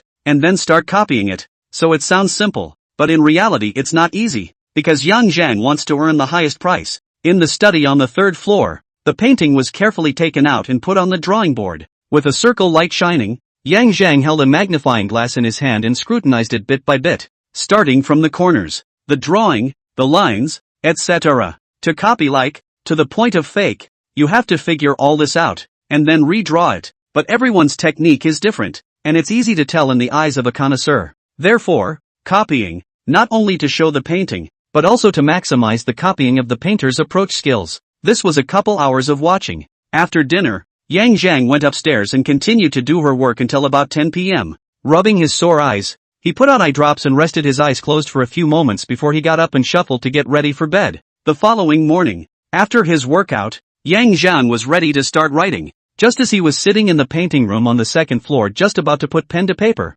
Zhao Mei's phone call came. What's wrong? A girl named Mu Chuxue is looking for you, saying she's your friend. Oh yes, it's my friend. Entertain her, I'll be right down. Hanging up the phone and glancing at the drawing paper that hadn't been moved yet, Yang Zhang put the pencil down and got up to go downstairs. Yuki, as soon as he went down, he saw Mu Chuxue sitting on the sofa in front of the bar. Brother Yang. Seeing Zhang Yang, Mu Chuxue was also very happy, bouncing over and directly taking his arm. Yang Zhang, Gaba. Sitting behind the bar, Zhou Beauty pouted and broke the pencil in her hand. Cough cough. So what? Don't you have to work today? Smiling awkwardly at Zhao Mei, Yang Zhang turned his gaze to Mu Chuxue and asked, going to work? But our boss just happened to be in the neighborhood to talk about something, so I came along. Mu Chuxue replied with a smile. So you don't have to accompany your boss to a client? Zhou Beauty from behind the bar picked up. Hey, the client our boss was meeting was supposed to be his friend. It didn't matter if I was there or not. I came out after meeting and saying hello. Your boss is so nice. Yang Zhang sighed. Mu Chuxue didn't pick up on this comment, but instead looked at a painting on the wall and said, Brother Yang, your paintings are really good. Can I go to your studio to take a look? Okay, come up with me. Sensing that the two beauties were not dealing with each other, Yang Zhang sat there on pins and needles, and just had an excuse to separate the two of them, so he naturally agreed to do so. Arriving at the drawing room on the second floor, looking at how clean and tidy it was, Mu Chuxue laughed. I can see that the sister downstairs loves cleanliness. It's just a house. I usually clean it after painting, and the whole house has a housekeeper hired to clean it once a week. At this time, Yang Zhang felt it was better to try not to involve Zhao Mei. Sure enough, Mu Chuxue, who heard the answer, smiled even sweeter and came to the drawing board and asked, Are you going to draw today, Brother Yang? Yes, took an order to get ready for work. So am I disturbing you? No. The client didn't have a time limit either, and it's not something that can be done in a moment. Yang Zhang lied. With his current memory and speed, it would take him at most an hour or two to finish drawing. Look at that man. After all, it was just a copy. Of course, whether it can be done in one sitting depends on how it looks after the painting. Then, Yang brother, why don't you work, and I'll watch from the sidelines. You also like to draw? Yang Zhang asked. I like it, but I like oil painting. I'm not very good at sketching. Mu Chuxue replied with a smile. Very impressive. Yang Zhang gave a thumbs up compliment and paused before saying, Alright then, I'll work first. So if you're bored, just say so. Well, it certainly won't be boring. As Zhang Yang draws, Mu Chuxue stands by and watches attentively, even taking out her cell phone to shoot video. The two do not disturb each other picture is very harmonious, but also with a hint of inexplicable ambiguous atmosphere. However, this atmosphere was not felt by Yang Zhang, who at this time was fully absorbed in his painting, and only Zhao Mei, who had come up, glanced at him and then left with a beep. It was not until 2 hours later that Yang Zhang stopped his brush and the painting was finished, but after looking at it for a while, and then closing his eyes for a moment to remember, he reached out and tore off the drawing paper, and resumed painting with his brush. Mu Chuxue was a bit curious about Yang Zhang's movements, but did not interrupt with her voice, until Zhao Mei called for dinner. Yang Zhang stopped writing. Brother Yang, I think what you just drew was very good. Why did you tear up that drawing? Yang Zhang moved and looked back at Mu Chuxue for a second before asking with a smile. You recognize that painting? Yeah, Durers, look at that man. Laughing a bit, Yang Zhang got up and headed for the stairs. You like painting too? I like it, but it's just that I usually have nothing to do but draw randomly myself. I've read more books and I know this sketch. There was no problem with such an answer, so Yang Zhang didn't pursue it any further, explaining with a smile as he walked away. Although the last copy was very realistic, it couldn't fool a connoisseur. The client had a request that it needed to be as realistic as possible with a copy painting, so the painting had to be similar, and there had to be not a single discrepancy. And in that painting just now, there were problems with the detailing in several places, so a new painting will have to be done. That's right. Mu Chuxue nodded and the two came to the first floor. Looking at the few dishes laid out on the table, Mu Chushue glanced at the time on her phone and suddenly realized that it was getting late. Brother Yang, it's getting late. I have to get in touch with my boss, so I'll leave first. Okay, then you go ahead. Don't delay your work. Come over and play sometime. Okay, bye-bye. Young. After saying that, she also greeted Zhao Mei, who was serving food not far away. Then she picked up her bag and left in a hurry. Looking at Mu Chushue's back as she left, Yang Zhang didn't know what he was thinking. It wasn't until Zhao Mei shouted several times that she came back to her senses. People are gone, and you're still thinking about it? Looking at Zhao Mei's savory expression, Yang Zhang sat down in front of the table, took the rice bowl and asked with a smile, "What? Jealous? Oh, I get jealous when you're my who's who." Yang Zhang didn't answer and lowered his head to eat. Zhao Mei on the side skimmed her mouth and also ate silently. The two of them finished their lunch without saying a word. And then Yang Zhang washed the dishes while Zhao Mei went straight upstairs for her lunch break. After a brief hour's rest on the first floor, he waited for Zhao Mei to get up and go downstairs before Yang Zhang went back upstairs to continue painting. This time the finished painting satisfied him. As to whether the customer is satisfied or not, it depends on the result after the other party's inspection. Leaving his mark and putting the painting away, Yang Zhang went downstairs and made himself a cup of tea. Sitting on the sofa by the window and looking out at the road in a daze. Ka-ching! Boom! A clap of thunder, followed but a few moments later by the weather changing its face as if it were a flipbook. Lightning and thunder, and in a few minutes more pouring rain. Yang Zhang loves the rain and watching it fall. A jacket fell on him, and when he looked up, it was Joe Beauty. Thanks, don't mention it. Zhao Mei also sat down on the single sofa across from her with a cup in her hand. Can you tell me about the girl from this morning?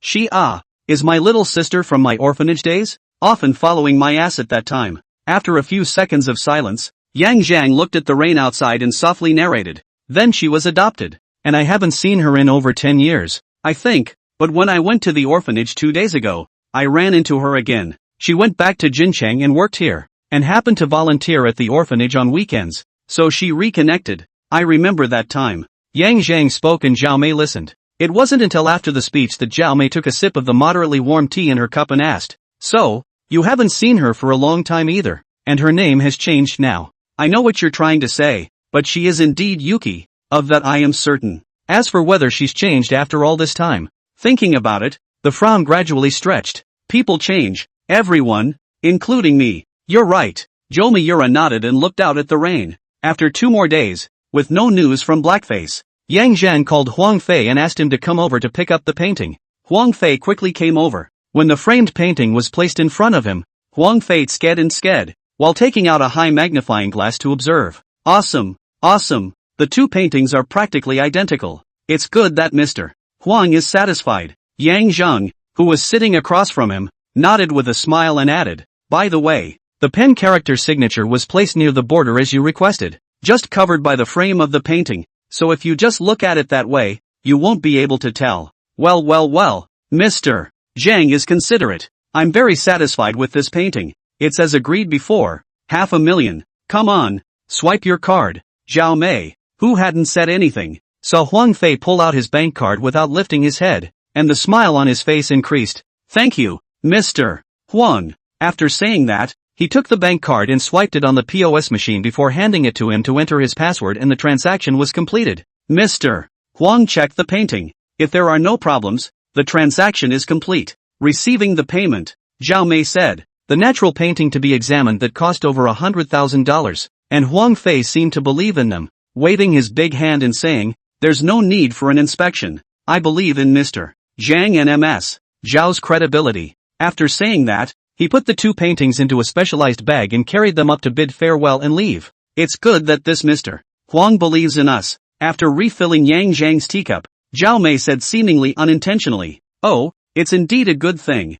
but maybe people aren't coming for the paintings?" Yang Zhang smiled at this kind reminder. His answer showed that he was clear in his mind and wasn't overwhelmed by the huge reward. Not at the painting? Then it's at the person who painted it? Looking at the intelligent woman in front of him, Yang Zhang smiled and said no more. From the moment Huang Fei came uninvited and boasted about all sorts of things as soon as he arrived, and then bought 65 ordinary paintings at a high price with a large sum of money, and then came with famous paintings to ask for copies afterward, Yang Zhang's heart was beating a drum. After all, there's no such thing as love without a reason. With a pie that big falling down, to say that there were no other requirements, just because he liked it, he wouldn't believe it. After all, although their own skill is superior, but the world cannot escape a name word. There is no fame of the painting, and then good is just a painting. So, after Huang Fei asked Yang Zhang to copy it, he made his position clear, despite having a seemingly reasonable request, to add markings that were uniquely his own. And the mark wasn't even written on with a pencil. It was a pen that couldn't be handled easily. One might ask why they didn't turn the person down and take the deal if they thought there was a problem. God gives but does not take. Do not eat the meat sent to the door, as long as the risk of avoiding good mark. Make money well, not cold doped. Jingle bells. Hey brother, it's me Blackface. Know what you're saying, brother? Someone found Kai Wei. Location, room 17 on the 3rd floor. In a housing building inside the 999 Fran Beater Parts Market, behind the 3rd building. Asked around. It was originally a storage room and was rented long-term. Who found it? Ma Fuqiang is a pimp. I do not know how Kai Wei has his information. Contact. Ma Fuqiang just happened to know a friend of mine, and also knew we were looking for this person. So he told my friend. He doesn't know about the bounty? Yang Zhang's eyes narrowed as he asked warily. This shouldn't be known, should it? And if it is known, why doesn't he tell the police himself? That's the problem. You have to be well informed in this business or you'll be easily tricked. Okay, I know. Don't show up and tell your friends not to go over there either. Okay, brother, I understand. Hanging up the phone, inside a black sedan, Blackface put his cell phone down. Then his hand reached out, pulled out a razor blade from the side, set it on the neck of the man in the passenger side, clutched the other side's collar with one hand, and said in a fierce voice, "Say, is it you and Marv Strong who conspired to cheat me? Black, brother Black, be careful, be careful. Knife, knife, knife. How could I lie to you? We've been friends for so many years. What kind of person are you and what kind of person am I? Isn't it clear? What's more, if I lie to you, I will scamper you past." After Ma Fuqiang told me, I immediately looked for you. I just want to make a little money. Do not dare to think of the other. Looking at the guy in front of him scowling, the Blackface's eyes revealed a sinister look. It's better this way. If you dare to lie to me, I'll finish you off first even if I have to eat a gun. I wouldn't dare. I definitely wouldn't. Humph. With a cold grunt, he put the blade down, and the man in the passenger side of the car heartily touched his neck to make sure he wasn't bleeding before he breathed a sigh of relief. After thinking about it, he carefully glanced at Blackface and said, "Black, brother Black, is there a possibility that this guy, Ma Fuqiang, is in cahoots with the person you're looking for?" "Oh," Blackface said with a twisted sneer, "but you told me the address, and if there's a problem there, you're the first person I'll call. Man, why don't I call again to make sure?" "Fine, you hit one." Blackface just stared at the other, his gaze morose and ghostly and completely different from his usual, chilled to the core by the icy gaze. The man smiled back and didn't dare to make a move. In the big car parts market, a silver gray Jeep Liberty is parked across the road, and in the car is Yang Zhang. Used his cell phone to search the market's map to zoom in. It covers a large area. The terrain is complex, large and small passages in all directions. It is almost impossible to completely block the nearby passages. Not to mention that there is still the roof of the building can be run. It is a good place to hide. With a thought, the body armor killer FN-57 appeared in his hand, just in case his opponent had a gun. He had to make sure that there was no problem with the weapon in his hand. After the inspection, Yang Zhang got out of the car and walked towards the big market, carefully avoiding 3 or 4 hidden surveillance probes along the way. He smoothly arrived at the downstairs of the housing behind the 3 buildings. The 3rd floor. Looked up and looked at the stairs, and Yang Zhang turned to the side and climbed up from one end of the housing along the protruding steel bars, wooden frames, and masonry gaps. The skill of perfect grade sneaking had arrived for a long time, and it was only now that it was actually being used for the first time. During the climb, Yang Zhang was reminded of a saying, "Give me a fulcrum and I'll be able to climb Mount Everest." That's how he feels now. Even the smallest of bumps, if you can hold it, you can leverage it upwards and at a surprisingly fast speed. 6 or 7 meters up in less than 10 seconds. Landing soundlessly on his feet, Yang Zhang bowed and quickly approached towards house number 17. Stepping, the extremely light footsteps came to a sudden halt, and Yang Zhang slowly crouched his body down, his eyes looking towards the instrument hidden under the balcony parapet covered by 2 broken red bricks and debris. Is this the motion sensor? Looking at a green laser line emitted from the dark instrument, Yang Zhang thought of the high-tech products that appeared in the movies he had seen. Thinking about this thing, Yang Zhang's brows gradually furrowed. If it were really a motion sensor, Kai Wei would be able to lay a trap in a place like this close to the door of room 17, and it would still be this kind of high-tech item. For a moment, he entertained the idea of turning around and retreating. After 2 or 3 seconds, just a split second, Yang Zhang gave up the idea of retreating and carefully stepped over the motion sensors to the doorway. After surveying the lock-picking tool was brought out. But in 2 strokes, the door lock was easily picked. There was no sound coming from the door lock picking, but it stopped when the door was pushed. It's blocked inside. The door won't push. Shit. The action of pushing the door just now was a bit too big, and there was a sound. Cursing, Yang Zhang hurriedly stood up and kicked the wooden door where the lock was. Boo! The wooden door was kicked open and Yang Zhang rushed in with his gun. Just entering the house, he saw Kai Wei, who already had one leg on the window, and sure enough, he still startled the man. Suddenly, a yell came from the side, followed by Yang Zhang's hair standing on end, his heart ringing with alarms as he instantly withdrew from the doorway and hid behind the wall. Bang! Bang! Bang! The gun went off. The slapping bullets whistled, hitting the red brick and stone chips in all directions, detecting a crisis facing the host, providing enhanced hearing and vision, and proficiency in the languages of various countries. In an instant, the meaning of the gibberish that had just been shouted was understood. It was in the South Korean language, and it meant, the group leader should go. Team leader? It's really a big fish. Since he knew it was a big fish, he naturally couldn't let it go. Yang Zhang's body shortened, his back foot stomped hard on the corner of the wall, and his whole body rushed in. Inside the room, 2 young gunmen, one changing magazines while backing toward the window, the other holding a gun and firing continuously at the door. Watch out! Almost simultaneously, both of them spotted Yang Zhang, who had scurried into the door from below. The simultaneous warning signals caused the 2 to shift their guns, but unfortunately, Yang Zhang's movements were faster, and the FN-57 in his hand was already raised before the man even hit the ground. Bang! Bang! 2 shots rang out, and the 2 young men, as if they had been heavily punched in the head, were viciously deflected backward and to the side, followed by their entire bodies collapsing to the ground. Dead. Killing 2 people, Yang Zhang didn't bother to clean up the scene, and flipped up and chased after them towards the window. Just probed the heart of the alarm bells, poked out half of the head hurriedly retracted. Poof poof poof, snapped. The gun sounded. The bullet fell short, hit the upper edge of the window and the ceiling of the house. Kai Wei, who jumped out of the window, did not run away at the first opportunity, but hid in the corner with a gun and waited to receive his men. It's just that he waited and didn't shoot the first time he was familiar with someone. After a few shots, Kai Wei no longer stayed at all, turned and ran. The sound of footsteps was very light, but in the ears of Yang Zhang, who had enhanced hearing, it was no different from the movement of a drum. Reaching out and pressing on the windowsill, the whole person flew down from the 3rd floor, landing in a forward roll. Without delay, he got up and chased after Kai Wei in the direction he had fled. Yang Zhang, who had gotten up to pursue the attack, suddenly slowed down and turned his head to look at the body of a man in a shirt and vest collapsed at the base of the wall, and judging by the bullet hole in his forehead, he had obviously been shot. After thinking about it, Yang Zhang realized the identity of this person, and presumably, it was that what's-his-name Horseman Chang.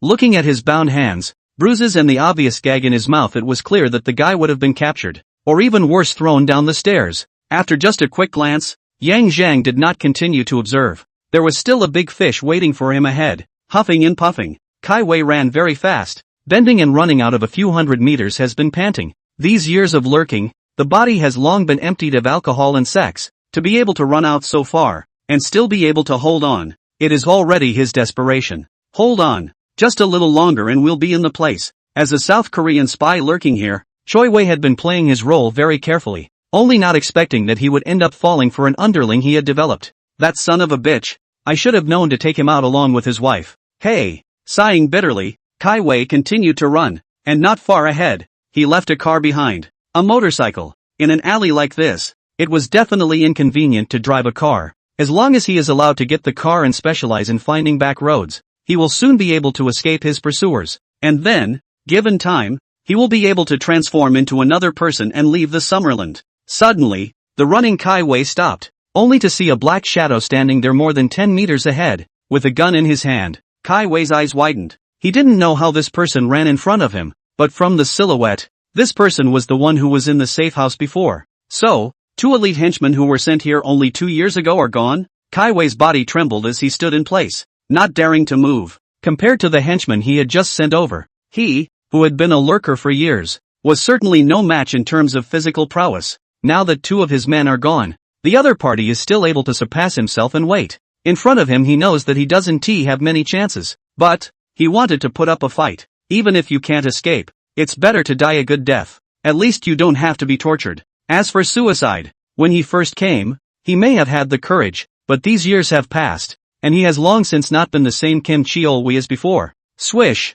muzzle up, snap, a whistling. Kai Wei only felt a pain in his right hand holding the gun, then he could not use his strength, followed by the silhouette of the person in front of him disappeared, and when he looked again, he had already arrived close to the front. Yang Zhang reacted when the other party raised his hand. His gun didn't move. A pebble flew out and wasted the other party's right hand. Followed by his feet, the distance of about 10 meters turned into a flash. Phew, toes patting a knee top, hands grabbing the opponent's head and pressing down hard. The restrained Kai Wei only felt a huge force coming, unresistingly being pressed down on his head. The strength seemed like a gust of wind coming, followed by a bang, tinnitus and blurred eyes, severe pain, and then he lost consciousness. After taking a look at Kai Wei, who had collapsed on the ground, Yang Zhang took out his cell phone and called Zhou Jun. While waiting for the call to go through, I also picked up the PSS-6 pistol on the floor with the silencer in my hand, removed the silencer and set it on the FN-57. It just fits. It's a universal model. With the pistol thrown on the ground and the silencer stowed away, Yang Zhang turned around and headed out of the market. As for the scene that was like a battlefield, he wasn't going to go there, and there was no surveillance to capture himself anyway. Hey, Lao Zhou, Sanji of Folan Big Market. I got a message that Kai Wei has appeared here. I just rushed to the outside of the market and heard gunshots inside. Come on, I'm on my way. Give me 10 minutes. Wait for you? I'm afraid. What if the shooter runs out? Yang Zhang pretended to be innocent. Either way, you'll have to wait for me or you won't be able to talk about it afterward. Okay, I'll try to hold on. I'm on this side of the main entrance. Across the street. Copy that. After returning to the car, taking off his gloves, changing his clothes, throwing his old clothes into space, and spraying some perfume on his body, Yang Zhang lit a cigarette and leaned against the car, waiting quietly. After a few minutes had passed, red and blue police lights flashed and the sound of sirens came from far and near. Yang Zhang didn't move, and the police cars whizzed past the neighborhood and drove straight into the big market. After a few more minutes, more police cars, police vans with adsorbent police lights placed on their roofs, arrived, and 2 of them came directly towards Yang Zhang's location, while the others, naturally, went into the big market. The car stopped behind Yang Zhang's car, and Zhou Jun and Zhong Ming led the men out of the car. Yang, are you okay? After getting off the bus, Zhou Jun's first concern was for Yang Zhang's well-being. Should not say, the heart is still very touched. I'm fine. Lao Zhou. Just before the gunfire inside was very loud. I do not know if something big happened. Zhong Ming walked over and after looking up and down, he shook his head and said, something big has definitely happened, and none of us can intervene. Oh, Yang Zhang froze and said, did the case get intercepted by the provincial office? Never mind that, just tell us what's happened since you got here and we'll take notes. Glancing at Lao Zhou, Yang Zhang nodded and said his made-up words to Zhong Ming. In short, just one. He had never been in there and didn't know what happened inside. After saying that, he also looked at the 2 men and asked, then, in this situation now, will I still be able to get the bounty? While Zhong Ming didn't reply, Zhou Jun shook his head in embarrassment. It's hard. We got the news first, and you called a little late. Obscure. Kicking away the stones under his feet, Yang Zhang looked remorseful. If I had known, I wouldn't have come to confirm. And how nice it would have been to call you directly and inform you. The chagrined persona of a man who has worked hard for a long time only to miss out on the prize money is successfully established. But this time, Zhou Jun didn't say too much, and could only pat Yang Zhang's shoulder to show his comfort. Keep your cell phone open 24 hours a day for the last few days, and we'll call you again if something comes up. Hearing Zhong Ming's words, Yang Zhang's heart thumped, but his face didn't change at all as he said, okay, I'm at the studio on weekdays, and Lao Zhou knows the address, or it's fine to call me. If there's nothing else, I'll head back. After saying that, without waiting for Zhong Ming and Zhou Jun to reply, he cursed and turned around to get into the car. I have to reimburse those people for their fucking intelligence, and I'm stupid. In response to the complaints left behind by Yang Zhang, Zhou Jun looked helplessly at Zhong Ming, who looked back at him and let out a long sigh. Let's go. We have to be busy inside. Well, go. The 2 men led the way to the car, and 2 police vans entered the marketplace with their lights flashing, heading for the 3rd building. Arriving at the place, the car stopped and several people hurried down and headed for the scene. And at this point, the scene was already busy, but it was clear that it was not the police who were in charge here, but a few youths in civilian clothes, whose appearance was unimpressive.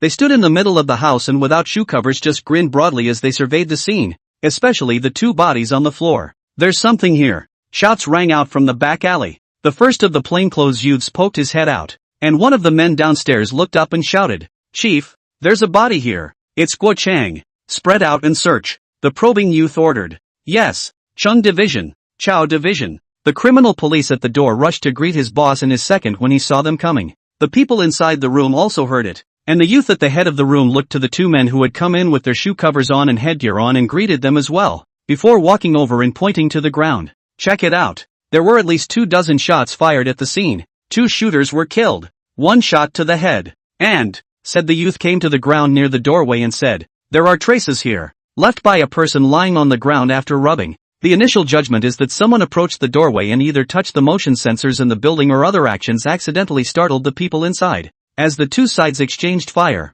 the man outside kicked in the door and leapt into the room and shot sideways and down. It was a masterful shot. "Look here again." The youth continued to the window sill, pointing to the bullet holes along the top edge of the window and in the ceiling. The bullet holes came in diagonally, so someone should have ambushed the back alley. And the man who shot down the two men in the room came to the window to check it out and was attacked. The man was alert, and should have retracted immediately after probing, so that the gunman's attack below fell short. However, a body was found in the back alley below. Guo Chang, also known as Mav Chang. That is to say, there's one more person who ran away? After listening to the analysis, Zhong Ming asked, "Yeah, ran one off. But look here." The youth pointed to a very faint print on the windowsill again. "There is a palm print here. One should have worn gloves." And analyzing the position of this palm print, it should be someone who, after borrowing strength, rolled over the window into the back alley. And down below, there was also a pair of shoe prints that had been cleaned, but not cleaned, presumably for lack of time. Speaking of this, the youth looked at the two and asked, "What about the informant you just mentioned? What did he say?" "He said he rushed over when he got the news, but didn't enter the market, and didn't wait for him to ascertain Kai Wei's trail before gunshots came from inside, and then called Zhou Division." The youth looked to Zhou Jun, who nodded his head to indicate that Zhong Ming was saying the same thing he knew. "That means it's been no more than 15 minutes since he arrived on the scene?" Glancing at the time, Zhou Jun replied, "According to the time, yes. From Yang Zhang's arrival at the periphery of the market to enter the market, to the firefight and chase, the whole process took only 4 or 5 minutes at the most, and it was mainly the chase of the big fish, Kai Wei. That took more time." The youth in charge stood by the open window frowning and thought for a while before asking, "What about the clothes? Are there any problems with his clothes?" "Don't see the problem." Zhong Ming and the two of them looked at each other and both shook their heads. "There's a video recording of the statement that was just taken, right?" "Yes." Although the youth in front of him was younger than himself, the other party not only had a high rank, but also was responsible for a different content of work than ordinary criminal investigation work, and had the power to demand unconditional cooperation from the police. So Zhong Ming didn't have any nonsense and directly took the law enforcement recorder and handed it over. After the young man in charge took it, he turned his hand over to a young man under his command who was about 25 or 26 years old, and the young man took it, stepped aside to clear a countertop, and opened up a thick military-grade laptop of about 10 inches with a drop-proof casing. Soon after, the video was pulled. "Gov. Okay." Youth walked over. Zhong Ming and Zhou Jun too followed. To the computer, the guy hit the keys video play. "Yang, you're okay." Watching the video of the law enforcement recorder, Zhang Yang's performance every move was the youth in the eyes, and focused on the other side of the expression and clothing, until after watching are not found after the youth to the guy sticking his ear to the instructions of the 2 sentences. The guy put away the computer, shouted a companion, went out and left. "Well, so far your informant is fine. Let's move on." "Chief, copy reply." A voice from the intercom interrupted the youth. "Roger that, boss. We found the key target about 200 meters from the scene in the direction of 4 o'clock. Unconscious and with the firearms aside. We searched the neighborhood and there was a motorcycle with the key inserted hidden 20 meters away. Presumably the exit point. Received to handcuff the man and take him away. Escorted with care." "Understood." Ending the call, the youth looked at the rest of his men, and after silently making a wink, he looked back at Zhong Ming and Zhou Jun.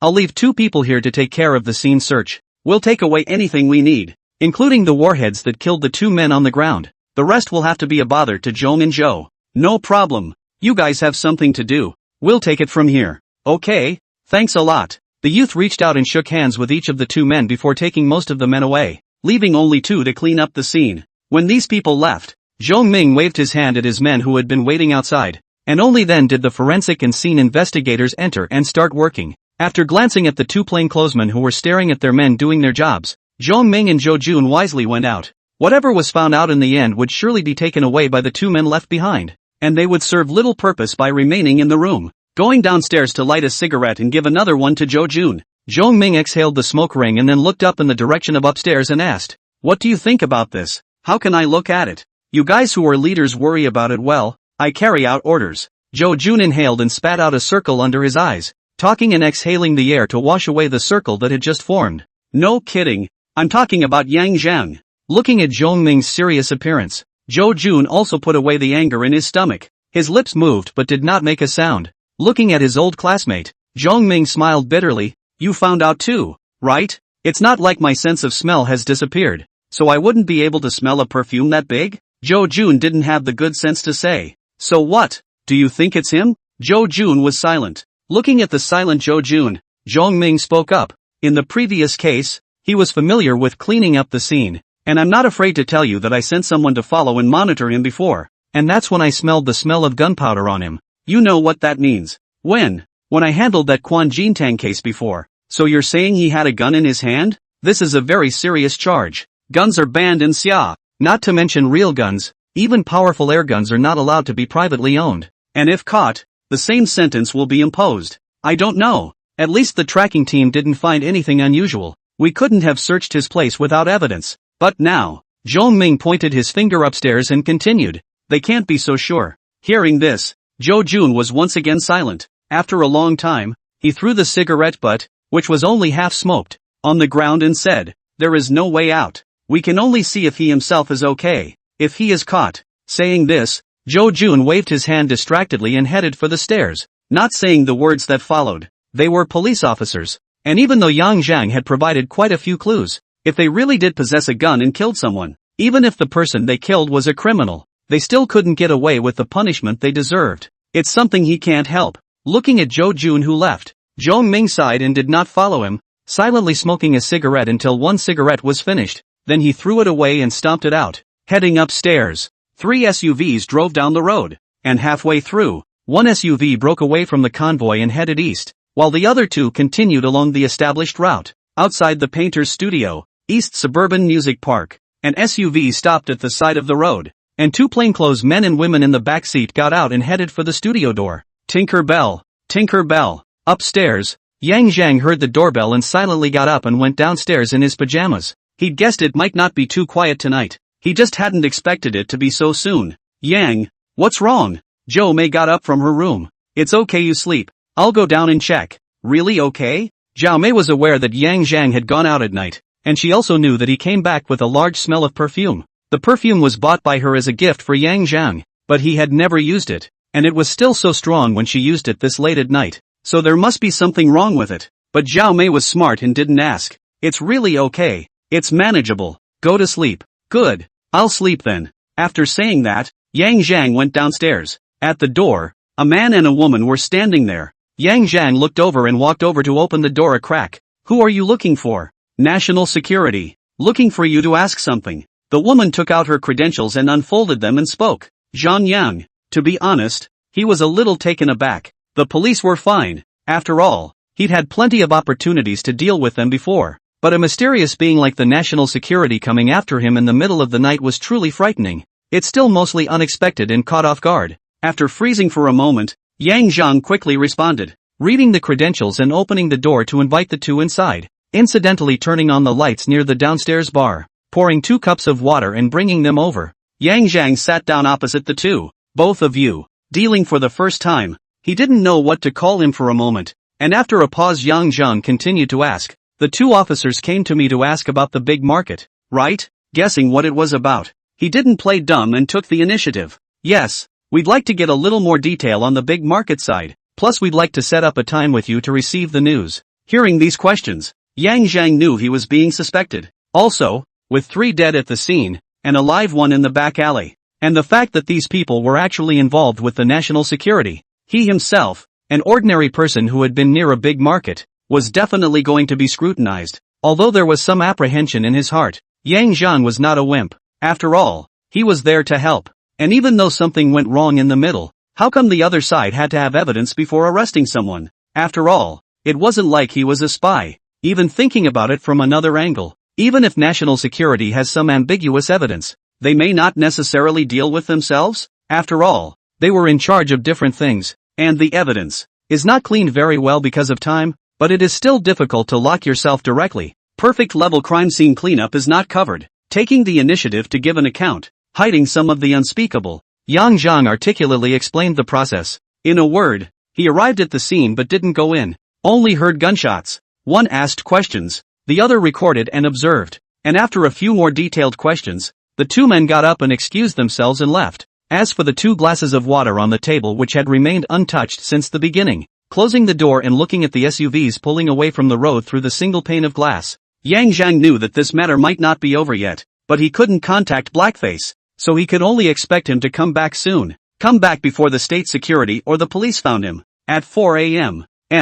Blackface returned. Hearing the commotion, Yang Zhang went downstairs and checked with him to make sure there was no problem before letting him rest and going back upstairs to sleep in peace himself. Some kind of stand-alone building with a sign. This is a cover unit for national security. On weekdays, the door is closed. Seldom see vehicles in and out. And the ground is only 3 or 4-story building, covered by green trees. The wall looks like an old building, but it's not the above-ground buildings that are critical. It's the underground. The machine, interrogation, holding spies, equipment, etc. are all in the underground space, while the above-ground portion of the building is the usual lounge, offices, meeting rooms, and so on. It looks like a normal state-owned unit, but what it does, at least the people who saw the sign couldn't say. At this time, the underground interrogation room. There were 2 interrogation rooms in a row, one with Zhao Yinan, a barrister, sitting in it, and next door was Kai Wei. Compared to Zhao Yinan, who had no one to interrogate him and was sitting apprehensively in a chair with his hands cuffed,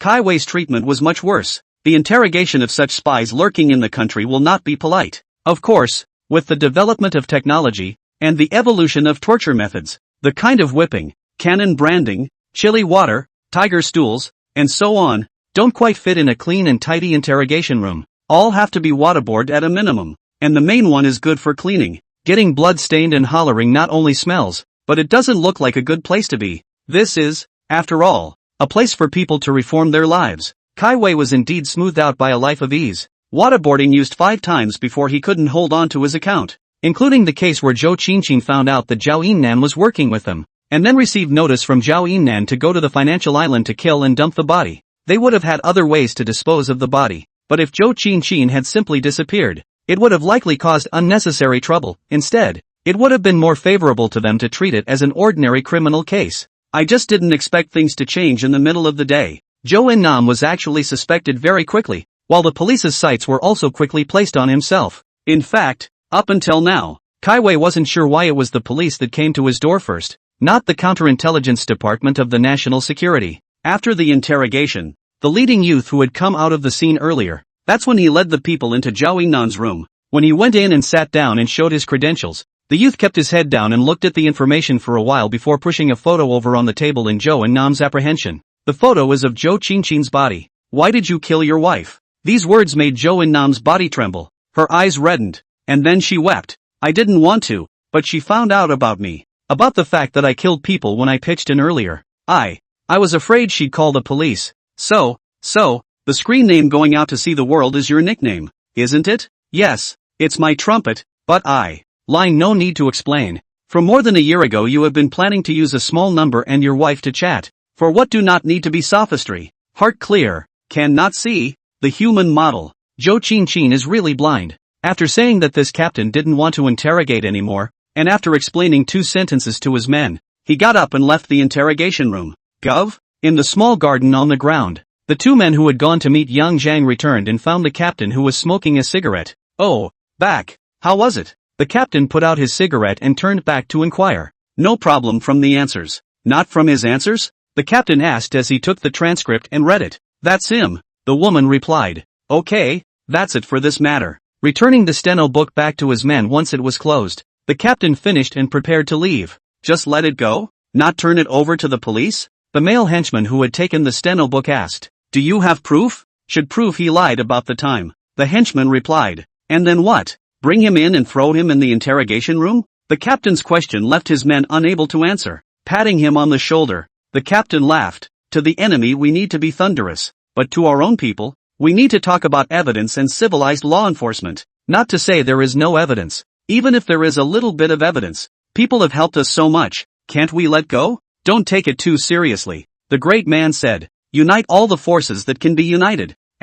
Think about it. With that, the captain entered the building, and the female henchman glanced at her companion, who was even younger than herself, and followed. Early the next morning, Yang Zhang received a call from Zhou Jun and drove to the city office. In the Criminal Investigation Department of the City Bureau, in a small conference room, Yang Zhang met Zhou Jun and Zhong Ming, as well as a young man who was the same captain of the state security, sitting next to the two 40-something CID leaders. The 30-something national security captain looked a little too young, and was only in his early 30s by visual estimation. However, the feeling this person gave Yang Zhang was extremely dangerous. Ahem. Seeing Zhang Yang come in, Zhong Ming sat up straight. Comrade Zhang Yang, this time I came over here about the reward. Although we got the information in advance, given your positive performance in this case, and the clues you provided earlier, the city council still decided to reward you. The reward amount is $50,000 whole, plus $10,000 for travel expenses, $60,000 in total.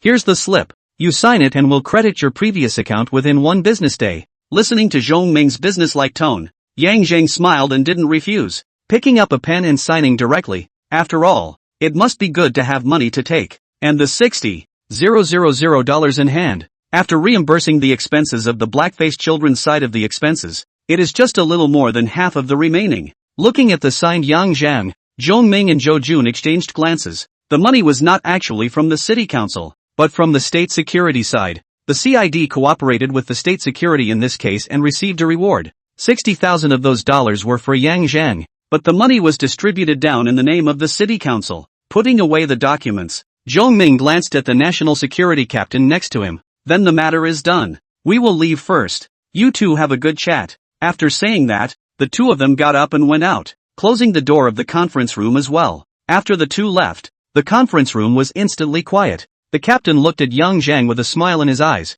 and Yang Zhang also looked at the other party with a scrutinizing gaze. After a long time, the national security captain's thick voice rang out. Comrade Yang Zhang, thank you for helping to catch the lurking spy. Don't. This has nothing to do with me. Yang Zhang reached out to interrupt. There was no way he was going to admit it. The national security captain smiled and continued as if he didn't care. Kai Wei has been lurking in the territory for many years, and he developed Zhao Yinnan as a downline, using Zhao Yinnan's profession to contact some of his targets and obtain information. At the same time, using Zhou Yinnan's identity, he faked cases to pass information abroad. And the reason why Zhou Qinchin is nervous and scared is because she inadvertently, well, I should say it's the photo of the murder during the Na6 casting that Zhou Yinnam intentionally wanted to test her and let it see. Ever since Zhou Yinnan was developed into an informant by Kai Wei over a year ago, this guy has been using his trumpet to contact Zhou Qinchin and develop a relationship in order to spy on her and test her. Why are you telling me this? I'm just an ordinary person who takes bounties to make money. Yang Zhang was silent for a few seconds before saying, ha ha ha, nothing, just thought you might want to know. Comrade Yang Zhang, oh yeah, we also interrogated Kai Wei, and according to his account,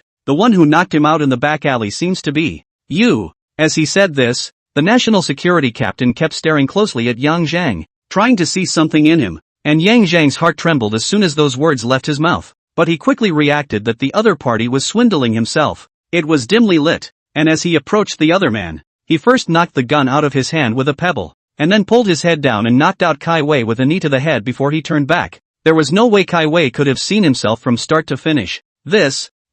Officer, last night your men came to ask me some questions, and now you say that. Are you going to arrest me? No. If I were to arrest you, I wouldn't be the only one talking to you. And what do you mean by testing me so? Suspect me? The national security captain didn't say anything, and after a moment, he suddenly laughed. Ha ha ha, just now I was just joking. Comrade Yang Zhang, don't mind. In addition, thank you for your support of our work. The other party suddenly stretched out his hand, causing Yang Zhang to subconsciously get up and shake it, and when both hands were clasped together, he reacted to the fact that he had been duped. But his response was also quick. I'm sorry I didn't help more. Your news must be faster than my wild origins. I feel guilty for getting this bounty this time. Ha! It should be. After all, you've done a lot. We won't let our own people suffer. After saying that, the national security captain gave Yang Zhang a deep look and turned to go out the door. The door closed, and Yang Zhang's brow furrowed as he sighed and shook his head. Still careless, did not expect that Kai Wei was actually a latent spy,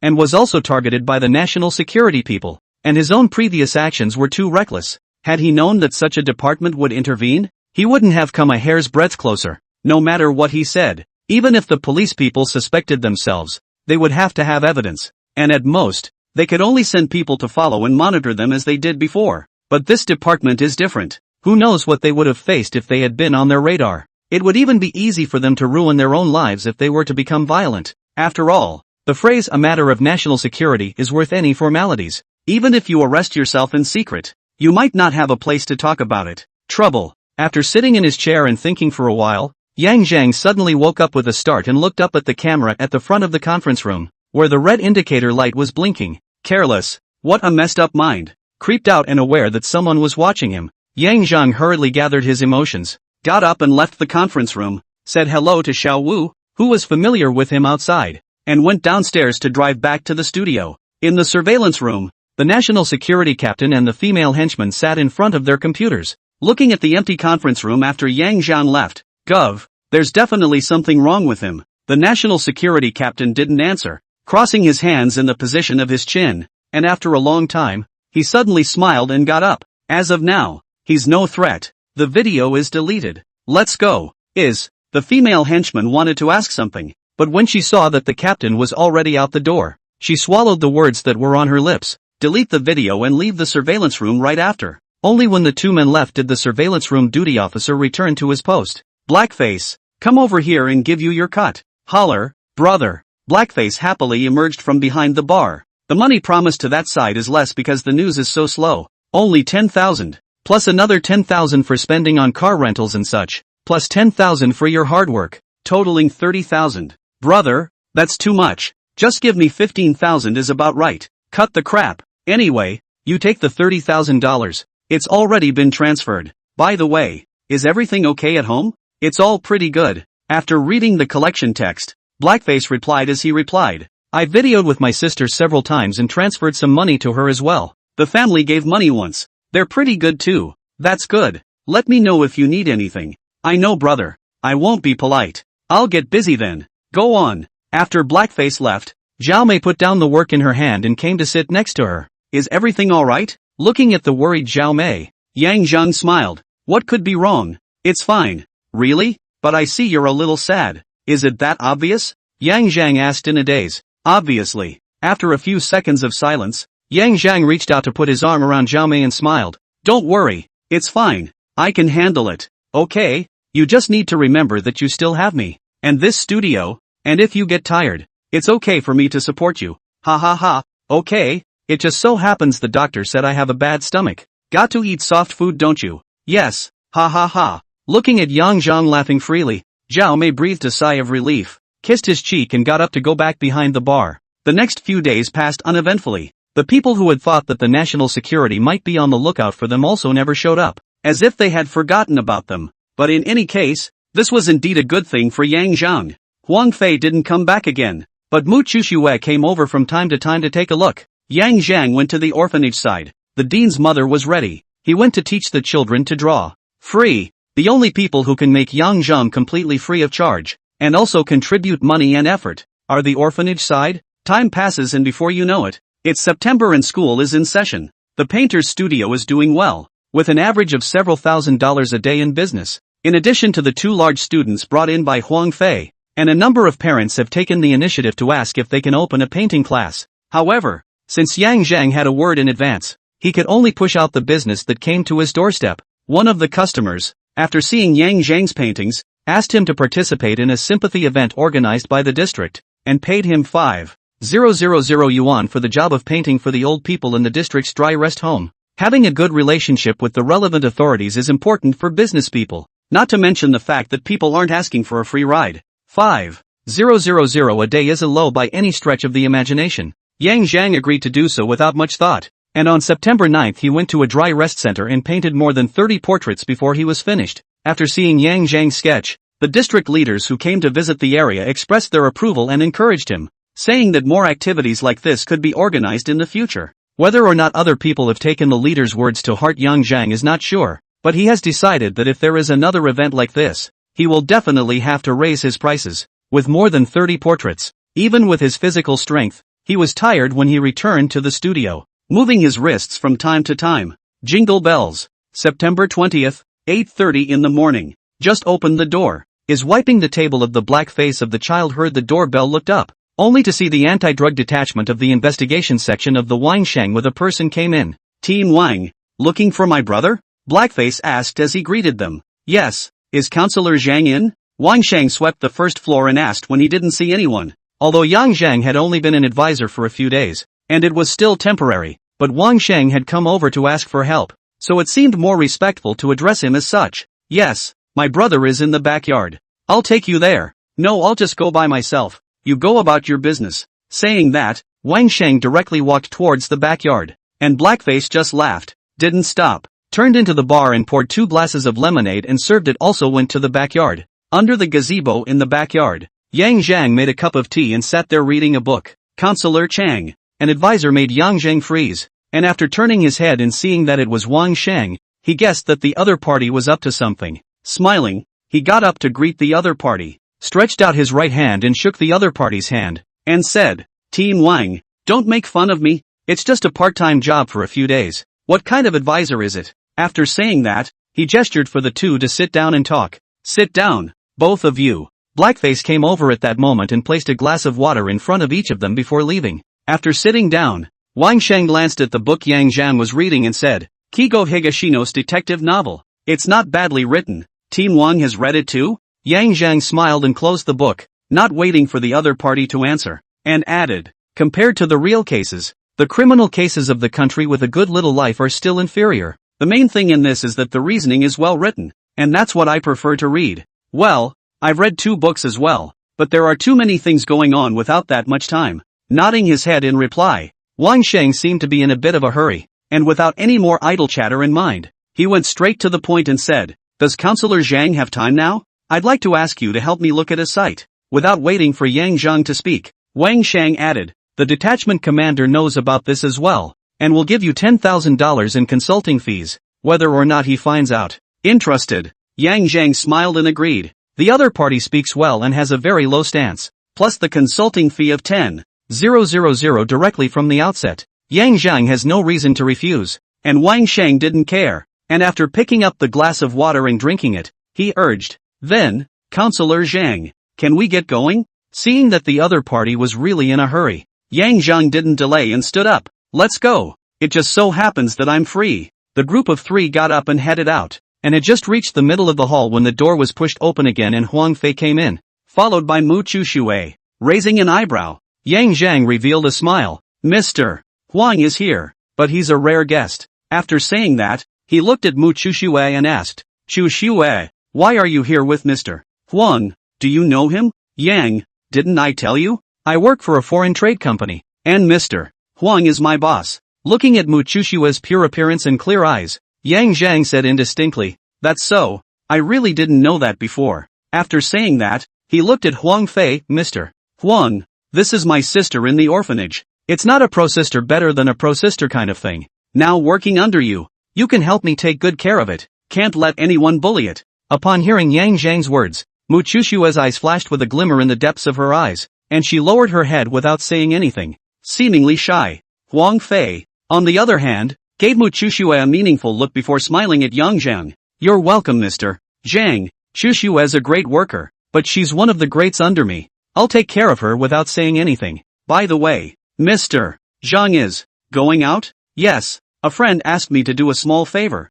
Mr. Huang, you sit down first, wait for me, or come back another day? No, I was just asked by a friend to buy a few more of your paintings. A small thing. Thanks for taking care of business again. Mr. Huang, I'll go first then. Sister Mei Mei, greet Mr. Huang. Okay, go get busy. I'm here. Zhao Mei appeared at the right time and said. After greeting them, Yang Zhang and Wang Sheng went out and left, while Huang Fei took a deep look at the departing trio of Yang Zhang before withdrawing his gaze and starting to pick out paintings under the guidance of Zhao Mei. In the car, Wang Sheng sat in the co-pilot, and Zhang Yang sat alone in the back.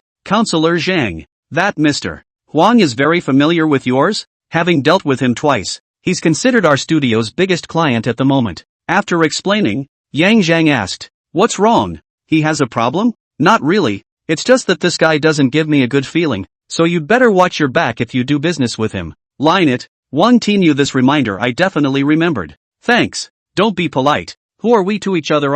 In the future, you also help us more will be good. Especially in the market. What news with us? We have enough funds, on the clue fee and consultant fee. Absolutely enough. Ha ha ha, then thanks again. Let's have dinner together sometime. There's no reason not to agree to this request. Simple. When the rush is over, the two chatted as they soon exited the city on the highway and headed for the suburban counties. New River County. Seeing the toll station sign on the next highway, Yang Zhang didn't move, and after another 10 minutes or so, the car stopped at the entrance of an old residential neighborhood on the edge of the county. The two of them got out of the car and entered the neighborhood, which, judging from its environment, should not have many residents. Sure enough, when Wang Sheng opened his mouth to introduce himself, he confirmed Yang Zhang's suspicions. This was a settlement built by the village with pooled funds, and then most of them moved to the county or the city, leaving a lot of houses, most of them empty, and some of them rented out. We went to see the residence of an undercover agent who didn't make contact with his contacts last night at the required time, and the detachment immediately initiated an early warning response, and when our men got here, they found the man dead in his residence. The undercover agent's residence was on the top floor of the 5-story building's east apartment, and by now there were several plainclothes policemen guarding the 5th floor. It didn't move inside. We looked around and didn't find anything, said Wang Shang. Led Zhang Yang into the scene wearing gloves, shoe covers and so on. Once inside, Yang Zhang was struck by a sense of extreme familiarity. Clean. Too damn clean. Not at all like a second person had entered the scene. No signs of a struggle. No signs of intrusion. And the victim was holding a utility knife. The knife would have been from the scene, or at least the contact said the undercover agent did have an identical hobby knife. The wound was in the neck. The cut was thin and smooth, and the murder weapon was sharp and perfectly matched the hobby knife. Even the order of the cuts was in the same direction as the undercover agent holding the hobby knife. So, suicide? This was also the result after Wang Shang and the others surveyed the scene. But this result was not recognized, because according to the contact, the undercover agent had already touched the line. And even more so, last night was agreed upon as the time of contact during the last contact. Mental state is good. No heart changes. Not to mention the fact that this undercover agent was highly trained, experienced in successfully completing an undercover mission a year ago, and most critically, this undercover agent had just penetrated the target's periphery for just over a month. How could an experienced, psychologically sound, mentally sound undercover agent commit suicide? Therefore, both the contact and Wang Shang preferred him to kill. However, after hours of investigating but finding nothing, Wang Sheng thought of Yang Zhang. Hopefully he'll find a break from the scene. After circling the scene and scrutinizing the wounds of the deceased as well as the layout of the scene, Yang Zhang did make a discovery. It was a homicide, but the scene was cleaned up reasonably well, extremely professionally, but it left some holes. Yang Zhang's words caused Wang Shang and the others to be shaken in spirit, their gazes looking over waiting for an explanation. The circumstances of the scene, not to mention the difficulty of finding clues. The most critical is the wound of the deceased. The wound was so long that it almost severed the windpipe, which is undoubtedly very painful for a neck-smoothing suicide. A normal suicide would simply cut the carotid artery. It's still painful, but you'll soon pass out from shock due to blood loss and die. It's different when you isolate the airway. Suffocation is hard. The other biggest bust is the amount of bleeding. An adult's blood volume is normally between 4L-5L, but look at the blood on the couch and the floor. It's at most 2000 cc. And then look at the state of the blood spatter on the curtains and the floor. Isn't it a kind of deliberate feeling? And too centralized? Wang Sheng and the others looked at the blood-spattered state and shook their heads, stating that they didn't notice much of a difference. Yang Zhang wasn't surprised by this result. If they could have seen it, they would have realized it long ago. Walking over and pointing to the spattered blood on the curtains and the floor, he said, "Look at the blood on the curtains and the floor. There's nothing wrong with the pattern or distance of the spatter, but there's a sense of slashing if you look closely. That is, the blood on the curtains and the floor was sprayed on separately, not formed in a single spray." After saying this without waiting for Wang Shang and the others to make a sound, Yang Zhang stood up and removed his gloves and said, "So, this is not the first scene. After the victim's throat was slit, he was carried here by professionals, set up the scene, and then left. Check where he was last seen. Maybe we can find something." After saying that, Yang Zhang turned around and prepared to walk out. The job was done and he wasn't going to stay here. Wait, Counselor Chang. How many people do you think the killer has? Doesn't checking the surveillance tell us? Yang Zhang curiously said. I want to hear your thoughts. Wang Shang said. After tilting his head and thought for a moment, Yang Zhang looked at the dead man on the single sofa and said, visually the dead man was 1 meter 7.5 tall and weighed around 80 kilograms. The murderer would have needed at least 2 people to be able to move the body better. For insurance purposes, I think 3 would be good. 2 people do the rough work,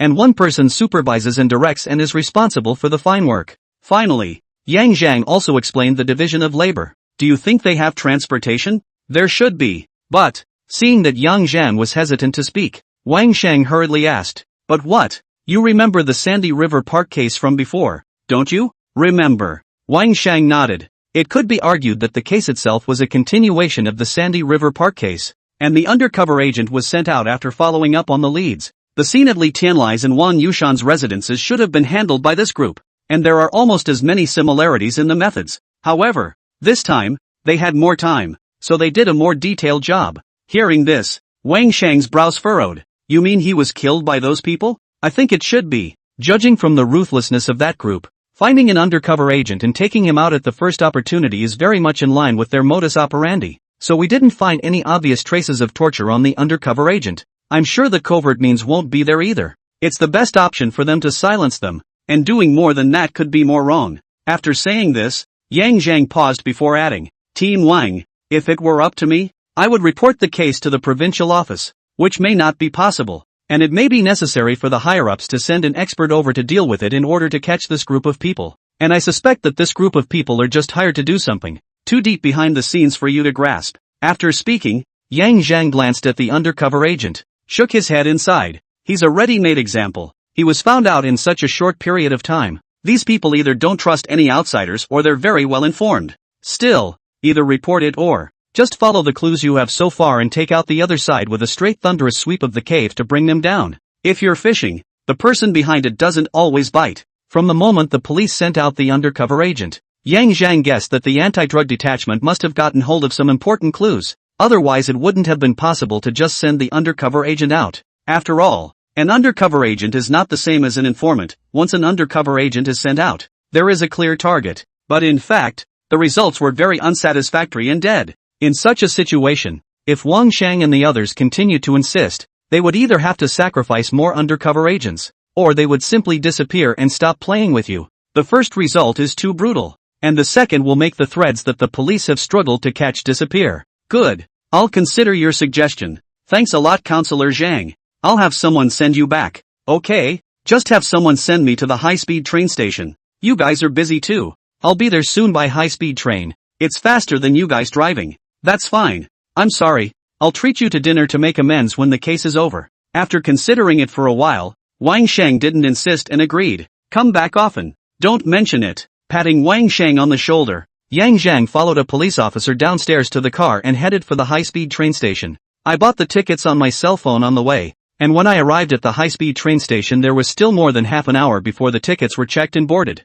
Getting out of the car and bidding farewell to the police officers who were escorting him, Yang Zhang walked slowly along the station square towards the entrance. As Yang Zhang got out of the car, a black BMW X3 quickly stopped in front of the square. A man and a woman got out of the car and glanced at the back of the car more than 20 meters ahead of them, and after looking at each other, their footsteps accelerated as they chased after them. The two had a tacit understanding, with the woman basically following directly behind Yang Zhang, while the man followed behind the woman's side, looking like he was ready to take over at any time. Closer, closer. There was an extra gray plastic tube in the woman's hand, and a button in one position, which the woman gently touched, and a thin needle protruded from the other end of the grip. The hurriedly footed woman prepared to pass by Yang Zhang, but instead of pulling away, she leaned toward the side of Yang Zhang's body. Yang Zhang turned around and saw the woman. The woman also saw Yang Zhang. A smile appeared on the woman's face, but her hands didn't stop, and the end of the plastic pipe was about to be stuck in Yang Zhang's thigh.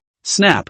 The slap rang out. The gray plastic tube hit the ground, and the woman took 2 steps back with a look of extreme pain on her face as she covered her arm. The man behind him was about to step forward when he saw this scene, but the man's step stopped when he met Yang Zhang's smiling eyes. Well, maybe it wasn't just the eyes, but also the dark and heavy pistol in the other's hand. And at this point, how could the man and woman who followed them still not know that they had long been exposed? When? The two were extremely puzzled, and had even suspected the person who had sent them out. But all of this was just a flash in the back of their minds, and this was clearly not the time to dwell on it. The most urgent thing in front of them is how to escape from the hands of the people in front of them in the case that the other party has a gun. Being regular gun players, the two didn't think the other was holding a scare toy. The three of them just stood there in the empty square, and the woman even peeked out and pulled back her shirt to look at her arm, a reddish-purple slap mark that had swollen. Yang Zhang didn't withdraw his strength from that slap just now. For that slap, not only was it swollen, but there was damage to all the bones, and the woman would have to recuperate from that arm for at least a good while before it healed. Looking at the two people in front of him, Yang Zhang secretly exclaimed, "It took all the effort to get here." These two were the other two of the three who had appeared in the elevator's surveillance video after Li Tianlai had been killed earlier, other than the old man in makeup. In fact, after he came out from watching the scene, he wondered why, since an undercover agent had been found, he hadn't been tortured and had simply thrown the man back to his place. On second thought, the purpose of the other party was uncertain, but surely going to such lengths was more than just creating a clean scene. Odds were there was someone outside watching. As expected, he was followed after he left the neighborhood. The other party was an expert, and Yang Zhang didn't warn him, so the police officer driving the car didn't realize it. On the square, the three people standing in a triangle had different faces. The woman's face showed pain, the man was tense with a hint of fear, and the one who was most relaxed was undoubtedly Yang Zhang. The muzzle of the gun was not raised, just close to the pants leg, but the silencer installed FN-57 pistol.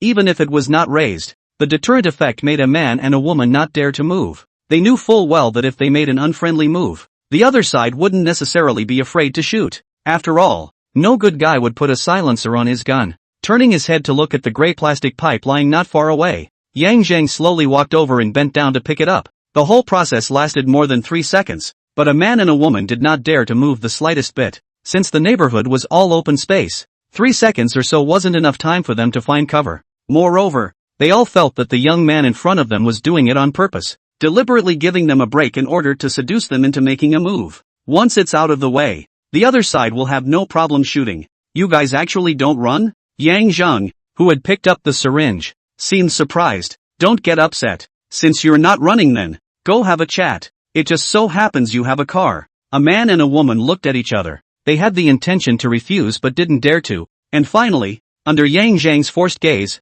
they could only slowly turn around and walk towards the BMW car parked by the side of the square. Getting into the car, Yang Zhang sat alone in the back seat. "Go. Where to?" the man at the wheel asked. "Of course it's to your lair. Didn't you come over here to kidnap me there?" The man doesn't say anything. They did, and they were prepared over there, but they didn't expect it to turn out this way. "Drive." Feeling the cool touch of the silencer, the man had no choice but to start the car. The man who didn't dare to play tricks along the way took less than 20 minutes to park the car outside an old factory. This place was located in the suburban part of Xinhua County, less than 2 kilometers in a straight line from the undercover agent's residence. Nice place. Looking at the dilapidated factory gates, Yang Zhang muttered to himself in his heart. The car headed in and stopped in front of the last factory building. There was no one at the door, so a man and a woman got out of the car and led Yang Zhang directly into the interior of the plant. Click here. A sound of movement came from the empty plant, and inside, on a table, a young man was maintaining a firearm, M25 sniper rifle, and at the other end of the table, a bald, middle-aged man smoked a cigar, his eyes looking over. Seeing Yang Zhang following his men, the bald middle-aged man's face changed and his brows furrowed. Click. The young man also noticed Yang Zhang, and with a quick movement of his hand, the rifle on the table was brought up by him, with the muzzle of the rifle aimed forward. "Boss, man brought." The man who came and looked awkwardly at the bald middle-aged man and said, glaring at the man. The bald middle-aged man turned his gaze to Yang Zhang behind his men. "You've got a lot of guts to follow me here." "Ha!" Yang Zhang let out a laugh and surveyed the plant, seeing a plastic sheet spread on the ground not far away, as well as a chair on the plastic sheet. "Is this about torturing yourself and then killing yourself? It's quite a battle, but now that I'm here, should I tell your dog to put the gun down?" The young man with the gun had a flash of light in his eyes and put his finger on the trigger in a murderous manner, as if he would pull the trigger and shoot Yang Zhang to death in the next second. "You're only one person." The bald man looked at Yang Zhang and sneered. "Well, if you think so." As the words came out, Yang Zhang's body suddenly shortened and disappeared from the view of the sniper rifle. The young man holding the sniper rifle's face changed, and his muzzle quickly lowered to search for his target. However, the interval between the two sides was originally not far, only less than 20 meters. As soon as he lowered himself out of the firing line, Yang Zhang had already raised his muzzle. Poof, 2 low shots rang out. The lowly sniper was shot once in his eyebrow and once in his shoulder, his body trembling twice as he leaned back and collapsed on the ground. Bang! In the process of leaning back, the young man pulled the trigger and the bullet shot upward through the roof of the plant, shooting down the biggest threat. Yang Zhang followed and got up, his gun aimed at the bald head whose gun was half emptied. Nah, don't move In your team, the one who plays with guns the best should be the one who died. He's dead. What's the point of fighting for your life? Besides, I'm not sure I'm going to kill you guys yet. The anger in the eyes of the bald middle-aged man who was threatened by the muzzle of the gun was obvious. But just as Yang Zhang had said, in their group, the ones who were the best at playing with guns were indeed the young men. He was also an old hand at playing with guns, but he was old and rusty from years of not doing it. Moreover, from the reaction and accuracy of the other party's shooting just now, Baldy knew that even if the gun was drawn, he wouldn't be a match for Yang Zhang, not to mention that the gun hadn't even been drawn yet. For a while, the bald man's heart was filled with remorse, regretting having provoked this young man. In his heart, he regretted it, but the bald middle-aged man would not show it on his face, nor would he show that he was afraid of death. In reality, he was afraid of death, or else someone like him wouldn't have appeared in this place with his disciple. You are indeed very impressive, and I admit that my decision was hasty. So what does Mr. Zhang want to do next? Looking at the bald middle-aged man who looked pleasantly unafraid but slowly moved his hand away from the handle of the gun from his heart, Yang Zhang smiled and, without poking at it, said, I don't ask for your names or anything, and I don't want to know either, but there are a few questions I want to ask you. Answer honestly, there is a chance of getting out alive. If not, you ask. Signaling his disciple to be at ease, the bald middle-aged man took a puff of his cigar and said, Okay, first of all, did you kill Li Tianlai and the man in the set house 2 kilometers away?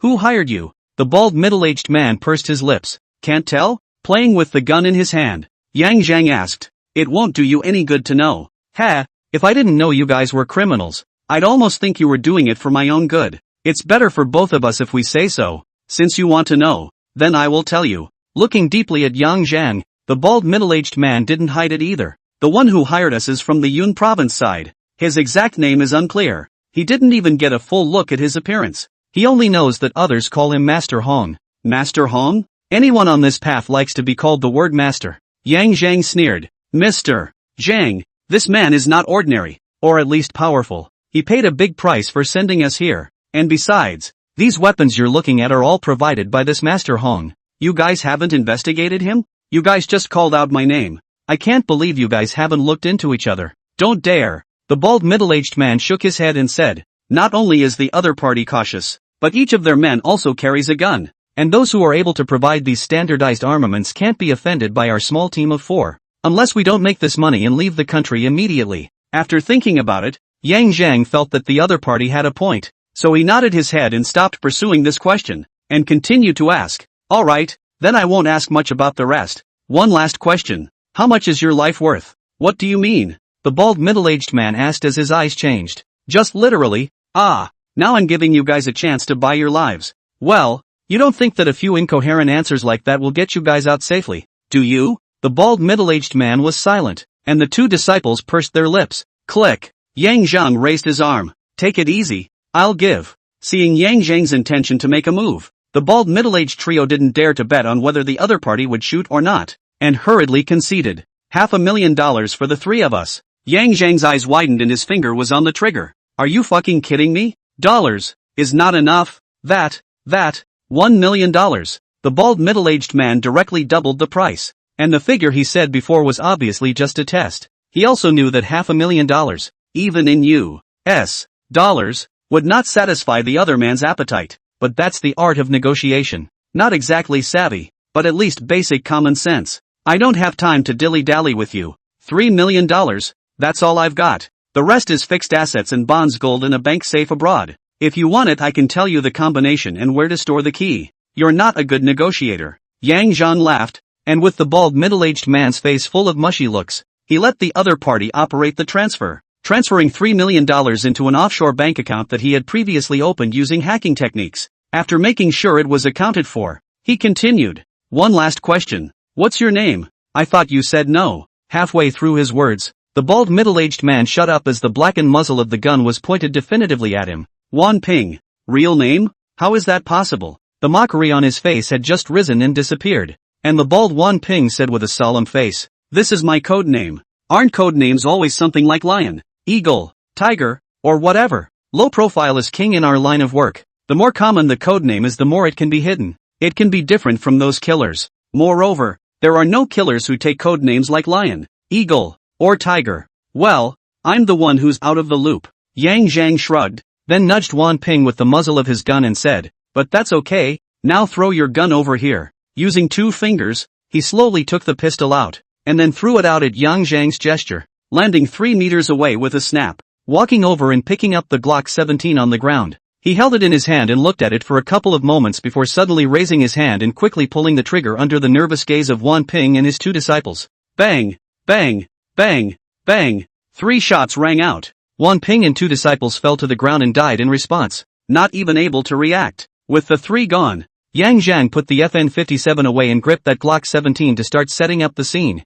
Glock pistol. 7 minutes and 36 seconds later, Yang Zhang took out his cell phone and called Shang Wang. "Team Wang, please come to Heping Village No. 34. Peace Village? You didn't go back downtown? Didn't go back. Didn't make it. Bring someone over quickly. I feel like I'm committing a crime." "You wait, I'll bring someone right over." After Wang Shang, who was 2 kilometers away, hung up the phone, he immediately took a few of his men downstairs and drove towards Heping Village. When I arrived at the entrance of No. 34, as soon as I got out of the car, I saw Yang Zhang, who was holding a gun in his hand, trembling and crouching on the ground, smoking a cigarette. Swish, including Wang Shang, 5 officers from the detective division drew the Type 92 pistols on their belts and aimed them at Yang Zhang. "Yang Zhang, put down your gun," Wang Shang shouted. Upon hearing the shouts, Yang Zhang seemed to realize that someone had arrived and slowly raised his head, only to see his eyes bloodshot and a panicked look on his face. "Shang Wang and others.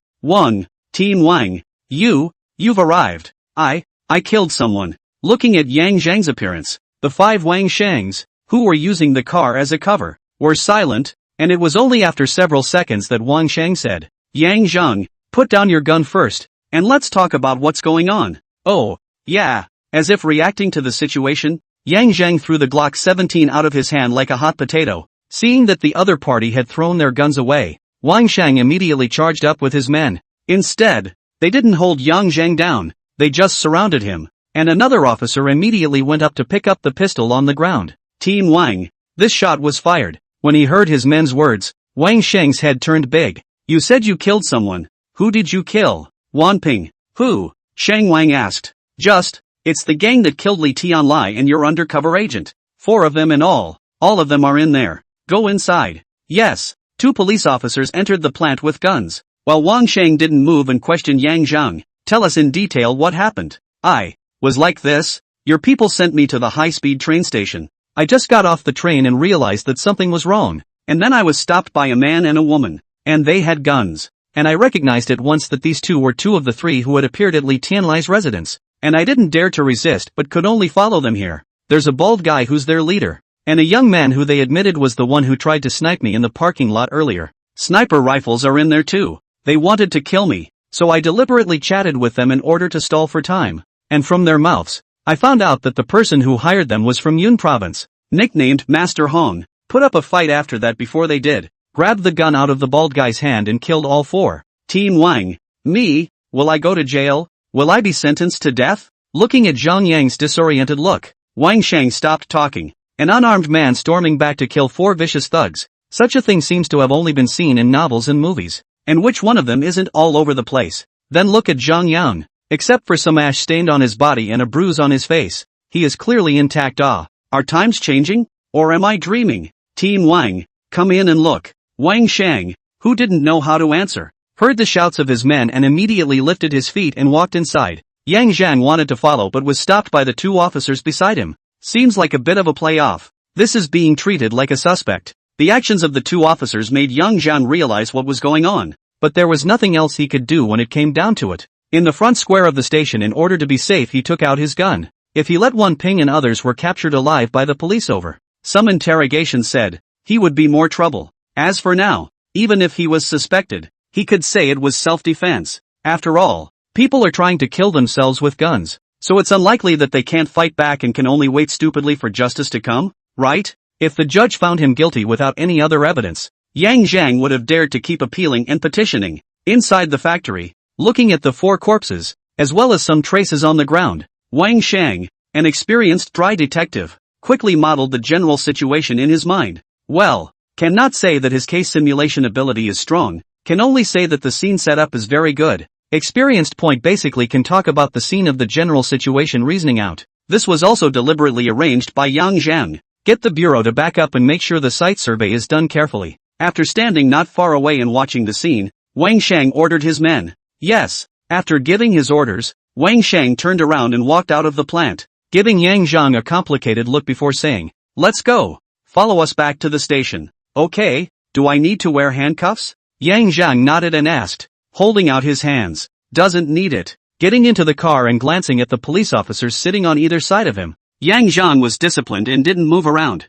Wang Shang started the car and drove towards the city office. When he arrived at the city bureau, he didn't send the person to the interrogation room, but directly brought him to a small conference room, and arranged for the 2 henchmen who followed him to watch. And Wang Shang left. In the anti-drug detachment, the office of the director of the anti-drug division, Wang Shang and the director both smoked cigarettes, their brows furrowed. After a long time, the director asked, "You believe him?" Wang Shang was silent, and after 2 seconds he put out his cigarette, a bitter smile on his face. "What can I do if I don't believe it? He's very powerful, as we can tell from the previous news from the criminal investigation department side. And it's true that those 4 guys are criminals, plus the fact that the people were invited there by us. And, Master Hong, the commissioner is someone you should know." The commissioner nodded and was about to speak when the landline on his desk rang, looked away, got up and walked over to pick up the phone. "Hey, okay, I got it." Putting down the microphone, the director turned to look at Wang Shang and sighed. "Just close the case, and give him the promised consultant fee. Also inform old Zhong and the others." Yes." Wang Shang was a bit puzzled. His lips moved, but in the end, he did not ask the question in his heart. That phone call just now must have been to intercede for Yang Zhang, and it was from someone the director couldn't refuse. Thinking of this, Wang Shang stopped talking nonsense and got up to walk outside the office. "Yang Zhang, you can go now. The consultant fee will be credited to your account in 2 working days at most. Ready to go?" Yang Zhang, who was still reviewing his previous setup while sitting in his chair, looked up in surprise. He had been prepared to be detained for at least 24 hours, and now he suddenly said he could go. The first thing he ruled out was someone from the narcotics division and the CID side. So was someone higher up the chain of command speaking up? Exit the narcotics division toward the main entrance of the city hall. Passing by the downstairs of the criminal investigation department, just happened to run into Zhou Jun. "Yang, why are you here?" Old Chow. Saying hello, Yang Zhang smiled somewhat awkwardly. "So what? I helped the anti-drug side look at the scene, and now I'm ready to go back." "So your business development is quite wide now. Is Wang Sheng shouting at you?" Zhou Jun didn't care and smiled. "Yes, I have something to do, so I'll leave you to it." "Great, let's go to your place for a barbecue sometime." "No problem. Just give me a heads up before you come over." After the 2 chatted and parted ways, Yang Zhang went out and took a taxi back. When he returned to the drawing room, Zhao Mei and Blackface were there. "Brother, Young, well, have you guys eaten yet?" "I've eaten. By the way, have you eaten yet?" Zhao Mei replied. "Not yet." He really has not eaten lunch. Watching the scene ready to come back and encountered Wan Ping Gang, and then killed the man, was taken to the city council, and did not say that the management of the meal. "Then I'll cook you a noodle." "Okay, on the first floor, behind the bar. You can simply handle the ingredients. There is an induction cooker. No problem to cook a bowl of noodles." While watching Zhao Mei cook the noodles, Yang Zhang sat on a high stool at the bar, took a sip from a glass of water, and asked, "By the way,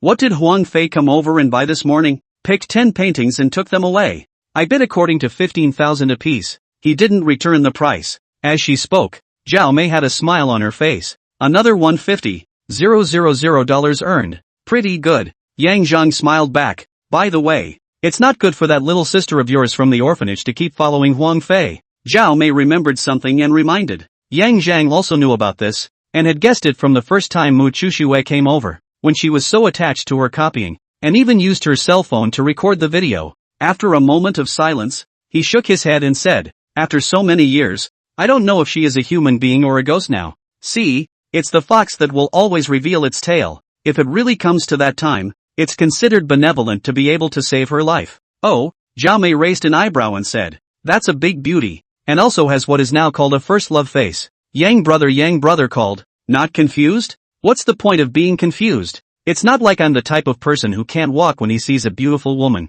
Yang Zhang said without a trace of anger. Zhao Mei skimmed her lips and didn't say anything, fishing the noodles out of the pot, putting fried eggs in yards on top of them, and serving them over in front of Yang Zhang before saying, it's good that you know. I'm afraid that you won't be able to tell the difference when the time comes, and you'll fall into someone else's hands with a beauty plan. I haven't lived long enough. Rolling his eyes and taking a big bite from his chopsticks, Yang Zhang sighed, yummy. Then no matter what else, big mouthfuls of shivering noodles. Not long after a big bowl of noodles along with the noodle soup is gone. Dishes you clean up. I'm going upstairs to paint. See if that Mr. Huang will come over again recently. High and low have to let him buy more paintings. Otherwise such an ingrate is gone. Our income will have to be reduced by a large portion again. With that, Yang Zhang had already disappeared into the stairwell, leaving behind a laughing Zhao Mei, and a grinning, inexplicably happy black face. A little after 5 p.m., the Narcotics Division was holding a meeting, which consisted precisely of a report on the results of the on-site investigation of the plant.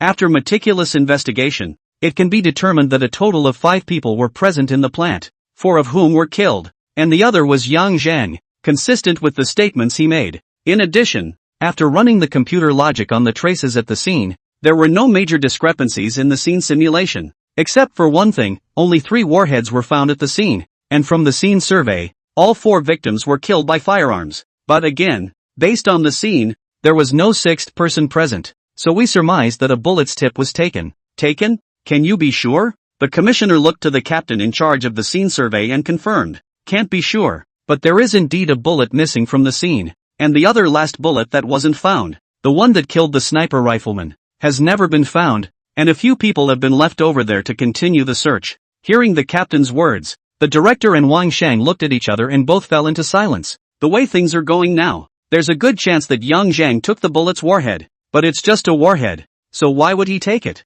Or is this warhead more special? Director. Wang Shang wanted to say something, but was stopped by the director. According to the orders from above, this case has been closed. As for the missing warhead, find it again. If you can't find it, maybe it flew through the plant to the outside. It's not a big deal, as long as there are no casualties among innocent people. Yes, understood. The captain in charge of the present survey nodded in agreement. Well then, let's all wrap up this case and close it as soon as possible. Is there anything else? There is, and then there is about undercover. The meeting ended after an hour or so. Wang Shang followed the director into the office. As soon as he went in and closed the door to the room, Wang Shang couldn't wait to ask, Director, is this case just closed, or what? The commissioner added water to the thermos, sat down in the classroom chair, lowered his head and blew a couple of mouths without lifting his head and asked. Wang Shang was choked for a moment, followed by sitting down on the opposite chair, said, those 4 people are dead, but there is a warhead that has not been found, and the case is incoherent, which is not in line with the program, right? You're right. The commissioner nodded. Naturally he knew it was out of order, but there was no way around it. This case was now beyond the control of the city council. Although it's very true, this case has to be closed. Our next target is that Master Hong. That's what we should focus on. As for the case itself, someone else will take over later. Seeing that Wang Shang still wanted to ask something, the director reached out and stopped. Don't pry into the specifics. Knowing it won't do you any good. Get ready. After I report back to the director, you'll take someone over to the Cloud Province and cooperate with the local police. And that what's his name? Master Hong. Must be taken care of this time. Yes, I'll go down and get ready. Seeing that the director did not say anything and gave a warning, although Wang Shang still had doubts in his heart, he did not dwell on it. Since the case was no longer under the control of the city council, let the people above him have their headaches. He just had to do his job. Early the next morning, at 6 o'clock,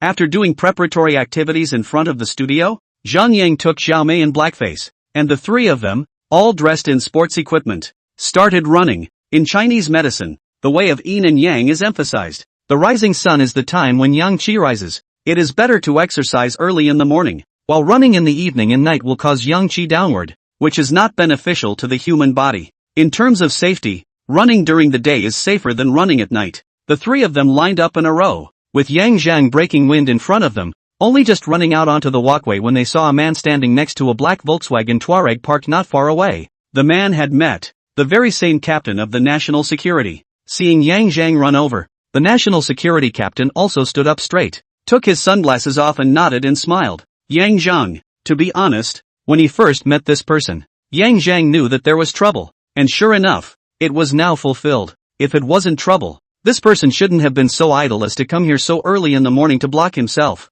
Beautiful. Blackface. You guys go ahead and run. The two men glanced at the national security captain, nodded without saying anything, and overtook Yang Zhang as he ran forward along the trail. Slow down and stop at the car. What did the leader want to see me about? I don't know what to call it, but it's right to call the leader. Introduce myself. My name is Chen Jiaxing. Go on. Captain Chen Jiaxing extended his right hand. Looking at a hand in front of him, Yang Zhang was very reluctant to shake it, and would have preferred not to have heard the other party's name just now. But obviously, reality didn't allow for that. Shaking his hand perfunctorily, he said, Leader Chen, you've come to block me early in the morning. Am I guilty of something? Ha! How could it be? Chen Jiaxing laughed, and after finishing, his face suddenly became solemn. If you really committed a crime, I wouldn't be the one to come. Ha ha ha, just kidding, don't mind me. Looking at this national security captain, Yang Zhang always felt that the other side of the high and low a bit of a problem. Otherwise how suddenly serious,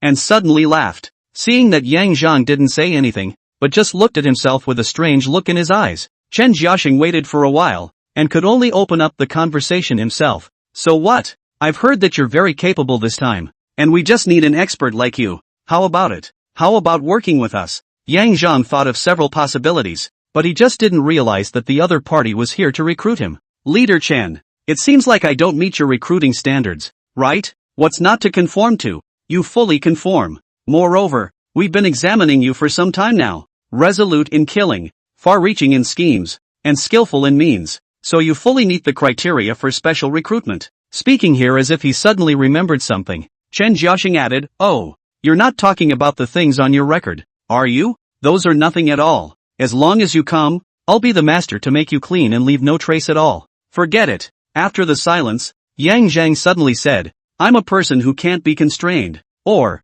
don't be in a hurry. Hearing that Yang Zhang was going to refuse, Chen Jiaxing seemed to be in a hurry, looking around and lowering his upper body slightly as he moved closer. I'm also the one who set you up when you killed someone. The anti-drug side found a missing warhead at the scene and wanted to trace it. I stopped it. Yang Zhang looked over with a furtive gaze, and Chen Jiaxing lifted his chin, a smile on his face. From the other party's expression, Yang Zhang knew that Chen Jiaxing suspected himself in his heart, and now said that he really didn't care about the matter. Otherwise he wouldn't have stopped the narcotics division from allowing the investigation. But it's more or less a hostage situation. Leader Chen, what do you need me to do? Just say it. I will do my best if I can do it. As for joining you, sorry, too many hang-ups, really no way. Okay, it's okay to be able to help. I didn't expect Chen Jiaxing to agree so readily, and Yang Zhang reacted after a second of trance. People do not want to recruit themselves to join the national security. The fundamental purpose is still to seek help, and just revealed the favor is also for the later things to make the padding.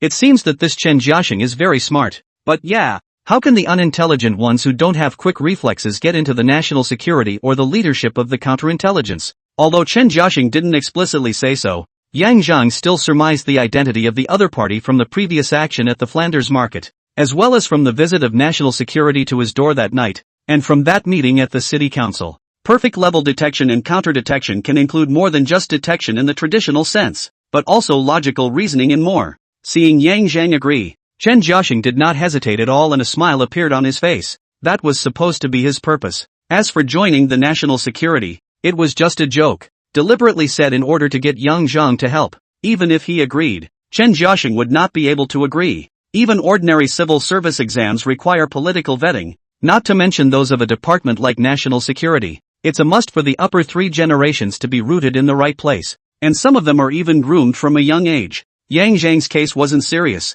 and he's now a prodigal son, but he's still got a record of breaking the law. But wasn't he afraid that Yang Zhang would just agree? Kidding aside, a unit like theirs must have done a detailed investigation and analysis of the people who come into their sites in advance. It was precisely because he knew that it was impossible for him to agree to join that Chen Jiaxing used such a way to ask for his help. If there was a possibility of agreeing, there was no way he would have said so. Okay, so you promise. You'll have to free up your time starting tomorrow and I'll pick you up in the morning. Isn't a mission from another city, is it? No, it's right here in Cam City. In this city, there is no problem. To be honest, Yang Zhang doesn't want to leave and stay in another city right now. After all, this is a city where you don't want to leave. That's no problem. I just don't happen to have much to do these days. Go. Okay, I'll keep running. One of the two men got into the car and the other ran forward, tacitly neither mentioning the question of payment. Oh, right. Chen Jiaxin, who was sitting in the car, suddenly spoke up, calling Yang Zhang to a halt. The one called Huang Fei who has been to your studio many times is a counterfeiting dealer who makes fake coins, so be careful and don't get too deeply involved. Some money can be earned, but some favors are best left untouched. Chen Jiaxing's words surprised Yang Zhang, who wondered, since they are counterfeit coins, why didn't you do anything if you had information? He makes fake dollars and doesn't touch RMB. This reason was so powerful that Yang Zhang could not refute it. And what if he comes to me? Watch and see. Maybe we can make a big bonus by selling him to the police. After all, people who deal in fake dollars are usually big targets for Interpol. If there's evidence to arrest someone, I'm guessing we'll make a ton of money. Thanks. Don't worry, I won't mess around. Yang Zhang pondered, not making an immediate decision. Don't mention it. I'm sure you won't mess it up. Let's go. After saying that, he raised the window of the car and Chen Jiaxing drove away. It wasn't until the car disappeared from sight that Yang Zhang came back to his senses and jogged to catch up in the direction of Blackface and Xiaomei. The next morning,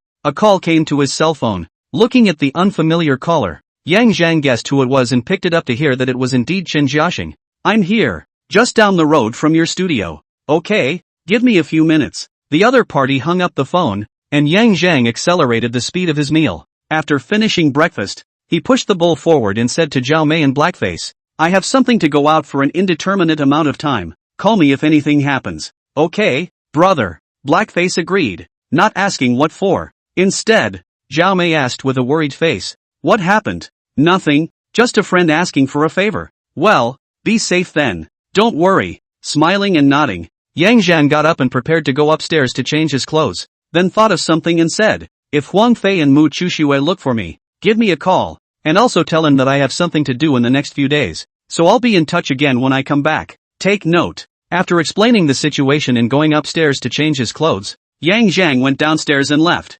Arrived outside at a glance saw Chen Jiaxing's car, walked over to pull open the door to sit in the passenger side, and did not say anything. Chen Jiaxing directly drove away. After more than 40 minutes, Chen Jiaxing, who had circled a few sections of the road, drove the car into a neighborhood on the west side, got off the car and went up the stairs, and stopped at 602. Knock, knock, knock. 2 long and 3 short. After knocking on the door, the security door opened and an inch-haired youth glanced at Yang Zhang before greeting Chen Jiaxing. Chief, well, go inside and talk. Chen Jiaxing led the way into the house, and Yang Zhang nodded to the inch-haired youth as a greeting and followed. The security door behind them closed. The inch-haired youth guarded the doorway without moving, and Yang Zhang followed Chen Jiaxing into the living room. There were machines all over the living room table, and surveillance videos in operation, and from the images, it looked like they were supposed to be spying on someone, and several of the surveillance images were at tricky angles. Ding! The system responds, rewarding the host with equipment, wireless pinhole camera,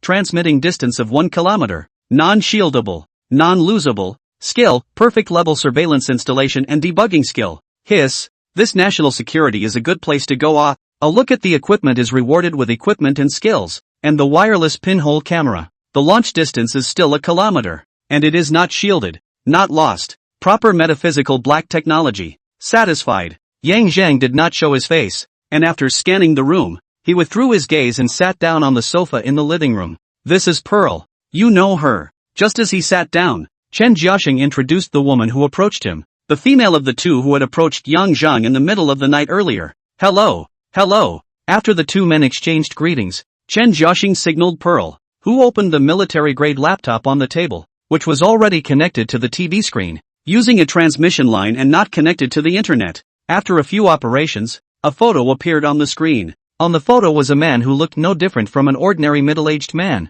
Ordinary nothing characteristic looks, ordinary clothes, with a smile on his face. This photo should have been taken secretly on the road. Yang Zhang estimated. Yang Songping, male, 37 years old, unmarried and childless, freelance, photography enthusiast. Main source of income is to take pictures for the studio, as well as taking orders for photo shoots online. Good income. Have a black Volvo XC60 car? Used. Chen Jiaxing personally introduced this person's information. and it was clear that this person was the target this time. These are all information on the surface. According to our investigation, the real Chen Songping passed away 13 years ago, and this one we're seeing now is the person after plastic surgery. The true identity of this person is unknown, but it is certain that he is from the Small Days Intelligence Headquarters. Yang Songping has been lurking for 13 years, and was discovered by an accident 3 months ago. We did not take action against him, wanting to catch the moles under his hand through him, as well as the entire intelligence network behind him. This person is very alert and has a very high level of professionalism.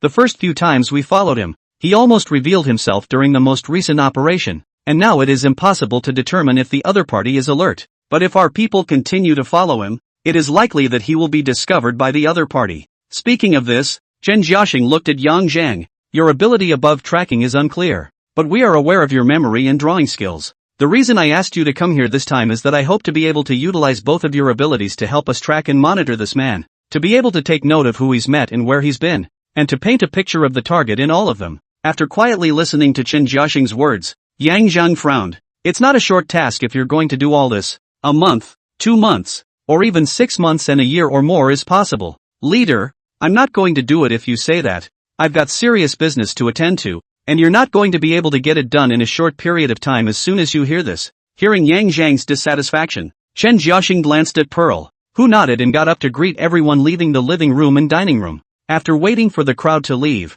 Chen Jiaxing explained, it won't take that long, at most a week will be enough, or if Yang Songping can tolerate it a bit more, it'll only be a matter of half a month. Upon hearing this, Yang Zhang understood that the case must have reached the final stage of wrapping up, and Yang Songping must have gotten the information in his hands, and this information is very important. It's just not certain if the intel is true or not. However, Yang Zhang is more inclined to be a fake. Otherwise, if the information is really important, the national security would not be able to let the other side act. In order to prevent leakage, even if not uprooted, they have to get back the information. Seeing that Yang Zhang didn't say anything, Chen Jiaxing didn't care and continued to explain. Yang Songping pays a lot of attention to the Aircraft Research Institute, and according to our intelligence, a week ago he had gotten the design drawings for the stealth material through an insider. For this type of intelligence transmission, the internet is not secure, so the transmission is still customary in the most primitive way. So he's definitely going to contact a traffic agent or a handler.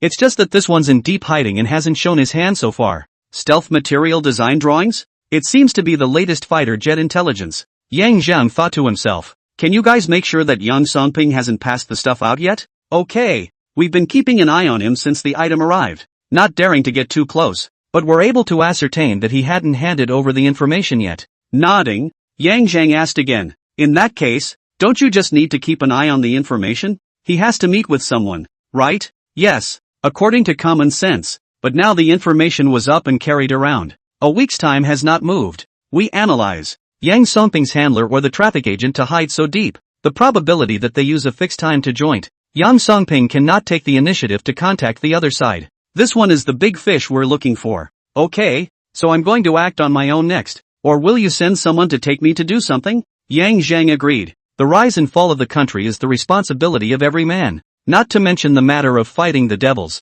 Plus the previous owed favors always have to be paid back. No matter which point, there is no reason to refuse in public and private. It's naturally best if you can follow on your own. You're a new face after all, and we'll provide you with equipment support. If that's not possible, we'll send someone to follow, and you follow along. Chen Jiaxing was not stupid, and as soon as he heard Yang Zhang's words, he knew that he had other ideas. Then I'll follow on my own. Without hesitation, Yang Zhang directly chose to do things on his own. Just send someone to provide 2 cars ready to go at any time, and be in place at any time when I need them. Yeah, no problem. After discussing the matter, Pearl and the others returned to continue their work, while Yang Zhang went into a separately prepared bedroom to rest. 8 and 7. Yang Zhang, the target is getting ready to leave. Be right out. Coming out of the room, Pearl immediately went up to help Yang Zhang install a hidden communication device, and at the same time handed him a locator. The locator device will be on 24 hours a day, and our people will follow you around to ensure your safety.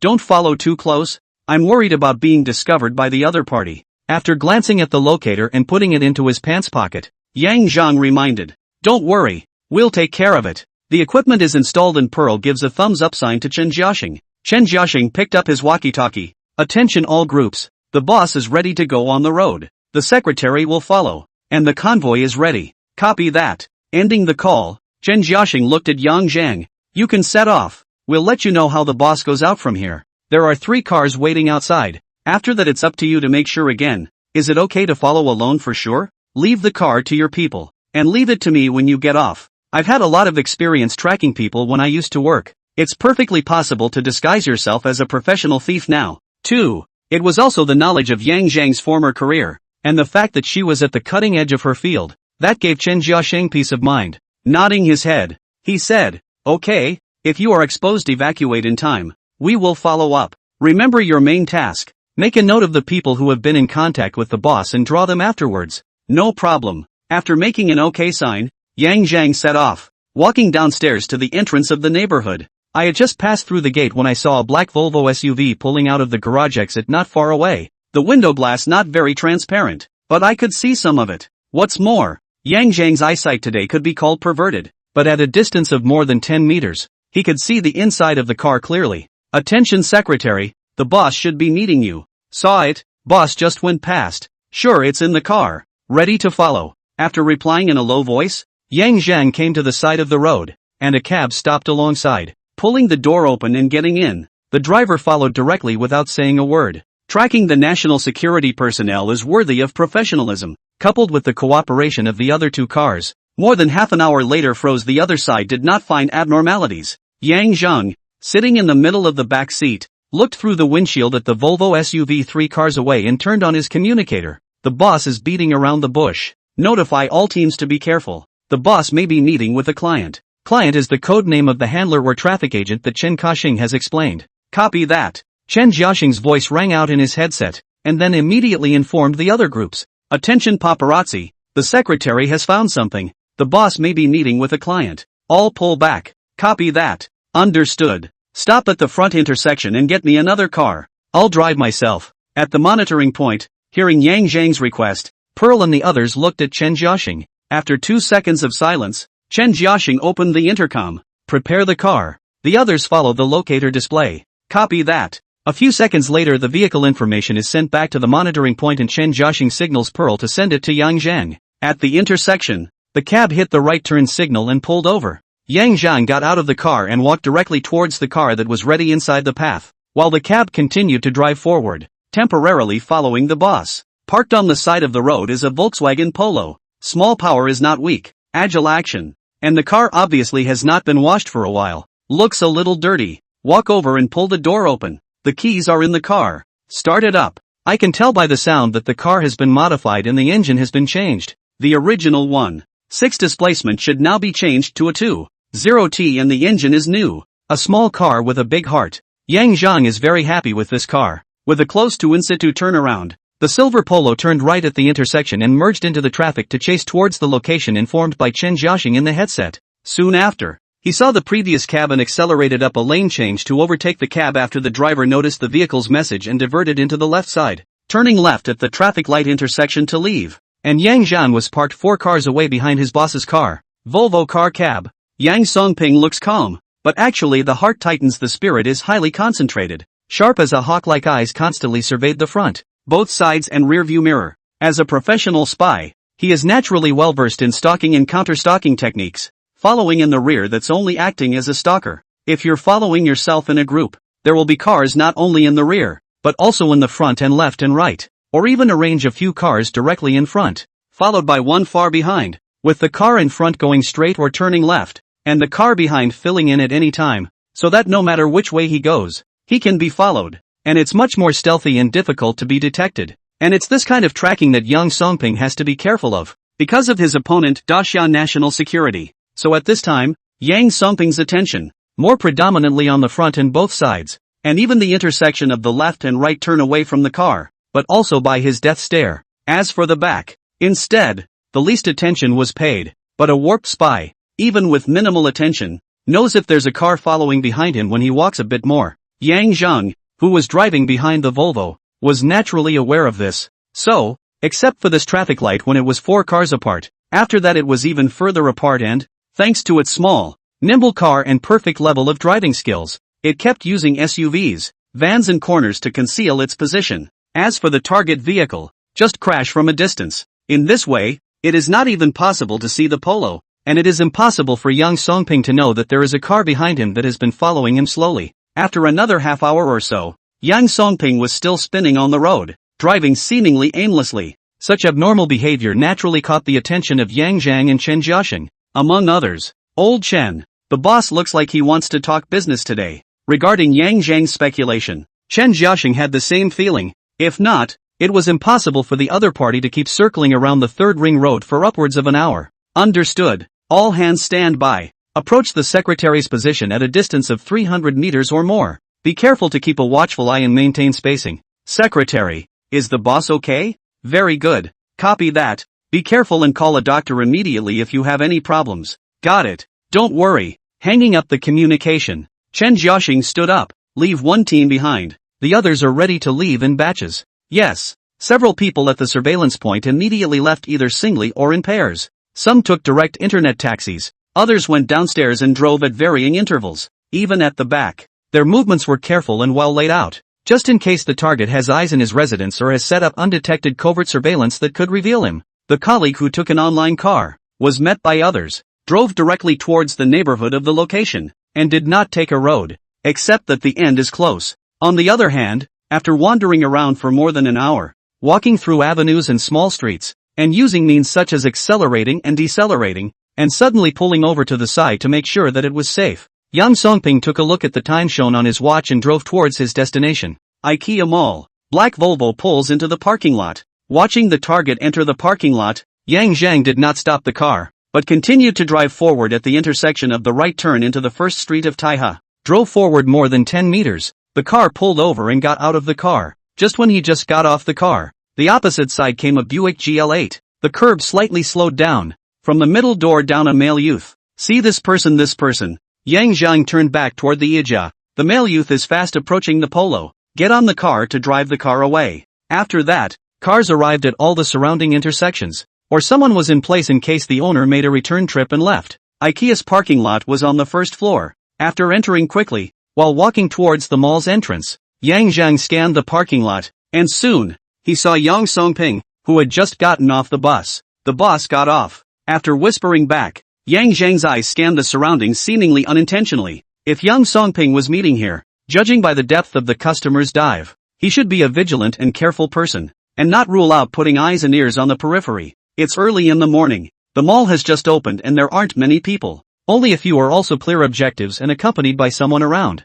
A woman who came alone. Look at the hurried look. The probability is that it is late for work. After surveying the area as if nothing had happened, Yang Zhang approached the mall's entrance with a leisurely step, followed by Yang Songping's arrival. The two fought straight through. However, Yang Zhang crossed paths with his target as if nothing had happened, and used the time to also check if Yang Songping had any weapons on his person in the meantime. Well, there were no hot weapons, but there was a sharp and extremely thin dagger, stuck in the back of his waist, covered by his jacket. No heat weapons would be nice. When he got on the escalator, Yang Zhang pulled out his cell phone and looked at it, and his afterglow surveyed Yang Songping, who was 2 body lengths away behind him. The other man looked straight ahead without looking up, one hand in his pocket and the other on the elevator armrest. When the elevator reached the top, Yang Zhang deliberately stopped for a moment, and Yang Songping walked to the front, pretending to make a phone call. Yang Zhang chatted with Chen Jiaxing. Old Chen, should we get our hands on the intel? It's in the boss's jacket pocket. No, the intel isn't important. Understands. Certain of his guess, Yang Zhang once again took the elevator up. The IKEA mall has a well-designed passageway, where you enter from the 3rd floor and stroll through the 3rd floor in order to get to the 2nd floor. Of course, you can also go directly to the 2nd floor, but you have to take the passage next to the elevator. And instead of taking that passage, Yang Songping was ready to enter the mall. Yang Zhang is ready to follow. Just as he lifted his foot, his sharp eyes detected that something was wrong, and Yang Songping had the intention of turning back. The raised foot hurriedly stops at the door to scan the code for a free mug, pretends to be interested, takes out his cell phone and starts scanning the code. Sure enough, Yang Songping turned around. The guy used the height difference to countertrack again, and his turn would take in all of the people behind him as well as those who had just come up the stairs. Even the person following it might run right into it. For such a professional spy, a single eye contact could be a telltale sign. Luckily, Yang Zhang stopped in time and communicated with the mall staff. Yang Songping, who had been observing for a few seconds, did not notice anything unusual and passed by him. taking the shortcut forward. With the experience he had just had, Yang Zhang did not immediately follow him, standing in a position where he could see the other party's movements, smoothly scanning the code to receive the mug. Yang Zhang moved forward with the gift. Yang Songping in the front had already gone from the stairs to the second floor, and when he reached the first level of the platform, the guy suddenly turned around and walked upwards. Yang Zhang, Nima, still coming? Don't be so mean. 2 counter-tracking operations. If someone was following, the first one could have been exposed and the second one definitely lost. Luckily, Yang Zhang had kept his eyes open and wasn't going too fast. The only place he could go now was the restroom, so he went to the restroom first and then followed as soon as possible. Having made up his mind, Yang Zhang walked slowly and leisurely towards the restroom. It's not right. Suddenly Yang Zhang remembered a scene from just now, and stopped in his tracks and stood next to the shelf where the dolls were kept. Picking up a tiger doll in his hand, he glanced over, and sure enough, Yang Songping was heading for the restroom. Oh, it looks like God meant for me to call it an early night. Just a short time ago, Yang Songping passed through the passageway turned toward the downstairs. The afterglow and the toilet door cleaner had a momentary glance. Originally, Yang Zhang didn't care. Thought the janitor just happened to look up. But just now, when Yang Songping suddenly turned around, the cleaner took another look at the stairway and also swept the aisle for a few customers before Yang Zhang reacted. This person is most likely the person Yang Songping wants to connect with. After memorizing this person's appearance, Yang Zhang did not follow him in. Since the information itself wasn't important, he could just keep an eye on the target and confirm it later. Inside the toilet, Yang Songping glanced at the old man who was wiping the glass with a rag in the men's restroom, walked straight to the urinal, and when he came to the sink to wash his hands after peeing, he looked at the glass mirror and the old man also happened to look over. Circle drawn by hand on the mirror with a point in the center of the circle. Because it was dipped in water, the water beads were dripping down, but the pattern style was visible. The pattern is correct. Yang Songping calmly wiped his hands, took out a pinky-sized black memory card from his pants pocket and put it on the countertop, and turned to go out. The janitor casually took away the memory card and put it in the breast pocket of his overalls, and the marks on the mirror were gone with a swipe of the rag in his hand. The joint is complete. There was no surveillance. A second or two had passed. Not a word had been spoken. And the recognition program was nothing more than a pattern drawn on a mirror that had been erased without a trace. This is a classic case of a spy joint. Yang Songping came out for a very short period of time, and looking at his target's back as he continued down the stairs as if he had just suddenly wanted to go to the restroom. Yang Zhang walked towards the bathroom. At the door, the cleaner happened to come out and came face to face with Yang Zhang. Sorry. After apologizing for being in the way, Yang Zhang passed by the cleaner, and in that short time of less than a second, Yang Zhang had already touched his body all over. In addition to his cell phone and ID card, it was a black memory card. Sitting in his breast pocket, that was him. There are 2 pieces of evidence for determining the goal. The first one was definitely the black memory card. That tiny memory card was a bit different from the one circulating and sold on the market, and although it was also branded, it obviously required a special card reader to read the information. And such memory cards, which cannot be used universally and require special readers, are not suitable for ordinary people, let alone appearing on an elderly janitor. The second one is an ID card. Who carries an ID card with them? Yang Zhang himself doesn't carry his ID card with him when he doesn't need it, and used to keep it at home for fear of losing it. Of course, now that we have a carry-on space, these types of documents are kept in the space. After determining his target, Yang Zhang did not make any move, and left after urinating and washing his hands without showing any difference, and the cleaner only treated him as an ordinary customer. Leaving the bathroom and heading downstairs, he pushed a shopping cart forward, debriefing with Chen Jiaxing as he went. Boss met the client. Business is done. So soon? Chen Jiaxing was surprised, then reacted. The client is in the mall? Yes, the 3rd floor men's restroom cleaner. You can check on that. The information is already on him. How did you know the information was on him? Yang Zhang, didn't I tell you to just follow? Chen Jiaxing was a bit anxious, worried that Yang Zhang's identity would be exposed. Leader, don't forget what I used to do. I still have some talent in this area. And, definitely not exposed. It was only after hearing Yang Zhang's words that Chen Jiaxing remembered the information they had investigated, that this person was extremely good at pickpocketing, and that there were almost no rivals in their line of work that they could find anyway. Thinking of this, Chen Jiaxing breathed a sigh of relief and his tone calmed down. Understood. Leave the identity to me. You keep an eye on the cleaner. I'm on the 2nd floor now. You guys check the information as soon as possible, and then keep an eye on the exit. If I go over there again, I'm worried about being exposed. After all, I've just fought with the other side already. Okay, got it. Ending the call, Yang Zhang stood in the area of the shelves of ceramic bowls and plates, selected a few bowls and plates, and then continued on his way, and soon saw Yang Songping in the area selling bedding. After carefully selecting a 4-piece set, he asked the salesman to give him a new one, and then he pushed the cart toward the exit. Yang Songping sized up Yang Zhang from behind him. This man had an impression on him, having encountered him on his way up the stairs, as well as at the stairway, and now that he was in sight again, he naturally caught the attention of the old spy. But looking at the other party choosing something and walking directly toward the exit, Yang Songping paused and felt that he was overthinking. However, the cautious man didn't give up, and after choosing a 4-piece suit, he slowly headed for the exit as well. If the other party was someone who was following him, he would have definitely slowed down and waited without seeing himself. However, Yang Songping did not see this person again along the way,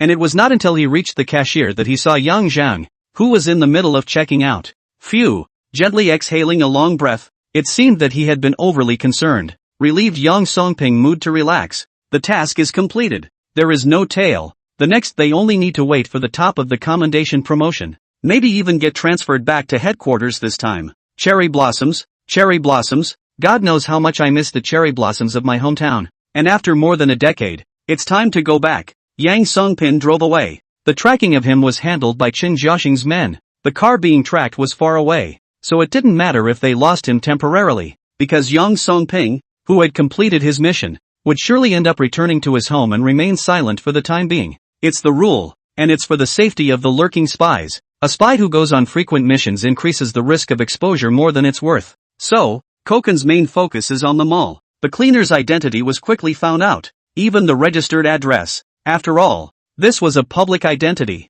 for which it was impossible for the cleaner, who was a spy, to hide, even if he lived at that address on a regular basis. Except this information is anything but simple, because the information shows that this called Tian Deshang was married 25 years ago, and also had a son and a daughter with his wife, and the children all work in Jincheng. As for his wife, she died 10 years ago and has not been renewed until now, just living alone. As for his children, his son graduated from university and entered the civil service and works in the district government, while his daughter works in a foreign trade company and travels from time to time, from Hong Kong Island to Southeast Asian countries as well as small days, checking out and leaving the mall on foot. After making sure the Volvo was far away, Yang Zhang entered Taihe First Street, where the polo car from earlier was already parked. Get in the car, put your stuff in the trunk, and re-enter the mall. Tian Deshang had been at work and hadn't taken a step away from the vicinity of the bathroom. It took until the end of the day at 12:30 p.m. to get changed and leave. After leaving the mall,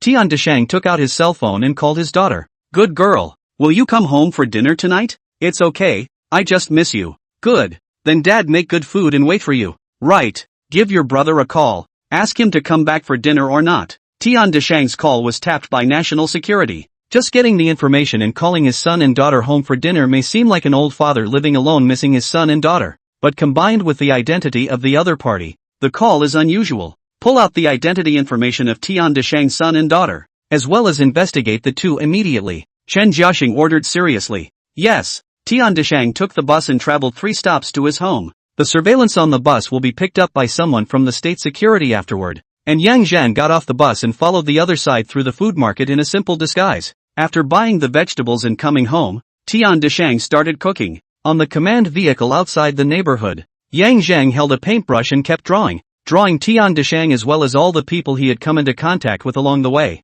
All the ones he had spoken to and paid attention to, in the first half hour, together with Tian Deshang, a total of 14 portraits jumped onto the paper. As per your request, those that Tian Deshang has come into contact with, including those who have eye contact, are on there, totaling 13 people. By the way, have you checked his personal situation? Yang Zhang did not know about Tian Deshang's contact with his children and their personal information. He didn't even know that he was married with offspring. Checked. Chen Jiaxing thought for 2 seconds before he still didn't tell Yang Zhang about Tian Deshang. Seeing Chen Jiaxing's desire to speak, Yang Zhang didn't ask too many questions. He knew the nature of people's work. While he was frankly just an outsider, it was normal for some information not to be told to him, and he wasn't that curious. So does my mission continue? Go ahead. There should be 2 of them coming out later. Find a way to determine who the intel is on. Okay. After agreeing, Yang Zhang got out of the car and returned to the Volkswagen Polo car parked not far away, waiting quietly. In the command car,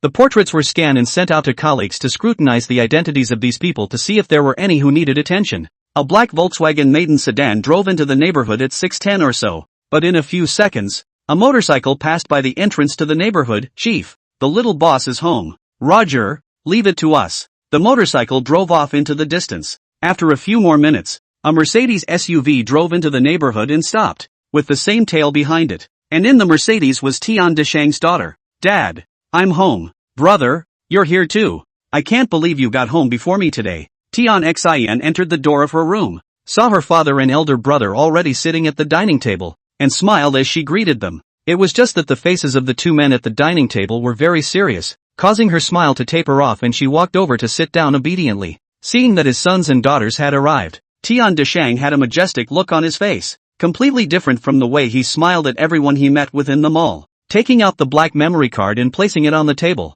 Tian Xin and her elder brother Tian Lang both looked over and their faces became grave. "Taro, Sachiko, here's the latest intel we've gotten." After telling his son and daughter about the information he had received, Tian Deshang remained silent, his gaze sweeping back and forth between the two. "What is father worried about?" Sachiko, or Tahin, asked after thinking for a moment. Turning his head to look at his daughter, Tian Deshang's eyes flashed with a gratified gaze, an old-fashioned look of relief. "It's still Yuko who understands me." Tian Xion's face reddened, revealing a petulant expression, causing the essence of light to flash in the eyes of Tian Lang, who was sitting across from him. "Humph!" A cold hum rang out, causing Tian Lang's body to tremble and hurriedly bow his head. Looking at his son, Tian Deshang was furious, but he didn't say anything, just looked at Yuko and said, "Shortly after your big brother arrived home, a motorcycle drove past outside the neighborhood." Hearing this, Tian Xion's face suddenly changed. "Father, that's right.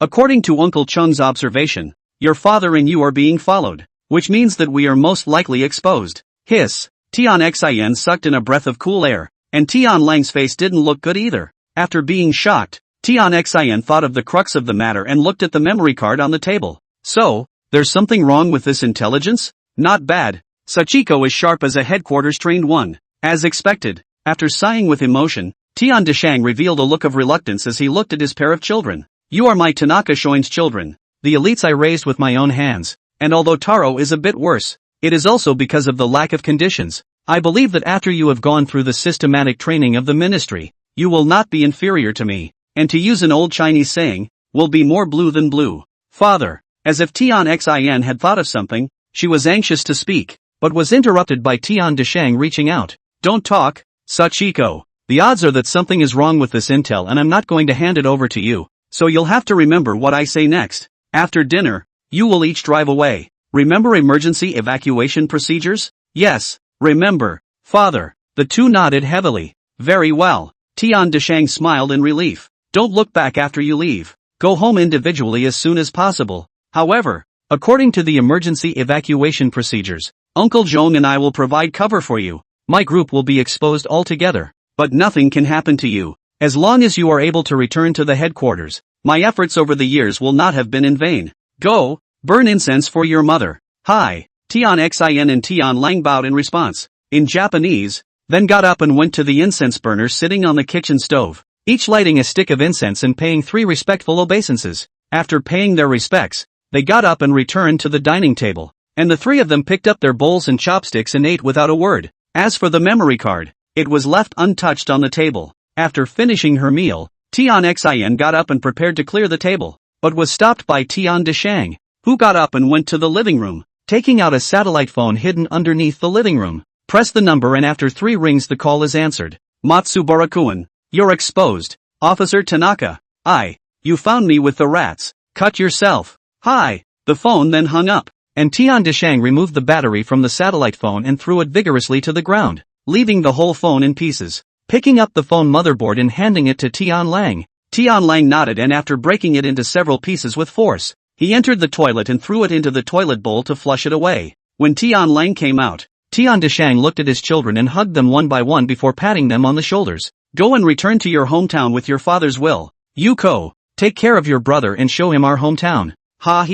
"Father, don't worry. I will take care of my brother," Tian Xin said with tears in her eyes. "Don't cry, my daughter. We'll meet again in Kadansaka." Tian Xin nodded and wiped her tears away. Tian Lang, who had been standing by the side and hadn't said a word, twisted his head to look at the kitchen. His lips moved, and he whispered, "Father, I want to put my mother." Snap! A crisp slap rang out. Tian Lang's body stumbled, looked up at his father, trembled at his fierce gaze and hurriedly lowered his head. "Taro, your mother will be with me. There's no way she's going back home. Understand?" "Hodge, I understand, father." Looking at his son, Tian Deshang's tiger eyes grew cold, but in the end, he just sighed. "Let's go. All of you leave. I'll buy you an hour's time." "Yes, father, take care." Tian Xin Tian Lang knelt on the ground and bowed respectfully to Tian Deshang as he got up and walked toward the door. As she walked to the door, Tian Xin turned back to look at Tian Deshang, while Tian Lang looked towards the kitchen. With just a glance, both of them withdrew their gazes at the same time. Opening the door for his sister to go out first, Tian Lang then went out, bowing to Tian Deshang as he turned back to close the door. Boom! The door to the room closed. Tian Deshang looked at the closed door, smiled, picked up a pot of orchid flowers on the refrigerator and went to the windowsill, placed it on it, and picked up the spray bottle next to him and passing in watered it. In the neighborhood gatehouse, an old gatekeeper with white hair but a robust body, probably around 50, looked up and saw the orchids on the windowsill, and also saw Tian Deshang's movements. The look changed, then returned to normal. Doorman Wang Zhong has been living in this old neighborhood for nearly 30 years, and Tian Deshang is up and down the stairs. The two are just regular neighbors on a regular basis. And Tian Deshang children are different. Wang Zhong is an old bachelor. In the community and the street have filed. Used to play odd jobs, do security and so on. Now this neighborhood guard's work. Is the street behind the arrangement? It's been almost 10 years. The main role of a doorman in an old neighborhood is to open and close the gates. And of course, you have to be careful with strangers coming in and out. And Wang Zhong has been doing very well. And people are honest. To the residents and tenants of the neighborhood are quite good. Talk and gas. A little something will help. Seeing the signal, Wang Zhong returned to the janitor's room and opened a wooden cabinet placed in the corner. Inside there was a dirty canvas bag, unzipped. Inside there was a sawed-off barrel of a double-barrel sprayer, next to more than 10 bullets, and a handheld remote detonator. Without even looking at the gun or the bullets, Wang Zhong reached down and picked up the detonator, checking to make sure there was a signal before putting it in his pocket, then turning around and walking out of the janitor's room. Just as he came out, he saw a young man heading in through the door, someone he hadn't seen before. Instantly, vigilance lifted. "Hey, who are you looking for?" Hearing the shouts, Yang Zhang stopped and looked over, a smile appearing on his face as he was about to speak, but his heart suddenly tightened. Danger perception gives strong signals. There's something wrong with the old man. The sudden activation of the danger sense made Yang Zhang's heart lift, but the smile on his face was undiminished as he reached into his pants pocket. Yang Zhang's movements made Wang Zhong's heart lift, and his right hand followed suit as he put it into his pants pocket and placed it on the detonator. Such actions were watched by Yang Zhang, who also noticed the unusual bulge in the old man's pants pocket, which contained something, and the danger came from that thing. Noticing something was wrong, Yang Zhang took his hand out and in it was a carton of Huazi cigarettes. Pulling one out and handing it over, he said, "Uncle, I'm working nearby. I want to ask if there are any houses for rent in your neighborhood. As you know, the brokerage fee is too expensive." Saying that, he stepped forward and put the cigarette in front of Wang Zhong. "Uncle, you smoke." Glancing at the cigarettes in front of him, and then at Yang Zhang, who had a smile on his face like a spring breeze, Wang Zhong's heart rested a little bit on its guard, but his right hand, which was placed in the pocket of his pants, didn't take it out, and instead he took it with his left hand,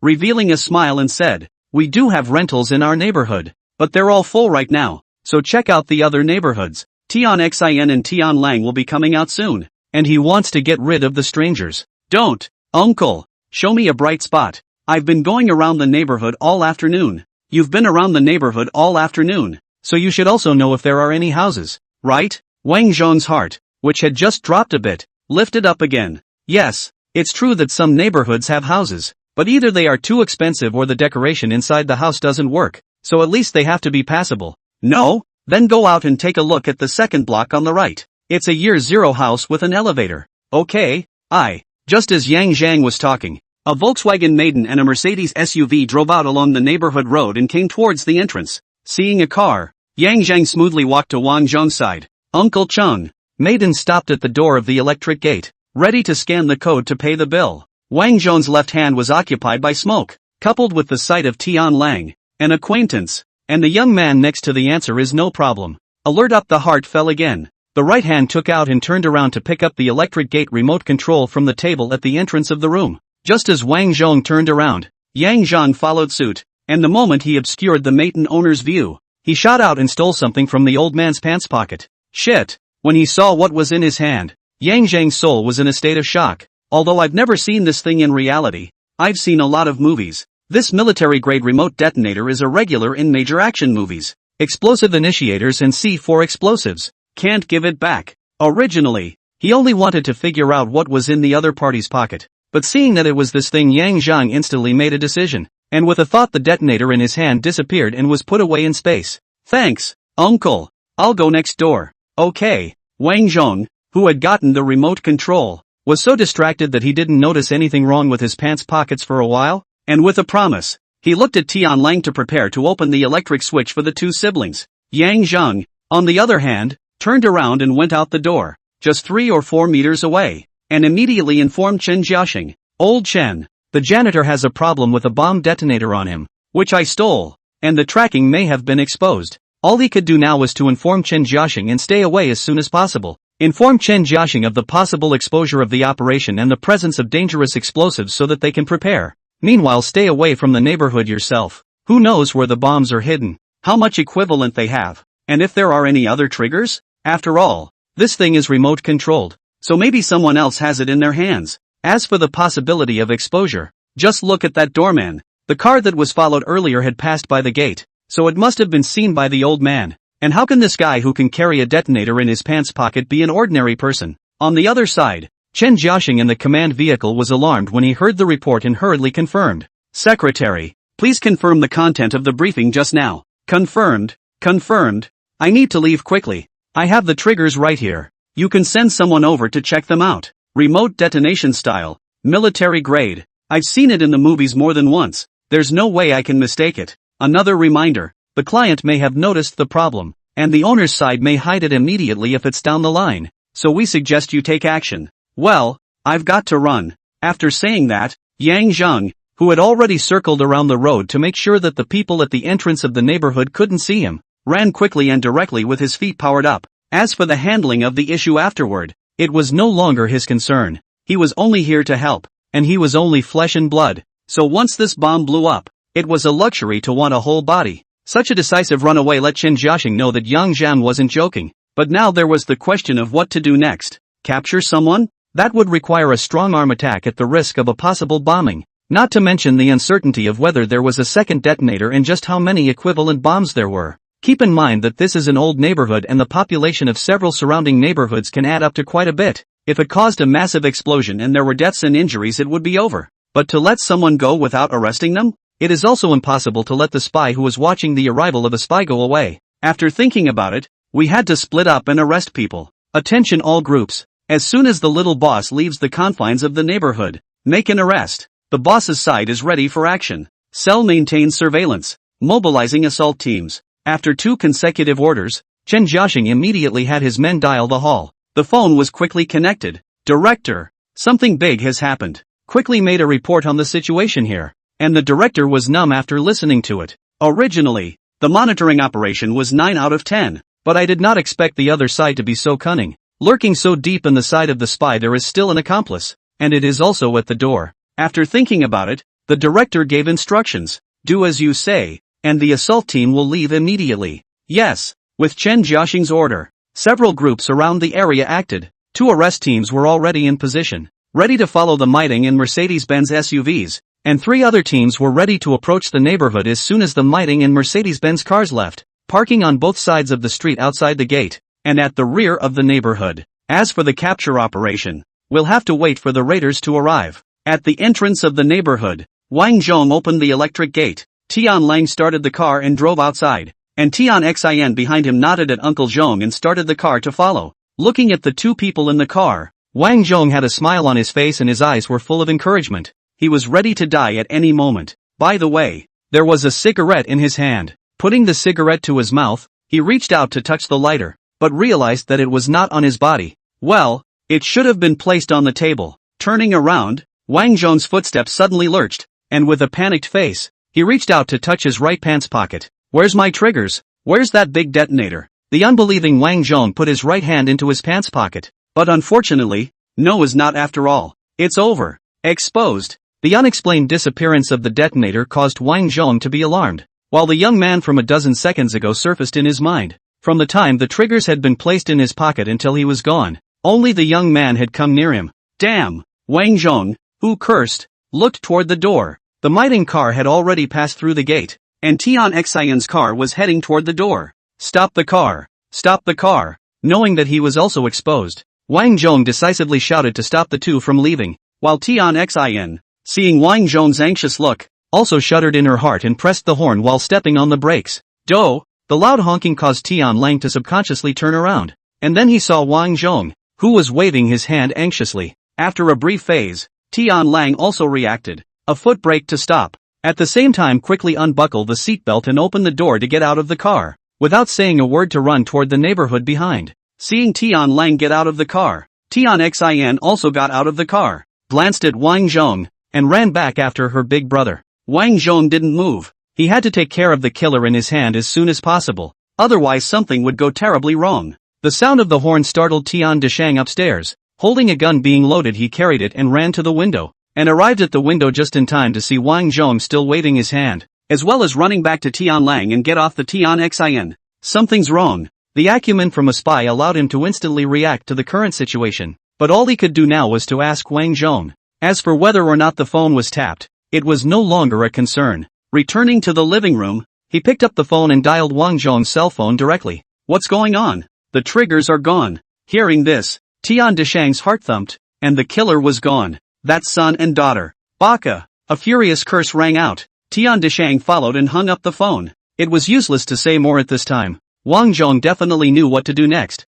and all he had to do was to pick up his son and daughter, and then find a way to send people away. On the other side of the command vehicle, Chen Jiaxing heard the call between Tian Deshang and Wang Zhong, and instantly guessed what was going on when he heard Wang Zhong's anxious reply, as well as Tian Deshang's irritated curses. Looking delighted, he picked up his walkie-talkie and gave the order. All teams action action action. Action now. Take down Wang Zhong. Don't give him a chance to reconnect the bomb. Copy. Hearing the order, the teams immediately went out, rushing from their locations with a kick of the gas. Two of the arrest teams and two surveillance teams one after the other, with the gas buzzing towards the cell gates. As for safety, the order had already been given, and at this point the members of the operation had no time to think about that. 10 seconds. The first to arrive were the capture teams. Squeak! Two cars braked sharply, and then the doors opened and four members of the operation wearing body armor and armed with shields, shotguns, and pistols got out of one of the cars. 2 cars? That's 8 people.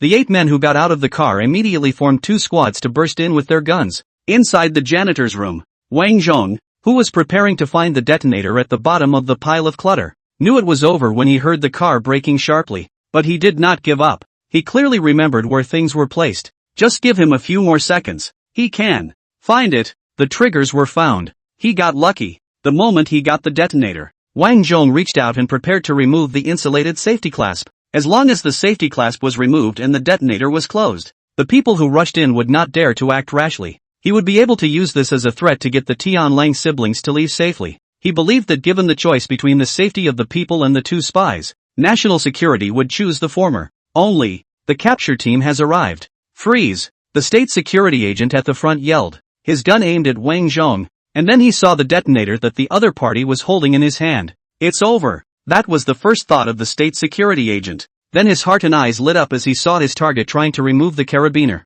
The carabiner didn't come off? Not bothering to warn again, the state security agent decisively pulled the trigger of the Type 92 pistol in his hand. Bang bang bang, continuously pulling the trigger. In haste for fear that the other side will not die of the national security agents, the hole fired 7 or 8 bullets. Until, bang, a loud bang. Behind the companions holding shotguns also fired. The target was shot in front of the fall. The body flew out before stopping. Go! Detonator! 2 roars sounded almost simultaneously. The lead team enters the room, 2 approaching the target with guns, while the other 2, one on guard and the other rushes over to pick up the triggers and collect them. Captain, Team A reporting. Gate guard down. Detonator in hand. Crisis averted. Copy that. Continue the assault. Take the target location house and don't let the other side take hostages. Understood. Hearing the report, Chen Jiaxing breathed a long sigh of relief and followed with his orders. and by now Team B was already advancing quickly toward the entrance to the unit building, followed by 4 agents in 2 vehicles from the surveillance team. Upstairs, Tian Deshang's father and son had just converged when they heard gunshots coming from downstairs. The 3 men's faces changed, while Tian Deshang, without saying a word, carried his gun and headed out. He quickly judged the current situation. The 3 of them definitely couldn't fight hard. After all, the 3 of them only had 1 gun. Even if one of them had 1 gun, they wouldn't be able to fight. The only chance now was the hostages. As for Wang Zhong, he knew from the sound of the gunshot that the old buddy was gone. Father, seeing Tian Deshang walking towards the door, Tian Lang and Tian Xin exclaimed, "Don't mind me, you guys stay inside and wait for my notice." As the words were spoken, Tian Deshang had already opened the door and walked towards the next door. Knock knock. There was a knock on the door, and Tian Deshang's aim was on his neighbor. He knew that there were 3 people in the other family, 2 old people and a grandson, who went to school nearby and was left in the care of his grandparents. And with the old man and the child, it was definitely the best choice for a hostage. It's just that he overestimated his own importance and underestimated the vigilance of his next-door neighbor. The gunshot outside the door was the reminder, and the old man in the house was the first to go forward and see what was going on at the door through the window. So many armed and heavily armed people broke into the neighborhood. The 2 old men will be followed by a grandson pulled, has hidden into the bedroom. As for the knocking sound, listened to as heard, but they are not likely to go out to open the door. Baka. After knocking several times, there was no movement inside the house. Tian Deshang kicked on the door in annoyance. He was about to turn around and head upstairs, looking for the hostages, when he heard the sound of hurried footsteps already coming from downstairs. At the same time, the loud cursing that had just occurred had alerted the state security agents downstairs. Tap tap tap. The footsteps were getting more and more urgent, and by the sound of the movement they were about to arrive. Noticing the movement downstairs, Tian Deshang didn't even think about it. He just poked out a hand and opened fire at the downstairs. Bang bang bang. Gunfire raced and bullets flew about. The state security agents who had already assaulted the next floor stopped to take cover, and the agents at the head of the group put their shields up to shield their colleagues behind them from any stray bullets that might come flying in. In the hallways, because the floors and walls were of concrete and brick construction, bullets didn't always drill a hole, and if they didn't stay in the walls but formed ricochet bullets, agents in the hallways were unlucky enough to be injured. Not to mention that Tian Deshang was shooting from the top down, taking advantage of the terrain, and for a while the national security agents downstairs were suppressed. Fortunately, the pistol Tian Deshang took, the number of bullets is not large, and the spare ammunition is not much. After shooting a magazine turned around and knocked on the door to enter the house. The gunfire stops and the ops agent continues to advance up the stairs, quickly coming to the doorway and aiming his gun at the security door. Chief, in position. Target is back inside the house, unable to see inside. Hold on, we're looking for an observation port, Chen Jiaxing replied. At this point he was leading 2 of his men, among them Pearl, who was following behind with a sniper rifle in her hand as they searched for sniper positions and observation positions across the street. Soon, finding the corresponding floor, knocking on the door and calling the occupant to open it and showing his credentials. Uncle, we are police officers and need to borrow your house. The uncle who opened the door took a look at the documents, and did not distinguish between the police or national security, and he did not know the specific identity of these 3 people. But the other side are holding a gun. The uncle door is open, and do not dare to close it. Entering the room, Chen Jiaxing and Pearl went off to find observation and sniper positions, leaving one of his men to watch the 2 couples in the room. Well, you can't call it watching, just focusing on the 2. Picking up the binoculars, Chen Jiaxing looked across the street, but all he saw in the binoculars were curtains. Attention ZB team, target has the curtains closed and can't see inside the house. Tech team, send thermal imaging up. Copy that. Soon after, an agent from the technical team, carrying a black box, joined up with Operation B. Operation A followed, replacing their colleagues from the surveillance team who had followed them up. The through-the-wall thermal imaging turned on and moved against the wall, and within moments, 3 imaging located in the living room showed up on the screen. Judging from the position of the 3 in the living room, the sniper position outside couldn't take down any of them. All had cover, and judging by the body movements, at least 2 of them had guns. Reporting the situation detected, Chen Jiaxing rubbed his temples after listening. In this situation, it is dangerous to approach the door of the room, and it is not excluded that there are high-powered weapons, such as grenades, inside the house. If we rush in directly, even if we only have pistols, there may be casualties. Do we just have to wait for the commandos to be in place? Commando, this is Birch. Position. Reporting Birch, we're in position in 13 minutes. Hearing the commando's reply, Chen Jiaxing's face didn't look too good. This was a residential area. The longer the time dragged on, the more dangerous it would be. Maybe Tian Deshang still had the bomb's detonation device in his hand. If he was given enough time, the consequences would be unimaginable. But get your men to go straight in. As the captain, he couldn't get down with that either. At a corner more than 100 meters away from the neighborhood, Yang Zhang waited for the state security agents who came to take over the detonator. After handing over the detonator and watching the two agents cut off the remote control signal, he asked, "Did you get him?" The two agents looked at each other, and the lead one spoke up and replied, "The doorman shot down. Another initiator was found, and the other three retreated back and hid in the house." So, Yang Zhang nodded and didn't say anything, and after thinking for a while, he opened his communicator. "Old Chen, call me if you need to unlock the door. I'm a slippery locksmith." Even though he had just heard that a bomb had gotten away, Yang Zhang still wanted to do something. After all, it's everyone's responsibility to hit the small days. Not being able to go back to the war years, he encountered it in the peace years, and when there was such an opportunity, he wanted to do his part. As for the bomb, just now he got a perfect level bomb disposal ability. It should be able to help. Not to mention, the other detonator has been found. Probably, it should. There will be no danger, right? Chen Jiaxing, who was worried, heard Yang Zhang's reply and his brain hurt. "Leave this side to us. You find a place to stay on the periphery. This is being underestimated." Yang Zhang, who heard the reply, was a bit indignant. In terms of hands, he can hang Chen Jiaxing's men. In terms of marksmanship, he is even more bull plus. Let's just say that those Chen Jiaxing's men, absolutely none of them are his opponents. Not to mention the ability to pick locks, hack, etc. Follow his stubbornness to the top. "Old Chen, leave it to me. Give me a gun and a shock bullet. I'll take the man down for you. Just say, alive or dead?" "Chen Jiaxing, don't mess around. People are going to die. Just stay honest, our commandos are almost here. They're the pros. I'm not fooling around. It's not good to drag this out too long. The other side is prepared for this. 2 initiators have been found. There could be a third. It has to be done quickly. How long will it take for the assault team to get here?" 10 minutes. It's been too long. What if it explodes? Boom. What if a building is gone? Can you think of something good? Yes, but ask the guy in the room if he can. For the last time, give me a gun and a shock bomb and I'll take care of it for you. Yes or no? Chen Jiaxing's silence. For no reason. He remembered the previous scene inside the big market in Flanders, when the scene was also a person rushed in to take out several professional agents. It's really him. Chen Jiaxing, who understood in his heart, raised a glimmer of hope. Really? Can. Coming to his senses after going to his head, Yang Zhang also reacted, but the words had already been said, and he didn't want to add more casualties when he was capable of doing so, and after a brief hesitation, he still gave an affirmative answer. Time cannot wait. Thinking of this, Chen Jiaxing agreed. "Okay, come over right away." "Okay, I'll be right there." Ending the communication, Yang Zhang pulled the 2 stunned agents next to him and left, getting into his car and heading straight for the neighborhood. With a distance of more than 100 meters, a foot on the gas was definitely much faster than walking. As soon as he got out of the car, and not caring about the 2 people in the car, Yang Zhang quickly entered the neighborhood and headed upstairs.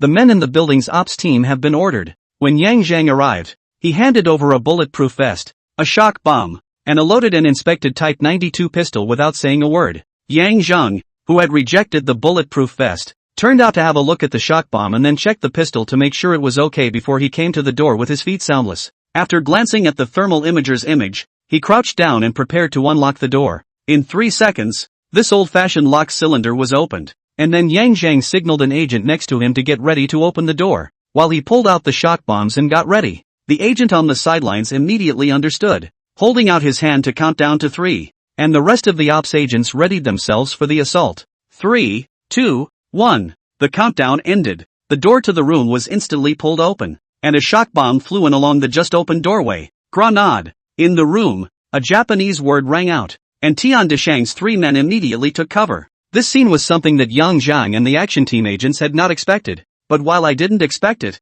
it was a good thing. Seeing the trio's movements, Yang Zhang made a forward dash followed by a roll into the room, aiming his gun at Tian Deshang, who had a ruthless look on his face and was trying to pull the trigger at the risk of being injured. During the movement, bang bang, Tian Deshang was shot, not to the point, 1 in each arm. Subsequently, Yang Zhang got up and pulled the trigger again when his body wasn't even fully upright. Bang! Bang! Bang! Bang! The gunshots rang out in a string. 4 shots later, the gunshots stopped. Screams came. Especially a young man's howl was the most piercing. This person is Tian Lang.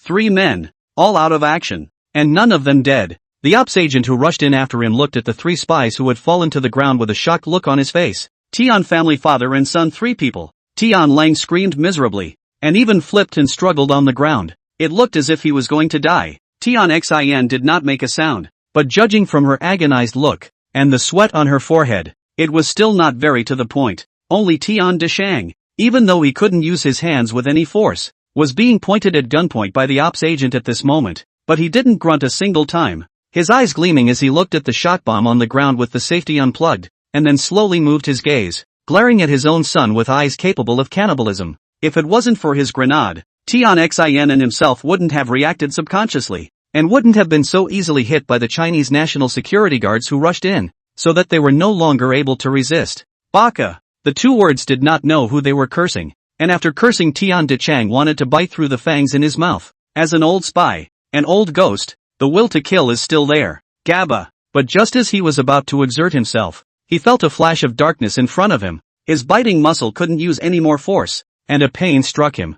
Woohoo! Only to see Tian Deshang's jaw high trembling at an abnormal amplitude, trying to speak, but only able to emit whimpering unknown syllables. His jaw was removed by Yang Zhang. Almost forgot. I knew from watching movies that you guys like to hide poison in your mouths, and you can't be allowed to die when you say you want to live, let alone die so cheaply. After muttering to himself and watching the old geezer's mouth unable to exert any more force, Yang Zhang was satisfied and walked towards Tian Xin. As it were, he unloaded the other woman's jaw, not caring if she had fangs in her mouth, before stepping aside and handing the gun back to the previous agent. As for Tian Lang, just by looking at his snotty face, I could tell that even if this guy had fangs, he couldn't possibly get down to biting hard. Birch, take it down. You can come over now. Find the bomb as soon as you can. Solved? Okay, I'll be right over. Chen Jiaxing in the residential building across the street breathed a sigh of relief, gave a wave of his arm in exhilaration, and took Pearl and his men with him, and after thanking the old couple who owned the house,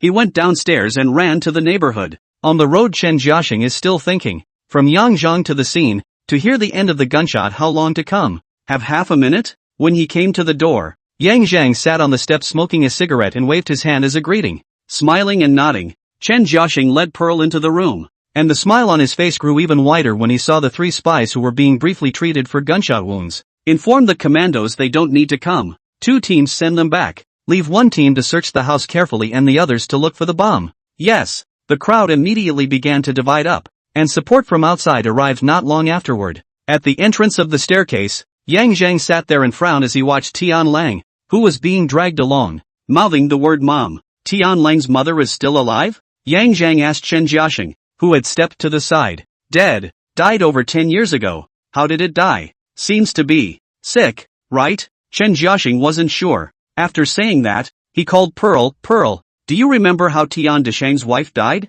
The docket is sick. Cancer. Pearl replied. What about the body? What happened to it? Pearl couldn't answer either. There's no record of such a thing. Go in and take a look. Yang Zhang always felt that something was wrong. Tian Lang's appearance could be interpreted as a longing for his mother. But what did it mean that he turned back frequently while being dragged away? Could it be that he saw his mother's spirit? There's no such thing as ghosts and gods. But since Tian Lang turned around and shouted Mom, there must be something wrong. Normal people don't do that. Seeing that Yang Zhang had already gone in, Chen Jiaxing and Pearl hurriedly followed. A search turned up no photos or just words about Tian Lang's mother. Holy shit! Standing in the living room, Yang Zhang frowned, and suddenly his nose shrugged as he smelled an odor. Look in the direction of the smell. Kitchen? Still lit with incense? Yang Zhang, who walked into the kitchen, looked at the incense burner on the stove and the 2 pillars of incense still burning inside with a twinkle in his eye. Yang Zhang, what are you doing? Chen Jiaxing looked at Yang Zhang, who had stopped moving, and asked out loud. After a moment of silence, Yang Zhang came to a realization and looked at Chen Jiaxing and reached out to point at the stove and said, Old man, call someone to come over and knock this piece of the stove open. What's doing? Knock it off and say it. You'll see. Okay, I'll call someone to bring up the tools. Soon the tools were brought up. After first checking the cabinets and other areas and finding nothing that needed attention, the 3 agents used their tools and got down to business. There was quite a commotion with the tools, and Yang Zhang went out. Soon after, Chen Jiaxing received a call that the bomb had been found. Boss, the bombs were found. In the parking lot behind the block. In a dusty red Fulcrum sedan. This car is full of bombs. I'll be right over. I'll go with you to check it out. It's going to be a while on the kitchen side. Just got the perfect level of demolition and went to try it out. Backyard ground parking lot. A red Fukong sedan parked next to the wall behind the unit building.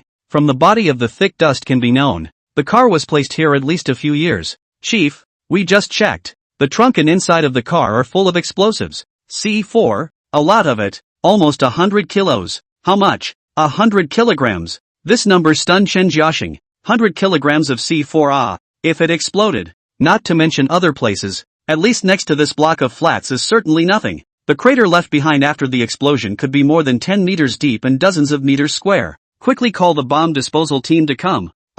Yang Zheng, what are you doing? Chen Jiaxing, who was having someone notify the bomb disposal team, turned around to see Yang Zheng standing next to the bomb truck, his hand already reaching for the door. This action scared Chen Jiaxing to the point where his face turned white, his back instantly drenched in cold sweat, and he subconsciously snapped. The shout also startled Yang Zheng, and his hand shook as the door pulled open after him. Everyone at the scene was quiet, staring fixedly at Yang Zheng, who pulled open the car door, not daring to move a muscle. Ahem, old Chen, don't yell. I'll take him apart. You fucking don't mess around. If it blows up, it doesn't matter if we die. How many innocent people in this fucking neighborhood? When Chen Jiaxing heard this, he ran over and shouted at the same time, but not waiting for Chen Jiaxing to get close. Yang Zheng has already drilled into the car, pulled out a dagger. To the car's complex wiring is a burst of cut. Wipe.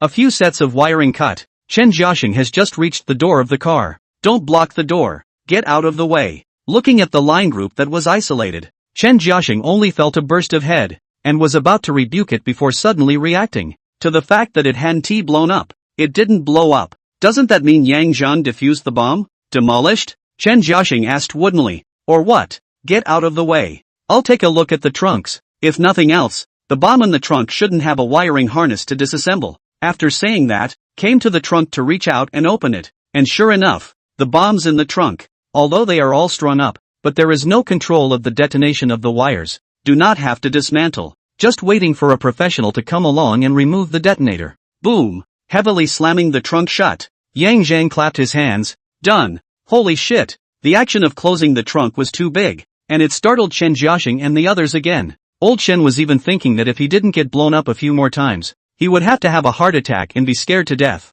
It's not that he hasn't seen the world. It's just over 100 kilograms of C4. A little inattention to blow up. It's all over. But what about Yang Zheng? Before and after less than 10 seconds. The action looks so rude. Those people in the bomb disposal unit are so nice. They are careful. They take it lightly. They are not reckless at all. It's really done? Or what? Do you want me to take out a couple pieces for you? No. You don't move. I'll have a heart attack if I have to do it again. Don't worry, old Chen. I know what I'm doing. You think I'm stupid. I'm only in my early 20s, but I haven't lived long enough. The bomb is made up of C4 explosives. The biggest advantage of this thing is stability, and the car has been parked here for so long. For the sake of concealment, Tian Deshang and the others couldn't have set a trap on the car door. What if a bare child or someone is not careful and blows it up? What you said makes sense. Chen Jiaxing blushed. When he heard about the 100 kilograms of explosives just now, he was also a bit disoriented and did not think of so much. In fact, given a little more time to regain his composure, he could have thought of all of this. However, Yang Zheng's speed was so fast that it didn't give him any time to react, and with its series of explosive maneuvers, there was no time to calm down. Well, I'll leave you guys to watch this place. Just wait for the professionals to come over and take down the explosives and detonators. I'll stay out of it and go up and see if the stove side is open yet. Oh yeah. Whoever that is, you guys stay and guard the scene. Don't let anyone get close. Wait for the bomb squad to come over and take care of it. Pearl, come on. Let's go up and take a look. Yes. Walking out for some distance, Chen Jiaxing reacted, I'm the commander. How did I unconsciously get influenced by an outsider? And it's just not a good idea to behave yourself just now. After thinking for a while with shame in his heart, Chen Jiaxing also figured it out. Anyone who sees more than 100 kilograms of high explosives can't manage not to change color. After all, they are all human beings, not saints, and with Yang Zheng's means of operation being too rough, it's normal to be frightened. Thinking of this, Chen Jiaxing looked at Yang Zheng again. You said that lock's no problem. After all, people go straight line before doing this. Belongs to the professional category. Proficient in some of the nothing. But shoot, disarming bombs so slippery. Go back and check it out. Yang Zheng, who still didn't know that Chen Jiaxing also wanted to check himself out again, walked alone at the front, making his way up the stairs. He suspected something was wrong with the stove, but also didn't have the perspective to see what was inside, so he was curious about what was behind it. Since embarking on this path, his own curiosity has become more and more. This does not seem to be a good phenomenon. The thought flickered in his mind and then he threw it out of his mind. Entering the room, the stovetop was about to be smashed open. Waited a little longer. Teen Chen, we've got something. Hearing the agents inside shouting, Yang Zhang and Chen Jiaxing rushed in, only to see smashed open the stovetop cement layer, appear human skeleton. And it looks like it was obviously made of cement melted together and then built inside the cooktop, and then smeared with cement on the outside. Bastard! After seeing this scene, and the obvious female features on the skeleton's head, Yang Zhang understood what was going on, and cursed with his eyes wide open. Yang Zhang's curses woke up Chen Jiaxing and the others. Those who reacted quickly also understood, and one by one, their faces followed suit. Chinese culture for the parents of respect. Filial piety is very important. To scold parents is to be poked and prodded and regarded as an act of great disrespect that will be struck by lightning, not to mention will kill the mother. It was clear from Tarantula's behavior that they weren't unaware that behind the stove was their mother. Such animalistic behavior is simply outrageous. And Tian Deshang. Have someone take good care of that Tian Deshang, whether he opens his mouth or not. First greet him with a beating. Damn it, this animal son of a bitch. I'll make him look good. Chen Jiaxing also had a ferocious face. The killing intent in his eyes was obvious as if it was substantial. After his anger, Chen Jiaxing didn't forget about work. Call the division's forensic pathologist to come over and do a lab test. And also, carefully and slowly take out the skeleton and collect it. Yes, come on, let's go back. After instructing his men to stay behind to handle the situation and call for backup, Chen Jiaxing returned with Pearl and the others, followed by Yang Zhang. He wanted to hear the truth of the matter for himself from people like Tian Deshang or Tian Lang. Tian Lang was the first to be interrogated in the covert agency's interrogation room located underground. As for Tian Deshang, he was being taken care of by a torture meal at the moment. He wouldn't die and didn't even have any external injuries, but it was hard and painful as all. As with its performance, Tian Lang didn't last long, breaking down straight away at the sight of the photo behind the stove, asking and answering what he knew. Yes, inside the stove was my mother. After she was bewitched by father, it was my sister and I who killed her with our hands. It was father's order. We didn't dare to disobey it. Next door in the surveillance room, Yang Zheng, who had gotten special permission to listen to Tian Lang's confession, walked out at Pearl's signal. That's enough to hear. The rest of the others involved confidentiality, not to mention that Chen Jiaxing and the others wouldn't let him listen to them, and he himself wouldn't incur such trouble. Yang Zheng, our director is waiting for you. Back on the ground. Yang Zhan was about to leave when Pearl stopped him. Okay, lead the way. People's big leaders are waiting for themselves. If they just leave is not very polite. What's more, although this time to return the favor, but people's goodwill expressed very clearly, it is not good to walk away. In a conference room on the first floor, Yang Zhang met the head of this place, the director. How to say, this is a face with a dignified, but does not give people pressure, but let people feel very friendly hair-gray old man. Look at the age should be in 50 up. The two didn't say much. The commissioner expresses his gratitude for Yang Zhang's help, especially for taking down the 3 Tian Deshangs, recognizing the danger in time, and finally defusing the bomb. After expressing his gratitude, he handed over a set of car keys on the table. It's the same Volkswagen Polo car you drove before. Not a great car, but everything in it we've modified. It's new, it performs very well, and the glass is bulletproof, able to withstand the impact of a small caliber firearm. It's not a payment, just our thanks for helping us cut our losses and take down the spies while protecting the lives and property of dozens of families. For the car that he drove, Yang Zhan honestly loved it. Both the performance and details are spot on. It handles well and has very good power. A car like this would be a ton of money to build down, not to mention the technical issues, but the various spare parts. Now the other party had given himself this car, and although he hadn't given a cash payment, the weight of the gift was not low, even heavy in some ways. Playing with the car keys, after a while, Yang Zhang still put them down. Leader, I can't have this car. You guys helped me, and I didn't think of asking for any payment for helping you guys this time, so I can't take this car. The old man sitting across from him nodded his head with a smile, and his attitude towards Yang Zhang got better. This is a young man who loves money but has principles. I know you don't lack money right now, but this is our thanks, not payment. There's a saying that elders don't dare to refuse a gift, so don't worry about accepting it, or else the old man I'll feel indebted to you. Okay, I'll take it then. After a few more seconds of consideration, Yang Zhang picked up the key and put it inside his coat pocket. Ha ha ha, nice young man, go on. You won't be used to us staying here for long. Thank you, leader, I'll leave you then. He got up to say goodbye, went out and met up with Pearl, who had been waiting outside, and went to the parking lot, where the Volkswagen Polo was parked. After getting into the car and starting it up, and saying goodbye to Pearl, Yang Zhang kicked the gas and drove the car out of the parking space, heading towards the gate. Drawing room. Yang Zhang parked his car in the side parking lot next to the Jeep Liberty, next to an Audi Q3 belonging to Zhao Mei. Parking the car and entering the front door, Blackface and Joe Beauty were there. Brother, Blackface was the first to see Yang Zhang. You're back, Yang? Blackface. He greeted Blackface before Yang Zhang smiled at Zhao Mei.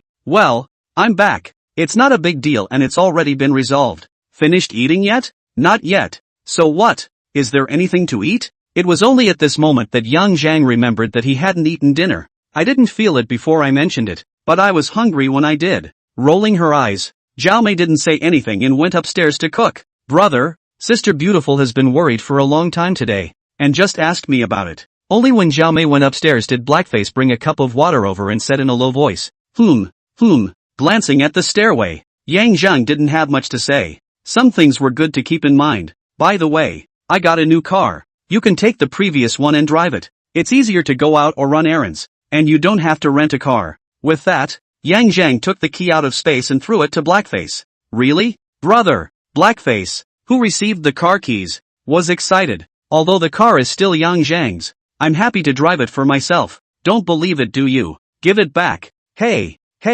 no, I trust brother. If you say you'll drive it for me, it must be true. Brother, I'm going to try the car. Go on. Don't play too late. Got it, brother. Taking the car keys, Blackface went out the door in high spirits. Zhao Mei, who came down with a bowl of noodles, didn't see Blackface and asked, "Where's Blackface?" He, drove out to play. After receiving the noodles, Yang Zhang returned the favor and sat down to take a big bite. Looking at the way Yang Zhang wolfed down his food, Zhao Mei said with a look of heartache, "Those people are really mean, calling for your help. Don't they even care about the food?" Ha ha. It's not that I don't care about the food, it's that it's too busy for everyone. So busy? What case? You don't pry. Glancing at Yang Zhang, Zhao Mei skimmed her lips, but did not inquire any further. After a moment's pause, remembering something, he added, "By the way, that childhood friend of yours came once again, saying that Mr. Huang Fei Huang wanted to ask you to talk about a business deal." The movement of eating noodles was lulled, and Yang Zhang raised his head to look over and asked, "Did you say anything about business?" "Didn't say exactly, but that childhood friend of yours left you a note." Yang Zhang, hearing the words childhood friend come out of the other party's mouth twice, Yang Zhang knew that Zhao Mei must be jealous. However, it was hard to explain, as she knew that she and Mu Chushue hadn't seen each other for years. "Where's the note?" "Humph," grunted Zhao Mei. She got up and took out a piece of paper from behind the bar and handed it over. She seemed a bit nervous. She quickly finished writing, and didn't say anything else. She only said that Mr. Huang had asked you to meet with her, and told you to give him a call when you got back. Putting down his chopsticks, he took the note and unfolded it, and there were only 2 words on it. "Don't come." Seeing these 2 words, Yang Zhang's eyes changed, then calmly handed the note back and continued to eat his noodles. After receiving the note, Zhao Mei took out a lighter, got up and went to the sink behind the bar, burned it to ashes in front of Yang Zhang, and after letting the water rinse away, she came to the side and sat down again. "How? What how? Going? Go? Of course I will. Aren't you curious what this Mr. Huang wants?" "Curious, but Mu Chushue has warned you. I think she's doing it for your own good, so I can give her a hand. But Huang Fei needs to be arrested." "Why?" Zhao Mei was puzzled and said, "There are problems with his identity. We can at most not socialize with him afterward. And this so-called business. Wouldn't it be better if we don't go? If I don't contact him, something will happen to Hatsu." She took the risk of writing those 2 words, and whether it was sincere or a calculation by Huang Fei, "I'll take this as a favor and give her a chance." Okay. Although the words were a bit forced, Zhao Mei was very happy in her heart. She felt that she hadn't misjudged him, and that although on the surface Yang Zhang looked like the kind of person who plucks and hangs mercilessly, he actually, well, kind of, didn't want to be responsible at all, but in reality, it was heavy-handed, and although she hadn't given herself a name, she felt at ease now, and the fact that Mu Chushua's 2 words made him risk his life showed that he wasn't a completely selfish asshole. With that, it's enough. She, Zhao Mei, didn't want too much and wasn't greedy. Finishing the bowl of noodles, Zhao Mei packed up the dishes and went upstairs. The bar could be cleaned as well, but she knew Yang Zhang would be on the phone, so she didn't stay to interrupt. Looking at the beautiful back, Yang Zhang smiled, took out his cell phone and dialed a number out that he had memorized in his head. The number that was on the business card that Huang Fei had left behind. The call was quickly answered. Hello, Mr. Huang, this is Yang Zhang. A smile appeared on Yang Zhang's face when the call was connected. He was indeed happy. After all this time, the other party had finally charted a course, and he could potentially make another fortune with this. Since the other party had approached him with an impure purpose, then don't blame him for counting on him in turn. It's Mr. Zhang, you're done? Yes, after a busy day, but just after I got back, I heard from Beauty that you sent Hatsu to see me about business? In the living room of a villa on the outskirts of the city, Huang Fei held his cell phone to his ear and looked over at Mu Chushue, who was sitting with 2 of his men drinking and playing cards, and smiled, then got up and walked to the backyard, sitting down before continuing. Indeed, there is a big deal I want to talk to Mr. Zhang about. Is Mr. Zhang free these days? You have to be free even if you're not. Mr. Huang is my big client. Ha ha ha ha, ha ha ha. Mr. Zhang is joking, so let's meet and talk? Alright, why don't you come over tomorrow? I'll free up my time. Yang Zhang didn't mention anything about going over to the other party. Huang Fei had a look on his face, then smiled. Mr. Zhang, if it's convenient I'll tell you an address. How about we meet and talk? Oh, Yang Zhang acted a bit surprised, and was silent for a while before saying, okay, then name a place and I'll come over. Then how about I ask Mr. Zhang to climb the mountain tomorrow, right at the back of Qingcheng? Okay, it just so happens that I'd never climbed Mount Qingcheng either, so I'll see you tomorrow morning where we bought the tickets? Okay, we won't see each other. Not to be seen. The phone hangs up. Huang Fei returns to the living room, and after giving Mu Chushue an appreciative look, he instructs, everyone get ready, the painter is going to be in place. Ah bao ah wei, get things ready. Xiao Shui go prepare some water and food. Yes. After instructing his men, Huang Fei went upstairs into the study and took out a bag of money from the safe, about nearly $1 million, which was encapsulated in plastic wrap, 100,000 per bundle, 10 bundles in total. After the count, he carried the bag downstairs and tossed it to Panther, who was sitting in the living room handing out pistols. You carry this. Taking the bag, Pao glanced at it and nodded as he took it out and loaded it into the black tactical backpack next to him. Seeing that his men were almost ready, Huang Fei continued, tomorrow, Xiao Shui will go with me. Ah Bao and Ah Wei. You guys follow behind. The other side may have more than one person. Be careful. Understood. The 2 men responded. Instead, it was Mu Chushue who hesitated before looking at Huang Fei and said, Boss, if he doesn't agree, can you give him a chance? I'll persuade him properly. Looking at Mu Chushue's nervous expression, Huang Fei smiled. Don't worry Xiao Shui, we're just asking for money. And Mr. Zhang seems to be a sensible person, and the portion of the gift we prepared is enough. He'll agree. After saying that, Huang Fei turned around and left. Ah Bao and Ah Wei looked at each other, packed up and walked next to Mu Chushue, patted her shoulder and also left. In the backyard, Yang Zhang poured 2 glasses of water and sat there, and after 10 minutes or so, Zhao Mei came down, and when she saw that no one was near the bar, she went over and closed the gate and went into the backyard. Sure enough, he saw someone and looked at the glass of water sitting on the gazebo table. Laughing, Joe Beauty walked over and sat down in a chair. How was it? An appointment has been made to meet at the back mountain of Qingcheng tomorrow. Yang Zhang knew what she was asking. The back of the mountain is a good place, and tomorrow is a working day. Climbing the mountain should not be much. If you go a little further in the middle of nowhere, there is no surveillance. There is no one. Burying the body of a good place.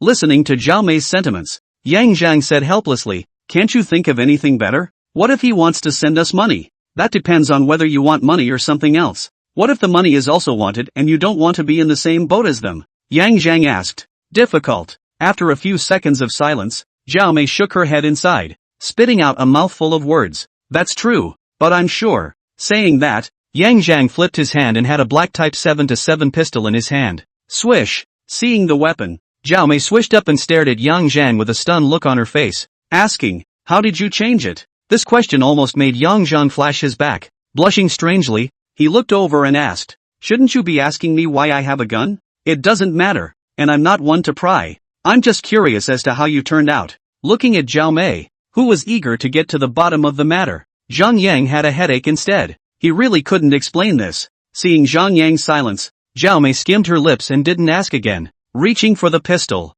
he turned it over and over in his hands, then in a skillful motion, he removed the magazine, checked it over and put it back in, clicked it, and took aim everywhere with the pistol. Luckily she has the common sense to know that guns can't just be pointed at people. It's a good gun, short and sweet, and military. Where did you get it? Finally a question that can be answered. Yang Zhang smiled. Before, Quan Jintang grabbed me over there and tried to force me to help him steal something, so I knocked down his men and grabbed the gun, and hit it like that. Oh, that's right, I heard from my godfather. Zhao Mei nodded. Right, what about you? I see you're very skillful with a gun. Yang Zhang also asked. Hey, it's nothing I can't talk about. I've been out of the country for a while before, and over there there's no ban on guns, and the ranges are all over the place, so I've been there to play, and I'm not a bad shot. Hearing Zhao Mei say so, Zhang Yang was also relieved. Okay, that's best. I'm going to take both you and Blackface with me tomorrow, and when Blackface comes back later,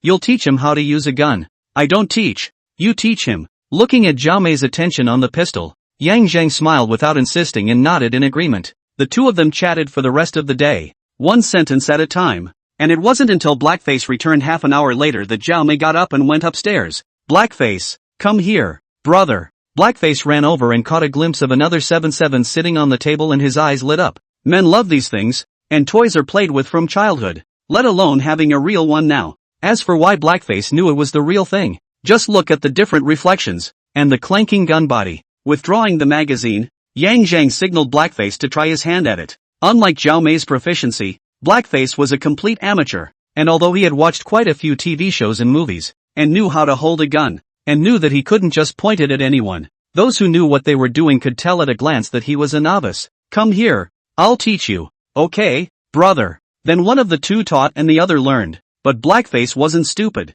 he was smart. Under Yang Zhang's tutelage, he soon learned the ropes, at least know how to open the safety, how to hold the gun and so on. As for how to shoot is not able to try. After all, can not shoot, if it goes off can be trouble. When he was almost done teaching, Yang Zhang brought the pistol over and put it away, before looking at Blackface with a serious face. Do you know why you were taught to use a gun? I don't know. Blackface shook his head, then said seriously, but don't worry brother, as long as you need it, even if you kill someone, it's no problem, and I won't give you up. It's just that if I die, you take care of my sister for me. Snap. Slapping the other party on the back of his head, Yang Zhang said without a trace of humor, you think I need you to go into the killing business? I'm not having a good time? Brother, so you say. I'll do whatever you want me to do anyway. Looking at Blackface's serious face, Yang Zhang was touched in his heart and smiled. There's no need to be so serious. I'm teaching you how to use a gun because tomorrow we're going on a trip to the back of Qingcheng. Does Huang Fei remember? Remember, brother. He made an appointment with me. You should also know this person. Nothing to offer is either treachery or thievery. He bought so many paintings without blinking an eye from us. He must have his purpose. This time, the appointment is again in a place like the back of Qingcheng Mountain. Just in case, we have to prepare some means. Got it. But, brother, what about Mu Chushue? Her, when the time comes we'll see what happens. At least keep her alive. I'll take care of it. You don't have to worry about that. Okay, brother, I got it. Take that car of yours tomorrow morning. Go out later and fill it up with gas. This time go and see what happens. I'll give you the look and you'll draw your gun, but don't just pull the trigger. It's mostly intimidation. Aha, don't worry. I won't mess around. I'm comfortable with you doing your job. So, brother, I'm going? Well, go ahead. I'll transfer 1,000 to you. Gas 4. Not allowed to be charged. And the extra is considered a running fee. Hey, I'm welcome then. You're welcome. Get on with your business. Okay. Blackface wasn't polite, and after ordering the collection, he left happily. Yang Zhang cleaned up a bit, carefully considered and reasoned for quite a while, and presupposed some possible situations he might encounter before heading upstairs. Blackface, who had returned from refueling, also went upstairs, and the three of them, after discussing some more details on the second floor, didn't go back to bed until after 10 o'clock at night. Early the next morning, the three of them got up and washed up, and Zhao Mei prepared 3 simple sandwiches with milk and a backpack with water and chocolate energy bars. Since there could be danger this time out, the details can't be sloppy. At least not just eating and drinking anything given outside and by outsiders. After dinner, Zhao Mei went upstairs to change her clothes. Jacket, t-shirt, plus a pair of stretched jeans and a pair of hiking shoes on his feet. Yang Zhang and Blackface were dressed similarly, with one main focus on ease of movement. Before leaving the house, Yang Zhang gave 2 guns to each of them and told them to insert the holsters at their backs, which could not be seen from the outside as soon as the jackets were covered. Plus the holster fits snugly to the body and there is no silhouette to show. It's very concealable. Okay, go. Good. Blackface put on his backpack and walked behind him, while Zhang Yang and Zhao Mei walked in front of him. When they arrived at the car, they checked the car first to make sure there were no problems, before Zhang Yang signaled the 2 of them to get into the car, started it up and slid out of the parking space, heading towards Qingcheng Mountain. In the square in front of the tourist service center at the back of Qingcheng, just after seeing Yang Zhang's car drive over, Mu Chuxue, who was standing next to a black Range Rover, noticed it and waved her hand in greeting before pulling open the door and getting into the car. Then, Yang Zhang's cell phone rang. It's Huang Fei. Zhao Mei, the co-pilot, said as she picked up her cell phone and looked at Yang Zhang. Connect. The phone was answered and Huang Fei's voice came from the phone. Ha ha ha, Mr. Zhang is really a man of faith. I've already finished buying the ticket. Just drive forward. Let's park at the foot of the mountain. You can park over there. Good. Yang Zhang answered and the phone hung up, then drove behind the Range Rover. Not long after arriving at the ticket gate, because Huang Fei had already bought a ticket, the car drove straight through, following the Land Rover all the way inside, slowly passing through the town. He continued to drive along the highway until he reached the end, and seeing the Land Rover parked in a vacant lot by the side of the road, Yang Zhang followed suit and parked his car. The people in the 2 cars then got out. In addition to Huang Fei and Mu Chuxue, the other 2 people who came down from the Land Rover were not seen by the 3 Zhang Yangs. After the introduction knew their names, Bao, Wei, real name, Huang Fei, wasn't mentioned. Mr. Zhang, then we'll go up the mountain first? There weren't many people here, but Huang Fei clearly didn't intend to chat here, and Yang Zhang didn't want to talk about things directly here. He still wanted to see the scenery along the road. Alright, guests follow the host. It's Mr. Huang's invitation. We'll listen to your arrangement. The group then walked directly toward the pass, through a patch of buildings and over a rope bridge. The 7 formally entered the mountain. Huang Fei led Mu Chuxue to the front. Yang Zhang followed with Zhao Mei and Blackface. And finally, Bao and Wei pressed on. Along the way, Huang Fei and Zhang Yang talked and laughed, while the others didn't have any reaction, especially Bao and Wei, who couldn't see much expression on their sunglasses-wearing faces. A group of people are good stamina. Used close to 2 hours to arrive at another village. Arrived at the entrance to the village. Huang Fei looked behind. See, in addition to them, no one else. Footsteps raised towards the right side of a parking pad to go. Seeing Huang Fei change direction, Zhang Yang gave Zhao Mei and Blackface a wink without a trace, and the 3 of them followed. After the parking pad, here in addition to a few cars after no one else, Huang Fei footsteps do not stop. The smile on his face does not diminish to continue to lead the way, along a sparsely traveled path directly to the mountains. It took a few more minutes of walking before stopping at a flat area full of weeds and rocks. It's surrounded by trees and no one is close, and it's several hundred meters from the parking pad, so no one would hear someone talking here unless they were yelling. After standing still, Huang Fei turned to look at Yang Zhang. Mr. Zhang, I'm sorry, I might need to check. Don't mind. Behind them, Bao, as well as Mu Chuxue, all took out a handheld detector from their bags. Seeing the 2 men's movements, Yang Zhang's eyes narrowed and he suddenly laughed. Mr. Huang, this is unnecessary, isn't it? If we were to be inspected, we can't be the only ones to be inspected, don't you think so? Looking at Yang Zhang's smile, Huang Fei's face was solemn as his smile gradually disappeared and the air froze. It was only after a long while that he revealed his smile again. Ha ha ha, Mr. Zhang is right. Then let's be open and honest. How about it? Okay. With a wave of Yang Zhang's hand, Zhao Mei and Blackface both pulled out pistols from their back waists. Safety's on. At the same time, the 2 men, Bao and Wei, each pulled out a black 92F Beretta pistol, which was definitely more powerful than the Type 7-7, and had twice as many rounds, 15 rounds, in its load. But both sides stand close. The farthest away is only spaced less than 4 or 5 meters. Really fight who cannot be good. Ha! It seems that Mr. Zhang had prepared for this. Huang Fei didn't have an unpleasant look on his face. Instead, his smile became a bit more sincere. As the saying goes, you can't do harm to others but you can't do nothing to prevent others from doing harm. Mr. Huang thinks he's doing big business, otherwise he wouldn't have thrown money at my studio. This time again, we are talking business in this kind of wilderness. We always have to be careful. Ha ha ha, got it. Clear. After laughing, Huang Fei went into businessman mode and turned into a smile, slowly shaking his head and extending an index finger. But, Mr. Zhang's relationship with the police is too close for me not to be cautious, which is why I chose to meet here. Also, the detector is just checking the electronics. Is that okay now? Okay, no problem, but let Hatsu do it, so Pao doesn't have to move. Mr. Zhang is quick, so I won't be pretentious. Shui, go check on the 3 bits. Yes, boss. Mu Chushue nodded and walked over. After first checking Yang Zhang, no electronics were detected except for the cell phone ringing, and making sure that the cell phone didn't have the audio and video recording function turned on. He then handed the phone over to Blackface at Huang Fei's request. Later, Zhao Mei was also checked, again with only a cell phone. Finally, there was Blackface, who was already holding 2 cell phones, shrugging his shoulders, and Mu Chushue also looked at Huang Fei. Mr. Zhang, how about I take a few steps up with you while the others wait here? Can. Seeing that Yang Zhang didn't insist on bringing Zhao Mei along, Huang Fei was surprised for a moment before revealing a smile, reaching out and beckoning, and after receiving the black tactical backpack from Abo, he headed up the path. After walking out another 10 meters or so, the 2 of them then stood still.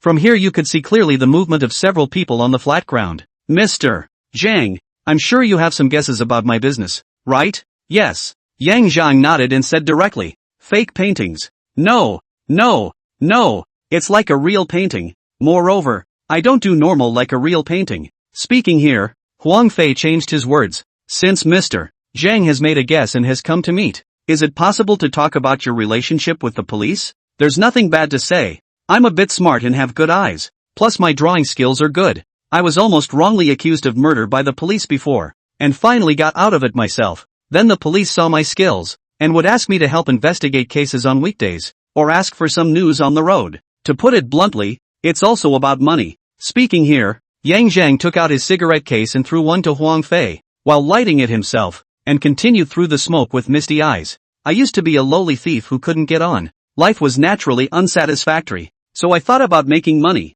and after that opportunity, I also discovered some of my talents, and then I started painting for a living, and in the meantime, I helped the police to earn rewards and commissions. Money is a good thing. Huang Fei smiled. The cigarette in his hand did not light. Yes, that's why, as soon as you, Mr.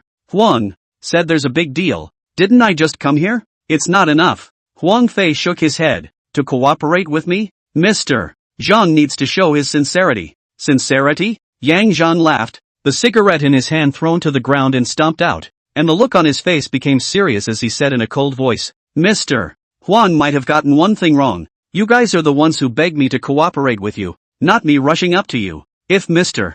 Huang is not at ease, just pretend that we have never seen each other, and that we are just here to climb the mountain today. As for the rest, it doesn't count, and after we separate from here, each of us will go our own way. Looking at Zhang Yang's face, he didn't look like he was joking, so Huang Fei's heart was moved to believe in him, and when he saw Zhang Yang making a move to leave, he quickly spoke out. Mr. Zhang, don't be anxious, this is not still being talked about. Like you said, money is a good thing. Don't you still have an orphanage of children who need you to make big money to improve? Just as he said this, the sweaty hairs on Huang Fei's back stood up steeply. He sensed danger. Sure enough, the opposite side of Yang Zhang had sharp eyes at this time, and a strong killing aura came out. Mr. Huang, you can eat more rice, but you can't talk nonsense. The last person who threatened me is gone. Hearing the icy words, Huang Fei actually had the feeling that if he said one more word, he would be killed in the mountains. This feeling let him know that the young man in front of him wasn't joking, but really had this kind of ability.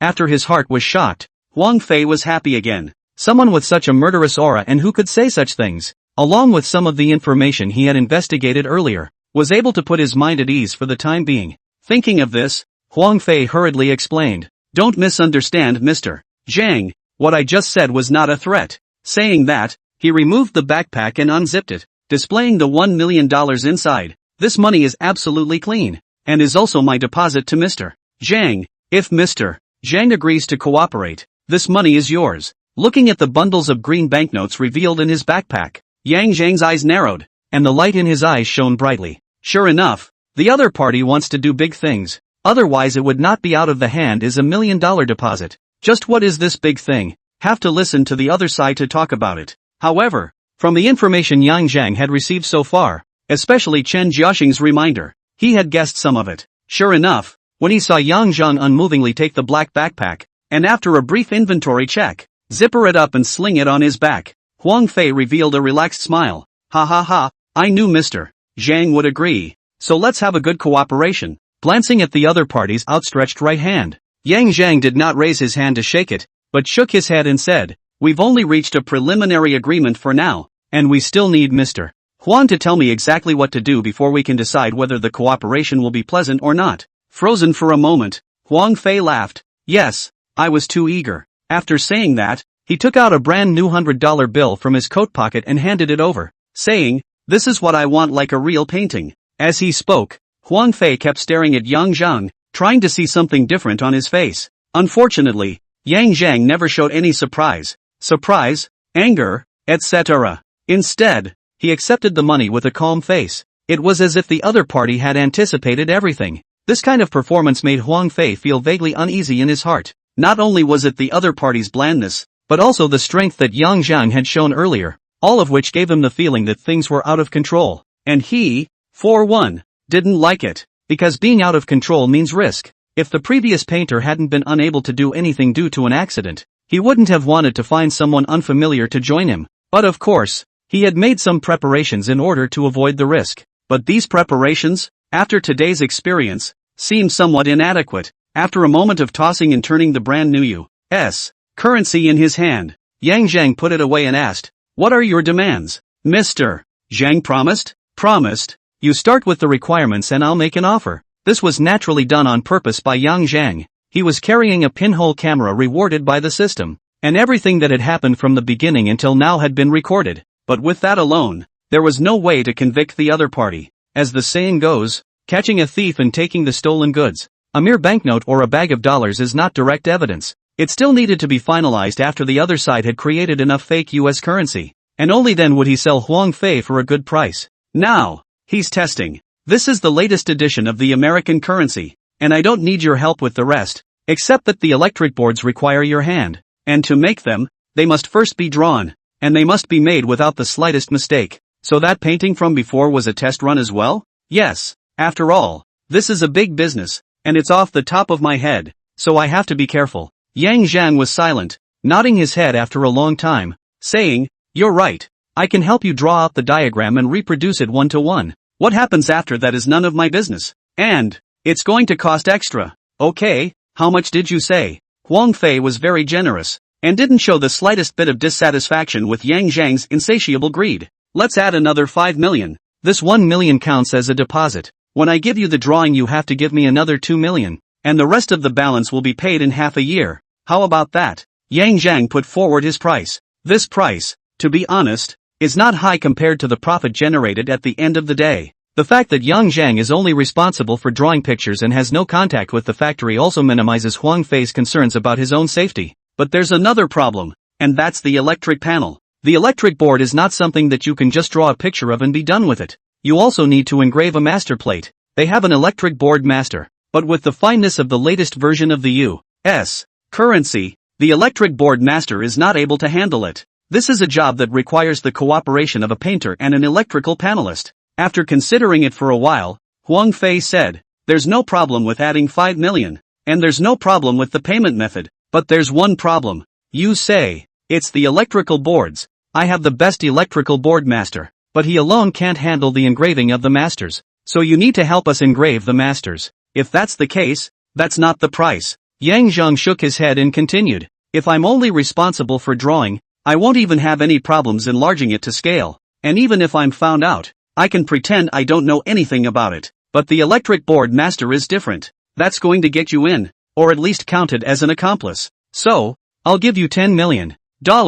Huang Fei raised his price at the right time. This time, he could tell that Yang Zhang's heart was moved. After all, $10 million was a huge pile of money that could already be called a mountain of money, and even more when converted into RMB, excluding costs, etc. Spread out over a single print run. His men don't necessarily share that much money. surely he must have made more himself. However, this is only the profit from one print run. As long as the master is in hand, he can print as many times as he wants, and that's a lot of profit. This time, Yang Zhang contemplated for a full few minutes, his face changing as if he was struggling in his mind. In fact, he cracked a smile when he heard the other guy offer to make a master copy. To make the masters, he would have access to the factory, and then he would be able to take the stolen goods. Okay, how do I pay? After several minutes, Yang Zhang looked up and asked. He was satisfied with this performance, and from the look on Huang Fei's face and in his eyes, it was clear that the other party trusted him a little more. After all,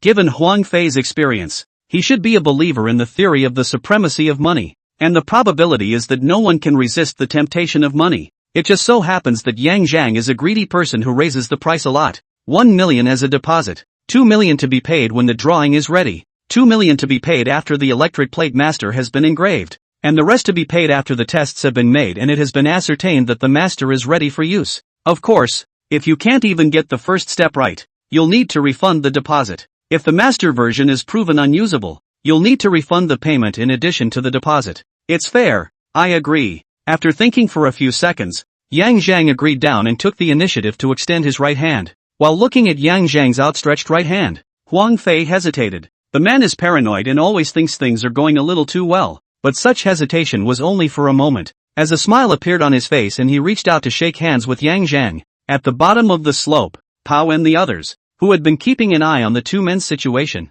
were relieved to see the two men shaking hands with smiles on their faces, and smiled as they put their guns away. When Mu Chuxue saw this scene, a trace of worry flashed in her eyes while she quietly relaxed. She didn't even know what to do if both sides actually fought. Huang Fei had saved him, and Yang Zhang and her were childhood friends and had protected her. Although he didn't want his childhood friend to be involved in such an incident, now that Yang Zhang hadn't listened to his own advice to come and reach a partnership, the outcome wasn't the worst. On the other side, Zhao Mei and Blackface also noticed the two people descending down the mountain, and after glancing at each other, they glanced at the two people, Ah Bao and Ah Wei, before inserting their guns back into the holsters on their waists. After descending the slope to rejoin the crowd, Yang Zhang took Zhao Mei and Blackface and continued toward the White Cloud Temple, while Huang Fei took Mu Chuxue and the others and separated from yet another village toward the downhill cableway. What's in the bag, brother? Blackface asked as he stared at the black backpack for a long time on the walkway. Money, you promise, brother? Looking at Blackface's anxious and worried face, Yang Zhang turned around and smiled. Don't worry, I know what's in my heart. Money will be made, mistakes won't be made, and maybe I'll even get a big credit. In contrast to Blackface's anxiety and worry, Zhao Mei looked as normal, quickly walking a few steps to Yang Zhang's side and smiling at Blackface as well. Just listen to your brother. Oh, I know, beautiful sister. Brother, it's not that I don't trust you.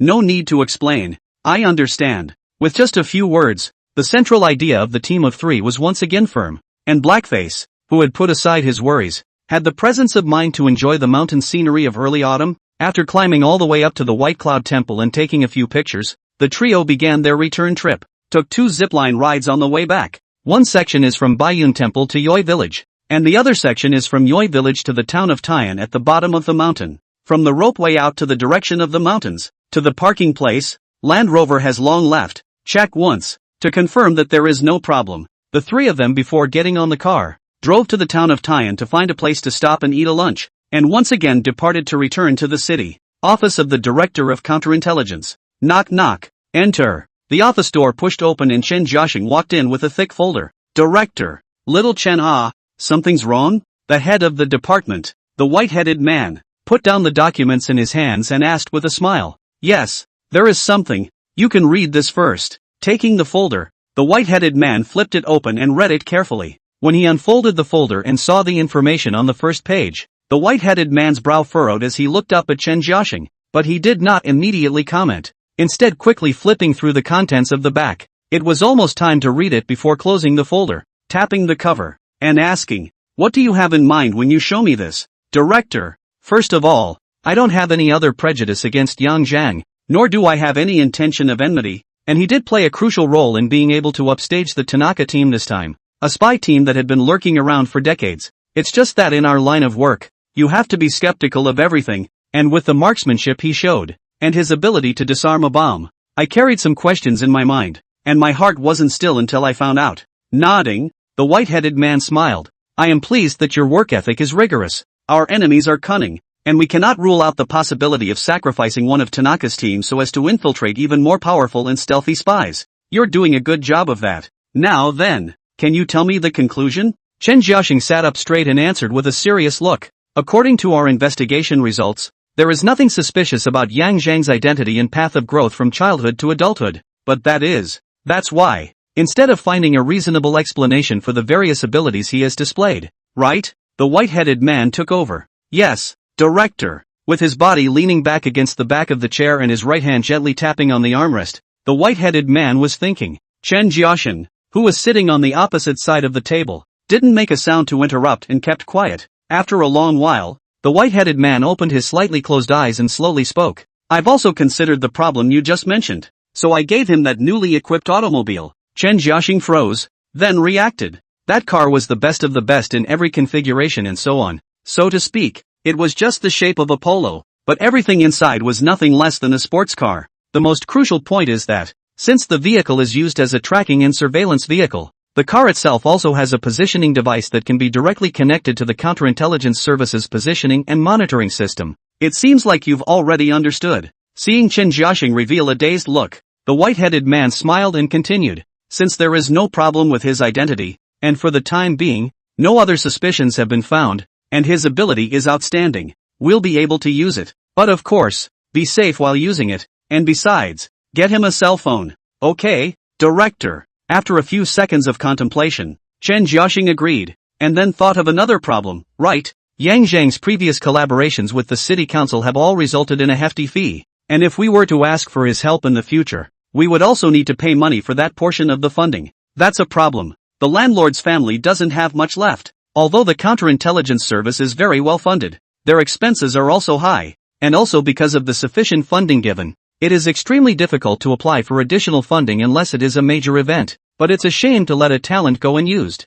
After thinking for a while, the white-headed man had a flash of light in his mind and laughed. I did think of a good way. Chen Jiaxing waited for the director to show him the way. Give him an identity. Don't use one of our internal ones, just give him a consultant's identity in the name of the city council, and also, give him a copy of his credentials, and also, straighten his bottom out on the outside, and we'll just keep the original records on our side. That will do? What kind of documents can make him agree to help for nothing? Chen Jiaxing did not recognize this suggestion in his heart. He felt that in Yang Zhang's current situation, he could make a lot of money even without the so-called documents, and that the man was a bit of a money grubber. And he was definitely the first to run away in case of danger, as evidenced by the fact that after finding the detonator on the doorman Wang Zhong, he decisively stayed away regardless of anything else. This time, he was able to help for nothing, but also because he had helped him last time, and the other party returned the favor. If the next time something like this happens, and it's still so dangerous, I'm guessing Yang Zhang will ask for a lion's share of the money.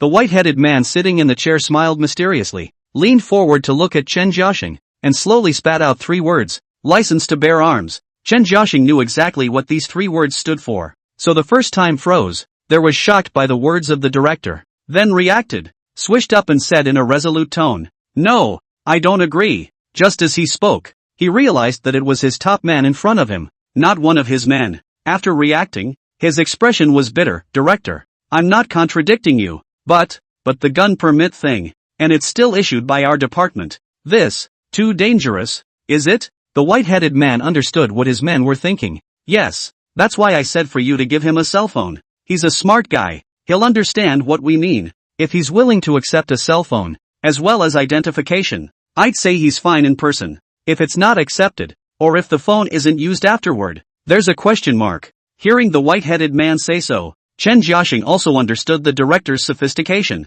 After thinking about it for a while, it did seem like a good idea. Instead of having the other side on alert at all times, he should be given a chance to use his firearms in plain sight. He could hold back for a while. Could he hold back from using them all the time? If Yang Zhang really had a problem and was really a spy for another country, with this opportunity, it would be easier for the other side to reveal themselves instead. It's not like he can't be paid attention to anymore when given legitimacy. Thinking of this, Chen Jiaxing also relaxed and rose to attention. Yes, Director, I understand. I'll go down and make arrangements right away. Well, go ahead. Remember to communicate with the city council side, and also, the documents and cell phone you personally send over. Understood. The special branch is fastidious. An hour or so later, Yang Zhang's explicit profile information was created, and nothing else had changed, except that some of his criminal record information had been cleared. Also, information about the orphanage was hidden. The original information is stored into the national security system and is no longer accessible to ordinary people. In addition, a freshly minted license to carry a gun was quickly made and left in place. The licensing agency is not the city council, but the National Security Counterintelligence Service. After dealing with these things, Chen Jiaxing went to the Jinshi City Bureau again, and at 2 o'clock in the afternoon, he left from the city bureau towards the eastern suburb of Memory Painter's Studio. Yang Zhang drove back, and as he drove into the parking lot he saw the car parked at the entrance to the parking lot and also saw Chen Jiaxing sitting in the driver's seat. Park the car. Beautiful. Blackface. You guys go back first. By the way, take this bag back and find time for me to store it. Also give me the gun. Good. Here, brother. After receiving the pistols handed over by the two men, and watching the two men get out of the car with their bags and enter the studio through the small door, only then did Yang Zhang put the guns away in his carry-on space before opening the car door and getting out of the car. Heading towards Chen Jiaxing's car, pulled the passenger door open and got in, slamming the door shut with a bang. Old Chen, looking for me?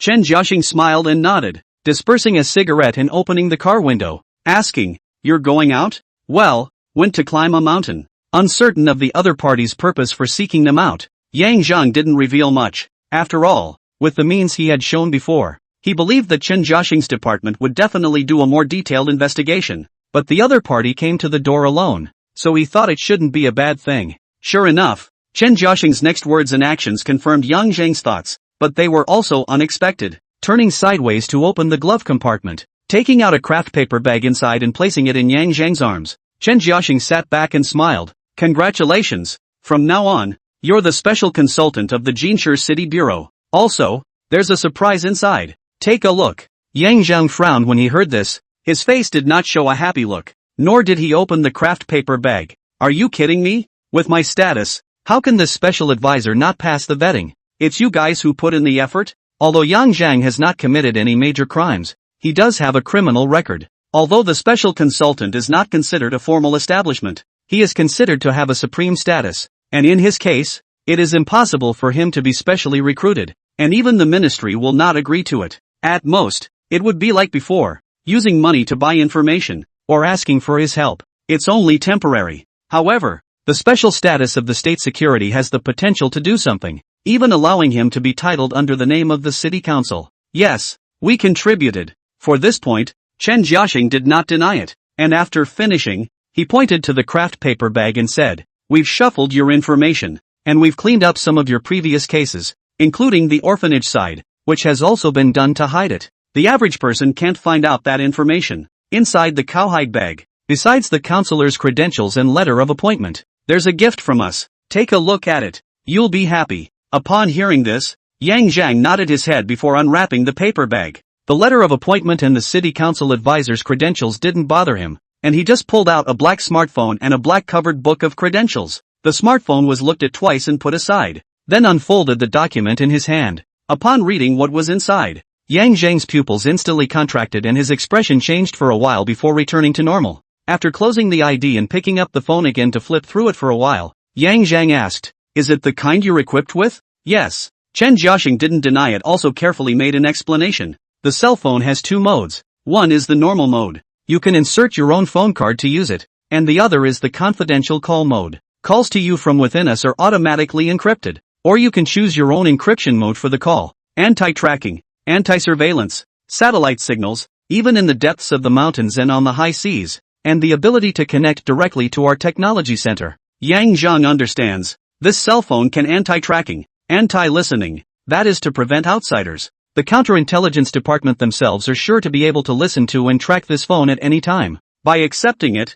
one quite owns the possibility that all actions and even calls may be monitored and located by them 24 hours a day. Plus that car. Thinking everything through, Yang Zhang hesitated. Unlike the police represented by the city council, the Department of National Security can be called a special department. Naturally they have their special features and powers. When he is targeted by the police, even if he is followed and watched, Yang Zhang is not afraid. He will not be arrested without evidence. But state is different. They do have the power of censorship to arrest when there is suspicion, and can even lock you up in a small dark room until the censorship is over. In a word, they have a lot of power. The consequences of being targeted by them are serious. However, from Chen Jiaxing's attitude, as well as what they did, along with the documents in their hands also indicated that they hadn't found much of a problem with their own investigation. The only problem is the one power of unknown origin of his own. And now, the gun permit, cell phone, and car are all signs of the other party's good faith, as well as a test of their own. A license to carry a gun,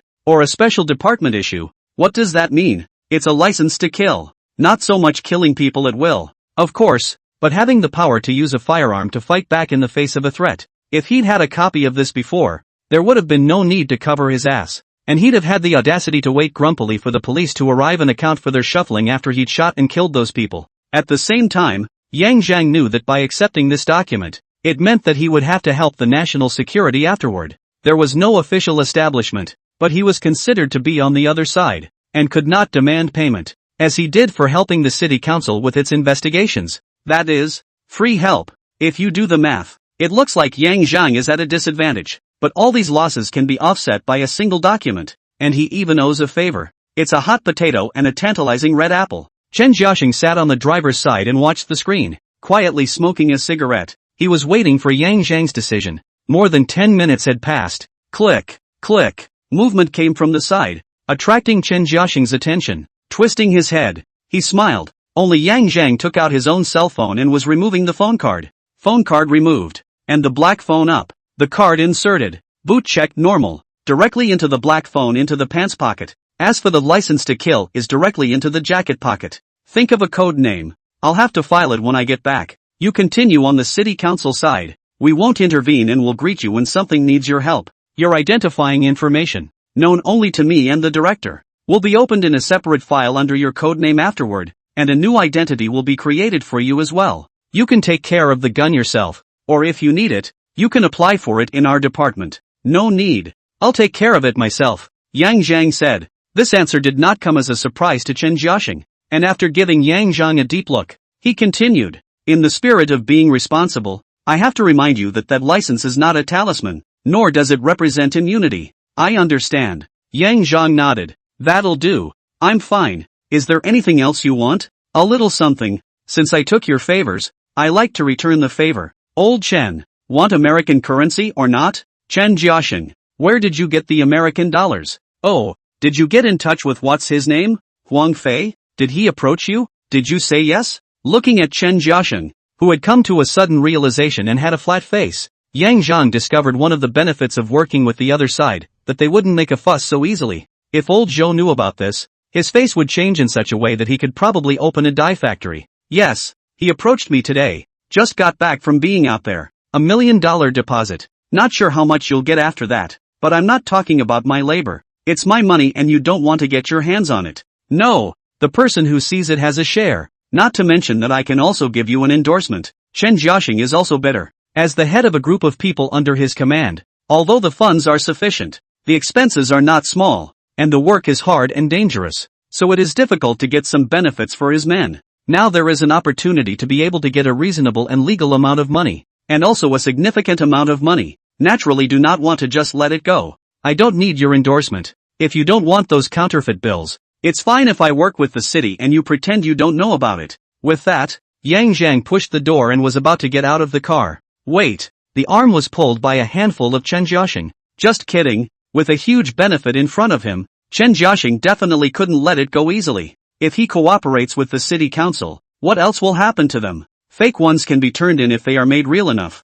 and he can always use them in some department. Using these departments to cash in on the channels and use them up out there always gets you some benefit back, and the benefits aren't even negotiated? In this case, I don't want much. You took the deposit before. Let's not mention it. There is always a need to use us in the future, right? In this regard, I'll send someone to help you. A little favor should be shared, right? Yang Zhang didn't answer, but he wasn't as forceful in his refusal either. To return the favor, there must be plums to plant. After all, the counterfeit banknote case is not Chen Jiaxing they are responsible for. Even if it is solved, it will be handed over to the local police to deal with. So the credit or whatever, it's nothing to do with them. It's still got to be a substantial benefit. After a while, Yang Zhang loosened up. This time, it was Huang Fei who took the initiative to approach me, needing my help with the electric board master. The offer is 10 million US dollars. Don't you worry. Watching Chen Jiaxing's eyes light up when he heard the figure, Yang Zhang continued. In this case, the 1 million deposit is already in my hands. In addition, he'll pay another 2 million after I complete the picture. After that, it's all about the electrical panels. The first 3 million are mine, and I'm the one who should be doing the work. And I don't need any favors from you. But the back want to convict Huang Fei. It will have to be stolen. We have to find their counterfeiting factory to do, which engraved electric plate such a thing. Surely can not just find a place to do things. There are also their electric plate master will also show up. When the time comes, you'll be needed to monitor the surrounding area and provide support at all times, as well as most likely tracking and surveillance of the electric board master. Huang Fei was able to mingle for so many years without being caught in the act, acting carefully for sure. He'll show as little as possible when I'm helping as an outsider, and the location of the factory shouldn't be easily exposed. I would ask them to test the electrical panels in front of me when I tested them, but the other person doesn't always oblige. If that's true, you'll need your people's help. After all, you guys are pros. Listening to Yang Zhang's analysis, Chen Jiaxing felt that it made sense and coincided with his thoughts. How does that split the bill? This way, after the map is made, you guys will be needed to join in. The first 3 million will definitely be mine. Is this okay? No problem. Although he had the intention to refuse, Chen Jiaxing knew that Yang Zhang had taken care of everything in front of him himself, and there was no reason for them to share the money. Even though it was heartbreaking, all I could do was say yes. After this, no matter how much is credited, we'll split it equally. That won't do. No, we're definitely at a disadvantage if we split it equally. And you just said you were throwing in the towel. So you've got to give me some benefit of the doubt. Think about that document. Then it's 4 or 6. Let's say 37. I won't say much more. 3 for you and 7 for us. After all, we have to use manpower and resources. Chen Jiaxing, who was good at controlling people's hearts and minds, set a ratio that was also within Yang Zhang's acceptable range. Okay, fine. Well, in addition, the factory's equipment and counterfeit banknotes, etc., all belong to us. Chen Jiaxing mentioned one more thing. It's no problem. I'm useless with fake bills. There was no need to consider this issue. And Yang Zhang agreed directly. Counterfeit banknotes are useless for him to take. And even if he cooperates with the city council, the probability is that they will be burned after seizure. But if you give it to certain departments, it can do more than a little good. Yang Zhang doesn't have any channels, but those magical people surely do. And the money earned as funding will also give those unsung heroes a bit of slack in their hands. He was no saint, but he loved his country. It's all fake US currency anyway, and has little domestic relevance or use. Moreover, these things are in the hands of people in the relevant departments. So if you accidentally receive them, you can also avoid the risk. Can you not? Things are deep and learned in finance. He doesn't know much about it, but there are professionals. With things settled, Chen Jiaxing and Yang Zhang bid farewell. He had to return to the office as soon as possible to make a report. This is, after all, a major event, but also the use of personnel and equipment. You have to report up one layer, otherwise if you do it secretly, but a violation of discipline. And over here, Yang Zhang, who had returned to the studio, breathed a sigh of relief. With the caution and ability of those people in Huang Fei, it would be easy for something to go wrong if they were left to the police. After all, these guys used to hang out offshore, and it's impossible to do that without some means. Even the factories may be out of the territory. In such a situation, it is definitely best to have the help of the national security. They have strong troops and horses. Their equipment is much more advanced than that of the police, and if they really need to leave the country, the efficiency of the national security side is much faster and more covert. These are the important reasons why Yang Zhang told Chen Jiaxing about this case. Otherwise, he would definitely look for Zhong Ming and old Zhou. Brother. Aha. Things talked out? Zhao Mei asked as she walked over. Talk it over. Don't worry. You guys still do your own thing next.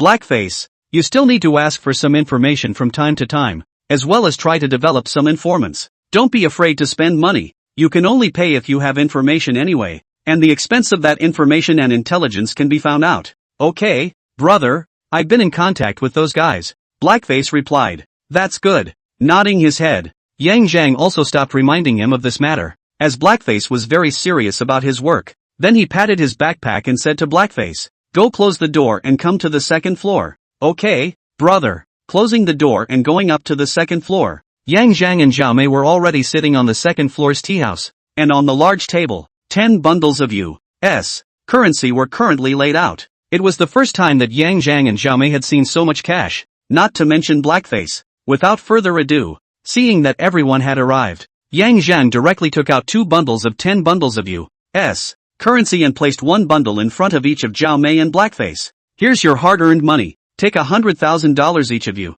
Rest up, go out this afternoon, and take these to the bank and deposit them. Brother, too much. I didn't do anything today. Without waiting to finish, Yang Zhang interrupted Blackface and said seriously, how come you didn't do anything? You didn't hold a gun today? Didn't face someone else's gun? In the future, do not say this stupid. Give you take, change the money to send some money over to the family, the other savings, or wait a few years to buy a suite to find a daughter-in-law to get married is the serious. Thank you, brother. After a moment of silence, Blackface took the money. Not too many words, love is in the heart. It is no fun to keep it on the lips. Boss, old Ann, how's it going over there? It's been arranged, ink and paper and machines are in place, and there are no tails clean. Okay, you keep an eye on that side. I'll be quick here. Painter found? Ha ha ha ha, found it. A guy who calls himself a painter, but he's really good at it. Remember that painting that was captured a couple months ago? Remember. I took it over and asked him to copy it, and he was actually able to reproduce it exactly. And several experts were called in who didn't see a problem. That's pretty good. But, boss, he's got the skills to be willing to follow us? Not following us, he gets paid individually. I know your worries. Don't worry. I have a good grasp of this person, and when the time comes, the factory side won't let him have access to it. We'll disappear when this side is done. You'll have to come here when the time comes, and I'll leave Pal behind to help you. Get a set of the equipment needed for the electrical panels over here, and I'll set up a place on my end where you'll take care of the electrical motherboards when the time comes. Boss, the electric board needs to be tested. You have to print something to make sure it's working? Old and reminded. I understand. It's a matter of a couple more trips at most, but over at the factory, we can't let anyone but us know. Okay, I know. I'll arrange it right away. Well, that's it. Hanging up the phone and putting the satellite phone away and putting it back in the drawer. Huang Fei stood in front of the floor-to-ceiling window, his eyes looking down to the several people who were barbecuing below, and the corners of his mouth quirked into a smile. Counterintelligence Service. Chen Jiaxing parked his car and went to find the white-headed man to report. Upon learning that Yang Zhan was actually in contact with Huang Fei and the others, and that he had penetrated the inner circle to help them carve out electric panels, the white-headed Wang keenly saw an opportunity in it. Waving his hand, he gestured for Chen Jiaxing to go out, then picked up his cell phone and made a call out. This matter is not small, and not his jurisdiction. Naturally need to report. If the top agrees, the merit is certainly inevitable. Of course, the top will not forget to come from the sister departments to benefit. Only a few minutes later, the white-headed man's cell phone rang, picked it up with a smile on his face, and then hung up. Birch, come in. Outside the door, Chen Jiaxing re-entered. Agreed. You arrange for it to be done, but it must not interfere with other tasks. Understood. Hearing the director's words, Chen Jiaxing clenched his fist and waved it at the air, his face filled with exhilaration. Even though they are soldiers on the hidden fronts, they get excited about good things like this, and they need to make a living, and some of them need to take care of their families. On the other hand, Yang Zhang's 3 men drove to the bank to deposit money separately. Convert USD to RMB first and then deposit it into your account.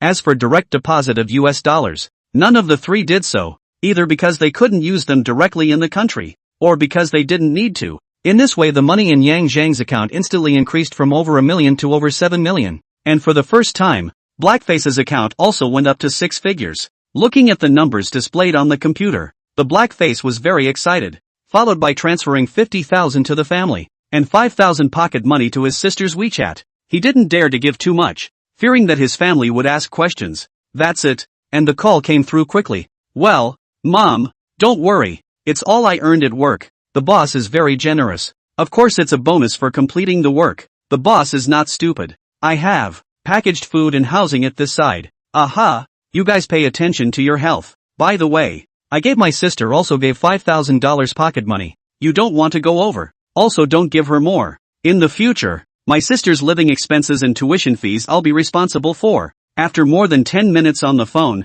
Blackface hung up and drove off after talking to Yang Zhang. As for Yang Zhang, he drove the modified Polo back to the studio, went upstairs, took out the US dollar bill, studied it carefully, and started copying it. It was after 3 p.m. when good news came from Chen Jiaxing. Hearing the good news, Yang Zhan was completely relieved and began to work at ease. As for the city council advisor thing, Just make time for it tomorrow. The following day, just after returning to the studio from the city office, he met Mu Chushue, who was waiting at the bar on the first floor, as well as Wei. When she saw Yang Zhang come in, Mu Chushue gave her a covert wink, while Wei stood up with a dangerous look in his eyes and surveyed Yang Zhang. You went out? After glancing at this Wei, Yang Zhang ignored him. Hatsu came over? Have you eaten yet? I've eaten. Young. Mu Chushue whispered back. Ignored. Wei's eyes flashed with ferocity as he stepped forward and reached out to teach Yang Zhang a lesson. Swish. For such a fool. Yang Zhang naturally didn't mind giving him a lesson, and as Wei approached, he struck after him, his powerful force leaving the other party defenseless, and he was taken down in an instant, half kneeling on the ground. With one hand pressed against his shoulder and his right hand twisted backwards in Yang Zhang's grip, he screamed out in misery. It's none of your business if I get out or not. Think before you make a move and don't get your boss in trouble. This is the first and last time. Next time, you're dead. After saying that, Yang Zhang pushed forward while letting go of his hand, and Wei stumbled and fell to the ground. The grizzled Wei climbed up on his side, covering his sore shoulder joint with his other hand, and looked over with a look of indignation. What are you looking at? Get lost. Let your boss find me if there's something wrong, and the next time I send a Yakuza like you over. I'm not taking this job,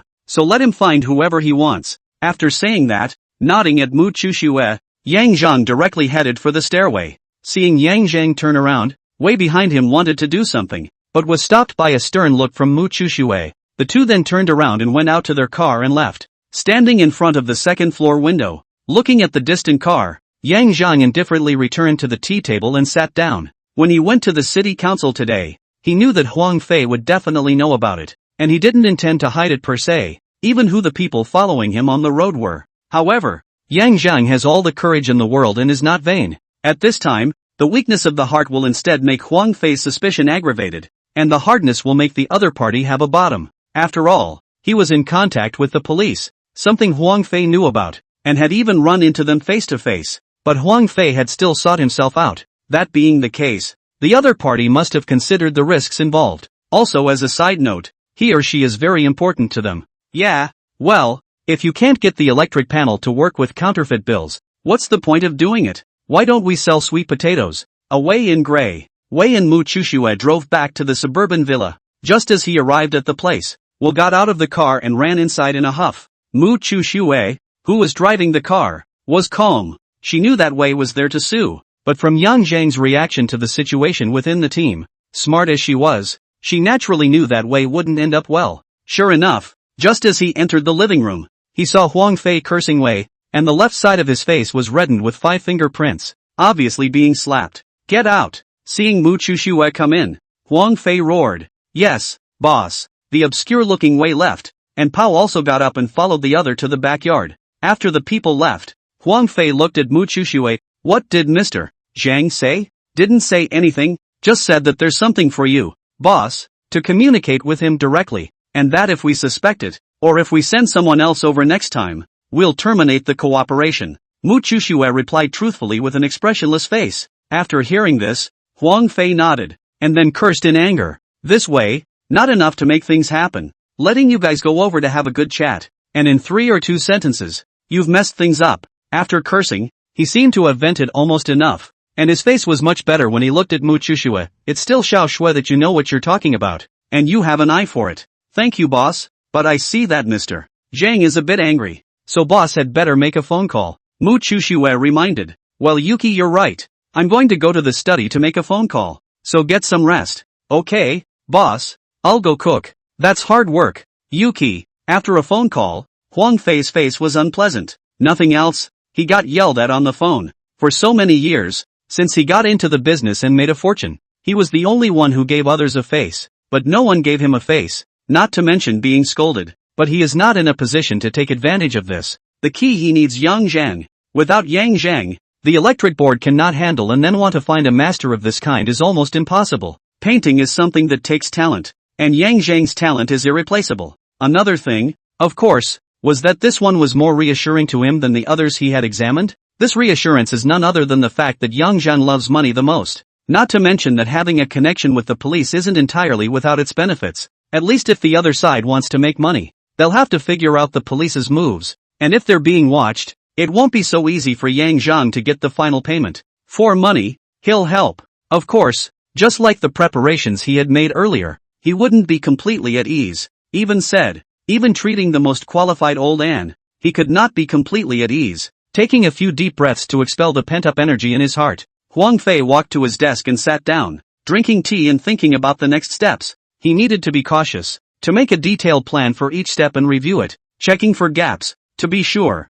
Yang Zhang didn't care what Huang Fei thought. He scolded the man in a soothing mood and plunged back into copying the American currency. This was a different kind of business, one that had to be taken very seriously, and for the first time, Yang Zhang, who usually finishes all her drafts, had to scrap one. It's all about what he feels is less than perfect. A full 3 days passed and it finally became engaged. 3 paintings in total. One is a 1-to-1 scale painting, and the other 2 are scaled-up paintings. Instead of contacting Huang Fei, Yang Zhang waited 2 more days to rest, and spent his free time instructing Blackface and Zhao Mei in combat training. On the 6th day, Yang Zhang notified Chen Jiaxing before calling Huang Fei. Less than half an hour after hanging up the phone, Huang Fei rushed over with Mu Chuxue. Mr. Zhang, it's done? Looking at Huang Fei, who had an expectant face tinged with nervousness, Yang Zhang nodded flatly and got up to lead the 2 upstairs, to the 2nd floor drawing room. Will be 3 on top of the drawing board manuscript display? See the manuscript. Huang Fei cannot wait to take out a high magnifying glass clamped in front of his eyes, lying in front of the manuscript. A little bit of careful examination. After a long time, Huang Fei straightened up and exhaled a long breath, then extended his right hand. Mr. Zhang, a perfect work of art. I'm very satisfied. To the right hand extended by the other party, Yang Zhang did not shake it, but just looked at Huang Fei fixedly and asked, since the painting is satisfactory, then, what about the payment promised to us? Gotta play the money-loving persona well. Ha ha ha, sorry, forgot in the heat of the moment. Huang Fei snorted and retracted his right hand. Don't worry, my side is ready. In this way, the manuscript will be placed here with you first. I won't take it away. And just the manuscript is useless. The electric board is the key. How about the day after tomorrow at the most? When I've arranged a few things, I'll bring you the cash, and at the same time lead you to the place where we'll carve the electric plates? No problem. Happy cooperation. After thinking for a few seconds, Yang Zhang agreed, and this time, he took the initiative to extend his right hand.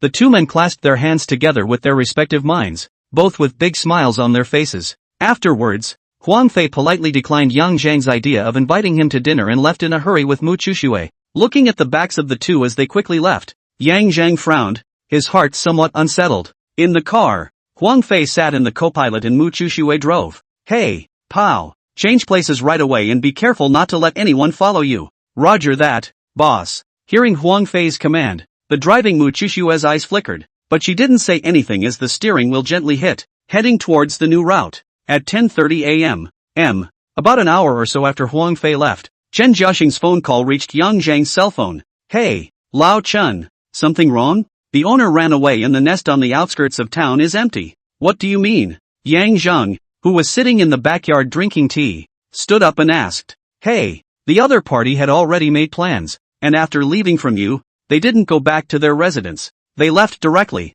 and the people on the other side of the villa also left. We were ill-prepared, and he exploited us, anonymously. Should not. After being surprised, Yang Zhang calmed down, thought carefully, and analyzed. My side became a map, and he was satisfied after reading it, and said he wanted to carve the electric board. It's unlikely that he'll be able to find a painter who's better than me anytime soon, so it shouldn't be possible for him to be completely hidden. But now that he's disappeared, the center has accessed all the surveillance and found no trace of several people, Chen Jiaxing said with some chagrin. Old Chen, don't be anxious. I do think that this Huang Fei is hiding at this time. It's more likely that he's trying to be careful. After all, I am in contact with the police. This is something he knows. In a situation like this, being careful is what he should do. Instead, if he shows up with a big grin, I'd say there's something wrong. It makes sense to say so. Chen Jiaxing on the other end thought about it and agreed. Huang Fei ran away, but he definitely won't let go of me as a painter. So he'll send new people to meet with me.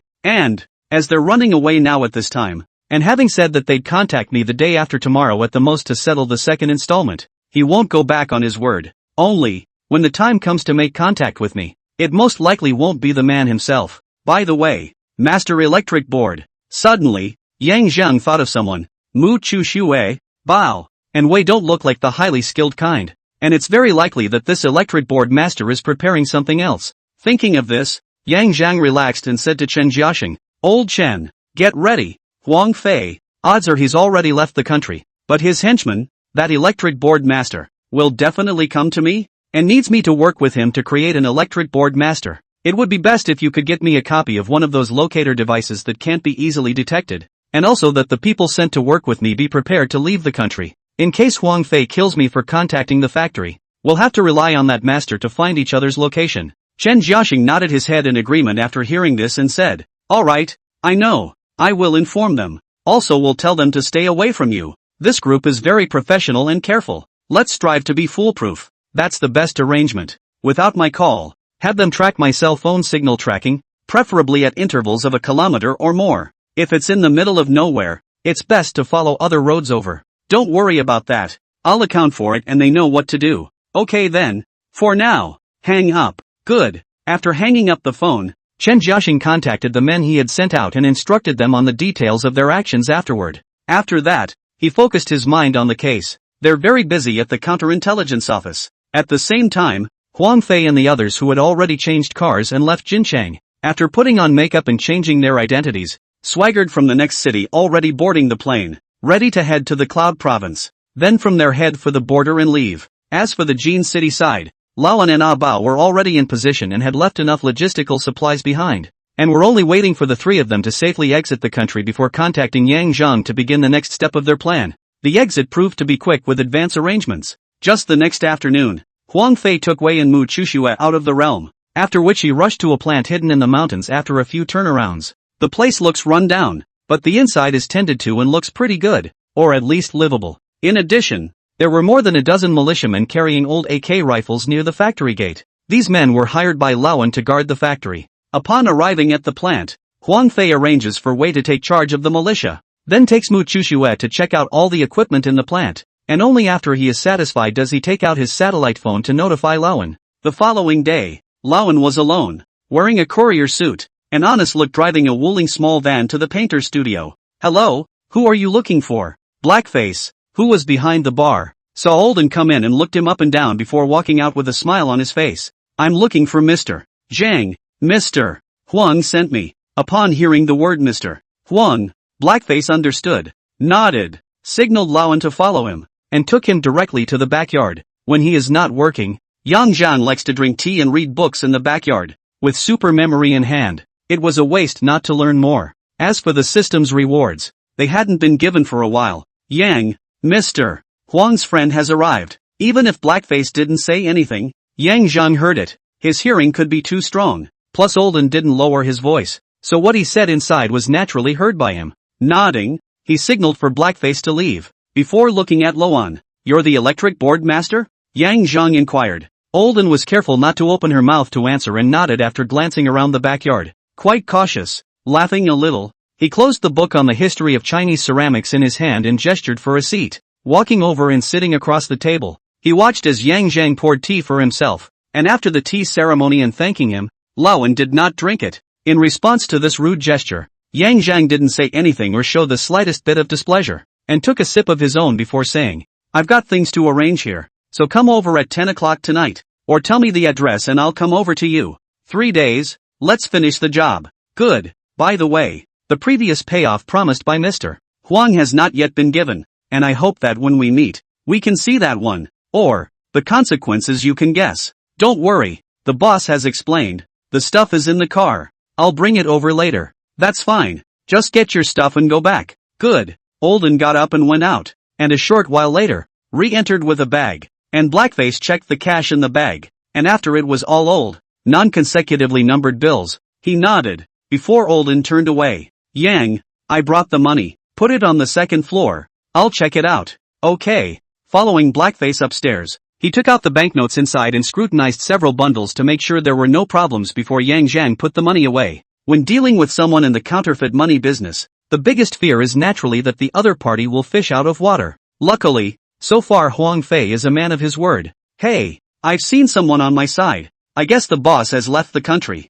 Any news from your side?" "Just received the news. The boss smuggled from Yun province. When we found out the person had already run away, and with our plan, we didn't stop them, but the people went into the mountains. There's a bit of trouble behind them. The one who conversed with Yang Zhan was sent by Qin Jiaxing to support him. Whether it was from the counterintelligence service or not is not clear. The code name is not even known, and no one has been seen. Only a cell phone number was given. With the number, Yang Zhan was able to track the other party using his hacking skills, but he didn't do it. There was nothing to be gained by doing so, and it would be hard to explain later. He wouldn't do anything that was redundant and easy to lose. Okay, send me one of those locators that can evade shielding. I'll go over there with the guy at night and do the electrical panel. You guys just follow. No problem. The stuff will be delivered later. Also, be careful, one of the boss's men stayed behind. I think it's Pao. Don't worry. No problem. That's good. Hanging up the phone, Yang Zhan called Zhao Mei and Blackface,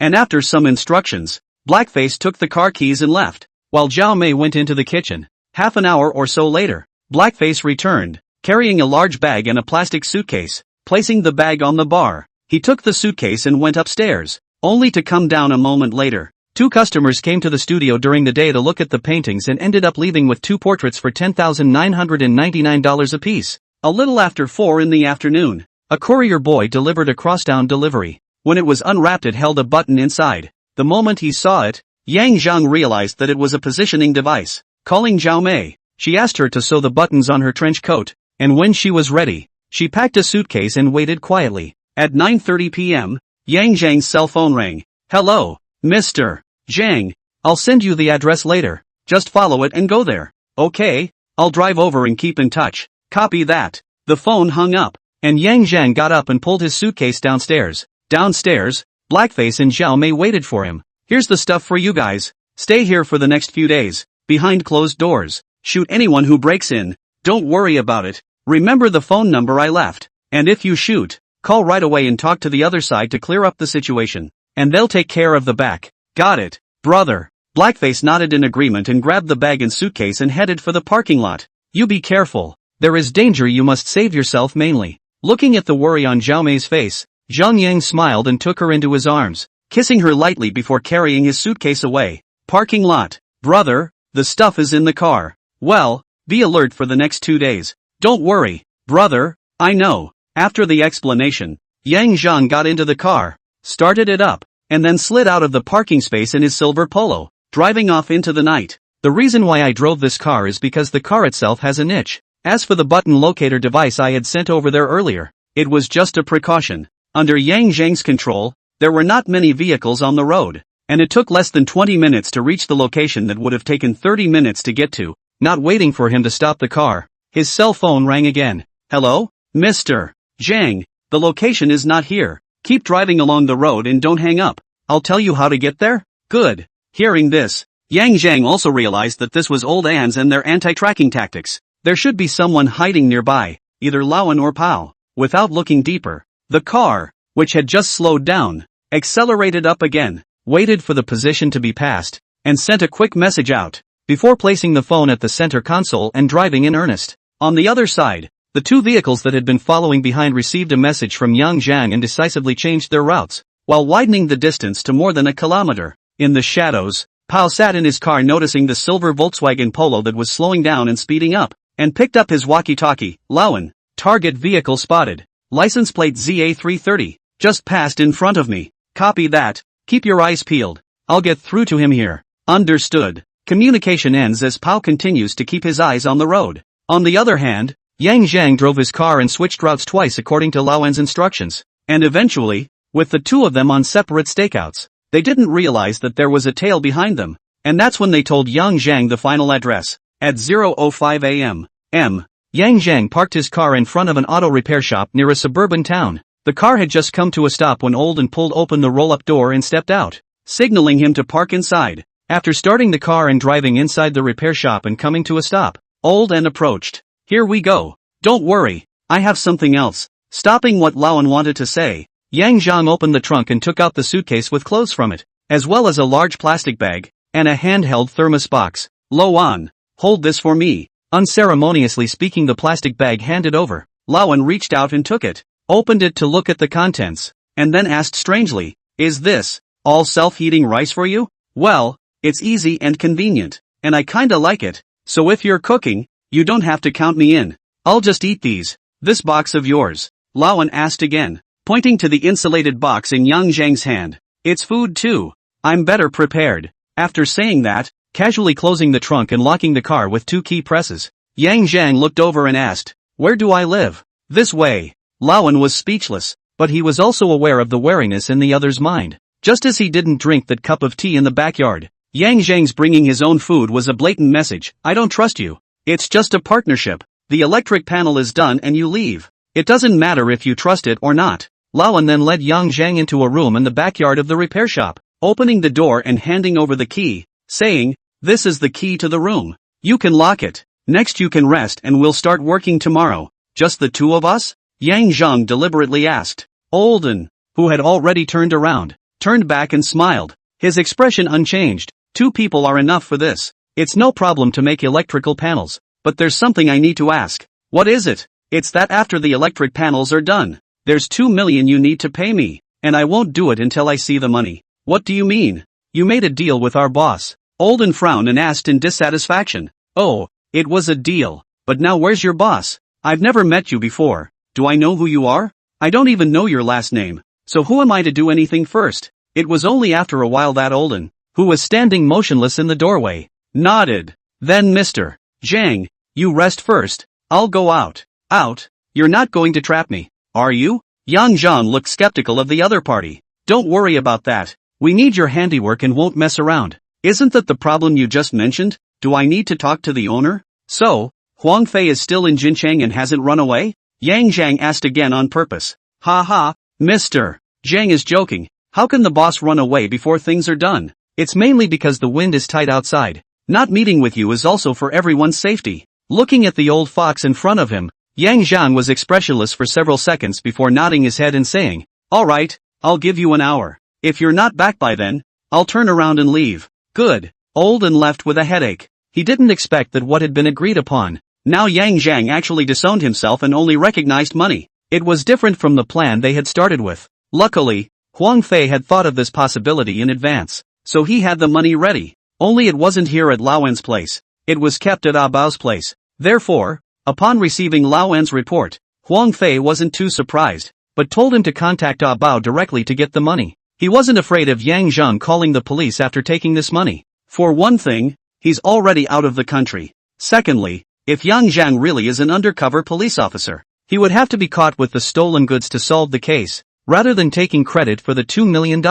Instructed Laowen hung up the phone and waited for a few minutes before contacting Ah Bao. The two agreed to meet the place. After getting the money, Laowen rushed back. He was worried that Yang Zhang had really gone. Luckily, it didn't take him long, just about 40 minutes to rejoin the repair shop. Only when he knocked on the door, he got no answer. Olden, who had knocked twice without hearing a response, thumped in his heart and was about to turn around when he realized that Yang Zhang had walked out from the shadows under the courtyard wall. Quite on time. "Got the money?" Seeing Yang Zhang staring at the handbag in his hand, Laowen nodded helplessly, and then the two of them walked into the shed, and after verifying the authenticity of the banknotes under the light of the energy-saving lamps, Yang Zhang entered the room with a relieved look and rested. Carrying the money back to his room, he saw that the lights in the house across the street were out, and Laowen stood by the window staring across the street and took out his satellite phone and dialed out. "Boss, we got the money. We can start tomorrow." "Got it. Keep an eye on it. Plus finish the job as soon as you can. When it's done, give him the money and then you come back." Olden was silent. "What's wrong?" Huang Fei asked. "Boss, I'm worried about the final payment at the back. Judging by the caution that Yang Zhang showed before, the other party may not necessarily trust us with the $5 million of the final payment. That's a problem." Sitting under a piece of canopy, looking at the pouring rain outside, Huang Fei, holding the satellite phone, also fretted. From the questions that Laowen relayed from Yang Zhang earlier, it was clear that the other party already suspected that he was not in Jin City anymore. If the electric panels were really ready, Laowen would probably have difficulty if he wanted to take them and leave straight away. Let Pao fix him. The idea came to mind. But then, Huang Fei threw that thought away. Not to mention that he couldn't see through Yang Zhang, but from some of the information he had gathered earlier, this person was no simple character. Although Ah Bao is very strong, but to really start a conflict the consequences are not necessarily how it. Reaching out and rubbing his brow vigorously, Huang Fei also had a headache. After thinking about it for a long time, he didn't make a good decision, and could only say, "Do something first. After the electric board is ready, you do it according to what you discussed before, and if he doesn't want to, then say it again." Also, remember to inform Bao in time when you're close to succeeding. This Yang Zhang is not simple. You definitely won't be his opponent. Be careful. Okay boss, I understand. Hanging up the phone, Lao sighed, I hope everything goes well back there. After sighing, Olden couldn't help but think of the previous painter. He and the other party were still considered to be working well together. It was just a pity that this guy actually bargained with his boss after slowly realizing his importance. Otherwise it wouldn't be a pile of dry bones in the rainforest. Olden had an idea. Maybe it can be done that way. But then thought, and think the painter is hard to find. To really use cool means this person will not necessarily be tied. And the boss just said, this person is not simple. Forget it. After brainstorming, Olden gave up. Better to leave it to the boss headache to go. This time to do. They should also retire. Then take the money to go out in style. How the back and their own will not matter. Lawan went to bed. While Yang Zhang in the opposite room was not sleeping at the moment, lying in bed with his eyes wide open. The call from the opposite house just now was heard somewhat by Yang Zhang, even though he had lowered his voice and was 4 or 5 meters away. And those words he heard satisfied him. Some of his own actions had not been in vain. The reason why they want to see the money before doing anything, and deliberately naming things like Huang Fei not being in Jinchang, is to lay the groundwork for the request to go to the factory afterward. Now it seemed that both Lawan and Huang Fei's hearts were somewhat prepared. It wouldn't be sudden and suspicious to bring it up yourself when the time came, but it wasn't a sure thing.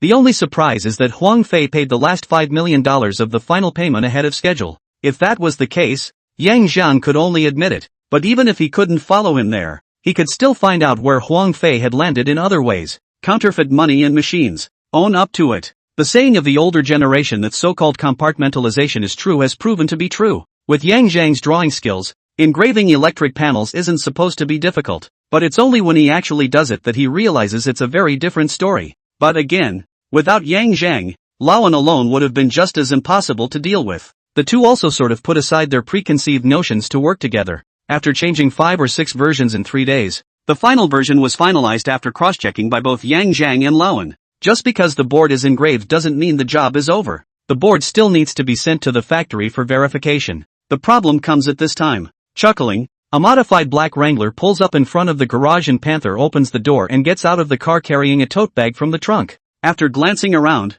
this led to the roll-up door. Knock, knock, knock. 1 long and 3 short. There was no problem with the code word. Olden pulled its roll-up door, and Pao dug in short with his bag. Olden, glancing at Yang Zhang, who was standing inside and leaning against the doorframe. Pao greeted Olden. Pao, nodding, Lawan casually lowered the roll-up door and led Pao inside. In front of a wide table, Pao placed the bag on the table and pushed it in front of Yang Zhang. Mr. Zhang, here's 2 million. Count it. Looking at the black bag in front of him, Yang Zhang did not move, looked at Lawan, and then looked at Bao. Laughed, said 2 million in Lawan, and now bring 2 million. That is, I propose to look at you guys to verify that it was rejected? Olden shrinks back and sits in a chair in the corner, looking like it's none of my business, clearly pushing Pao forward, and Panther looked unconcerned, calmly pulling out his Beretta from his backside and placing it on the table in front of him before nodding. Yes, we can't take you to the factory for safety reasons.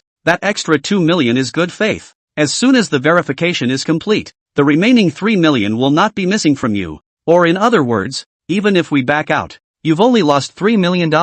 Guns, and money. That's what Wang Fei intends to do. Giving money is a gesture of goodwill. Holding a gun is naturally a threat. Glancing at the gun on the table, Yang Zhang smiled. So you're threatening me? Can't really call it that, can only call it negotiation. I know that you are very skilled, but even the highest kung fu is afraid of a chopper. Bao looked deeply at Yang Zhang and laughed in the same way. It's just that unlike the feeling Yang Zhang gives off when he smiles, when Pao smiles, he has an eerie feeling of life and death. At this point, however, things may be a little different. In the past, it was the person sitting opposite Pao who had to live and die. But now, in Yang Zhang's eyes, if he had wanted to, the other person would not have had the chance to pick up his gun again, even if there was an old Anon sitting in the back of the side. Don't think that the little gesture behind your back just now when the two were face to face went unnoticed. But moving the gun really isn't necessary. Fine, I'll give Mr. Huang face, but you'll have to apologize, or you'll die. And he,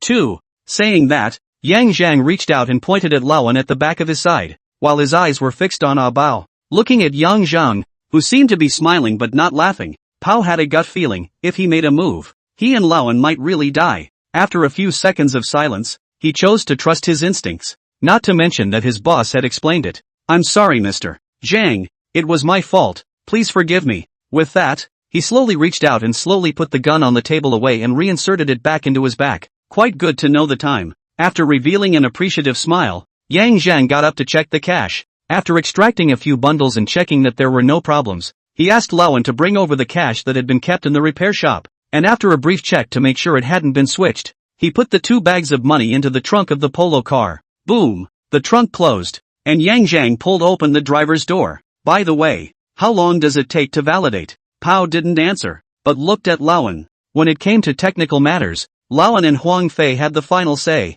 and now that the boss wasn't around he had to listen to Lawan. 10 days. After a slight pause, Olden gave an affirmative answer. "Okay, I'll wait for you for 10 days. Find me if there's a problem. And if there's no problem, I'll wait for you to settle the final payment for me. Don't think of reneging on the debt. Don't worry, we still want to work with Mr. Zhang after this time. We definitely won't renege on the debt." Bao smiled sincerely. "Let's hope so. Let's go." After saying that, Yang Zhang got into the car and started it up. Lawan pulled open the roll-up door, and Bao went out to scout around first to make sure there were no problems before coming back. Nodding his head, buzz, the engine chugged, and the silver polo sedan pulled out of the repair shop and onto the main road 100 meters or so later. Watching the taillights of the departing car, Lawan and Pao didn't close the door. "Old Ann, where's the stuff? We'll leave right away." "Well, it's ready." Lawan also knew that he had to leave as soon as possible, and got up and walked to the corner, lifted a black box up, and went out with Pao, closing the roll-up door and getting into his car to leave. Inside the black box are 2 freshly baked electrical board masters. As for the machine that made the electric board before, as well as the rest of the materials were not packed and packaged, and left directly in the workshop. The things were worth a lot of money, but not as much as what was in the box that weighed no more than a few pounds. The box, worth a lot of money. Yang Zhang, who is driving the car, is on the phone. "I've left." They didn't agree to give an extra $2 million as expected, and I took the money and left so as not to spook anyone, but the box was secretly installed with a locator device by me. "Okay, let's rendezvous." After 10 minutes or so, Yang Zhang met up with the group that had been secretly following him. There were 6 people on the other side in 2 cars. At the head of the group was also a young man, 4 of whom were well-proportioned and lean, but it was obvious that the muscles under their clothes were strong, and occasionally the light in their eyes was sharp. Instead, the one in charge and his men looked like ordinary people. However, these 2 people made Yang Zhang even more wary.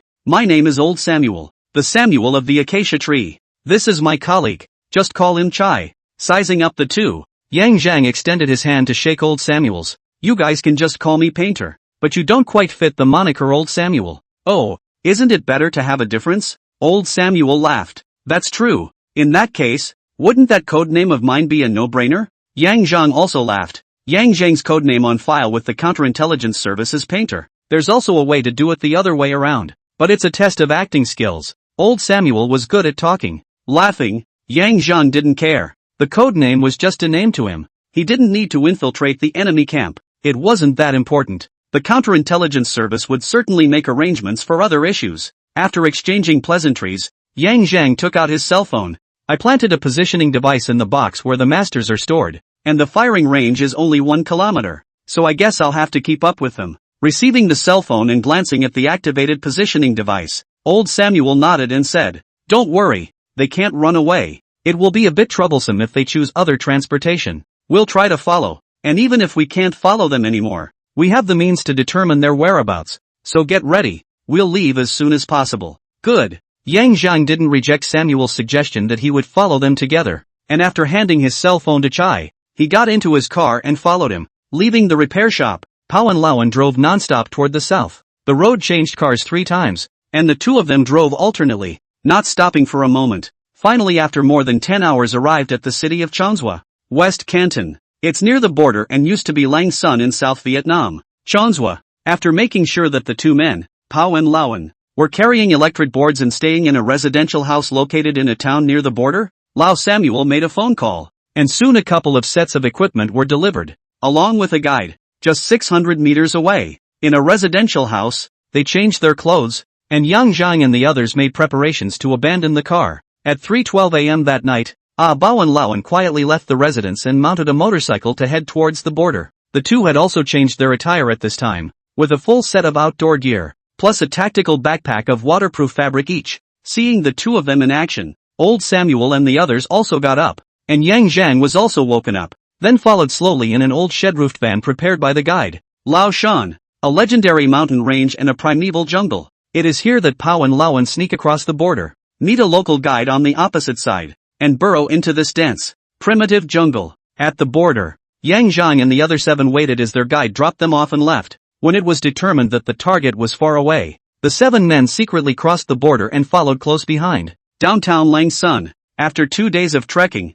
along with prepared pickups, Yang Zhang and the others arrived after Bao and Laowen. They were expected to keep moving, but they didn't realize that after a short break, the two drove an off-road vehicle directly toward Wenguan, which was headed to the northwest, and followed the trail deeper into the jungle, finally stopping at a spot that wasn't marked on the map. And this is where the factory of Huang Fei and the others is located. Huang Fei's trio left from Yun province. I lost track of them after leaving the border and thought the other party was hiding in the jungles of the triangle, but I didn't realize that a few of them had turned a corner and circled around that way to the vicinity of Langsun in the territory of South Vietnam. Factory. Watching the dirt-covered SUV approach, the militia manning the gate for escort pulled the bolt and turned on the safety of his assault rifle with a serious look on his face. Stop! Stop! One of our own, who had been notified, appeared in time to stop the armed militiamen in charge. Upon hearing Wei's shout, the militia captain signaled that the alarm was lifted, and a group of militiamen, who had already prepared for battle, came out of their shelters and returned to their respective positions,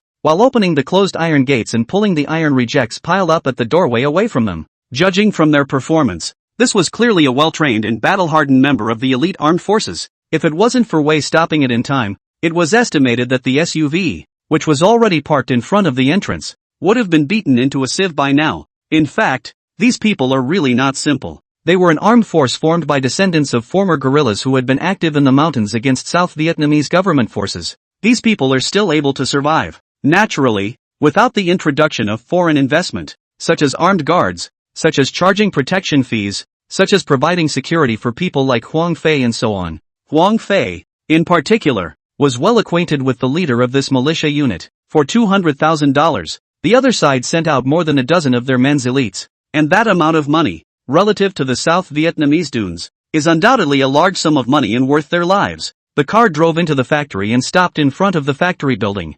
Huang Fei, dressed in a suit, waited there with Mu Chushue, who was dressed in an outdoor outfit, and a smile appeared on his face when he saw Laowen and Bao get off the bus. Olden, Pao, was the journey safe? Safe, boss, the two replied with smiles. That's good. Nodding his head, Huang Fei glanced back at Mu Chushue, and then at the two Laowen. You know the old rules. Mu Chushue, who was holding a detection instrument, walked over and scanned the two men's bodies for a while, before joining Wei and individually checking the backpacks on the two men. The final collection of cell phones and satellite phones is the end of the story. Seeing Mu Chushue and Wei nodding their heads to confirm that they didn't find any problems, the smile on Huang Fei's face became even more sincere. Ha, let's go. Let's go in and celebrate. Olden and Bao, who had retrieved their backpacks, did not show any difference, as if it was rare, and also followed behind with smiles. Entering the plant, Mu Chushue poured a few cups of wine and sent it over. One person picked up a cup and clinked it,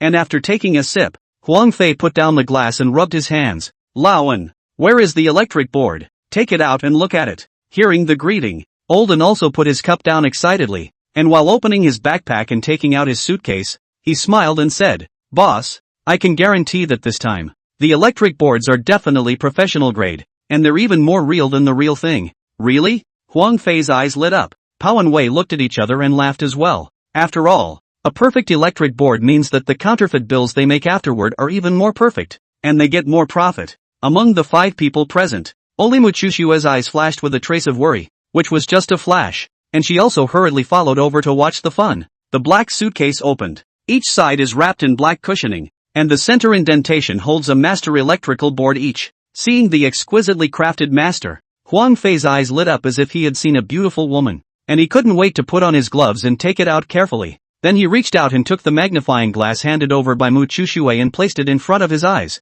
looking down and observing. Fully more than half an hour later, in the crowd's expectant eyes, Huang Fei put down the electric board and took off the magnifying glass, and said with an exhilarated face, Good stuff. Perfect. Olden, get ready. Let's print out an edition to see the effect. Yes, the crowd responded in unison, and then got busy. This time, Huang Fei made no exception and personally took charge. Only Mu Chuxue was in charge of the logistics, including the food for a few people. After the ink is adjusted, the machine is debugged, and the master plate is automatically reproduced. The first edition begins to be printed. As the machine roars, a plate of banknotes is printed, after which it is dried and then pressed and synthesized. More than 10 hours had passed when the first counterfeit bill appeared in the hand. The next step was to double verify the banknote checker and manually and compare it with the latest version of the real banknote. The results were promising. It's not 100%, but it's more than 90% similar, especially the quinoa and so on, because the paper,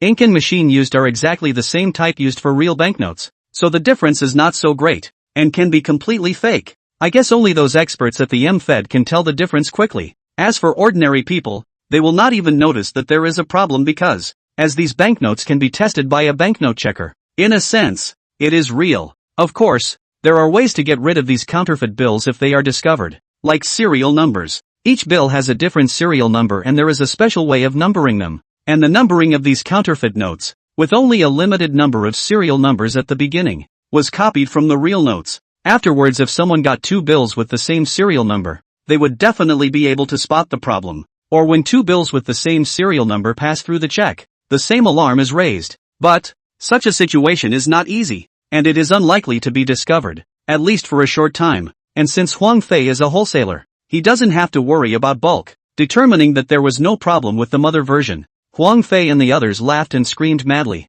They had already seen countless busybodies flying towards them, and at the critical moment, only Olden and Mu Chuxue were more awake. One of them was worried about the final payment. After all, Yang Zhang had only given 10 days. The other was worried about whether Huang Fei, who had gotten a taste of success this time, would drag Yang Zhang down with him. After the excitement and revelry, it's only natural to go big. But because Lawan and Bao had just returned and also rushed for more than 10 hours right afterward, Huang Fei let everyone rest after putting away the masters. In front of Huang Fei's residence, Lawan and Mu Chuxue met unexpectedly. The two met and smiled. Uncle An, you're here for the boss too.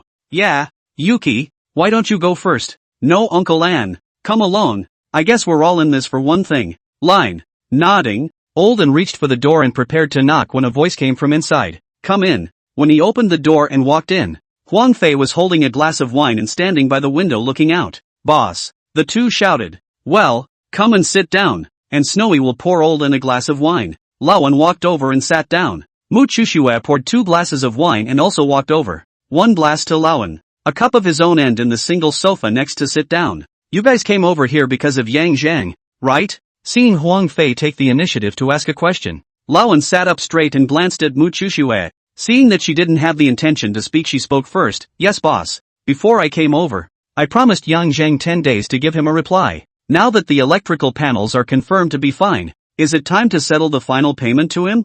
Huang Fei didn't answer or turn around. He just called out, Xiao Shui. Seeing the point to herself, Mu Chuxue also nodded and said, the final payment should indeed be settled. But there's only more than 2 million left in our public accounts. Not enough for 3 million. And now that we're all out of the country, there's no one to send the money back to. These are two very real issues. No money, no one. And it was because she knew this that Mu Chuxue was worried before. Although she hadn't followed Huang Fei for a long time, she was clear about the other party's style of doing things. Unable to fulfill his promise, Huang Fei will most likely drag Yang Zhang down with him. The natural way to drag him down was to expose his involvement in the production of counterfeit banknotes, so that Yang Zhang would most likely be wanted around the world and would have no choice but to defect. It's a bit underhanded, but it works. What are your thoughts? Huang Fei twirled his glass and turned to look at the two men. This time Olden didn't say anything. Old as he is, his ability to detect words and colors is naturally not weak. Just now he noticed that although Huang Fei was at the two of them,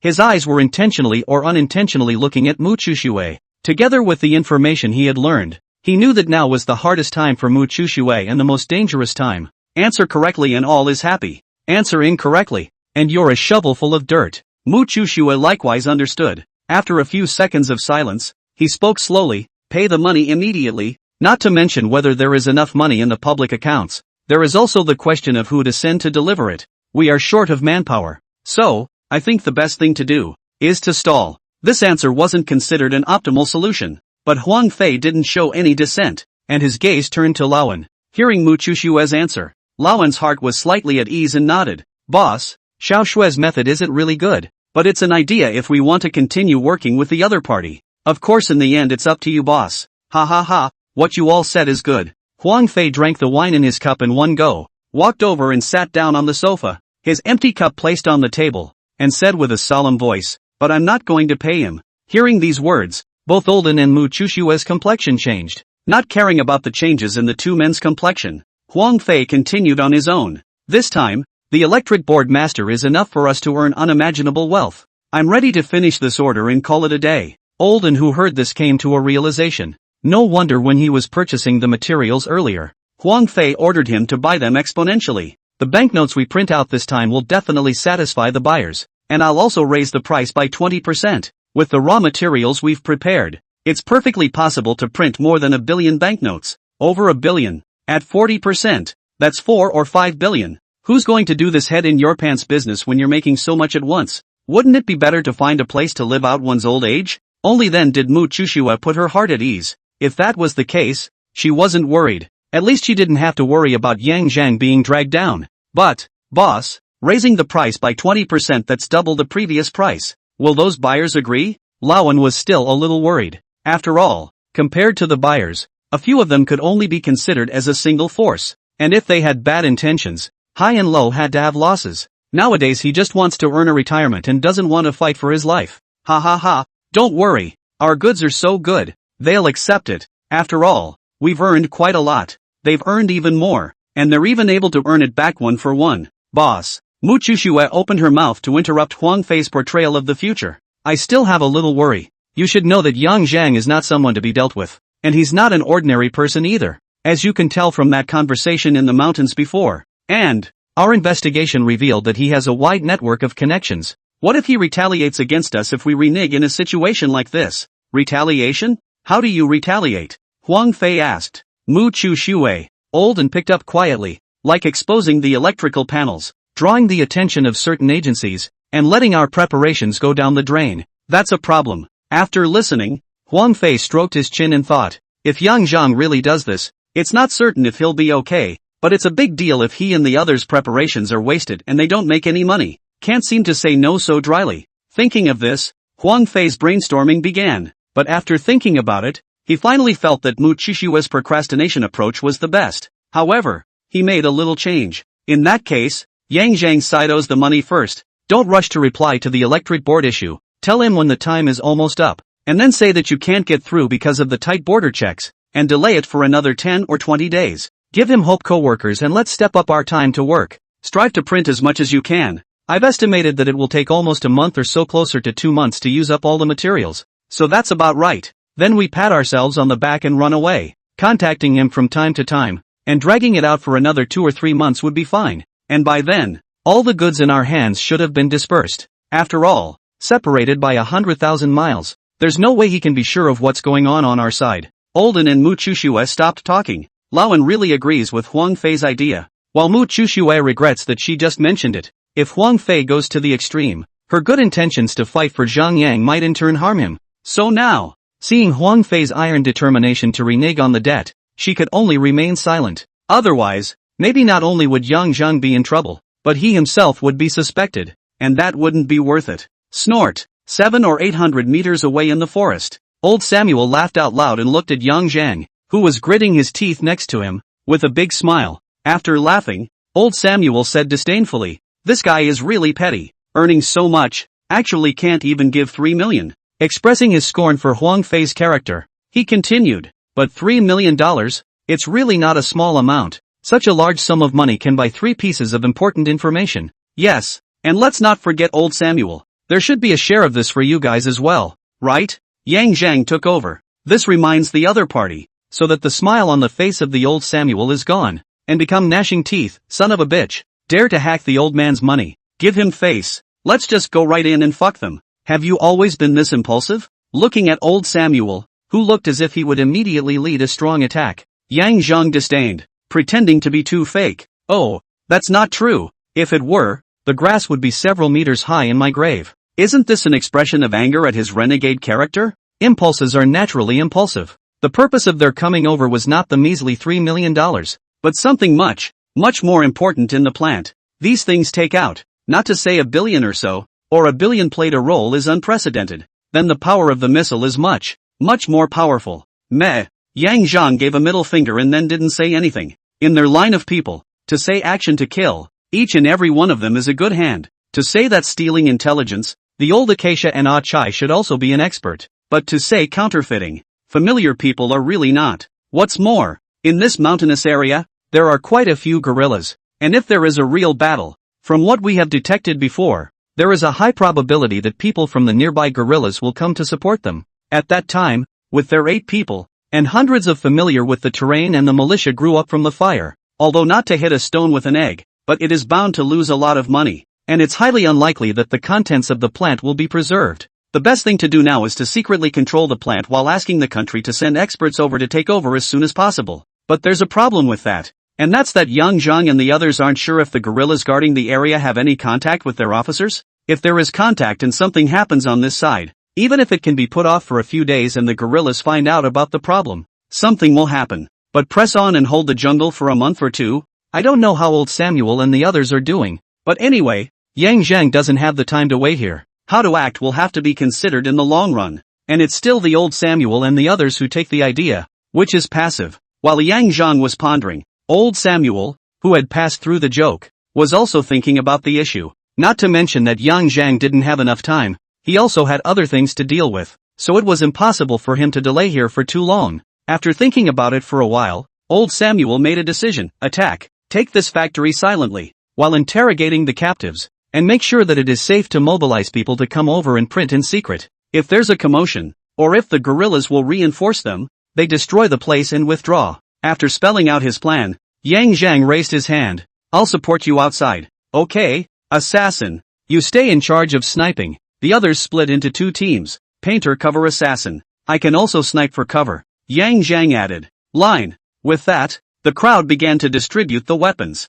The 5 men in charge of the assault were equipped with foreign military weapons with silencers. The sniper assassin an SVD sniper rifle, also with a silencer. SV-98 sniper rifle fitted with silencer. Yang Zhang got his hands on an M110A1 squad precision shooter rifle with a silencer plus a 20-round magazine and a SIG Tango 61-6x24 scope. On the left is the M110A1, and on the right is the M110 sniper rifle fitted with a night vision sight setup, 2 rifles, a polar bear, and an eagle sauce, plus a variety of weapons in the hands of the others. And the reason it was so equipped was to be a distraction. The presence of formed units of standardized weaponry here will be noticed by those who are interested, and the way they were equipped. While ammunition resupply would be an issue, it would give others the impression that they were the work of mercenaries. In such a small, low-intensity battle, the ammunition each man carries is perfectly adequate for the job. So the only problem, well, it's not a problem. At nightfall, the 2 of them, Yang Zhang and the assassin, who had touched about 200 meters away from the plant, ambushed them in the forest. The assault team, led by old Samuel, approached the gate carefully with 5 men armed with guns from both sides, covered by trees and vines. A2 in position. Assassin. Painter. Prepare to clear. Over. Assassin copy. The assassin, as the commander of the sniper team, responded in a low voice before saying to Yang Zhang, Painter, you're in charge of the 1 person at the entrance. I'll take care of the 2 people at the sentry tower. Count down to 3 seconds and fire. No problem. Though absolutely confident in his shooting ability, even more so than the assassin high on the side and back, he did not object. Counting down to 3 seconds. But, snap. Yang Zhang pulled the trigger, and the sentry at the entrance was killed by a headshot and fell to the ground silently. The assassin fired. The SV-98 sniper rifle in his hand was also semi-automatic. Accuracy within 200 meters was absolutely no problem. Coupled with his reaction speed, quickly killing 2 people was just a reasonable operation. But he missed, and a sudden turn and move by the second man made his second hit miss its target. Lost. Pust. Just as the assassin tried to make up the shot and notify the assault team of the miss, a low, soft shot rang out and the target that had just missed fell into the sentry tower. Glancing at Yang Zhang, who was half squatting on the ground and not moving at all, the assassin's lips twitched, but he didn't say anything in the end, and turned to alert the assault team. Roadblock cleared. Prepare to enter. Copy that. Continue surveillance and direct the route. After replying, old Samuel signaled and led Chai and a team of 3 on the other side of the gate. Gently pushed open the iron gate to enter, and after restoring the status quo ante, assaulted inside with his gun bypassing the iron rejects. one on the right. But Yang Zhang suddenly warned while pulling the trigger. Old Samuel and Chai, who were in the middle of the assault, had just turned their guns around when they saw their target killed by a headshot. Without looking back, after replying with a thumbs up with his left hand, the commando continued on. Soon, under the guidance and cooperation of Yang Zhang and the assassin, one by one, the armed militia were quickly and silently disposed of,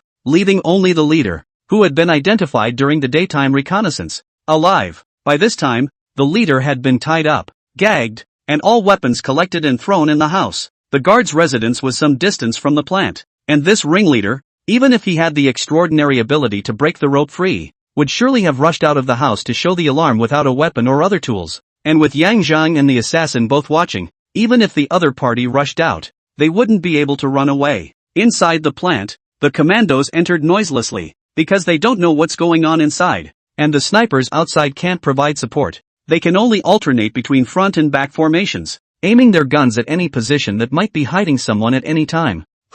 Just as the team was approaching the only room on the first floor of the plant, a sudden bellowing question came from behind the machine, more than 10 meters away. It's why he's on first floor duty tonight. After all, the machines and such that were kept here were worth a lot of money, and were even more important tools for them to make a lot of money, and there were a dozen or so militiamen with weapons outside. These people are hired but not fully trusted. So, Wai and Pao stayed behind to take turns on duty. Then came the scene just now. There were no surprises. There was a firefight. Wei was killed the first time, but it also allowed him to pull the trigger. The bang of a gunshot not only startled Huang Fei and the others inside the factory building, but likewise shocked both Yang Zhang and the assassin 200 meters away. Discovered. Glancing at each other, Yang Zhang swished up. I'll go. You stay and keep watch. Good. Without waiting for the assassin to reply, Yang Zhang had already rushed out. The assassin, who wanted to stop him, saw Yang Zhang moving like a rabbit, and after silently estimating his own speed, he chose to agree, though the assent was heard by no one but himself. Mutt mutt mutt. Bang bang bang. In no more than 2 seconds after the warning shot from Wai went off, Pao rushed out with a pistol and an exchange of gunfire ensued. This Bao was obviously trained in professional military training. Both in terms of marksmanship and reaction, tactical movements were very fast and professional, but it was just a pity that he encountered more professional and powerful opponents, and the number of people was not superior. The firefight was taken down in just over 10 seconds. Bao was taken down, and Huang Fei, Mu Chu Xue, and Laoan, who had just rushed out to prepare for a counterattack, were also quickly captured alive. The firefight stopped just as Yang Zhang appeared in front of the factory building. Swish! Old Samuel and the others turned their guns. One of our own! A shout made Old Samuel 5 loosen his finger on the trigger. Upon seeing the appearance of the person who walked in, whether it was Mu Chu Xue or Huang Fei or Laoan, their eyes were wide open. Especially Huang Fei. He had already guarded against this person as much as he could, but in the end, he realized that this person was many times more terrifying than he had imagined. At this moment, he regretted finding the other party to cooperate with. As for the matter of reneging on the debt, he had never thought of it. He didn't think that his intentions would be known by Yang Zhang. After all, only the three of them knew about it. Since the beginning, Huang Fei had thought that these people who attacked him were trying to go dark. Just before that he didn't know who the mastermind behind it was. But now, he knew. Just what he thought. Of course. It's over? Walked over and asked after sweeping a glance at Bao, who was on the ground, alive or dead, as well as the three Huang Fei who raised their hands in surrender. Just finished. Old Samuel nodded. Looks like I'm late. Yang Zhang smiled, then pointed at the three men. Trial now? It has to be soon. Can I have this man? Looking towards Mu Chu Xue, whom Yang Zhang was pointing at, Old Samuel hesitated for a moment before nodding his head and saying, It's fine. Ah Chai will have to follow. No problem. As for Old Samuel's arrangement, Yang Zhang didn't care. Seeing that he agrees, he goes up and directly pulls Mu Chu Xue up and walks not far away, and Ah Chai also follows. When a few people left, Old Samuel waved his hand and Huang Fei and Olden were also taken away for interrogation alone. It was just that compared to Yang Zhang, the other side's tactics were obviously not so good, and the two men let out miserable screams just as they started. Near the entrance of the first floor of the factory, Mu Chu Xue's face whitens when she hears the screams coming from behind her. Hey, Yuki! Ah! Mu Chu Xue was startled for a moment and turned her head to look at Yang Zhang. Tell me, how are you in contact with the guerrillas out there? Is there a contact frequency? I don't know. Hey Yuki, I'm trying to save you. Be honest about what you know or the consequences will be bad. Understand? You tell me and I'll plead with them. Who are they? Brother Yang. You? Who are you? Looking at Zhang Yang, Mu Chuxue asked anxiously. From the performance, she was clearly terrified. Who I am? Who they are you don't care. Now tell me what you know. Anything. I said. Looking at the serious-looking Yang Zhang, Mu Chuxue spoke. From what she knew about the last few days here, to what they'd negotiated about reneging on the debt, and the deal she'd been involved in a few years ago. Among them is Wang Fei's bulk channel. However, Yang Zhang didn't care about this, and I believe that old Samuel and the others didn't need to know. And to say bulk goods, they would inevitably have a more hidden and effective channel. On the contrary, on the contact with the guerrillas, from Mu Chuxue's account, she hadn't even noticed the call exchanges since coming over. That's good news. When the interrogation was over, Yang Zhang looked at Chai. Chai nodded and turned away to find old Samuel. Brother Yang. Me? Will I die? When only two people were left, Mu Chuxue, who had recovered a bit, looked up and asked a question. No, I promise. Yang Zhang made a promise. From the time Mu Chuxue reminded himself, he decided to keep the other party, or at least not let her die. And old Samuel and the others will not hire soldiers, and when the time comes, they will at most hand the person over to the country to deal with. Not to kill. Put. Just after the word guarantee was uttered, light flashed inside the plant, as well as the sound of muffled gunfire. Turning his head to look, Huang Fei and Laoan were directly killed, and Ah Bo was also supplemented with a shot. Yang Zhang, Mu Chuxue, Old Samuel. Old Samuel glanced back at Yang Zhang and walked over after giving a few instructions to Chai. What's the situation? Yang Zhang asked, pointing at the corpse over there. Glancing at Mu Chuxue, who was standing behind Yang Zhang with a pale face, old Samuel let out a laugh. Let's go. Go out and talk. Okay. Follow old Samuel out and stand outside. He glanced back at the plant before old Samuel said, there's nothing going on. There's no need for them to exist anymore. And with what they've done, shooting them is definitely enough. It's useless to send them back and a waste of manpower. So I'll just order them to be taken care of. I'll notify someone to come and take over this place later. It'll be done in a month at the most. By the way, that little girlfriend of yours is holding the public accounts of this gang. You have to make her hand them over. No problem. The money inside the public account also had his share. Even if old Samuel didn't say so, he would have done so, just nodding in agreement. Yang Zhang suddenly reacted. What little girlfriend? Don't talk nonsense. Looking at Yang Zhang's disgruntled expression, old Samuel just laughed and changed the subject. For your sake, as long as she hands over the public accounts as well as the accounts she holds for herself, we can let her go back without any difficulty, as long as she is at peace with herself. Thanks. Don't mention it. You've been a big help this time. Saying that, old Samuel pulled out a pinhole camera from his pocket and handed it over. This is the one you put in the box, right? Awesome. Just a small trick. Laughing, Yang Zhang took the camera and put it into his pants pocket, then glanced at Mu Chuxue, who had been paying attention to him, and asked again, so how do we get back? Wait a few hours. When the support arrives there follow the people who sent them here. Don't worry. I'll arrange it. Alright then, I'll leave the rest to you. I'll ask Yuki.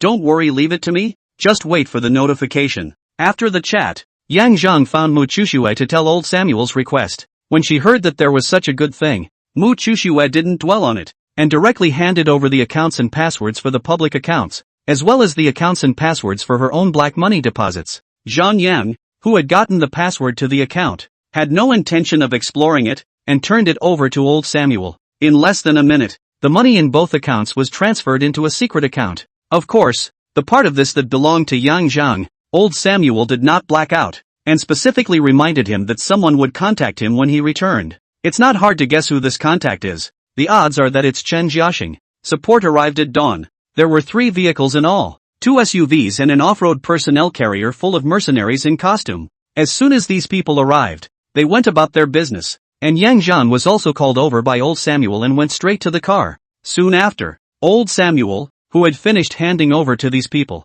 returned to the caravan to get into the car with Achai. The convoy started and headed out of the dense forest. Auntie Shui, Xiao Yu is injured. A tigerish little boy ran into the infirmary, his crisp voice tinged with anxiety. Xiao Yu is hurt? What happened? A short-haired beauty stood up from behind the table, casually grabbed the medical kit on the table and immediately ran outside, pulling the little boy with her other hand and asking with verbal concern. It wasn't me. She accidentally fell while we were playing together. The boy did his best to keep up with the beautiful girl while answering in a broken voice. Noticing the boy's shortness of breath, The beautiful woman hurriedly let go and said, "Tiger, take your time. Auntie Shue will go over to take a look first." Okay, Auntie Snow. I'll be right there. There's no rush. Slow down. The short-haired beauty is Mu Chushue. After returning from out of the country and being homeless, she chose to come to work at an orphanage. As for previous family members, no one asked or mentioned them. Previously on Huang Fei's team, she was in charge of team logistics, which naturally included medical care, the kind with an international medical rescue certificate. It just so happens that the orphanage infirmary has only one old nurse who is old enough to be in her prime, and Mu Chushue, who came to the orphanage, took over her job in the process. When I came to the play area, I saw a little girl crouching on the ground dropping golden peas, with several children next to her in gentle comfort. Get out of the way. Auntie Snow is here. A girl around 5 years old saw Mu Chushue, who was rushing with a medical kit, and hurriedly raised her voice to warn her. Xiao Yu, what's wrong? Where is it hurt? Come on, be good. Don't cry. Oh, let Auntie Shue take a look. Auntie Snow, I'm in pain. Ooh, but a child of 2 or 3 years old is just a child. It's normal to be wounded and bleeding and not be able to hold back the pain. Alright, Auntie Shue to blow you off. Do not cry.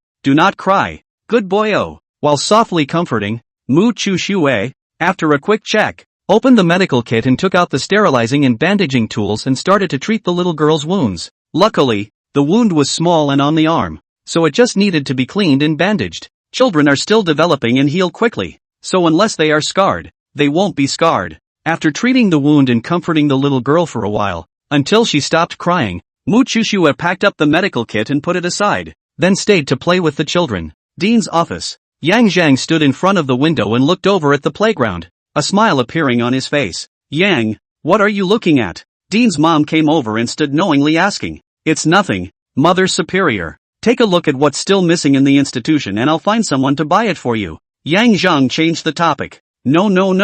Xiao Shui came over to work, don't want the salary even if, but also donated more than $300,000. Together with the money you gave, more children can be taken care of. As expected, once she heard that she had to give money and things again, the attention of the Dean's mom was also diverted. Even waved his hand and refused. Dean's mom, I'm going to set up a reward fund in our institution to give rewards to kids who start learning well in middle school. I'll have someone give the specific program afterward, so you can announce it to the older kids then. How much is that going to cost? Dean's mom frowned. I have money. Yang Zhang laughed. That's not a false statement. Yang Zhang had more than $1 million in savings before, and this time, Huang Fei's case made him even more profitable. The first $1 million was divided into 100,000 each for Zhao Mei and Blackface, leaving him with $800,000, a sum of $2 million after that. These added up to more than $20 million, and after that there was the remaining $7 million, which was actually only $6 million. This part of the money was agreed that he would only need 30%.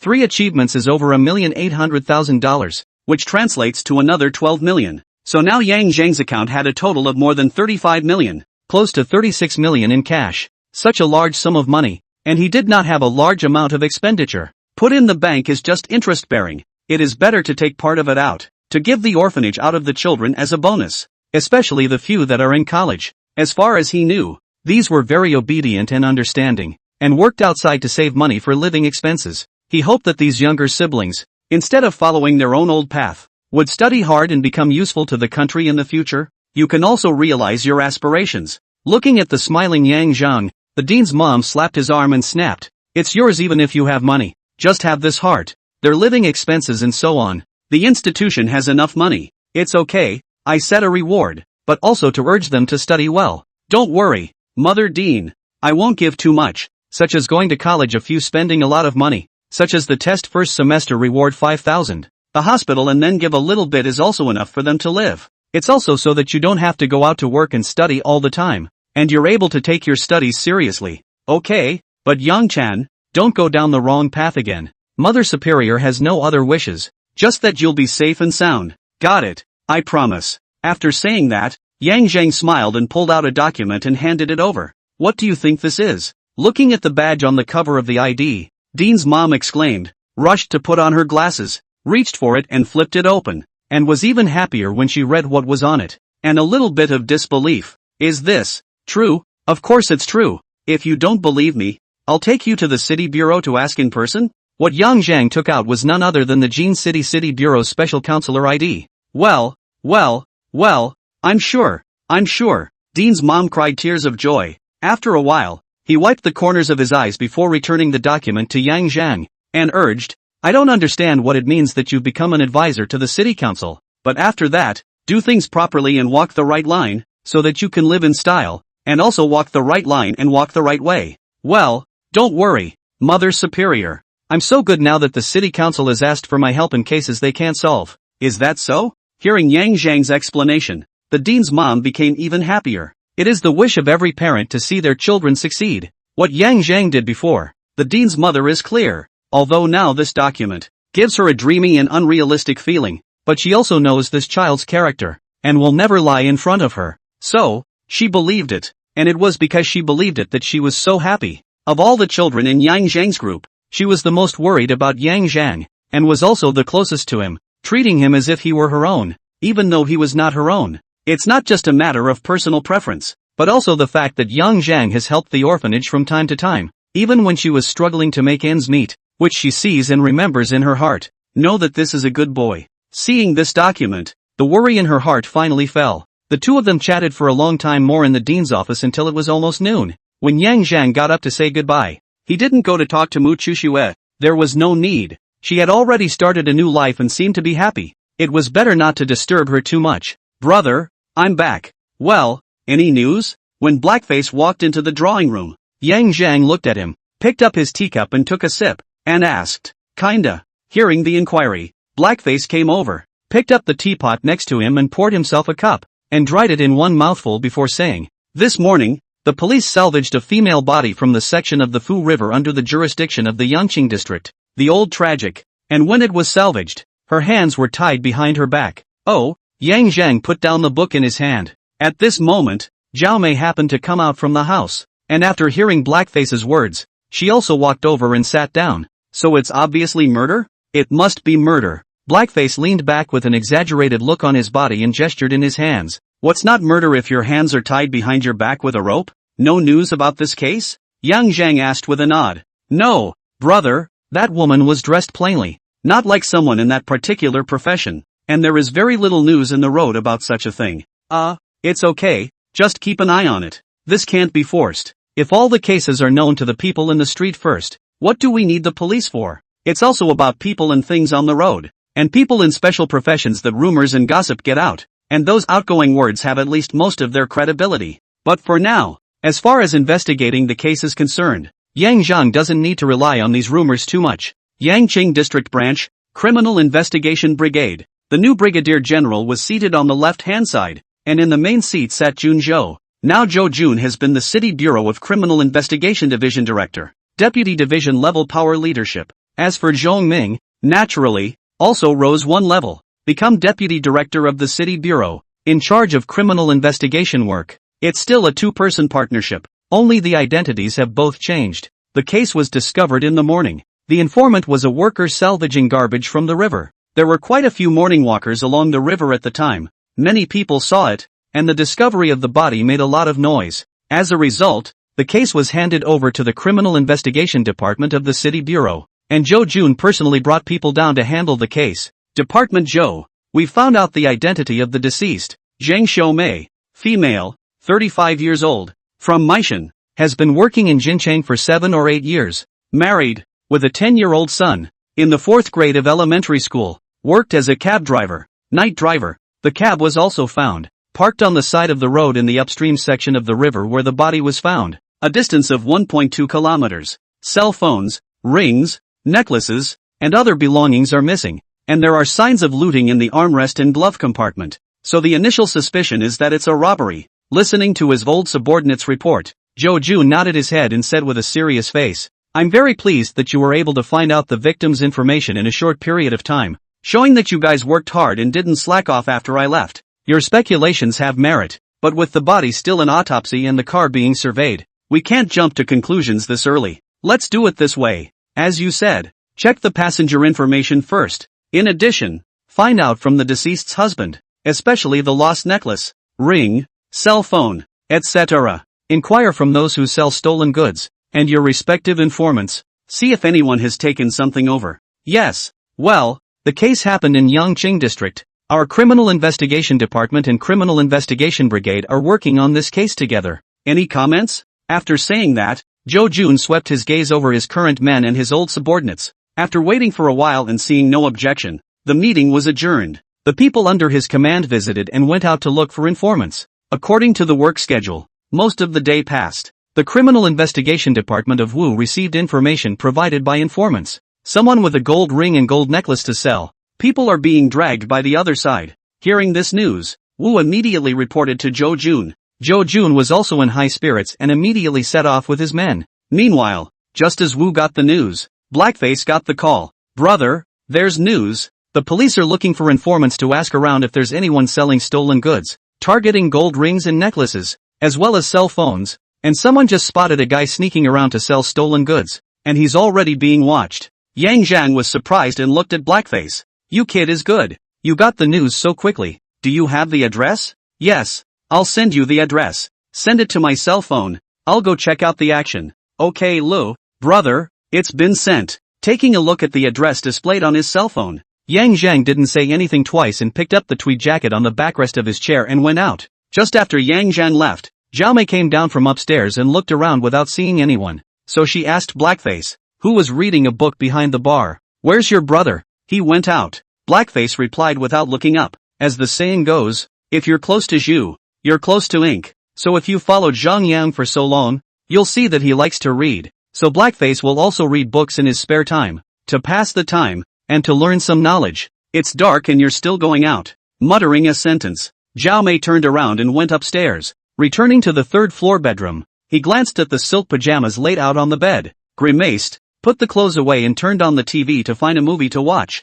A precious metal recycling store located in an alley. Zhou Jun with people arrived. Directly to the stolen goods guy blocked in the store. C cannot run away. And see the owner of the ring and necklace out. The guy did not resist the meaning of direct put down. Officer, I didn't steal this. I picked it up on the road. Picked it up? To be able to pick up a gold ring and a gold necklace, you kid is very lucky. Zhou Jun naturally did not believe in this guy's words. If you're really that lucky, go buy a lottery ticket. Besides, you pick up stuff and take it out here? Seeing that the police do not believe, the guy who sold the stolen goods hurriedly swear. See, they still do not believe. Can only tell the detailed process again. Really? I just passed by the alley when I saw the gold ring and gold necklace on the ground. Hurriedly picked it up. Looked around. And no one. So I ran away. Officer, I'm telling the truth. That alley isn't adjacent to the street. It's not on the way. And it's a dead end. So what are you going there for? Zhou Jun suddenly asked.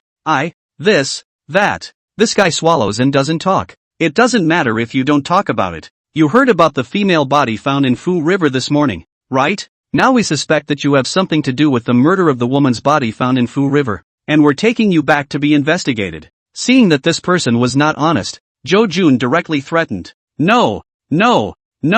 I say, officer, I was just going to go stomping around, trying to see if there was any chance of stealing something. The other party answered. But his answer was clearly not what Zhou Jun and the others wanted to hear. Just as it was about to step up its efforts, Yang Zhang, who had been here for a while, took 2 steps forward to the doorway. Old Zhou, Yang? Seeing Yang Zhang, Zhou Jun was pleasantly surprised. What brings you here? I heard that you guys found a clue, so I came over to join in the fun. After explaining with a smile, Yang Zhang glanced at the handcuffed guy and said, I know this guy. He's an eyeball for a burglary ring. And what he said about stomping around is very likely. And it's not like he just lied. You have an idea? Zhou Jun asked after a few seconds of hesitation. Not at the moment, but if he's not a furnace of acting, then this case is probably not going to be a good one. You mean the murderer intentionally threw the gold ring and necklace in an alleyway that is off the beaten path, yet people pass by? Zhou Jun also reacted quickly. It's possible.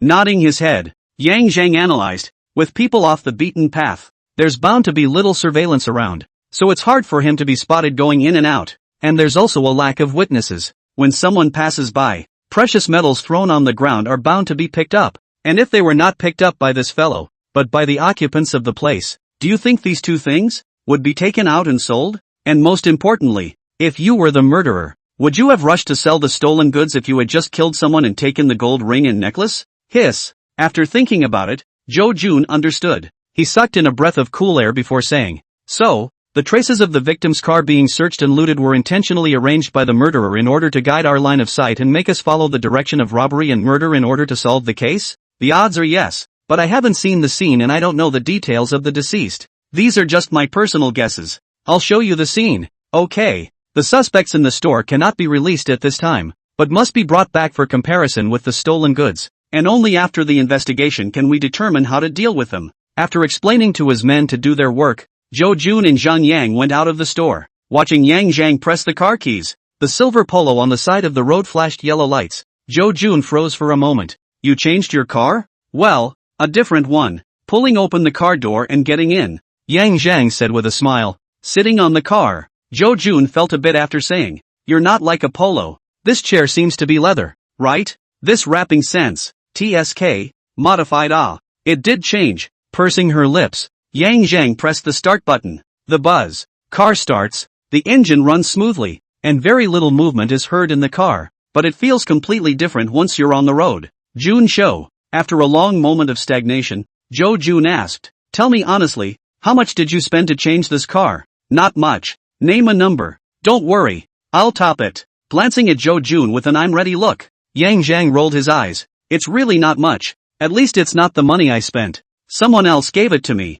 There's still this good thing? Zhou Jun was shocked. From the friend who helped me with my status as a city councillor. Some things can't be talked about too much. It's best to keep it on point. After hearing Yang Zhang's explanation, Zhou Jun also looked like he understood, then closed his mouth and stopped asking questions. Obviously, he knew some information about it. As for how much he knew, Yang Zhang wasn't sure and didn't care. Driving to the river where the body was found, the car pulls over and Yang Zhang and Junzhou get out, leaning against the railing at the river's edge. Zhou Jun pointed into the river and introduced himself. When the body was found, the body's clothes were hanging from that rebar sticking out at the edge. After analyzing the case, we believe that the deceased should have been dumped in the river by the murderer from a position about 1.2 kilometers upstream and then brought here by the current. The fatal wound was in the chest, and after forensic examination it was determined that there were 5 stab wounds, each piercing the heart. The wounds were thin and sharp, not like ordinary dagger points. Also, time of death was around 2 a.m.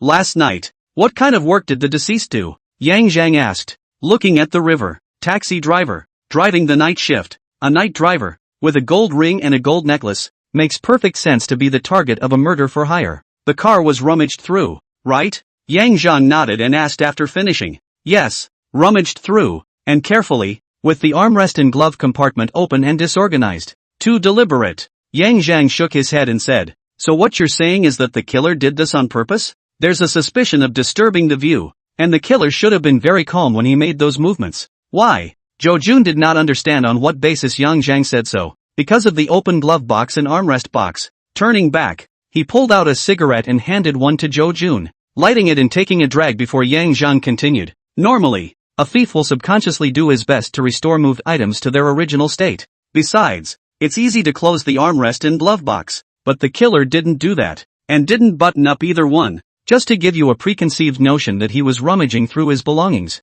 After all, the victim's gold ring and necklace are missing, as well as his cell phone. Also, you just said that the victim was stabbed 5 times? Yes. Here's another contradiction. If the murderer was after money, there would be no need to kill at all. Robbery is all it takes, and with a knife to force it, I'm sure a woman wouldn't quite dare to resist. But the murderer kills, not by the more convenient wiping of the neck, but by stabbing the heart. Yang Zhang reached out and made a gesture at Zhou Jun. Stabbing from behind is inconvenient and can't be done with that much precision. And stabbing head-on will face the deceased's resistance. So, I think the deceased should have been unresisting at the time and was stabbed to death outside the car. Also, 5 times, killing someone once or twice is enough. 5 times in a row. Isn't that more like a vendetta killing to vent your anger? Zhou Jun, who had a cigarette in his mouth, made a few movements as envisioned, simulating the act of stabbing the heart from behind and from the front, nodding his head when he was done. Makes sense. So the odds are that the victim was already tied up at the time?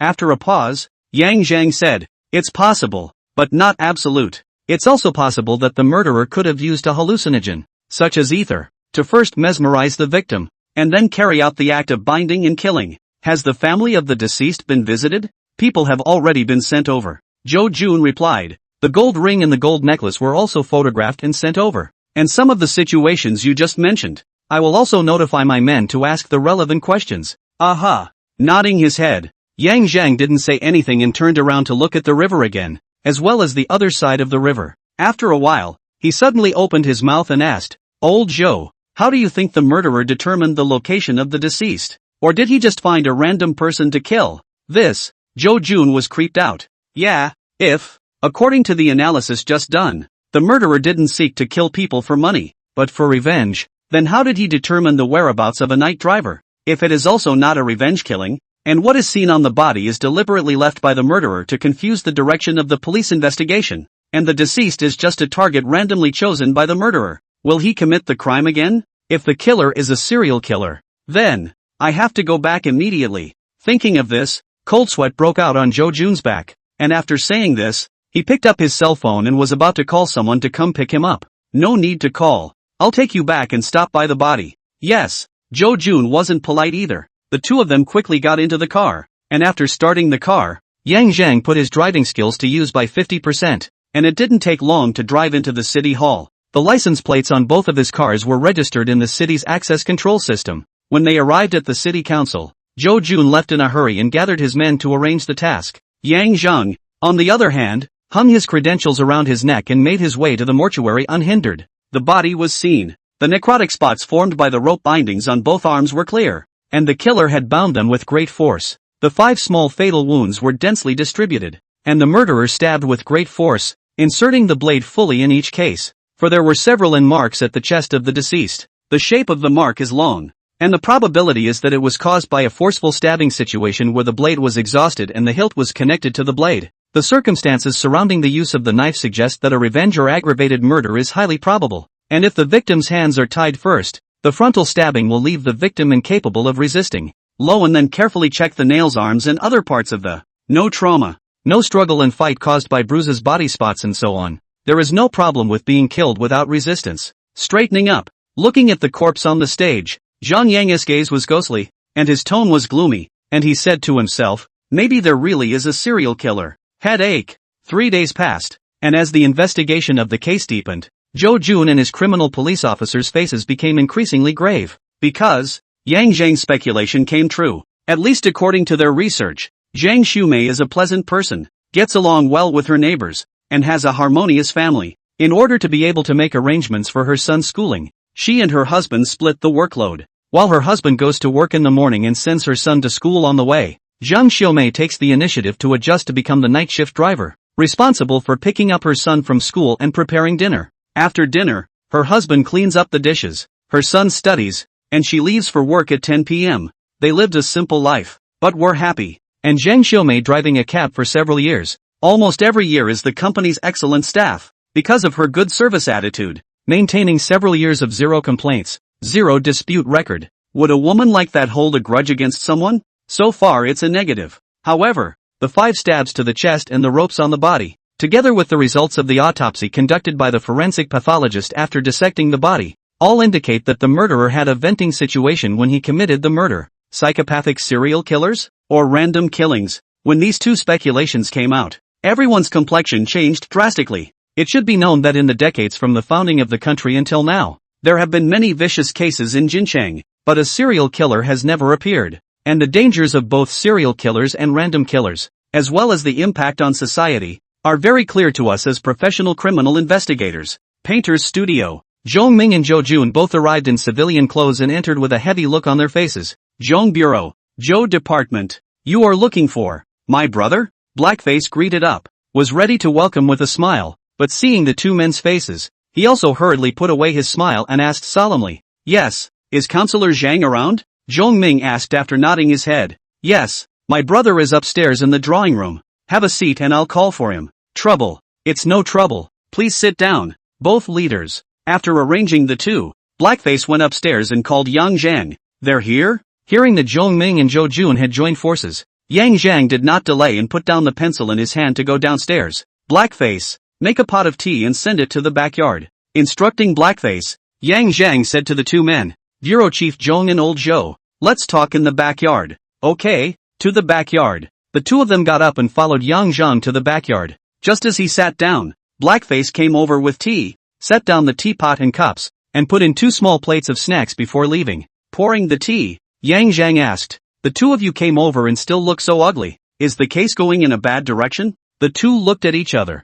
Jo Jun took over the words solemnly replied. Yes, according to the 2 days of visits and investigations, we analyzed that the murderer kills people using the means. There is the purpose of venting. At the same time, the scene inside the car is arranged to deliberately disturb the line of sight. We felt that your analysis at the time made sense and that it was highly likely that the killer would strike again. So, are there any suspects? Taking a sip of tea and putting down the cup, Yang Zhang asked. That's the problem with. There's nothing to find. What about fingerprints? Surveillance, hair, dander, even a half-dozen footprints and backs? Nothing. Jo Jun sighed and shook his head in dismay. The car was clean. And other than the deceased Zheng Xiaomei, only the DNA data and fingerprints of 3 people were extracted. It's already been compared, and they all belong to the previous passenger's information. They're okay with it? Yang Zhang asked again. Investigated. No problem. Yang Zhang was silent. Come to think of it, would a murderer who could come up with a way to disrupt the police's view not pay attention to fingerprints? Where's the surveillance? Zheng Xiaomei's car disappeared from surveillance on the roadway where the accident occurred, and it was empty at the time, so presumably the killer would have gotten into the car outside of the surveillance and then immediately took control of her. After that is the murder, dumping the body. We also visited and investigated the accident neighborhood. It was early in the morning, there were almost no pedestrians on the road, and the 2 stores that have surveillance outside the door also did not see any suspicious characters out, not a single one on the back. After saying that, Jo Jun had a breathless look on his face. Obviously, this case had given him a lot of pressure. It's also true that the deputy director's seat wasn't filled for 6 months before he became director, and this is the first vicious case he's ever taken on. The opening round is hellish difficulty, and it's hard to be stress-free. Don't be in a hurry. Glancing at the other party, Yang Zhang comforted. If you're in a hurry, you'll easily fall into the murderer's trap. The other party is a smart person, not an ordinary murderer. By the way, what about the motive for the killing? Has it been analyzed? It's been analyzed, and with the limited information available and the circumstances of the victim, we're leaning toward a random killing. Nodding his head, Yang Zhang didn't retort and pondered for a few seconds before raising his head to look at the 2 men and saying, but if it was a random killing, why bother stabbing 5 times as many? And the knives were fatal? You, little young, didn't you say before, randomly killing people? Jo Jun froze for a moment and said, I'm just saying it's speculation. Cho, if it really is a serial killer, the killer usually has a trigger point. It's just that this trigger point we haven't found yet. But corpses talk, don't they? Those 5 stabs, and the rope on the body, are either mappings of the killer himself, or they're connected to the motive for the killing. I think that you guys could have gone a little deeper when you investigated. If we can't find the murderer's motive for killing, or if the murderer really just killed randomly, Lao Zhou, Bureau Zhong, then this case will have to wait for the murderer to reveal himself. In which case, the police will be too passive, and there's no telling how many people are going to die. Zhong Ming and Jo Jun went silent. They came with that in mind. Perverted murderers still had something to go on. It would be hard to kill someone really randomly. It's pretty much just a matter of waiting for the killer to reveal himself, depending on luck, in order to find a clue. And relying on luck has serious consequences for cases like this. At least there will be a lot more dead people. And maybe the killer even stops after the murder with a sudden realization, and then does it again in a few years on a whim. The difficulty of detection will undoubtedly increase geometrically again. Then dig deeper, over and over again. No detail should be spared. All the visits and investigations are retraced, no matter if they are important or not. All of them are recorded, and then brought back to the meeting to be analyzed. After several minutes, Zhong Ming made a decision, especially if it's related to the deceased Zheng Xiaomei. Any information, can't be spared. Yang Zhang added. Okay, I'll arrange it right away. The 2 men came with stony faces and hurried, sat for less than half an hour, and left again with firm faces and hurried. There was clearly something more on the faces of the 2 men as they left as opposed to when they arrived. The criminal police on the case pushed back the previous information and put it back into the investigation. The same questions, as well as additional questions, were re-interviewed with relatives, colleagues and friends of the deceased. Walked the spot and walked it again. Once or twice if it didn't work, and that cab was checked again and again. Everyone puts in all their energy, taking 6 hours off a day and spending the rest of the day out on the road, or ambling around looking up information, making phone calls, and meeting to analyze cases. A week later, the door to the conference room was heavily pushed open, and an internal employee of the Criminal Investigation Division shouted, Bureau Zhong, Division Zhou. A female body was found in the small square of the Bali Zhuang community. Her hands were entangled with ropes tied behind her back, and the command center has just turned it over. The conference room was silent for a moment, and then in an instant it shook with a roar. Quiet, Zhong Ming droned out in a deep voice, and all eyes looked over. Old Zhou, let's lead the men to the scene, while the others continue to analyze the previously collected information and findings. Yes, reverse tied hands entwined. This is a very distinctive feature, and it's definitely related to the last case, but whether it's the same murderer or a copycat, we'll have to investigate to find out. Beilazwang Community Plaza, located in the middle of a 9-year-old neighborhood, where from time to time there are residents of the neighborhood to gather to chat and entertain. It is reasonable to say that the body should not be found only at this time of the afternoon. With such doubts, Zhong Ming and Zhou Jun rushed to the scene with their men to understand why. The report was made by a well-dressed old gentleman, about 60 years old. The body was found in a garbage can in the corner of a small square about 1 meter 4 high. It was also because the body had been placed in a trash can that it had previously gone undetected until the elderly gentleman who reported the incident opened the lid when he finished cleaning up the garbage and was about to throw it in the trash can. At that time, the old man was so scared that he almost had a heart attack.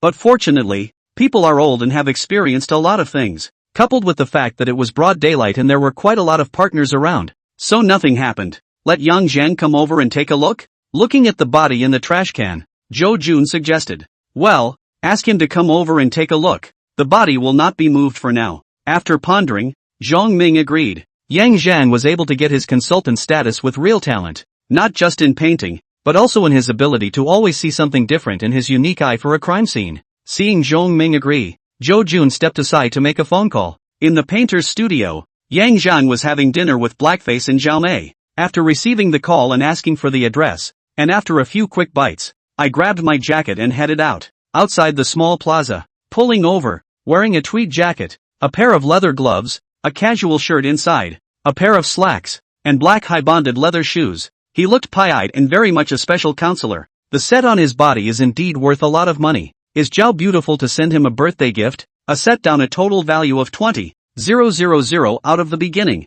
Although it is not compared to what luxury brands, but it is not the average income group can afford to give up. Counselor Chang Xiao Wu, who was guarding outside the cordon, greeted Yang Zhang, who was younger than him, in a respectful manner. Wu, the scene is inside? Yes, this way. Officer Xiao Wu led the way diagonally in front of him, while quickly and briefly explaining the report. Nodding his head, Yang Zhang made no comment and made his way to the trash can in the corner, looking at the corpses above his head and at his feet as if they were sitting in a trash can. Yang Zhang frowned, nothing more, just that the smell was a bit strong. The garbage doesn't smell like garbage. It's more like blood. With this smell, the people in the square didn't smell it? With doubts, Yang Zhang looked at the distance from here to the main recreational area and nodded secretly. There just wasn't any wind today, and it was a bit far away. Plus you really can't smell it too well without getting close if the trash cans are covered. And even if you smell it, it's easy for the average person to ignore it because of the trash cans. Little Yang, Zhong Ming and Zhou Jun also came over.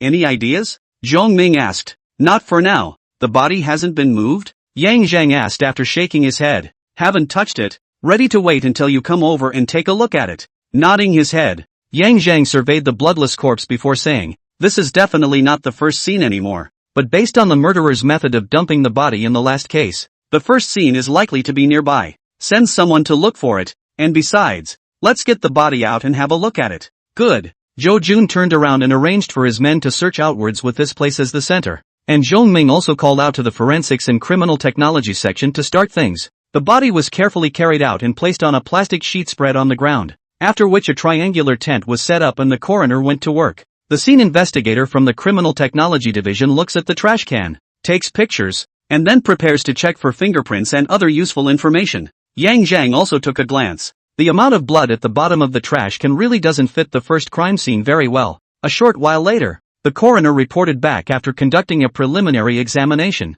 Bureau Zhong, Department Zhou. According to the preliminary autopsy, the deceased's time of death should have been around 2:40 a.m. Last night, the fatal wound was in the chest, and 4 obvious traumatic injuries were found, and judging from the location of the knife cuts, each of them should have poked into the heart. Other than that, there are no other obvious traumas left on the deceased, and the way the rope was wrapped around his body and knotted was the same as in the last case. After the coroner finished, he was ready to leave. Naturally, other officers will help get the body into the car and send it back. Bureau Zhong, Department Zhou, we've got something. Upon hearing the report from their men, the group rushed over, and in a broken alleyway a few dozen meters away from the small plaza, Yang Zhang and the others saw the blood that had crusted on the ground. The large amount of blood that was crusted over, and the drag marks on a section of the floor, made it likely that this was the first crime scene. The Criminal Technology Division took over and put on protective suits to start investigating and collecting evidence. After walking out of the alley and surveying the surrounding area,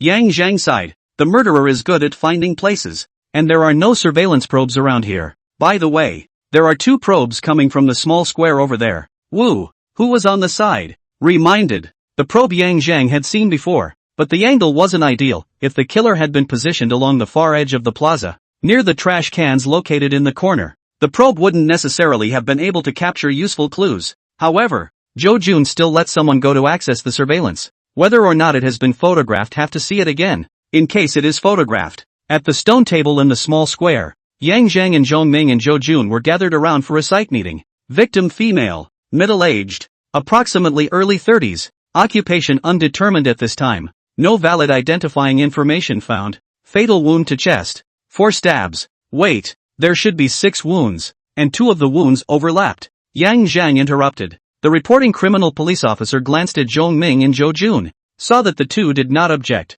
drew 2 strokes on the book, changed and then continued to speak. Wounds 6 cuts. The forensic pathologist has seen the way the ropes were tied and the knots and determined that it was the same technique as the last case. The reporting party was ruled out as a suspect for the time being. Witnesses were investigated and questioned, none of whom were found to be suspicious. And residents were also questioned about the fact that the garbage cans in this small plaza are not cleaned out on a daily basis. Because there's not a lot of trash on weekdays. It's usually 2 to 3 days between cleanups. It was the sanitation workers who were responsible for the cleanup. That's all for now. After hearing this, the criminal police officers were all deep in thought, their gazes occasionally sweeping towards Yang Zhang and Zhong Ming and Zhou Jun, who were seated. Zhong Ming and Zhou Jun were also pondering, but they didn't have much of a clue for a while, so they turned their gaze to Yang Zhang as well, wanting to see if he had any ideas. After pondering for a while, Yang Zhang gently tapped his fingers on the stone tabletop and said, judging from the circumstances of the 2 cases so far, serial killings are no longer in doubt.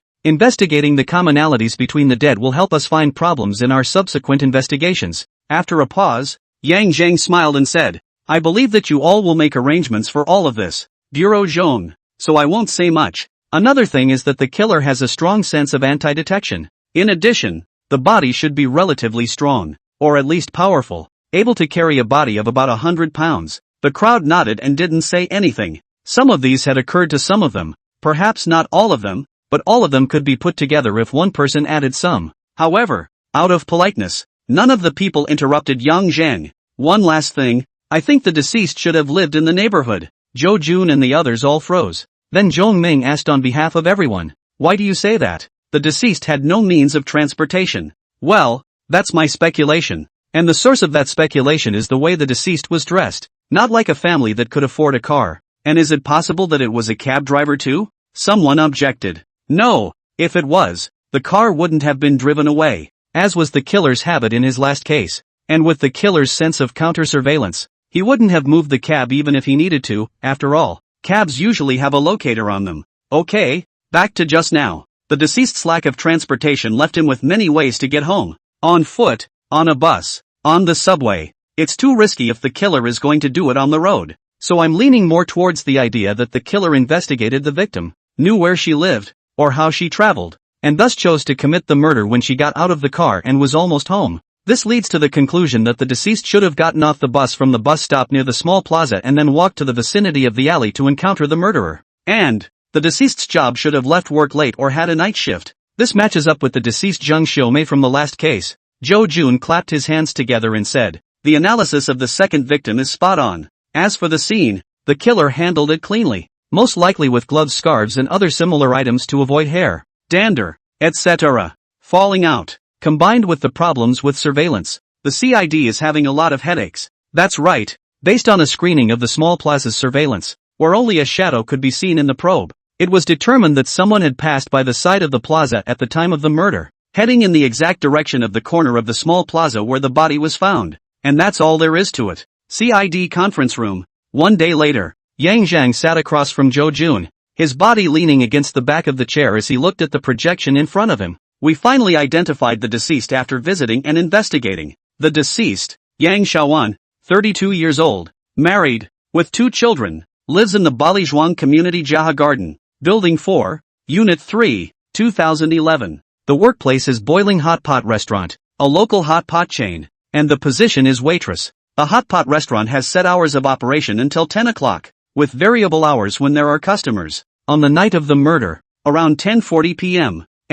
after cleaning the store, Yang and 2 co-workers left the Boiling Hot Pot restaurant and took the night bus home. 2 co-workers got off the bus midway, and Yang took the bus alone to get off at a bus stop near a small plaza. We pulled the bus's surveillance records and we can confirm that no one was tailing, passing through the small square. The surveillance records also captured Yang Xijuan's figure at 11:27 p.m. After that, it's disappeared from the surveillance range and never appeared again. In addition, that night at 0:09 a.m., Yang Xijuan's husband found that his wife has not returned home, tried to contact no avail, until 3:43 a.m. Contact again found that the phone is turned off, and contacted the familiar wife's co-workers after learning that his wife has been off work for a long time, out of concern for the precincts of the police station to the police. According to the program, Yang is a female, but because she is an adult, she does not qualify for a 24-hour lost case, and the Balizhuang police station was sent out to search along the road, and after attempting to make contact, they simply logged it. At 5:03 a.m., Yang's husband went home to rest and stayed there until early yesterday morning, when he again inquired about the police station. After to yesterday noon, the police station contacted Yang Xiaowan husband, to determine Yang Xiaowan still cannot be contacted. Hot pot store side Yang Xiaowan also did not go to work, after consulting the leadership of the case in advance to start the investigation. In the afternoon, the body of the deceased was found in the small square. We have investigated the deceased's husband. There is no time of the crime, can be ruled out as a suspect. In addition, visited the residence of Garwood Park and also investigated the property information. The house in Garwal is part of a shared home between 2 couples and was purchased 5 years ago with a loan of more than 3,000 per month. The children attend a nearby elementary school. According to the occupants, the 2 families leave early and stay late, but they are very close to their neighbors and their children are well educated and understanding. Visiting the hot pot restaurant, colleagues said that the deceased Yang Xiaowan character is good, do not know and who have a grudge situation exists. Finally, the results of the investigation of the scene came out. No usable fingerprints, hair, dander and other evidence was found. A few suspicious traces were extracted from the garbage cans, and after analyzing them, the murderer was wearing gloves when he committed the crime. No glove fibers were found. Odds are it's a rubber glove type. Finally, the results of the autopsy are still pending, waiting to be notified. After the debriefing, Wu, who was in charge of the debriefing, sat back in his chair, glancing at Zhong Ming and Yang Zhang. Seeing that neither of them had any intention of speaking, Zhou Jun sat up straight and spoke. So far, the deceased's similarities with Zheng Xiaomei, the deceased of the previous case, are that she is young, married, has a harmonious family with children, and is well regarded by both her neighbors and colleagues. Speaking here, Zhou Jun paused, his brows furrowed. Everyone else in the conference room was similarly frowning. Why would such a woman be the target of a murderer? This was the question on everyone's mind in the room, including Yang Zhang. According to normal reasoning, Zhou Jun continued after a few seconds of silence. Such a person can hardly be targeted by the murderer. And furthermore, one is in Yangqing district and the other is in Beihua district, and the 2 crime scenes are more than 10 kilometers apart. But the case just happened. 2 unconnected people with no intersections and unusual commonalities. Such a young married and childbearing woman should not be too numerous in Jincheng. If the murderer had only targeted such simple characteristics, there would have been no need to cross such a long distance to kill. So there must be something in common between the 2 victims that we missed. What Division Zhou said is correct. Zhong Ming also nodded and took over. This common denominator that we've overlooked should be the basis for the murderer to pick his target. Old Zhou. It seems that our investigative work wasn't detailed enough. Old Zhou didn't say anything and nodded, turning his gaze to Yang Zhang. Yang, what do you think? My opinion agrees with yours, but this overlooked point should not be easily discovered. Or rather, not many people know about it. Or it is either inconspicuous and easily overlooked. However, judging from the murderer's modus operandi, there is a high probability that this person has been severely traumatized. That overlooked point was the trigger that set off his internal trauma. Let's conduct an in-depth investigation on Yang Xijuan's side. And in addition, I want to take a look at Zheng Xiaomei's side. Zhou Jun and Zhong Ming looked at each other and nodded. Alright, I'll have Xiao will bring someone with you to Zheng Xiaomei's house. Zhou Jun arranged. Could be. The meeting ends, and Wu takes a detective downstairs with Yang Zhang and heads to the home of the deceased Zheng Xiumei. I've already contacted Zheng Xiumei's husband before going there, and they're both at home. Upon arrival, knocking on the door opens and Zheng Xiumei's husband is full of sadness and his eyes are thick with fatigue. First sentence of the meeting, Officer Wu. Is it true that Xiumei's case has come to an end? Wu glanced at the children behind him and said, let's talk inside. Good. Entering the room and sitting down on the sofa in the living room, Zheng Xiumei's husband wanted to get some water, but was stopped by Xiao Wu. Mister, he don't get busy. We want to talk more about Ms. Zheng Xiumei's situation. Just about her usual situation. Whether she has complained about anything, your chats, and so on. Any details don't be spared. So, you still haven't found the murderer? Zheng Xiumei's husband looked up and interrupted, with suppressed dissatisfaction in his eyes. Mr. Ho, Xiao Wu wanted to say something, but Yang Zhang reached out to stop him and took over. Mr. He, let the child go read a book or do some homework. Son, go do your homework. The child dawdled for a moment, seeing his father's eyes grow stern, before reluctantly returning to his room, looking at the child's back until the door to the room closed. Yang Zhang withdrew his gaze. Mr. He, just yesterday, another victim was killed by the murderer. We can confirm that the murderer in this case, and the murderer of Ms. Young Su Mei are the same person. Mr. He stared in disbelief. So Mr. Ho, I'd like you to recall more details more carefully, and don't let anything go. Just think of it as a daily chat. Any information you say may be helpful in solving the case. Phew, okay, if you have any questions you can ask, I'll answer them all. He adjusted his mind and answered seriously. No need for our questions, just tell me about your wife, life at home, and I'll feel free to ask questions if there's anything. Yang Zhang didn't choose to ask questions, but chose another way. Okay, I'll start with when we met. It's all fine, just say whatever comes to mind. Yang Zhang nodded. We are in the introduction of relatives to meet. Itself is a township of Mr. He began to tell the process of the two people to meet to determine the relationship, to get married and have children. During this time, Yang Zhang also asked questions about the situation of both families, debt issues and so on. More than an hour had passed by the time we talked about the kids going to school, and in the room the kids came out and asked, Dad, I'm hungry. Glancing at the time, it was almost 12. I'll make dinner right away. And that, officers, why don't I cook while we talk? Okay, no problem. Yang Zhang agreed. Dad, I want a burger. It was normal for a child of about 10 to crave fast food, but he didn't sound very loud when he said this. Mr. He froze for a moment, then picked up his phone and laughed. Okay, Dad will order you takeout. Yeah, thanks Dad. Seeing the child's excitement, even his sadness over his mother's death washed away a bit, Yang Zhang couldn't help but be moved by his expression and asked, You guys usually seldom give your children these fast foods, right? Nodding his head. Mr. He operated while glancing at his son who had returned to his room before saying, His mom doesn't let me buy these for him on weekdays, saying that eating them is bad for his health and affects his development, so I just sneakily buy some for him once in a while, not even a couple times a year. The child is not close to the mom? Yang Zhang asked again. Not really, Mr. He laughed. Although Xiao Mei is strict with her son, she doesn't go too far, other than in terms of food. It's just grades, but I'm usually the one who takes the kid to do his homework. He's also doing pretty well academically, and the occasional lapse or two is topped off with a few words. No action, and he takes the kids out when he can, so they don't have a bad relationship. Nodding his head, Yang Zhang was thoughtful. You continue. Okay, where were we?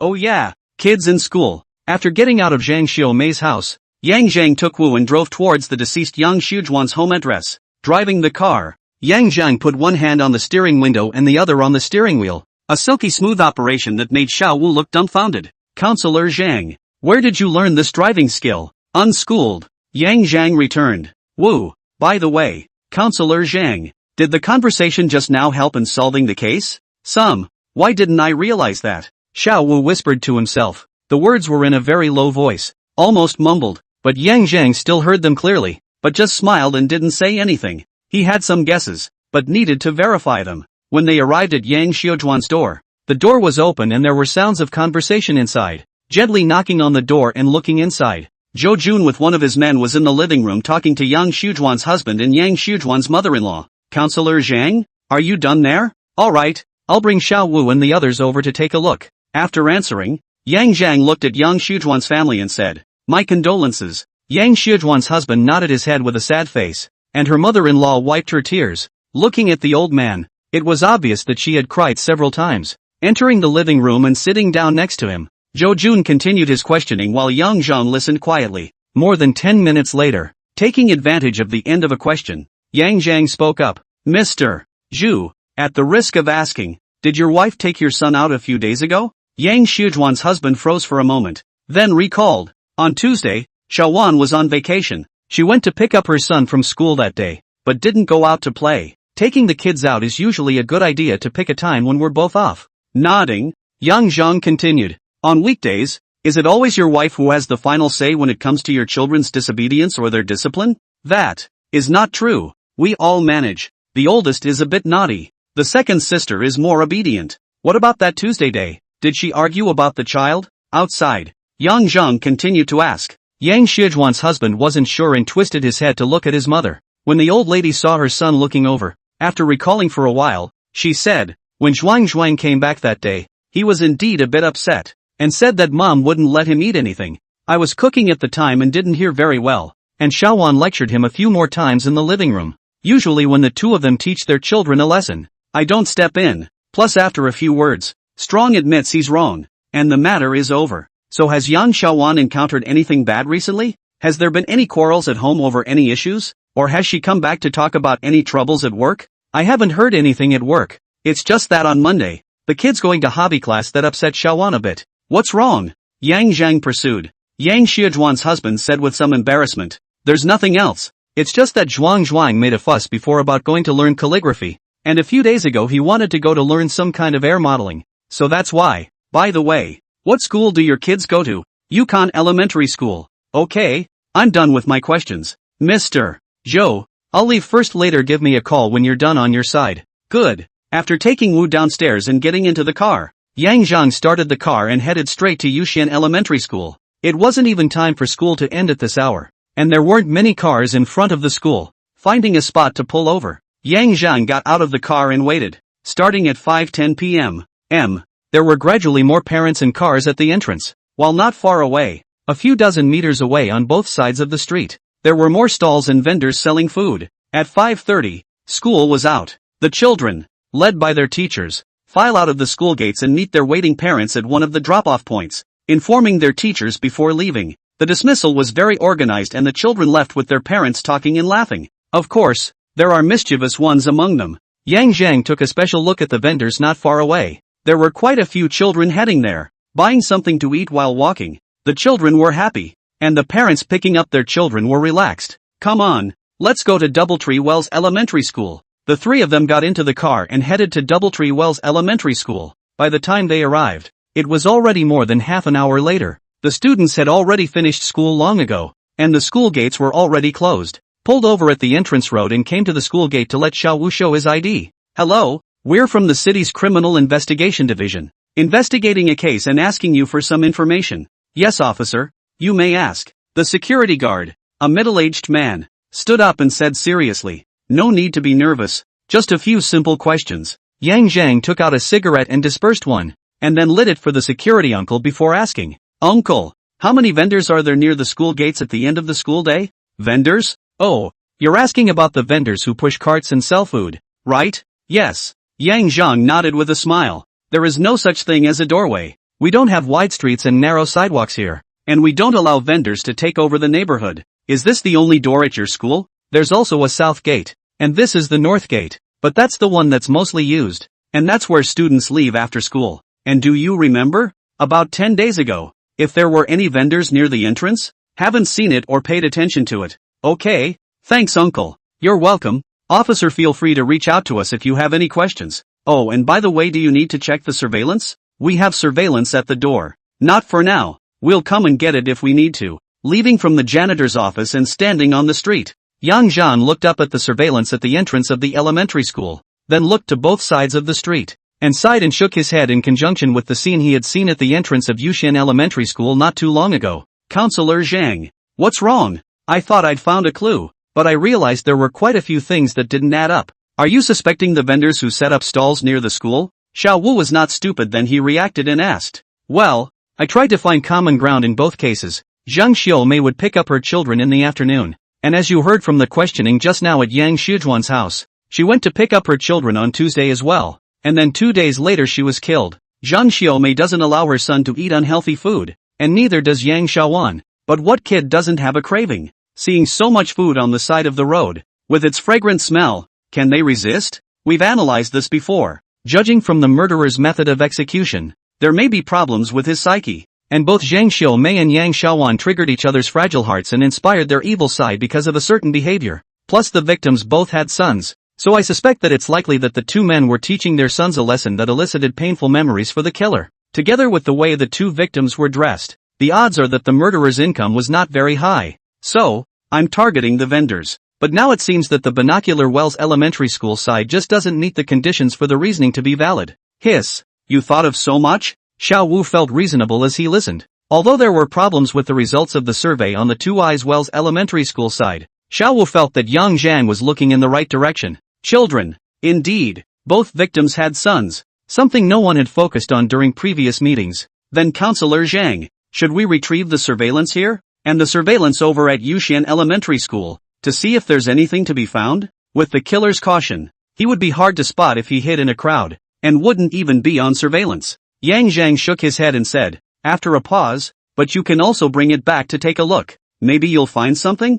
Okay, I'll go right away. Xiao Wu responded and re-entered the school gates with his colleague, while also calling Zhou Jun for a quick report on what Yang Zhang had just reasoned. After listening to the report, Zhou Jun's eyes also lit up and took a trip to Yuxian Elementary School. City Council, Criminal Investigation Division Office. More than a dozen criminal police officers were assigned one surveillance video after another, eating a boxed lunch while checking out the surveillance. Surveillance is mainly concentrated during the school day. Not too much and not too long, but everyone was asked to look at it carefully, because it's not easy to spot that suspect who might be unusual from among hundreds or thousands of people. After looking at them, you have to cross-reference them to see if there's anyone who's been in front of both schools at the same time. Instead of staying, Yang Zhang sent the two Xiaowus to the city office and then went back. After dinner, sitting on the third-floor balcony, Yang Zhang had a glass of red wine in his hand, looking at the lights outside and thinking about the case. Following his speculations and assumptions, combined with the common characteristics of the two victims,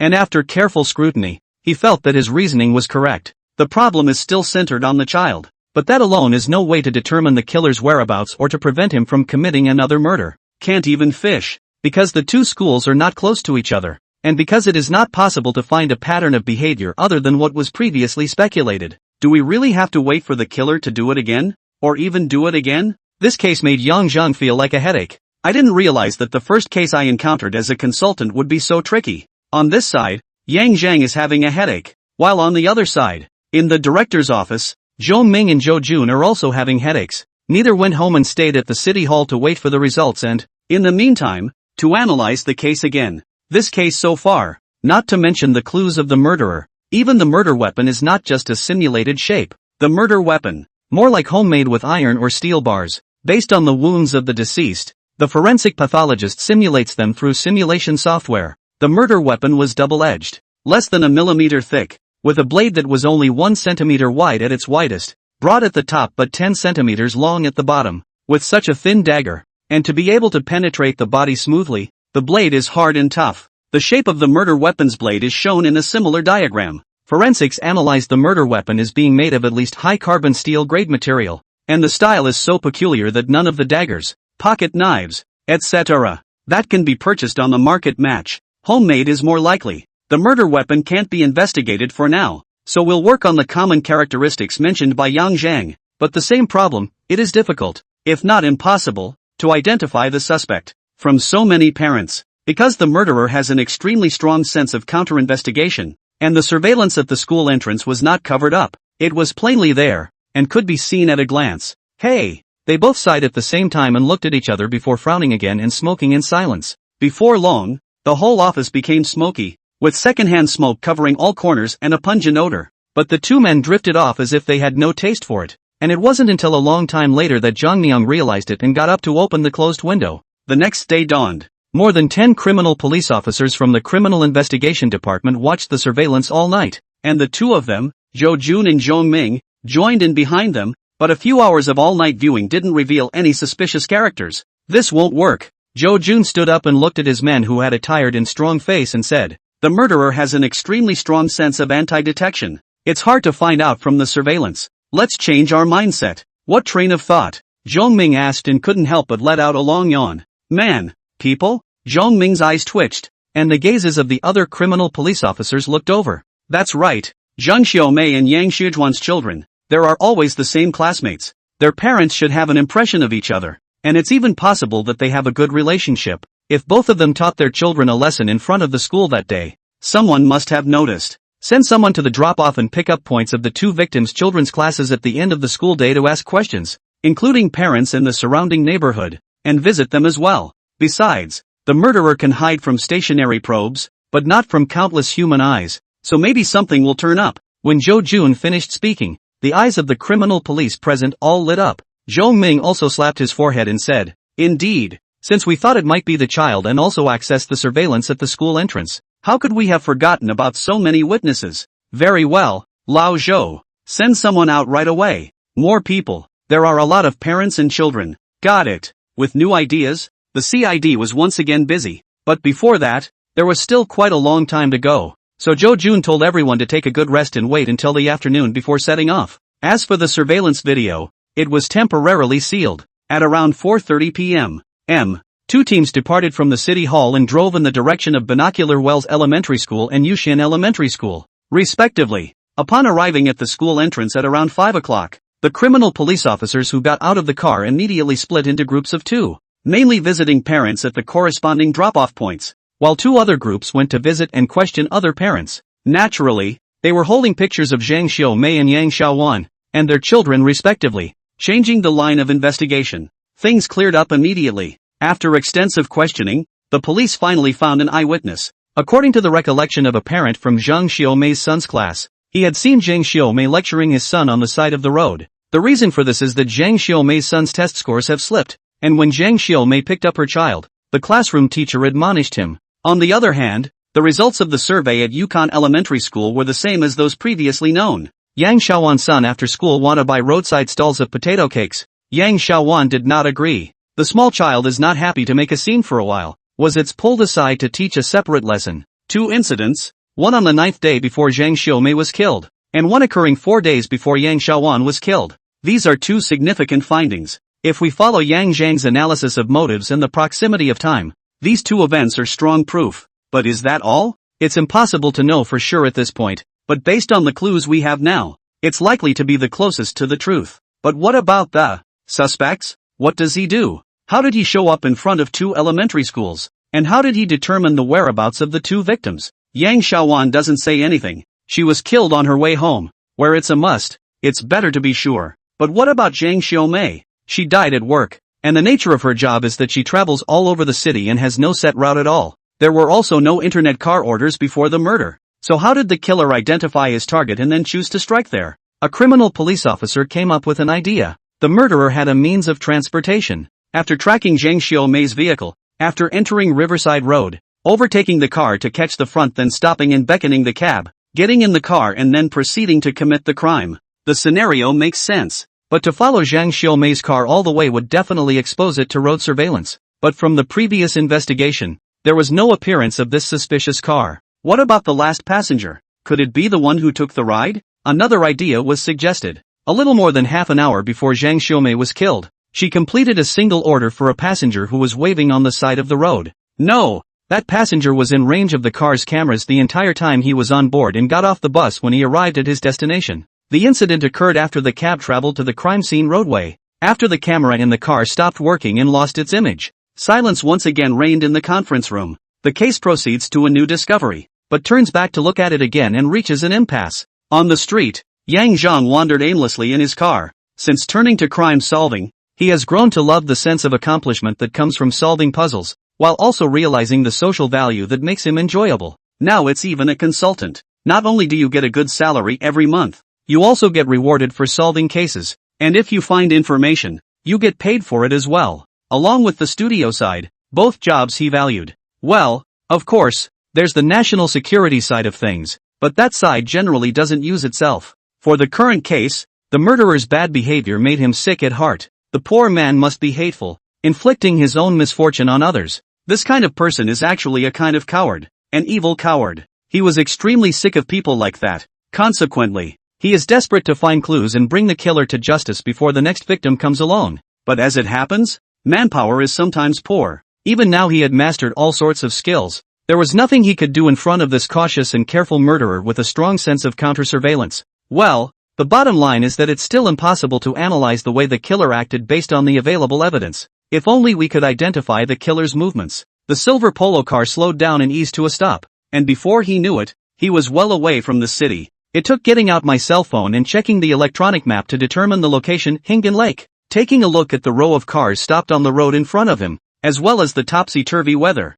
Yang Zhang thought it would be nice to get out of the car and take a walk. Park your car and get out to cross the crosswalk into the park. People in Jincheng like to sunbathe, but of course it is limited to the spring and winter seasons. The sun in summer and fall is ultimately a bit too warm for the average person to bear. It's just early winter now, and the sun is shining long and not so hot, and it's warm enough to shine on you. As you follow the trail along the lake, the grassy areas on both sides are filled with tourists, either sitting directly on the yellowed lawn or laying down moisture mats, cloths and blankets to sit and lie down and enjoy the sunshine. Either groups of people chatting, playing poker and some games to add some fun to the leisure time. Either girlfriends and friends together, talking about their own recent situation, or some cannot figure out, need help. With such an atmosphere and the warm sun, Yang Zhang's mood gradually relaxed and he was no longer so sad. And as soon as a person relaxes, he or she thinks about something again, but the mind is clearer. Finding a spot on the grass by the lake and laying down directly, he closed his eyes, recalling the details of the two crime scenes in his mind and combining them with his own reasoning. He wanted to try to put himself in the killer's place and analyze it. I saw two women who heckled their sons, even with some gestures, such as stimulated their own hearts. No, there should be something else that was overlooked. Start over. In front of the school. The location is not certain, but certainly outside the scope of monitoring. Around the pick up children from school a lot of parents. I cannot draw attention to. A career? A stall? Already ruled out. Then there is a car. Sitting in the car may not be noticed, but the environment in the car would limit my vision, and I would get out and either lean in or solicit business. But it's not like you can set up a stall near the binocular well elementary school. And Zhang Shumei's children were educated because their academic performance slipped. With so many children around, with Zhang Xiaomei's character, would she educate in public? It shouldn't be. So, after they left the school entrance, maybe they talked while walking. At the beginning, Young may have been trying to reason, but children should have their own reasons. So it's not as if I saw the scene that irritated me near the school entrance. Left and right are both possible. The school entrance out of the right turn a few dozen meters less than a junction. Where to set up a stall? Strictly regulated streets shouldn't work, not to mention the fact that there are stores on the adjacent streets, and the people in the stores wouldn't necessarily allow me to set up. So, what am I driving? The van. Or, just as Yang Zhang was brainstorming, a sudden shouting sound coming out through an electric speaker woke him up, and his eyes widened with a flash of brilliance in them. Fruit sellers? The kind of fruit merchant that pulls a minivan down the street or parks it somewhere to sell? That kind of merchandise doesn't produce much odor. Junk. The owner of the store on the street might buy it too. And if I'm not mistaken, there are no fruit stores near Doubletree Wells Elementary School. Not at the intersection. And you have to walk a good distance further to find one. But, isn't necessarily. The idea was overturned again in an instant. If the murderer was deliberately looking for a target, there are other schools near the Twin Eyes Wells Elementary School, and there's absolutely no need for him to travel that far. So it's more likely that the scene that spurred the killer on was one he overheard. In that case, Yang Zhang sat up and reached out to rub his temples. With a headache. Once his head felt a little more relaxed, Yang Zhang looked towards the lake, and then back to the evergreen trees around him. Studies have shown that seeing green in the eyes not only relieves eye fatigue, but also helps to relax the mind. Suddenly, Yang Zhang's gaze lurched, and he looked fixedly at a few young men and women who were playing games a few meters away. To be precise, he was looking at one of the girls with long flowing hair and the prettiest of the few. Perhaps Yang Zhang's gaze was too blunt. But within a few glances it was noticed by the people over there, and a girl said something to the long-haired girl and gestured with her eyes. The beauty inclined her head and saw Yang Zhang. At first there was some joy. After all, Yang Zhang was well-dressed, handsome and young, and being noticed by such a boy showed her charm. But when she realized that this handsome man had been looking straight at her very rudely, the beautiful woman visibly furrowed her brows, her face showing her displeasure. Being disliked by a beautiful woman. Yang Zhang also reacted to the fact that he had just behaved rudely. After apologizing with an apologetic smile and a nod of his head, he got up and ran straight for the parking place. Hey, Haruka! That handsome guy ran away.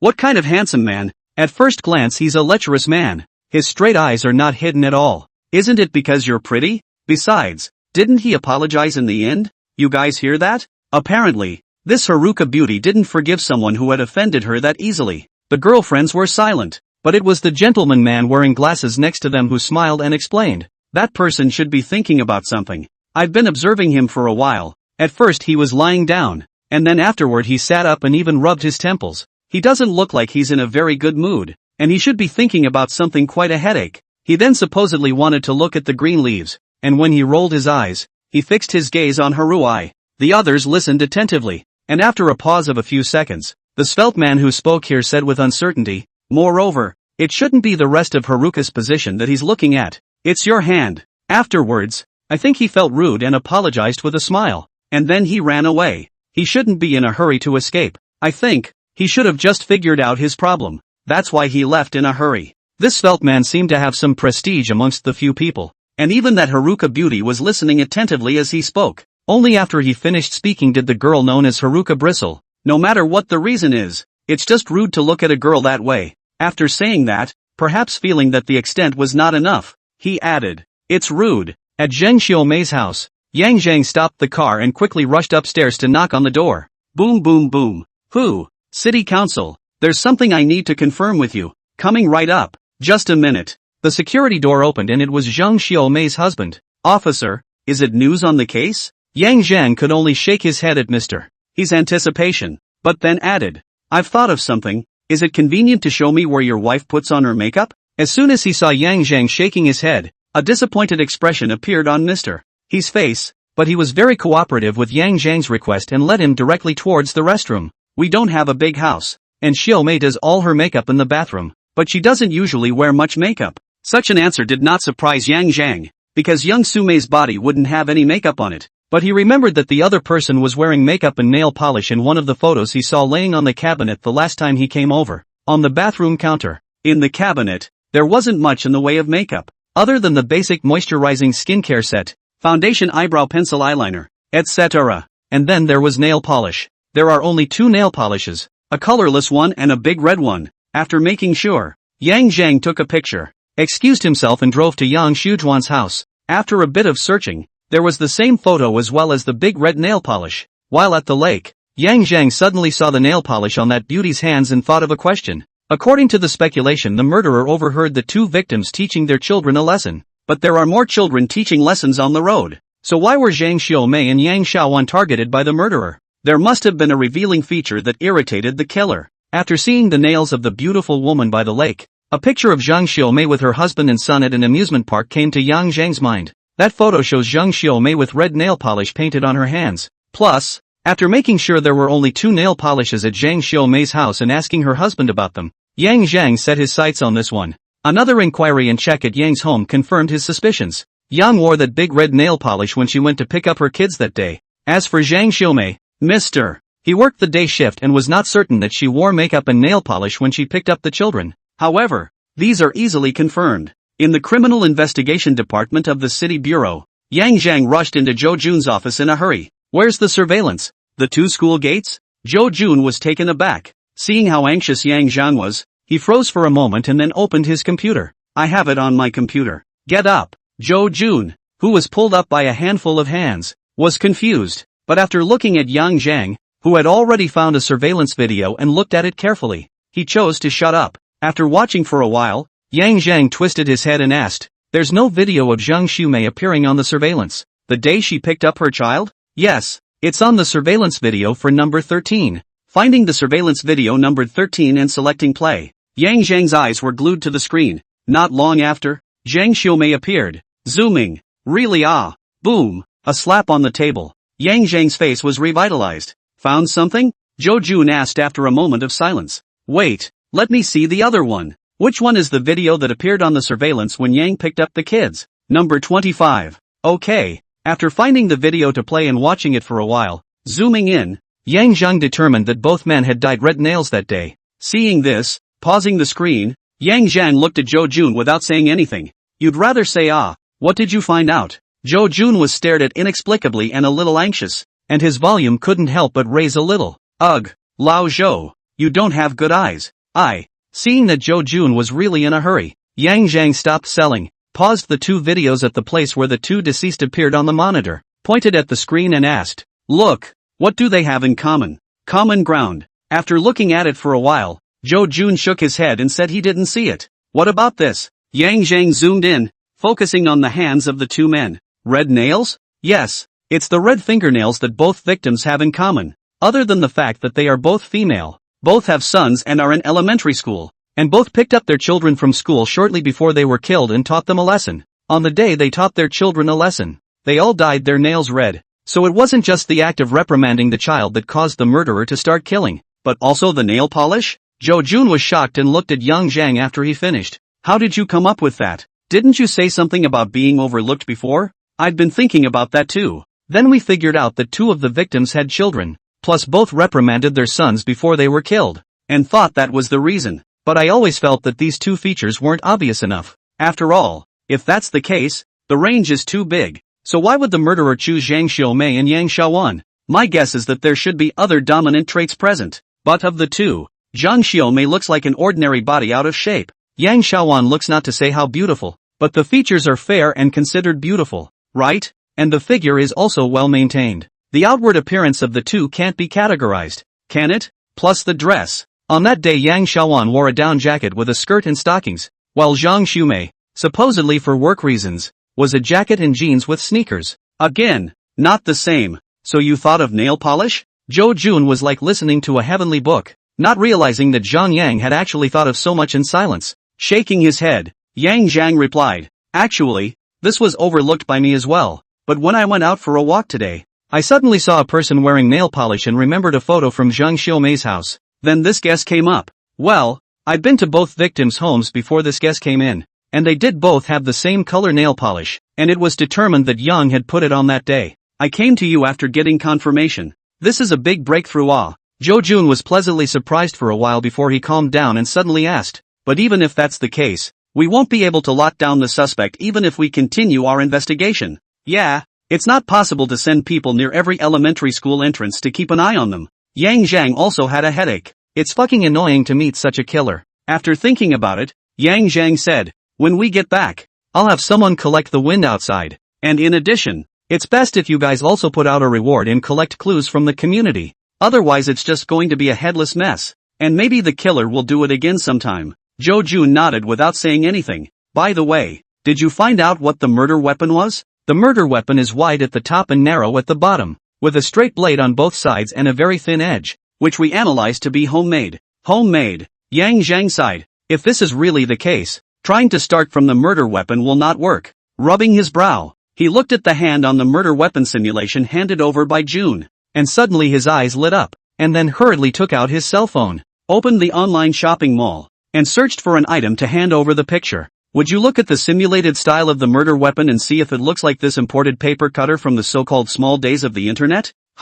Paper cutter. Looking at the picture on his cell phone, then picking up the mock-up and comparing it for a moment, Joe Jun uttered a voice of astonishment. The picture on the cell phone, except for the tip of the knife being rounded, the other features fit the style of the murder weapon, almost exactly the same. As for the rounded ends, sanding will fix that. It's still possible. Think there is a door. Joe Jun rushed out of the office. Ordered to find this brand of paper cutter. Cannot find in the online shopping mall. Order to buy. Expedited. Sent over. The murder weapon simulation diagram everyone has seen. When received, Joe Jun sent over the picture. One by one, eyes glowing, in unison. After the answer, hurriedly mobilized the people around to look for, just in case. Another order was placed in the online store and it will be delivered tomorrow afternoon at the latest. But Joe Jun can't wait. After seeing his men did not find a similar paper cutter, he immediately contacted the mall officials through the city's phone, to determine the location of their warehouse, and then directly explain the requirements, and then send someone to pick up.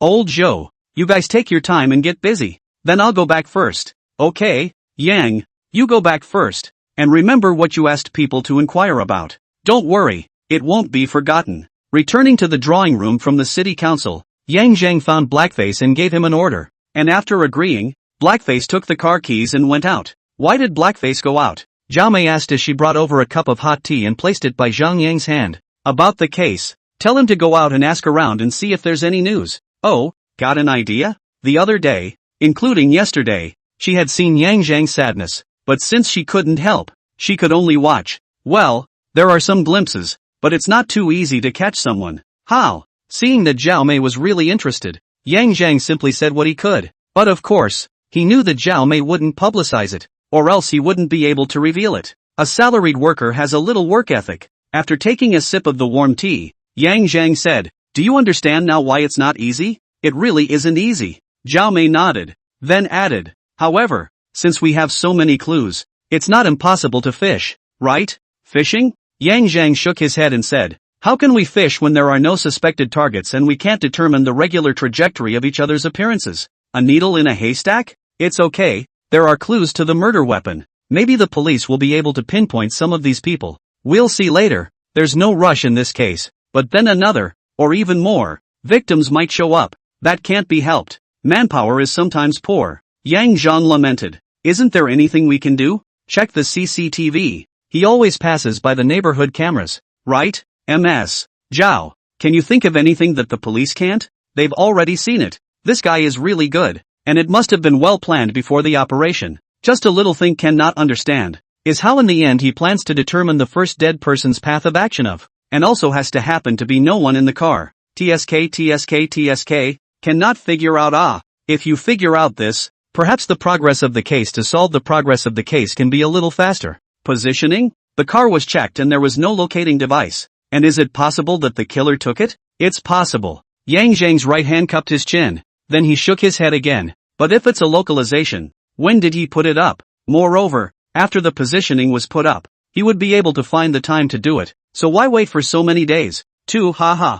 Zhao Mei was at her wit's end. Shaking his head, Yang Zhang stopped thinking about the case and said, "Forget it, now that we have some clues, maybe we'll find a suspect afterward and solve the case?" The following morning, Zhou Jun called. "Yang, we've tested it, and the paper cutter you provided has been processed to indeed match the shape and length and thickness of the murder weapon. And the cutter is ceramic and hard enough to stab through a human body. And then what? In addition, we judged from the wounds of the deceased that the murderer might have some knowledge of the human body. After all, each stab was very precise through the gap of the ribs into the heart. We've identified a couple of occupations and we're going to cross-reference them a bit with the purchase records from the online mall to see if there's any possibility of identifying a suspect." "That's a good thought. Okay then. You guys go on. I've got people out asking around too. Let you know if I hear anything." "That's fine." Then, hanging up the phone, Yang Zhang also let out a sigh of relief. There are no suspects that can be pinned down in the case so far, but at least there is progress and a new direction for the investigation. If the murderer happened to have purchased a similar paper cutter online, it can only be said that he was unlucky. Well, no, it should be said that the net of heaven is wide open. But if the murderer went through other channels, or if the murder weapon was only similar to a paper cutter and was not made from a paper cutter after it had been sharpened, then there is still something to investigate in this case. Although there are clues, it's not that fast, and just organizing the buyer's profile is not something that can be done that quickly. So the CID is busy. While they investigated the information, they also had to send people to continue to visit and investigate in depth, expecting to get other clues. After all of this before was just speculation and not completely certain. North Shunxing Street, backdoor drop-off point of Tenaya Rock Elementary School. At 5:30, all grades lined up in order to walk out of the school under the leadership of their teachers to meet their waiting parents at the various dismissal points. At the dismissal point of the 7th class of the 1st grade, a beautiful baby mama, dressed fashionably with delicate makeup and a donkey bag slung over her shoulder,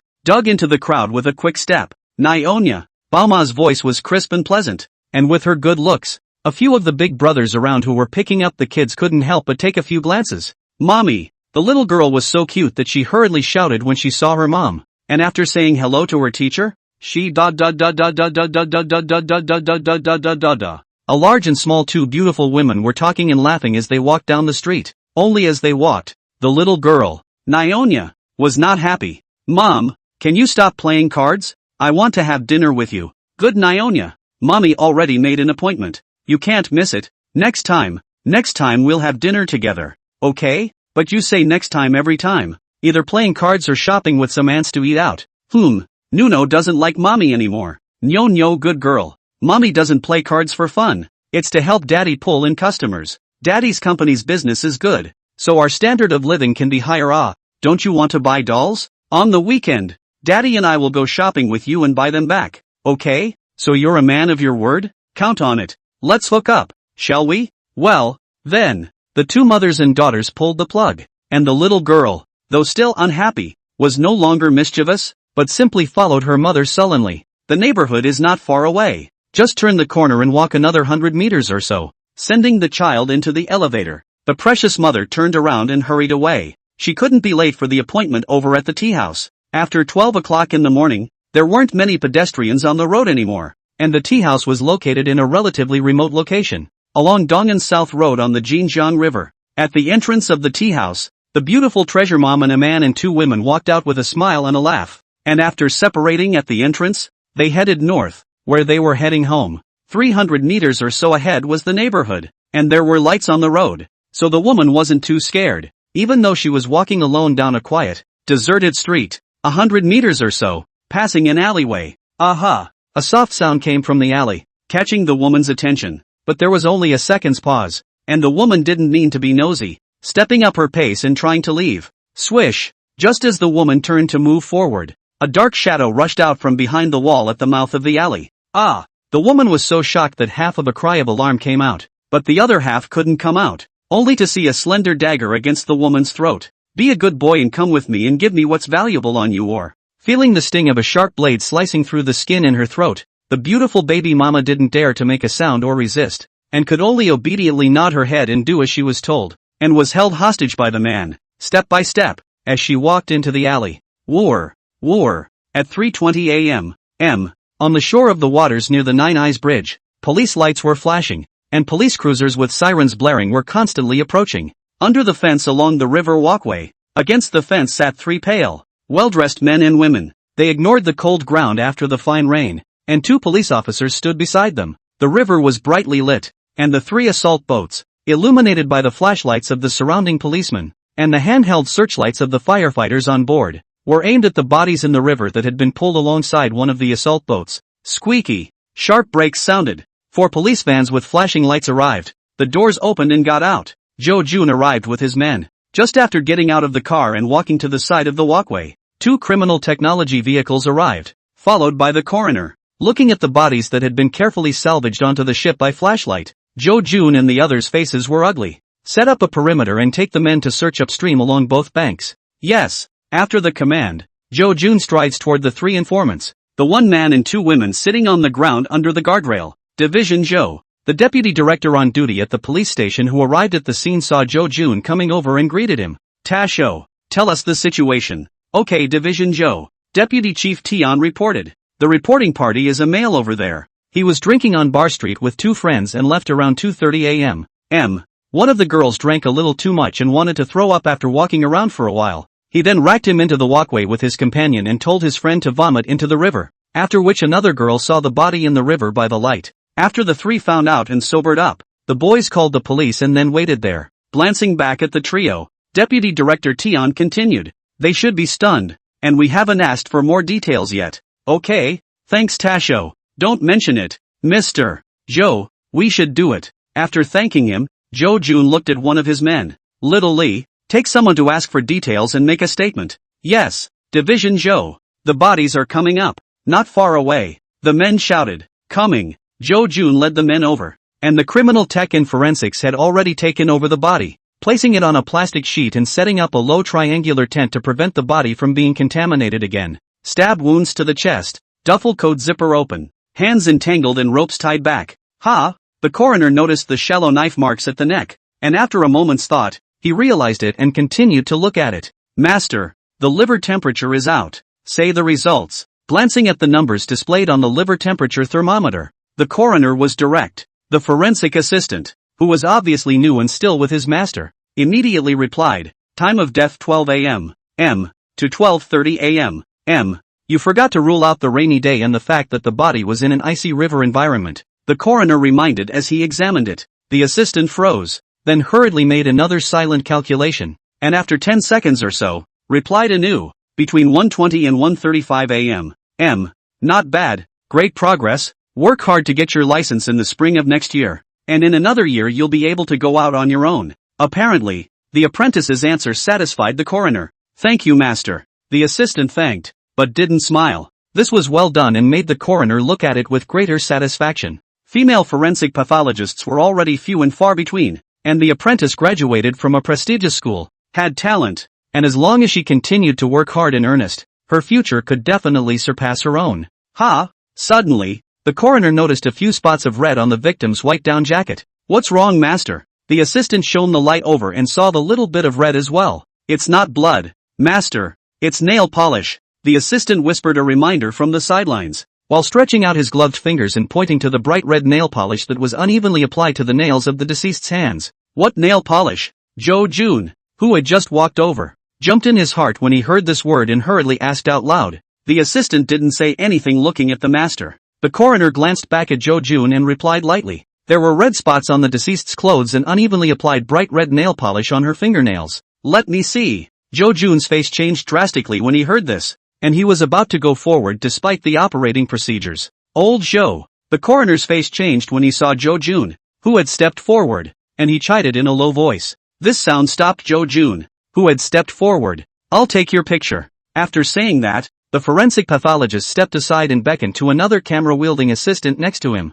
The assistant stepped forward to take a picture of the deceased's clothes where there were red spots, and then withdrew after taking a picture of the fingernails of both hands. Pulling out the picture and handing it to Jo Jun, the coroner continued working, ignoring Jo Jun and the others, and Jo Jun also fixed his eyes on the photo. The photo was very clear to see. Looking at the nail polish applied on the fingernails of the deceased, Jo Jun's face was as gloomy as water. The camera was returned and Jo Jun quickly stepped aside to take out his cell phone and dialed Painter's studio. Yang Zhang was still asleep when he was awakened by the ringing of his cell phone. His right hand hurriedly touched it and held it in his hand to press the button, then glanced at Zhao Mei, who was sleeping with her pillow on her left arm, gently pulled her arm out and got out of bed and walked out of the bedroom. Hey, Lao Zhou. Picking up the phone, Yang Zhang yawned. Yang, I've disturbed your rest. Rubbing his face with his hands to clear his head, Yang Zhang replied. It's fine. I've already woken up. Let's talk about things. A third victim has emerged. Nine Eyes Bridge.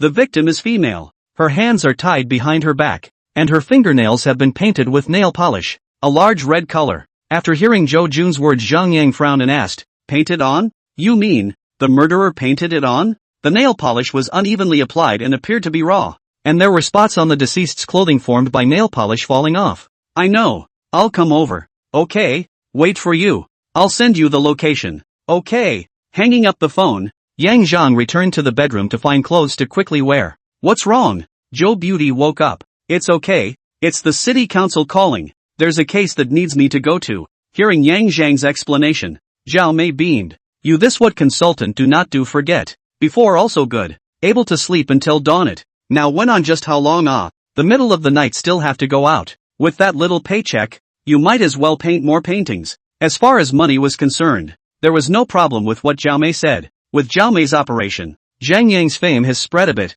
and the studio can earn at least 70,000 to 80,000 yuan a month from Zhang Yang's paintings. The salary of Yang Zhang's special advisor is based on a departmental level, and after deducting social security and other subsidies and benefits, it amounts to about 7,000. But of course, there are rewards for solving cases, but not much. But this counselor has a different origin, so Yang Zhang can't say anything about it. I have good energy and I like what I'm doing now. You rest, I'll go out first. Sitting on the edge of the bed and kissing Zhao Mei's forehead lightly, Yang Zhang explained. Well, as much as you like. Wear more. It's cold out there. Well, go to sleep. Tucking in the covers, Yang Zhang got up and went out, grabbed the jacket he had left outside and put it on, and went downstairs to drive towards the location of the locator. It took more than 10 minutes for Yang Zhang to drive to the scene. The patrolman and police officers on duty did not recognize him or his car, and immediately went up to him after he stopped his car, ready to persuade him to leave.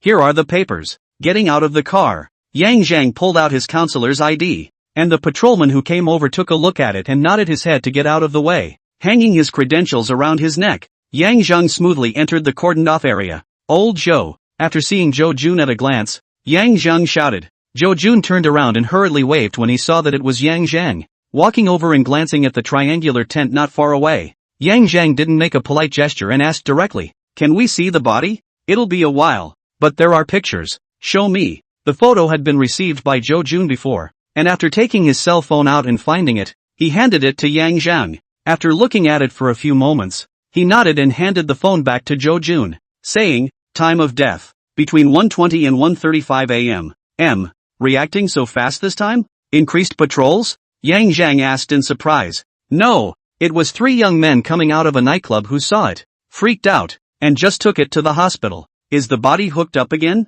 Got tangled in a rope?" Jo Jun replied. "It's still peculiar." Yang Zhang laughed, and Jo Jun didn't say anything, turning back to the upper reaches of the river. "Sent men to search? Been there for most of an hour. Nothing yet. What about the identity of the deceased? No family members called the police?" "Not received for the time being." After a pause, Jo Jun asked, "Is it possible that the deceased is still someone who lives in the neighborhood?" "Not necessarily." Taking a glance at the body's attire along the slit, the brand logo on the down jacket surprised Yang Zhang. The clothes the deceased was wearing weren't cheap. "Ha!" Jo Jun didn't react, reaching out and pointing to the tent location 3 or 4 meters away, which was blocked from the opening by the forensic and criminal technology police officers. He said, "I just saw the brand of the down jacket worn by the deceased, and this brand of beautiful has also been purchased, and a down jacket of this style costs more than $7,000, and it's not even discounted. What duvet is so expensive? A niche designer brand. I heard it's foreign.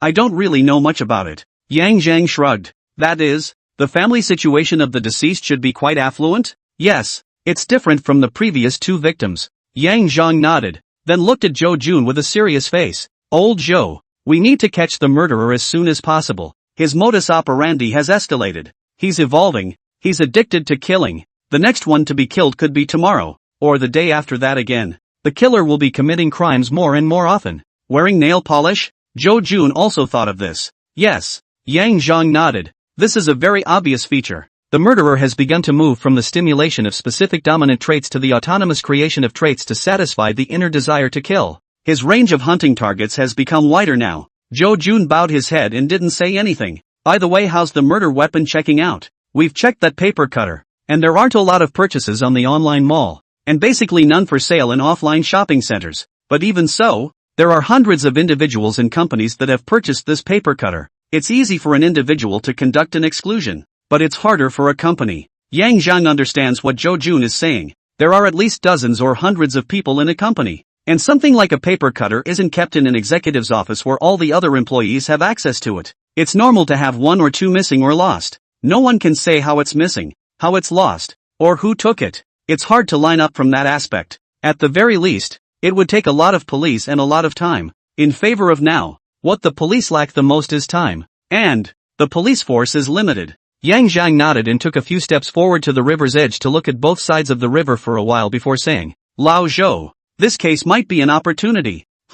How? Jo Jun, who had been following Yang Zhang, was by his side at the moment, and hearing his words his heart shook as he hurriedly asked, "This is the shortest period of time since the victim was killed. Finding out the first scene as soon as possible may reveal more." "Right." Jo Jun slapped his face. It was also the stress of the case and the fact that the 3rd victim showed up so quickly that depressed him while not calming him down in time. However, his professionalism was still there, so the first thing he did was to send his men to search along both sides of the river. But it simply wasn't quite enough for the current manpower, and Yang Zhang's reminder made him realize that. "Wait, I'll call for backup right away." With the arrival of support, dozens of police officers divided into dozens of groups. Every 100 meters a group of people alternately search along the river on both sides of the pedestrian walkway. The road, as well as there are alleys, are not spared. The vast search proceeded, each group equipped with violet lights. A violet light is capable of fluorescing blood, etc., and is much more useful than a flashlight at this time of year. Another couple of hours had passed and it was already cloudy. The overcast rain had continued, but luckily it was very light, just a light drizzle. No standing water had formed, and there was limited scouring of the ground. "There's a reaction here. See, a few kilometers upstream, in an alleyway on South Donggan Road, police made a discovery." At the same time, officers checking along the side of the river loudly reported a sighting. Upon receiving the notification, Yang Zhang and Jun Zhou immediately got into their cars and rushed to the location where the blood was found. The blood trail was interrupted when it was found in the alley, but it was found again on the guardrail by the river across the street. Corresponding, the officers' spirits were lifted as criminal technology arrived to survey the scene and extract bloodstains. The blue reaction of the luminol reagent surprised the crowd again, indicating that the blood found was human blood. The good news is not only this one. Just when the police have just made some discoveries, The command center came a warning. Someone reported that his wife went out to play cards at night after, has not returned, and the caller lives in the district, only a few hundred meters away from the scene where the blood stains were found. It's not far away in the Jiaozi Court neighborhood of Sanzhou. Go! Upon hearing the police report, Zhou Jun didn't hesitate and immediately led his men there, with Yang Zhang following suit. Jiaozi Yuan neighborhood, Zhou Jun, Zhang Yang and 2 criminal police, as well as 2 criminal technology section of the police together door. See the door of a sliver of criminal police. Open the door to the reported person. That is, the missing wife's husband. Face swish white. The whole body soft to the ground fell. Mr. Lu, is everything okay? Yang Zhang asked as he pulled him to his feet and helped him up. No, it's fine. Officer, my wife she, said Mr. Lu's eyes have been red, voice choked. Not sure yet, but we did find a female body in the river. Yang Zhang did not hide his answer. Then asked, do you have a picture of your wife? There is.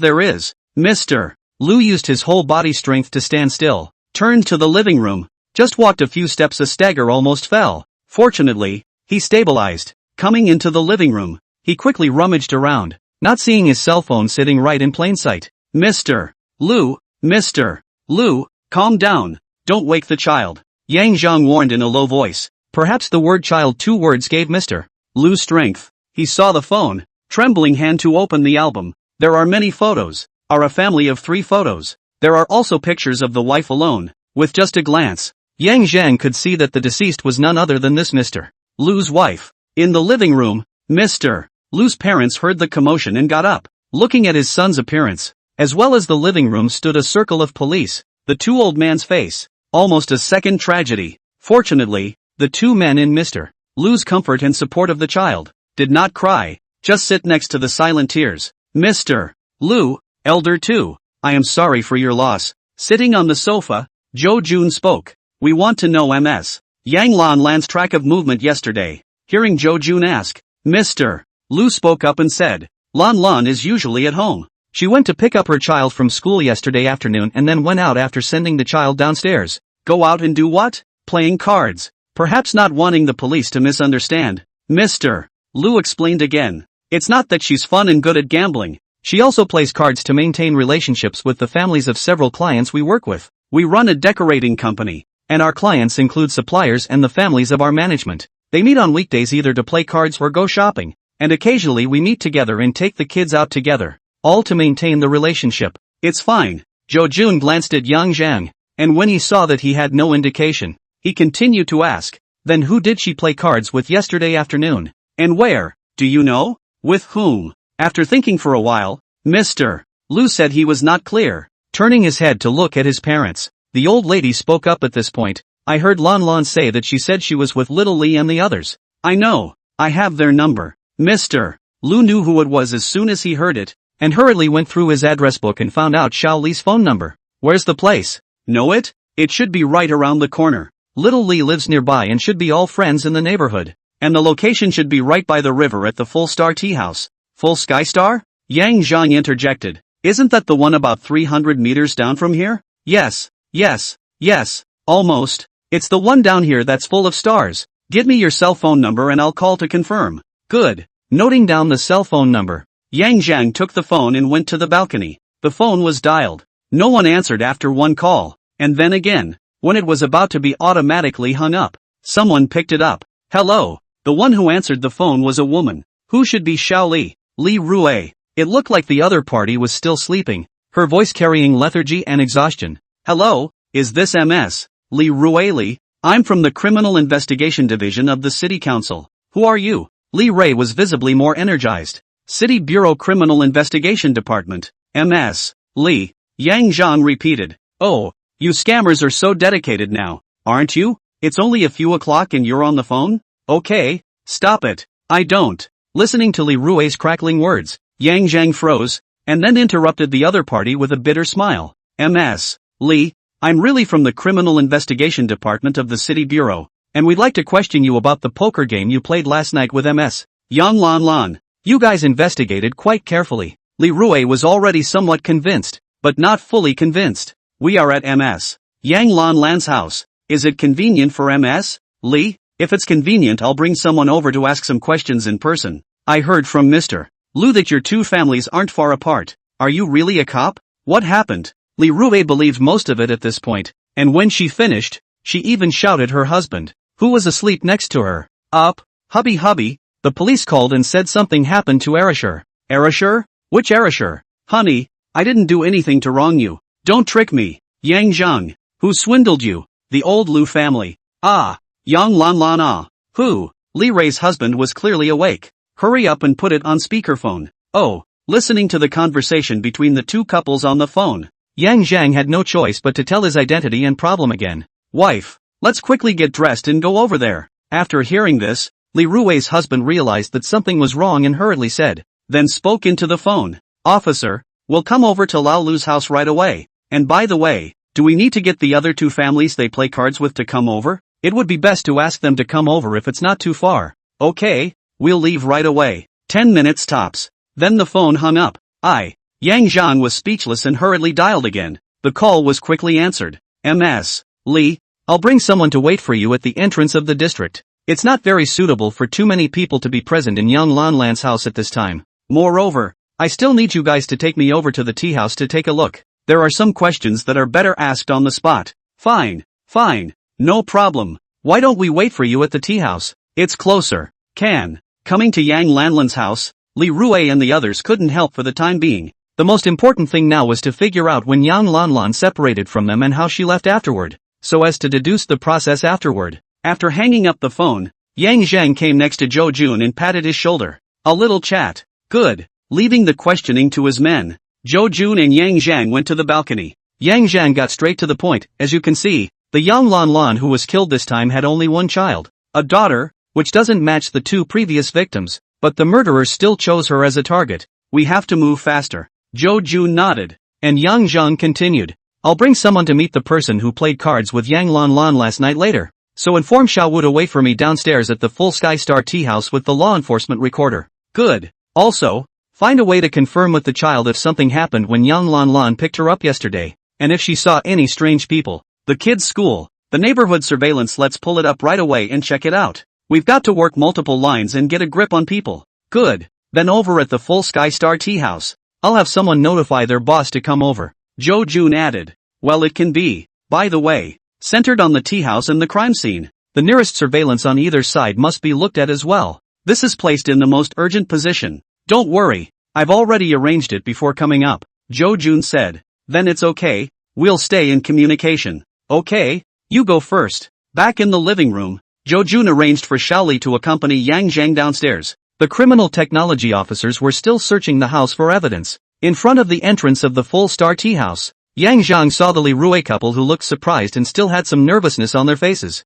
The two of them drove here even though they were not far away because they knew something had happened to Yan Lanlan. And when they drove to the neighborhood, they saw the vehicles parked on both sides of the road. And as they got closer and closer to the tea house, the more police officers were busy nearby. Such a big show made the two men realize something big is going on. As a result, the two couples were naturally a bit nervous and apprehensive after seeing Yang Zhang in plain clothes, as well as several plainclothes criminal police officers beside and behind him. Ms. Li, is it? Hello, did you just call? Li Rui glanced at her husband and, encouraged by him, stepped forward. Yes, hello, how are you, Mr. Wang? My name is Zhang. I'm a consultant from the city's Criminal Investigation Division. This is Officer Wu. And this is Officer Li. When introduced, both Wu and Li took out their police officer IDs and showed them in front of the two men's eyes. After the two of them were sure, Yang Zhang then gestured to the criminal police officer holding a law enforcement recorder on the side and said, since we are now in the investigation stage of the case,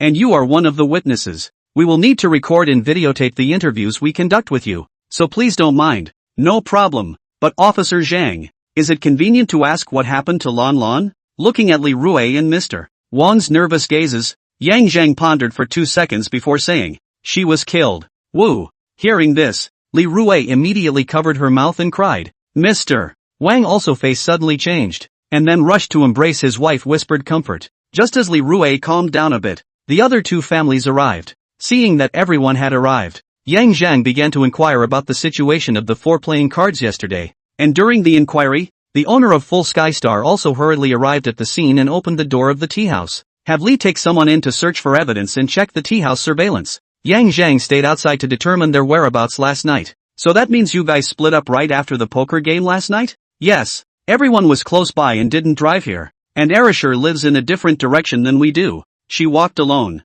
Hearing the three Li Rue's certain answers, Yang Zhang turned back to look in the direction of Sanzhou Jiaozi Yuan. It is certain that it was on her walk home that Yang Lanlan was abducted by the murderer. What happened in the middle of the walk is not clear, but just after an interval of more than half an hour, she was killed by the murderer. And judging from the amount of blood on the floor at the scene, it's highly likely that the killer prepared a plastic sheet of some sort that was patted on the floor to catch the blood that came out of the murder. Send someone to look for trash cans in the neighborhood, and all corners to see if the murderer left any items like plastic sheeting behind. Also, where does that alley lead to? If the murderer wants to escape, it's hard to go along the main road without being caught on camera, and it's more likely that he will go down an alley or over a wall. Understood. Xiao Wu responded and immediately greeted the officers to start the search. While Xiao Wu was leading the search, Xiao Li came out of the tea house. Counselor Zhang. We checked the surveillance and the 4 Yang Lanlan left without being followed. There's no surveillance outside the door to be sure. Got it. You guys continue to check the surveillance and make sure that there's no one following Yang Lanlan into the tea house. Anyone who enters the tea house between 10 minutes before Yang Lanlan enters the tea house and half an hour afterward is marked individually. Understood. I'll get right on it. Xiao Li turned around and returned inside the tea house. After making arrangements, Yang Zhang contacted Zhou Jun. Lao Zhou. It's certain that the murderer killed Yang Lanlan after holding her hostage and entering the crime scene on her way home from the tea house. It would also be able to explain that wound on Yang Lanlan's neck. Well, I just received a call. According to the forensic judgment, the murderer should have approached from the side and held the target hostage with a dagger. Based on the location of the wounds, the experts analyzed that the murderer's height is probably between 1 meter 7 and 1 meter 75. Lao Zhou's words caused Zhang Yang's eyes to light up for a moment, and then he said, "It's important to have this clue. The murderer has already revealed himself." Yes. Zhou Jun was also very energized, and after a pause, he asked, "By the way, are there any other discoveries on your side?" The murderer should have utilized a plastic sheet type of item and spread it on the ground to block the blood from spattering,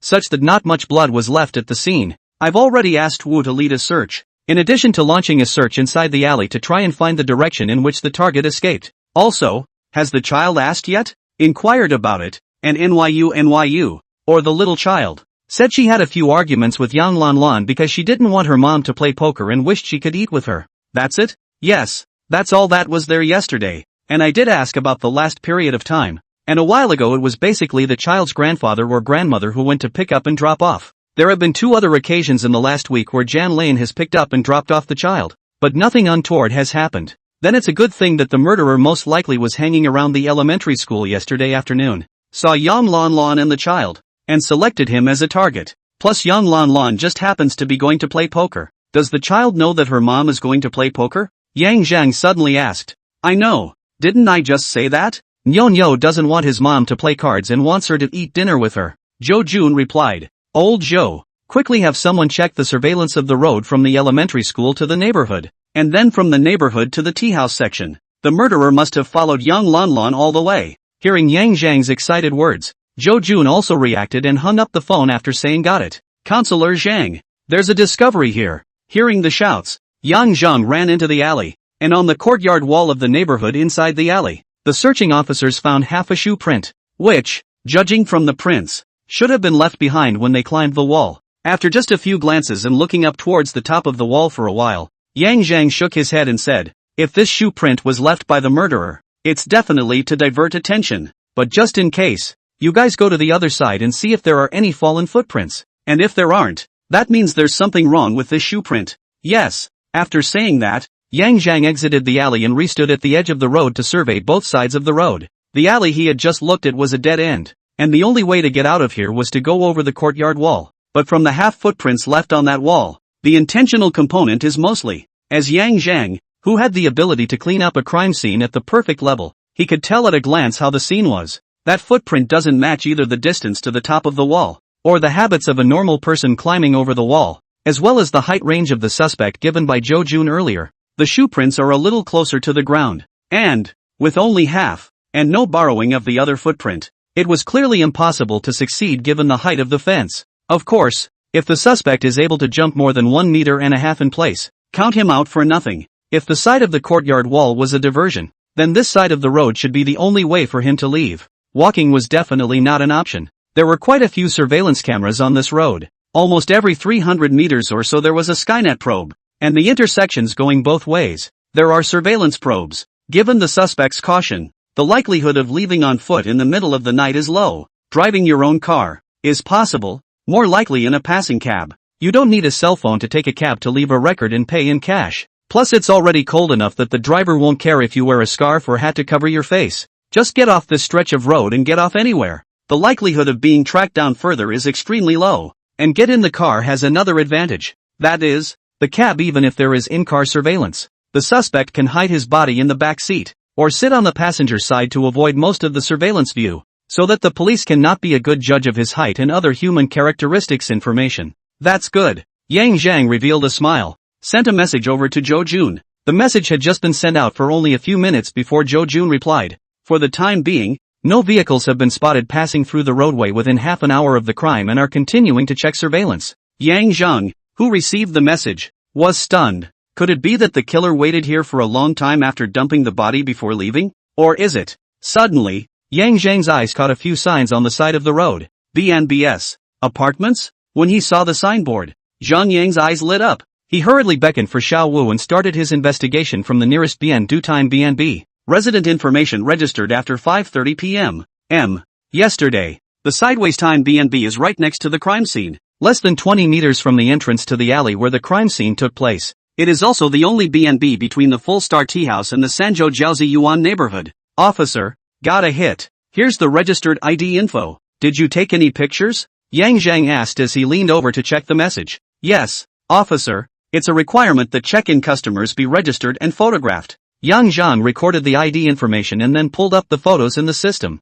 The moment he saw the photos, Yang Zhang froze for a moment and then took the car keys out and handed them to Xiao Wu. There are paintbrushes and drawing boards in the trunk of my car. Go get them right away. Good. Xiao Wu, who knew Zhang Yang's ability, glanced at the photo, and although he was puzzled, he didn't retort or ask questions, took the key and ran out. In a short while, brushes and drawing boards were brought in. Counselor Zhang. Here. Receiving the drawing board and brush, Yang Zhang lowered his head and quickly drew on the drawing paper. With a quick movement of the brush, the image of a man quickly jumps off the page. It was just that this man, who was slightly at odds with the man in the photo in certain features, was, when taken together, a completely different person. This, Counselor Zhang. This person, he, glancing at Xiao Wu. Yang Zhang shook his head. We still underestimated the murderer. He has a handful of superb makeup skills. The photos on the computer are after he had applied makeup. Wu stopped talking. After the drawing, Yang Zhang took a picture of the computer,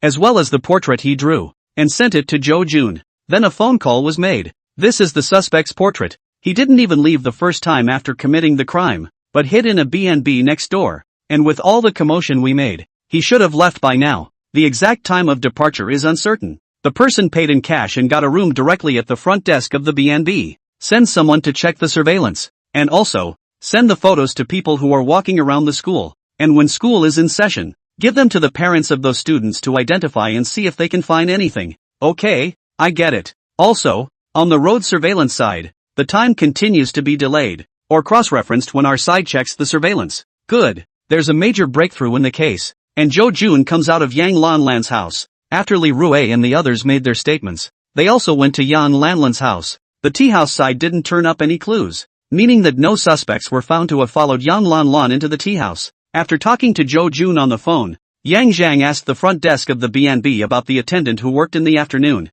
and according to her recollection, the person who checked in at the time was carrying a duffel bag, a short black down jacket, jeans, a pair of sneakers on his feet, a scarf, and a ski hat. The man was quickly located on surveillance, with a specific image, sent to colleagues in the monitoring center. It did not take long to be found in the intersection of the violation monitoring. From the CCTV, the suspect had been following Yang Lanlan in Nyonyo, and was found again at the next intersection. The intersection of Wuqing Street and Dong'an South Road. The other side of the intersection where the location. By the opposite side of the violation of the camera, the suspect has been waiting until Yang Lanlan again out of the neighborhood, followed by the rear direction of Dong'an South Road and go. Afterward, he avoided the Skynet probes on the road and lost sight of them. However, combining the surveillance of the BNB as well as the tea house, It can be determined that the suspect went to the B&B to book a room after Yang Lanlan entered the tea house and then waited for more than 10 minutes to make sure that Yang Lanlan did not come out before going to the B&B to book a room. But after booking the room and getting the key, the suspect didn't go to the room, but just turned around and left the B&B, and it was 2:09 a.m. when he reappeared on the B&B's surveillance. Later, at about 4:57 a.m. the suspect left the B&B quietly with a bag on his back without disturbing the attendants. 11 o'clock in the morning. Investigators from all parties returned to the city council and assembled in the conference room for a meeting. After an investigation, the ID card registered at the B&B, which had been lost and replaced 2 months ago. We checked the ID owner's information and he had an alibi.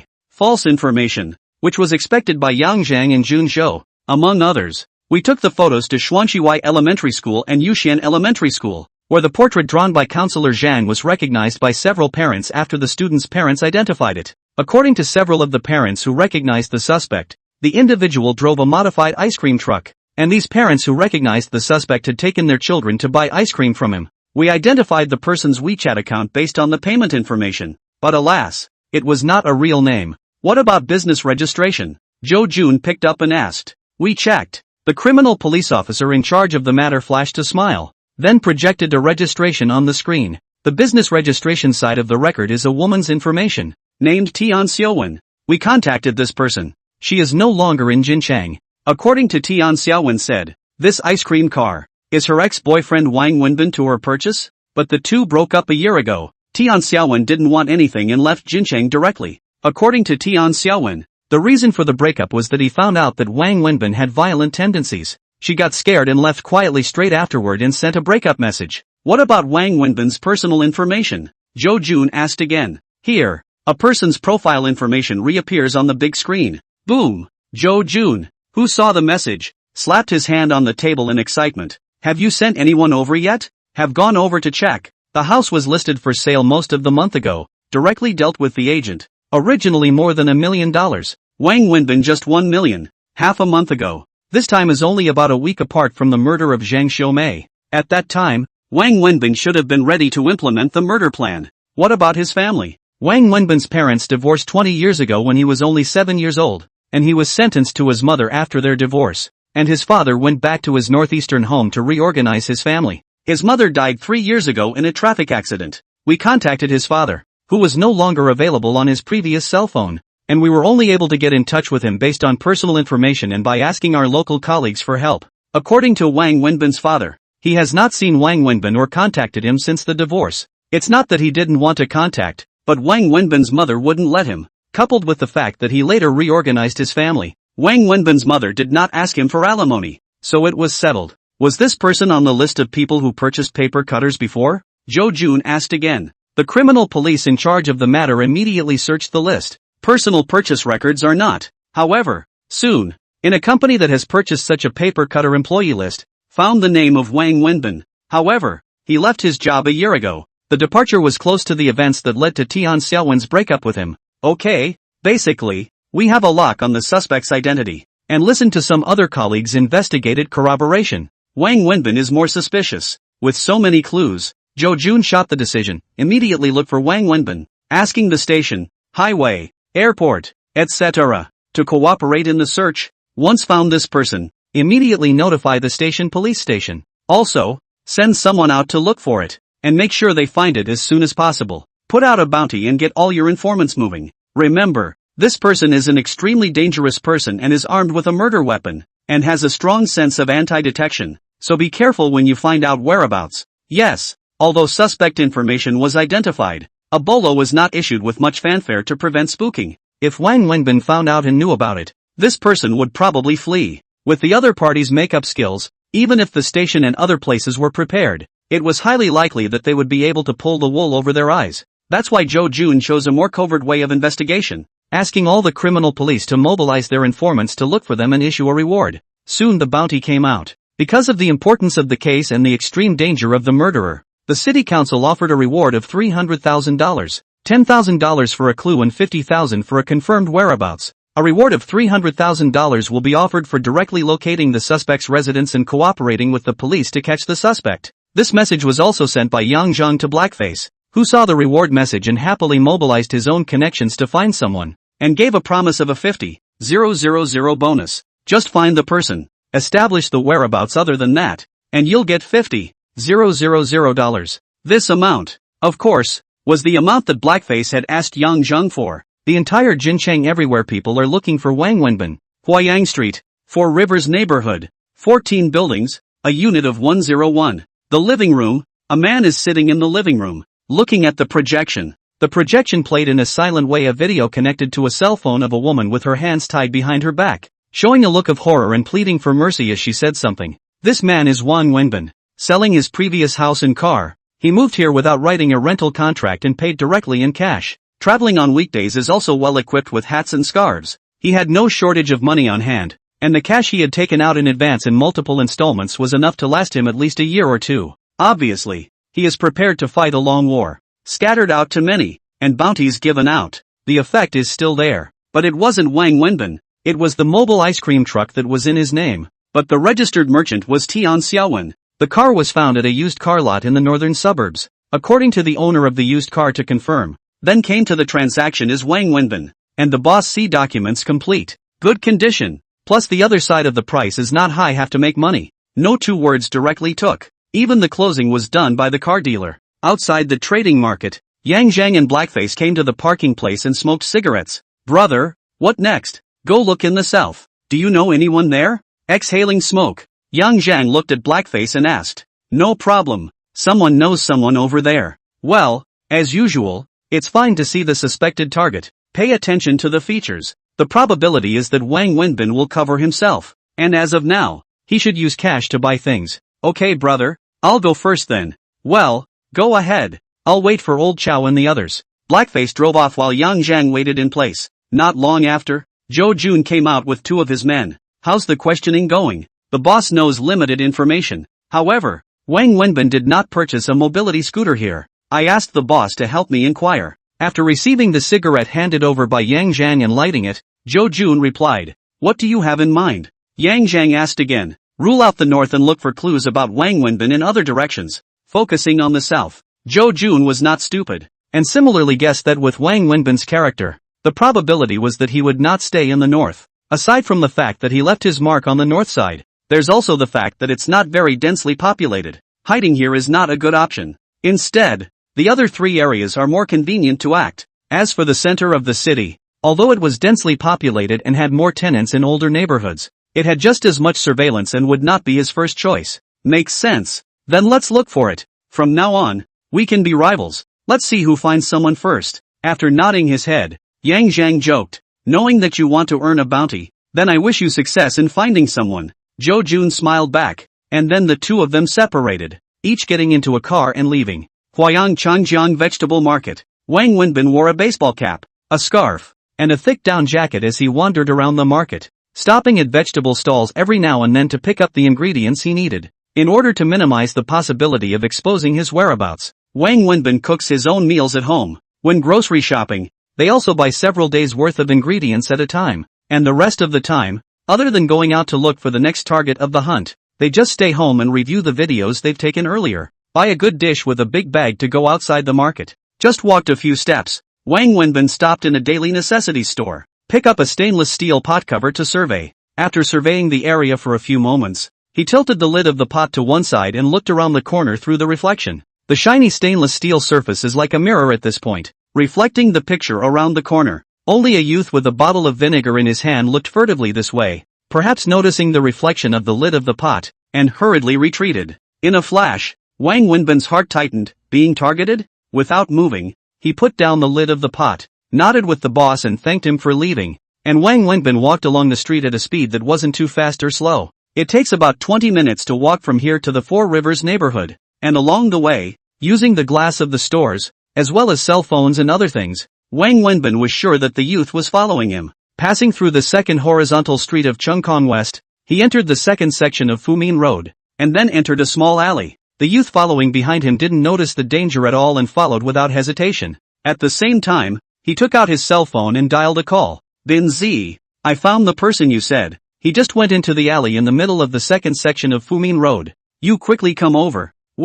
Swish. Just as he said this, the youth's footsteps lurched, only to feel a dark shadow cut through. Then he caught sight of his target emerging from behind a half-man-tall dumpster, froze and looked down, the other man holding a dagger. A bead of blood sliding from the tip of the dagger to the tip of the blade where it converged then dripped, falling to the ground and shattering into smithereens. Looking up again and meeting the cold eyes of his target, the youth knew he was done for. Bang! The vinegar in his hand fell to the ground and shattered. The youth reached out to cover his neck in death, but it was no use as blood continued to spill outward along the slit that had been made in his neck. The corner of his mouth curled. After Wang Wenbin sneered, he wiped the blood on the dagger on the youth, and smoothly threw the ingredients in his hand into the half-man-high, 3-meter-long, 2-meter-wide dumpster bucket, and calmly turned around to leave. As for the youth who followed him, at this time, he had already collapsed on the ground, staring wide-eyed at Wang Wenbin's distant back. Ho ho ho! Unable to speak. Beneath him, large pools of blood flowed in no time. What did you say? Where is it? Okay, I got it. You call the police right now. You hear me? Blackface, who hung up the phone, had a hard look on his face. Just now, he received a call that Wang Wenbin had been spotted, but the person who found the target was also taken out in an alley, and when his companion arrived, the person had stopped breathing. These guys really want money. After cursing, Blackface started the car while taking out his cell phone and dialed Yang Zhang. The call came through. Brother, Wang Wenbin has appeared near Huayang Fumin Road. More than 10 minutes ago, he was seen appearing at the Chungkong vegetable market and then followed all the way down the alley in section 2 of Fumin Road. Stalking? Hearing those two words, Yang Zhang knew that things were not good. It's very difficult for an ordinary person to track someone who has an extremely strong sense of counter-surveillance. Sure enough, Blackface's next words confirmed the bad feeling in his heart. However, the person who was following was taken out by Wang Wenbin, and I'm on my way there now. Got it. I'm in the neighborhood too. About 5 minutes away.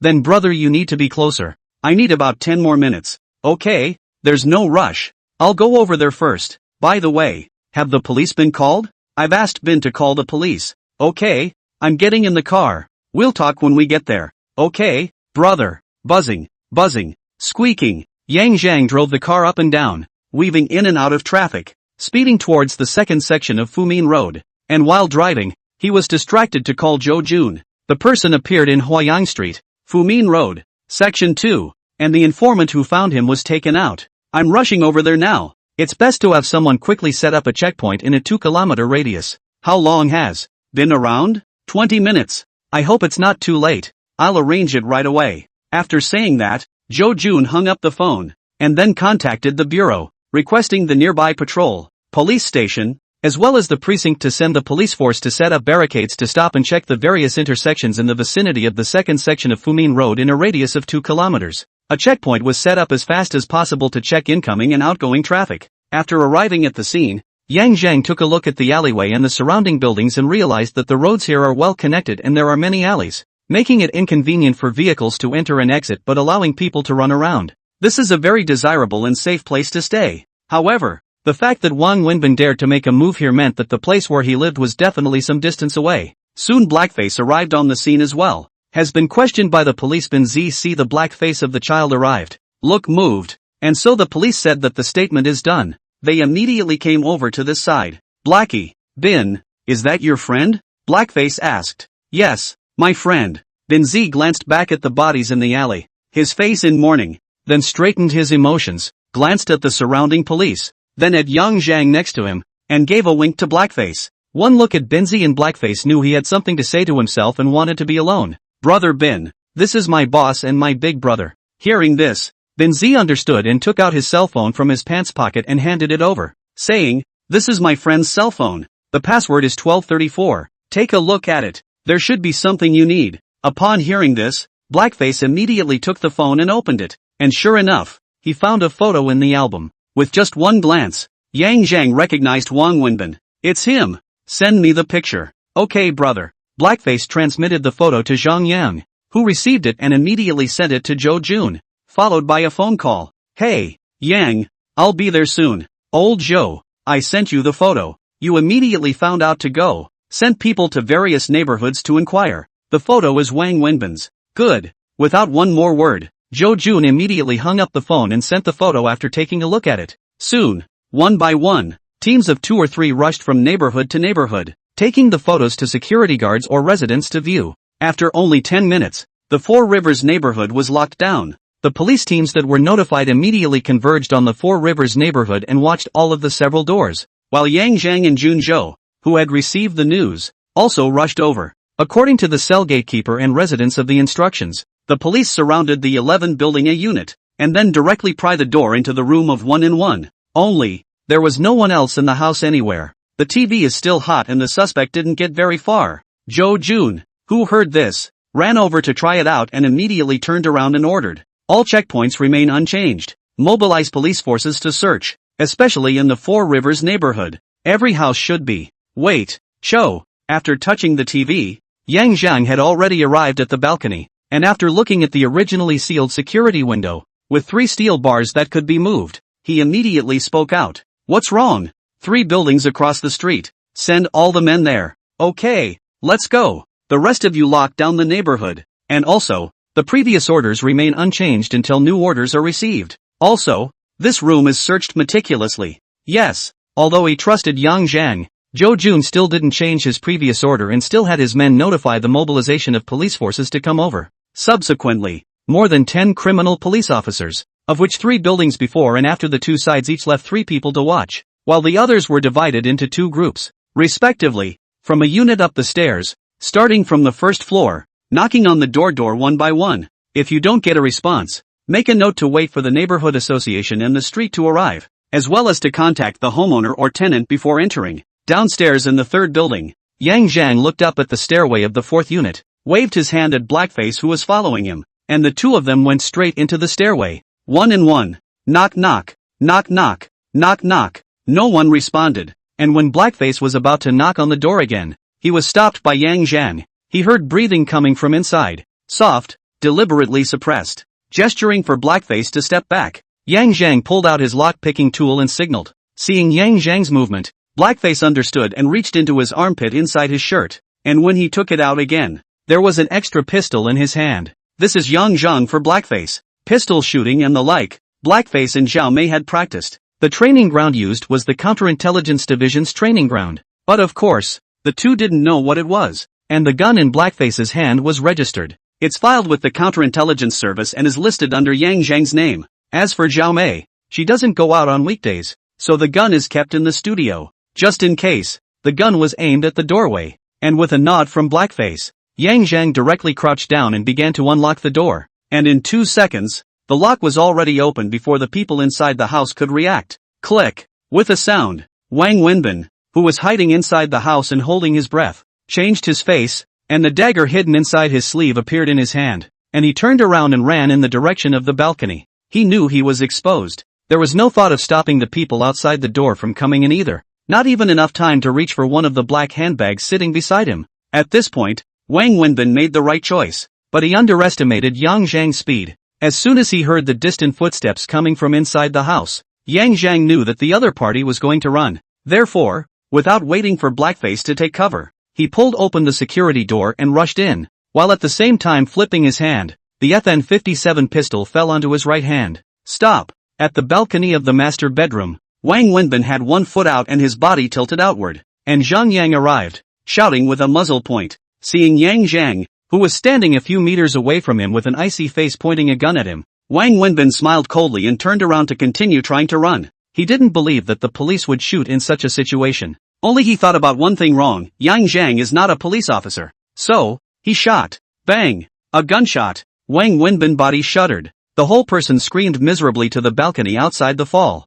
Because the first floor there is too high. Balcony and ground fall in more than 2 meters. The taste of the fall is still a little bad. At least Wang Wenbin called out again. Landing on the ground, Wang Wenbin got up and tried to run, but the sharp pain coming from his calf made him fall down just after a step, and the gunfire and commotion on this side of the room attracted the officers guarding the outside. Freeze! Police! Faced with the gun-toting police officers that surrounded him, as well as Yang Zhang, who was aiming his gun at him from across the balcony. The corners of Wang Wenbin's mouth tugged, but he still honestly raised his hands. Under the gaze of the gun, a detective pulled out his handcuffs and prepared to step forward, and after Wang Wenbin, who held up his hands, glanced back, a hint of madness appeared in his eyes. Don't move! Don't go near him yet! Yang Zhang suddenly spoke up, stopping the criminal police officers who were moving forward. The crazy look in Wang Wenbin's eyes just now was seen in his eyes. and combined with the criminal police officer who went up to him, it was not hard to guess what was in this guy's mind. Hearing Yang Zhang stop,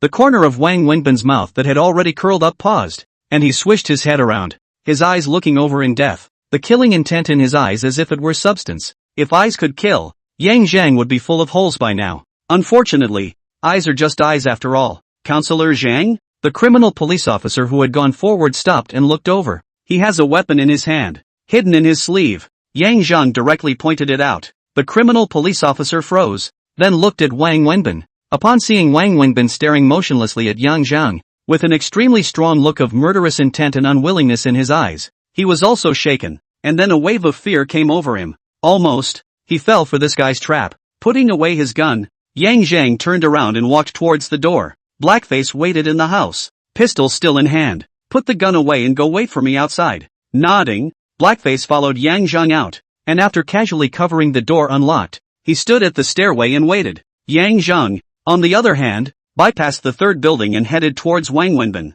At this time, Zhou Jun and the others had also arrived. Originally, Zhou Jun was ready to immediately have his men go up and take him down, but he was stopped by his men and said Yang Zhang's reminder. Looking at Wang Wenbin, who was standing there with blood bubbling from one side of his calf and his hands raised but with an indifferent face, Zhou Jun chose to follow the advice and didn't recklessly send people forward but shouted to try to get Wang Wenbin to put down his weapon. But the guy wasn't moved at all. He just stood there looking at the group of police officers, looking like he'd come up if he could. After 2 shouts, Zhou Jun also stopped shouting. According to the speed at which the other party's calf was bleeding, it was only a matter of time before he was taken down, and there was no need to joke about the safety of his men's lives. Yang Zhang has arrived. Old Chow, have a chat. Zhou Jun looked at Yang Zhang in confusion, but he still followed him aside. What for? This guy had his tools of the trade in his hand, and had a bag with him, which I assume contained the evidence, as well as the tools to prepare for his next crime. And then what? That bag was able to convict him,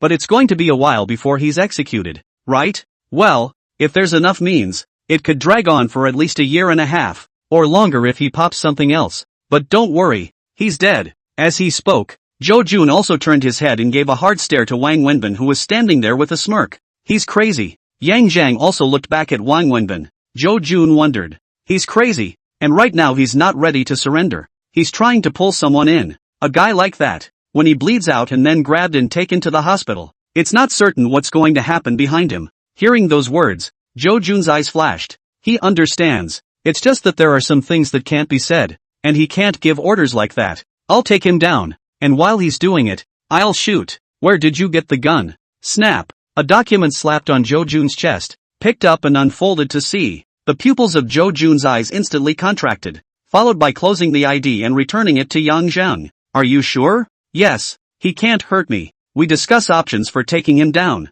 After saying these words, Zhou Jun walked forward, and behind him, Yang Zhang smiled and followed him over. Wang Wenbin, hand over your weapon and surrender. While speaking, Yang Zhang asked for a pair of handcuffs from Zhou Jun and took a step towards him. Seeing that Yang Zhang didn't have a gun in his hand, only a pair of handcuffs, and was still wearing his jacket, Wang Wenbin laughed. Fine, come over here. You're the one who found me. I'll let you arrest. With that, Wang Wenbin flattened his raised hand and stretched his hands forward. I'm coming over. Don't move. Yang Zhang smiled back, and his footsteps quickened a bit. Xiao Yang. Zhou Jun's hands clenched nervously as he looked to his men and shouted, be careful not to go off. The crowd of criminal police officers froze, not understanding the meaning of Zhou Jun's words. It was also at this time that Yang Zhang had arrived in front of Wang Wenbin. Seeing Yang Zhang lowering his head and preparing to handcuff himself, the crazier Wang Wenbin's eyes became. He naturally hated to kill the police officer who had found him and shot him back. Now, the opportunity is here. Right now, with a tuck of his right arm, the dagger slipped out of his slightly loose sleeve, followed by Wang Wenbin swinging the blade without hesitation, aiming for Yang Zhang's neck. Look out! A group of criminal police officers were alarmed and shouted, and the lowered Yang Zhang's eyes flashed with a ray of murderous intent, while his body shortened, leaned back, and his feet naturally retreated, while the pistol was already in his hand. Bang! The gunshots rang out again. Wang Wenbin, who had swung the dagger halfway, paused, staring blankly at the pistol that was short and half-crouched, placed on the side of his chest and abdomen, and the muzzle that was smoking with very little smoke. Clank! Ho ho ho! The dagger landed with a crisp ring. Wang Wenbin also collapsed on the ground, reaching out and pressing his hand to his chest position. Ho ho ho, gasping in pain. The shot just now was not aimed at the heart, but the chest, and the powerful force of the bullet directly penetrated the sternum and drilled into the lobes of the lungs, causing great damage. Pust. A mouthful of blood coupled with a few broken pieces of lung lobes sprayed out. Wang Wenbin breathed hard. His face was all pain and discomfort. He finally experienced the fear of approaching death. Go! Only at this time did Zhou Jun seem to react. With a roar he rushed up with his men, and after checking, shouted with an anxious face, "Notify the ambulance to come here, quick!" Yes. One of the criminal police officers under his command took out his cell phone and pressed the emergency number, then quickly said the address in Wang Wenbin's situation. This emergency call is doomed to be useless. The nearest hospitals rushing over would all need at least 5 minutes or more, and in Wang Wenbin's current state, he would only be able to watch for 2 or 3 minutes at most. And in fact, Wang Wenbin only carried a little more than a minute and a half. Then breathing stopped, directly hiccups. Before he died, he had a look of regret in his eyes. However, this trace of a look could only usher in cold stares from Yang Zhang and the others. Dead. The criminal police officer who was holding down the position of Wang Wenbin's neck artery shook his head at Zhou Jun. Then everyone else looked at Yang Zhang, who was holding the FN-57 pistol in his hand. Not knowing what to do, they knew that Yang Zhang was only an advisor to the city council, but he was not qualified to carry a gun. Now, the other party was not only holding a gun in his hand, but it was also obvious that it wasn't the city council's gun. What's next? Arrest them? The criminal police officers ultimately couldn't help but look at Zhou Jun. Informed the surrounding police forces that the suspect was killed on the spot when he landed, so they can pull out. Any backup that didn't make it can go back as well. Department Zhou, Councillor Zhang He, a criminal police officer voiced out. Councillor Zhang has a gun permit and can legally defend himself. You don't have to worry about the specifics. Don't pry. Hearing these words, the crowd of criminal police officers breathed a sigh of relief and said in unison, "Yes." Then they dispersed to do something. "Old Zhou, I'll leave this place to you. I'll take Blackface back. By the way, don't forget the bounty amount. I'm still waiting to pay someone. There's still one dead over there." "Got it. I'll have someone call you as soon as possible." Zhou Jun nodded and promised. After taking 2 steps, Yang Zhang stopped and turned back. "Blackface is still waiting at the door. Send someone over to take over." "Got it. Xiao, will you take someone there?" "Yes, Mr. Cho." Yang Zhang walked away, not even looking at the corpse on the ground. Blackface waited until Xiao Wu led the men over, then followed suit, meeting up with Yang Zhang, who was waiting at the door, and then got in his car to leave. On the way, Yang Zhang transferred 100,000 to Blackface. "Take the money. 20,000 for your bonus. 50,000 for the promised intelligence fee over there, and the other 30,000 to see if the dead informant has a family. Give them the money. What if there isn't? Buy a piece of land. It costs money to deal with the aftermath." "Got it, brother." When I saw Binzi again, he was drinking on the deck outside the rental house. Blackface is looking for people who are not big brothers or leaders, but mostly these people who live at the bottom. Some of them are street vendors. Some are thieves who steal chickens and dogs, and so on. These years of life experience told him, ruthlessness is mostly for the rich and powerful, and righteousness is mostly for the slaughtering of dogs. Moreover, these people living at the bottom need this money even more. Bin Zi and Kung Zi, who had died earlier, teamed up to set up a stall selling kebabs. It's not that they can't afford to live in a better place with the money they earn, but the family is so burdened that the two are afraid to spend every penny they earn. What's more, the stalls can only earn about 7,000 or 8,000 a month on average, and they have to be split between 2 people, sending half of it home and leaving the rest for living expenses. Naturally, there wasn't much money. Therefore, the two rented an unauthorized room on the top floor of a residential building on the street. That is, the kind the landlord built on the top floor with red bricks covered with tin. 3 rooms in all. 2 were bedrooms, 1 was a bathroom. And as for the kitchen, it was a shed outside. Hot in the summer and cold in the winter. You can only rely on thick quilts to keep you warm, as well as fans to dissipate the heat. Brother Bin. Blackface came up with 2 bottles of good wine, put them aside, walked over, picked up a few $dozen a bottle of erguotu on the table and poured himself a glass, then dried it in 1 gulp. Binzi, sitting on a small stool, didn't say anything, but the sadness in his eyes was obvious. "Is there anyone at Keiko's house?" "There's, blind mom and wife, and 2 kids. Binzi voiced horseback. "Let them know. Come and give Johnny a lift." "Can only be cremated?" Ryoko asked, raising her head. Blackface understands what he means, and wants to be sent back home in one piece for burial. Although cremation is promoted by the state, there are many years, but in remote villages, and in the hearts of the older generation, Cremation leaves nothing but a handful of ashes. They still want to be buried in the ground with all their whiskers and all their tails. I can ask the boss to try, but people still have to come and visit, and the family has to sign for the body to be claimed. Okay, I'll let them know. In addition, the boss advanced the promised bounty. 50,000 first transferred to you. Another 30,000. We just want the 50,000. The money goes to Keiko's family. Binzi interrupted. After a few seconds of contemplation, Blackface said, I will transfer the money to you. As for how to divide it is your business. The boss gave another $30,000. Also transferred to you. Give me an account number. Good. After a few seconds of silence, Binzi could no longer say no. Get the account number in hand and operate the transfer. Giving Bin a look after the transfer, Blackface got up and prepared to leave. That son of a bitch. Dead. Binzi froze. He tried to attack the boss and was shot by him. One shot through the lung. And struggled for over a minute. Good death. Binzi's eyes filled with tears and he took a big drink from his glass. Is there more? Nope.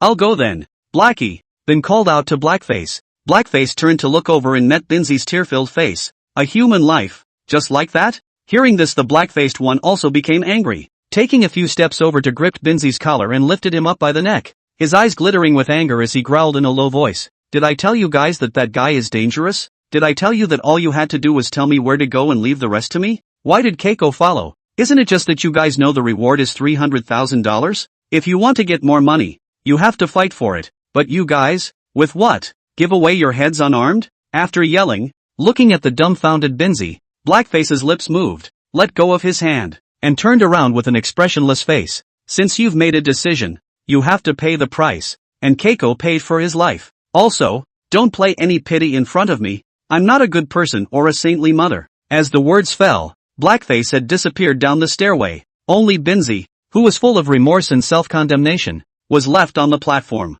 After reading the news and knowing that the reward was $300,000, he and Shangzi were moved and directly put Blackface's words behind them. Therefore, when he found Wang Wenbin, Shangzi did not hesitate to follow him and called him back. At that time, he didn't stop Keiko, but rushed over immediately. In his mind, $300,000 in 2 individual shares was equally more appealing than $50,000 in 2 individual shares. So much so that the warning of danger was completely forgotten. Blackface was right. That's the price of greed. If he hadn't gotten greedy at the time, but had discouraged Keiko and told Blackface in the first place, things wouldn't have turned out the way they did. At least, Keiko wouldn't have died. But it's too late to say anything now. Picked up his cell phone and dialed. The call was quickly answered. Honey, are you okay over there? Is Keiko okay too? Hearing his wife's customary greeting, Binzi broke down. Woohoo! Honey, what's wrong with you?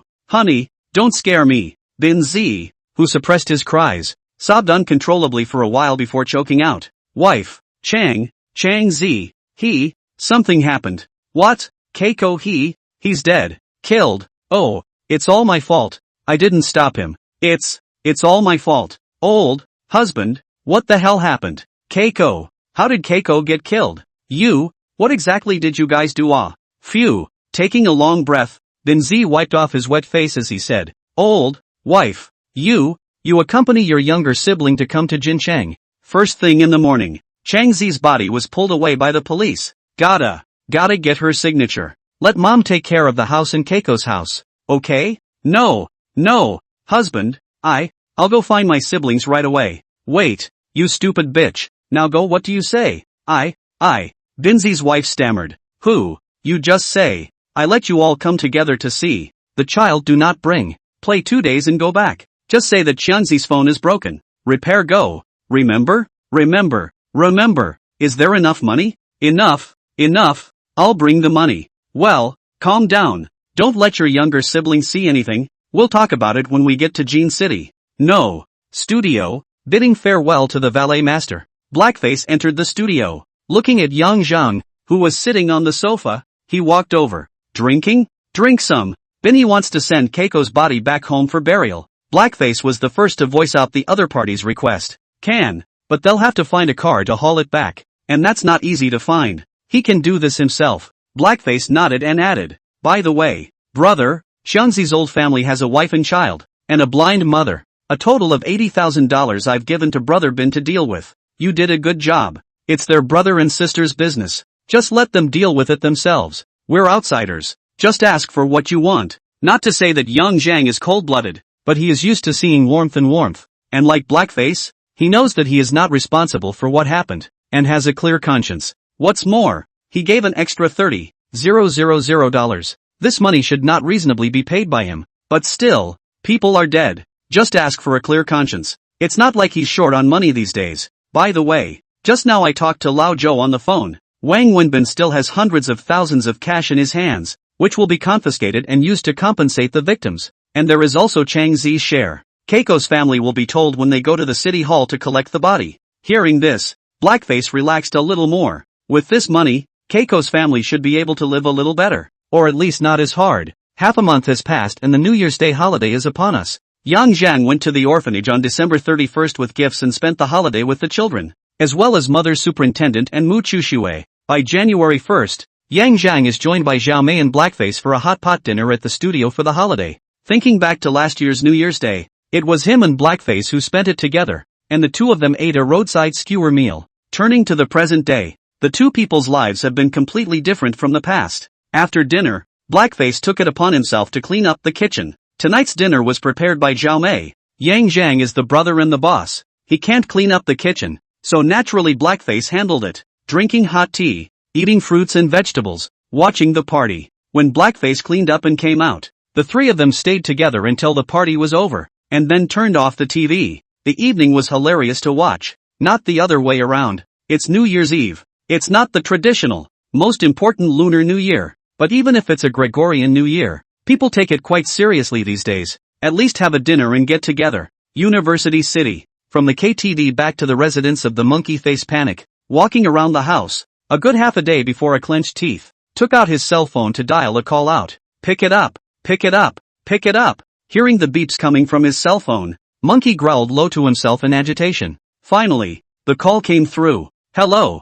Blackface's confused voice came through the receiver, and Monkey's hanging heart relaxed a little. Blackface, asleep? Hearing the familiar voice on the phone, Blackface froze. Monkey? Then took a look at the time. Dang, time to get up and gas attack. You fucking sick, right? You just got off work. Tomorrow you can sleep until the afternoon. I just fell asleep not long ago. You, Blackface, I'm in a hurry. Can you come over here? Seemingly hearing the anxiety in the monkey's tone, Blackface sat up with a frown on his brow and asked in a deep voice, "What happened? You? Why don't you come over here? It's hard to tell over the phone." "Okay, I'll be right over." Hanging up the phone, Blackface immediately got up and got dressed, pulled open the drawer of the nightstand, after a pause, put on the backpack holster, checked the magazine of the 7.7 pistol, inserted it into the holster, and made sure of the 2 spare magazines, followed by picking up the tweed coat that was hanging on the coat rack, and lightly went out the door to go downstairs. Buzz. The sound of a car starting woke up Yang Zhang, coming to the window and watching the SUV pull out of the parking space. Yang Zhang frowned and thought for a moment. Without calling Blackface, he turned around and went back inside to continue sleeping. It's a foggy winter's eve. Blackface, who was traveling with his headlights on, didn't dare drive too fast even though there weren't many cars on the road. Exiting the expressway and entering a college town, I just turned a corner and encountered a DUI check. Blow on it, no alarm. Seeing that the police officer signaled that he could leave, Blackface was secretly glad that the night was only shallow and he didn't drink too much, otherwise it definitely wouldn't have been so easy to pass. With a good job, Blackface drove past the checkpoint and continued on to Monkey's place. The Monkeys have moved and now live in an apartment building that is in much better condition than the rental house they shared before. Parking the car directly on the road outside the apartment building, he got out of the car and took a habitual glance at both sides of the road before striding towards the apartment door. There is a security guard on night duty inside the gate, but for the person who walked in, the security uncle just looked up and lowered his head to continue watching the movie on his own. Such security conditions are null and void, but I don't blame people. The salary is not high, and the apartment is full of people, and there is no access control, and when the door is closed, he has to get up to open it, which is troublesome. Over time, the gate downstairs from the apartment was opened and closed at night, which amounted to an open door. Turn the corner into the elevator lobby. There just happened to be an elevator stopping on the first floor, and when he pressed the up button, the doors opened and Blackface stepped inside, reaching down to press the 15th floor button. The elevator goes up. The apartment building had 31 floors, which was a super high rise, and the elevator naturally did not run slowly. It's just that maybe when the elevator was installed, the installer wasn't very attentive, and the elevator didn't run smoothly, and occasionally rattled. making the black-faced child who rode the elevator a little alarmed, afraid that this elevator would suddenly fall. Luckily, it arrived with a bang. As soon as the elevator doors opened, Blackface couldn't wait to get out. 1509. This is where the monkeys live. No one answered the doorbell at. Press. Again and still no answer. Blackface cringed, wanting to bang on the door and yell, but concerned about the surrounding tenants. He took out his cell phone and called Monkey's number. A bell came. House. Listening to the direction the bell was coming from, Blackface's brow furrowed again, and a quick glance around revealed the problem. The door was unlocked? No. Blackface's face paled. His cell phone hung up and put away, and with one reach he pulled his pistol from his armpit, and when he was ready, kicked open the door of the room that had left a thin crack, and aimed the gun inside. Make sure no one is behind the door and enter with a gun. This one-bedroom apartment is easy to see at a glance, except for the kitchen and balcony. Blackface, who had just taken 2 steps inside, suddenly stopped and his face suddenly changed. Only the room was turned upside down, and the man-sized monkey was now hanging from the chandelier, his hands and feet hanging down, his face blue, his tongue hanging out, and he was motionless. Ding! Movement came from the direction of the elevator. The fuming Blackface blanched and turned after him. By the time he got to the elevator, the doors had already closed down. Shit! Without waiting for the elevator, Blackface turned and sprinted down the security tunnel, gun in hand, turning on his cell phone's flashlight and making a quick 3-step dash for the stairs. Arrived! Going down to the first floor, he pushed open the fire door, saw that the elevator had stopped on the first floor and the door was slowly closing, and hurriedly chased after it in the direction of the door, rushing out the apartment door just in time to see a figure dressed in black get into a black sedan on the side of the road. Stop! A loud roar made the figure who hadn't yet closed the car door subconsciously look over. The action of closing the door lurched, and also made the security uncle, who was immersed in the movie, look up with a start. As the men in the car paused, Blackface ran toward the black sedan. With a bang, the door slammed shut and the limo then started. Bang bang bang. Seeing the people in the car trying to run, Blackface became enraged and raised his gun to shoot. The sound of the gunshot was so mournful that the security uncle ducked with a jolt of fear. As he chased and fired, the bullets hit the car and shattered the glass, but the black sedan didn't stop and instead accelerated to flee. Click, click, click. The sound of an empty gun hanging up came, and Blackface chased after it for a few more steps before stopping,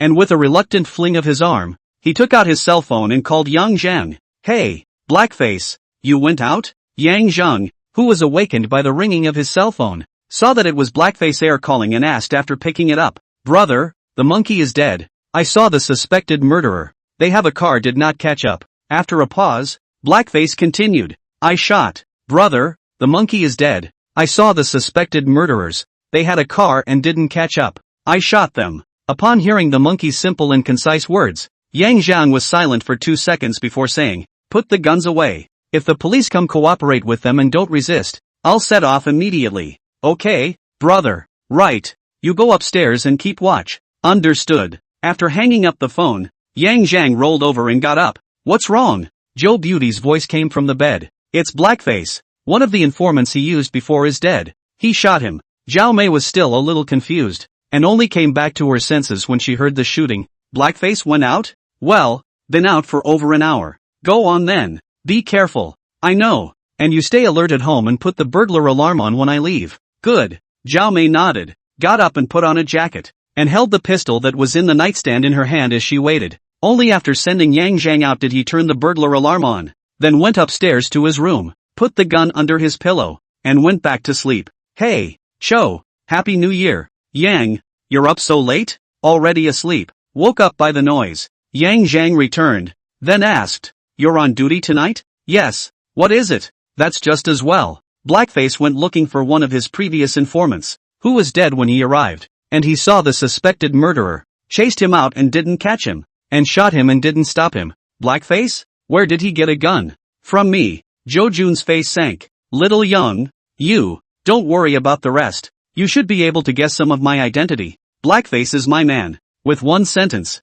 Jo Jun blocked back all the words that he hadn't said. It was several seconds before he squeezed a few words through his teeth and asked, so what do you want? Polly, there's still the informant dead, and you need to take someone there. I don't want to get into trouble with the cops who are out there. Got it. I'll take the men out right away. The phone hung up, and with a kick of the gas, the seat let out a roar and jerked up to speed. Along the way, Yang Zhang drove the car as fast as he could, and the journey that originally took 40 to 50 minutes arrived in less than half an hour. By the time he arrived, several police cars had stopped on the side of the road next to the apartment, and even a large section of the road was closed and cordoned off. There was no way to get closer, so Yang Zhang could only park his car outside the cordon. Just after stopping the car and opening the door, a police officer came over, saluted and said, "Sir, you can't park here for the time being, please park elsewhere nearby." Yang Zhang didn't say a word and pulled out his city council advisor's ID and handed it over. After checking it, the police officer returned the ID with both hands and said,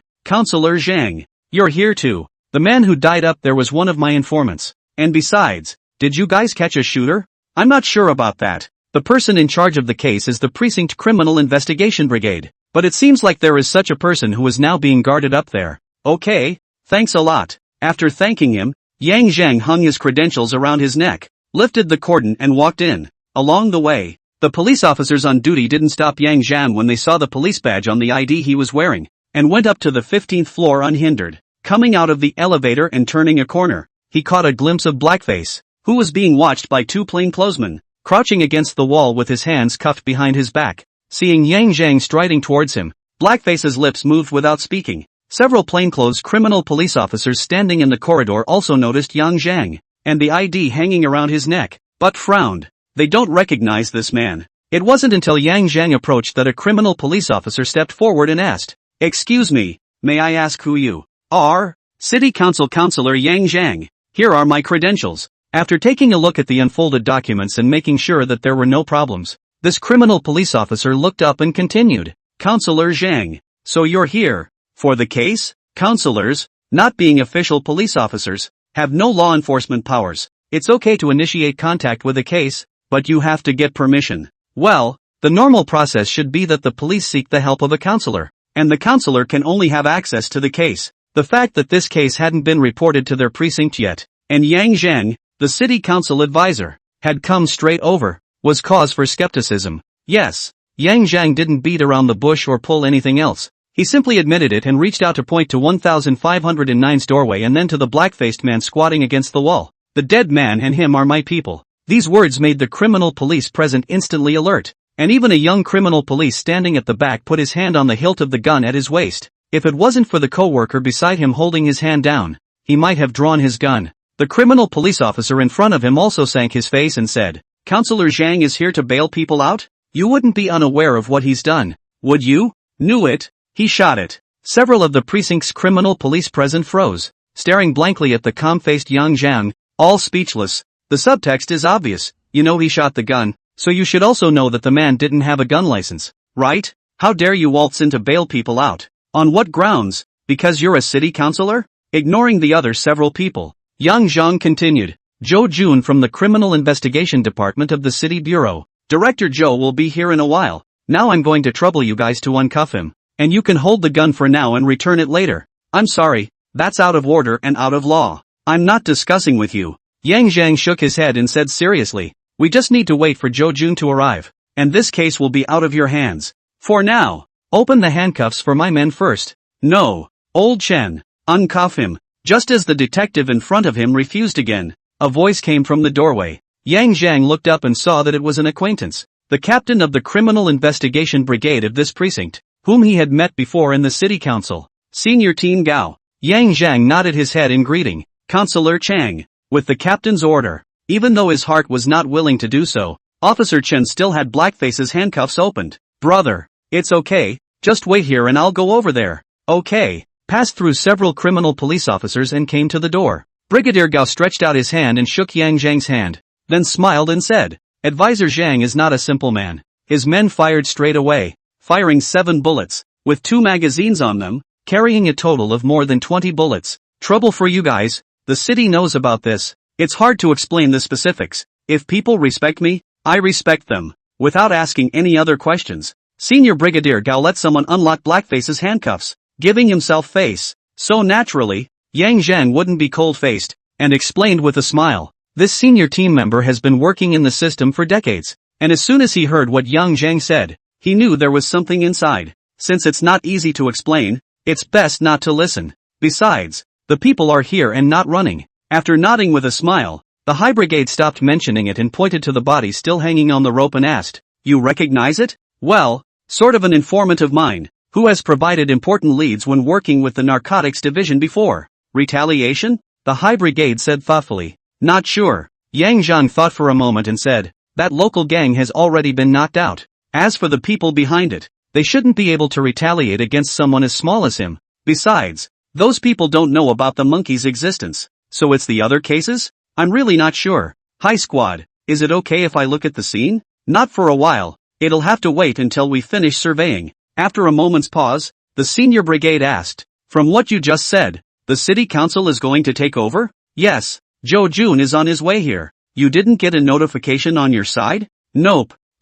Before the words were finished, the High Brigade's cell phone rang. After picking it up and glancing at it, he went out the door and took a few steps before connecting. "Okay, I got it, Chief." After hanging up the phone, the High Brigade's complexion was obviously a bit unsightly. "Our director just called. The city's criminal investigation division will be here soon, and the case will be taken over by them." Downstairs, Joe Jun had arrived with his men. He didn't go up immediately, though, but came to the middle of the road and looked at the broken glass on the ground and the several shell casings that had been marked out and lying on the ground a short distance away. Since he had no intention of dodging, Yang Zhang also left Blackface without cleaning up the shell casings that had fallen to the ground. "If you move, you look weak." 7 shots. After looking at the number of shell casings, Joe Jun almost laughed in anger. The ban on guns in the country was already strict, and after Yang Zhang had that ID, he actually got weapons for all his men and openly fired them in populated areas. It somehow made him feel a little provoked. Upstairs,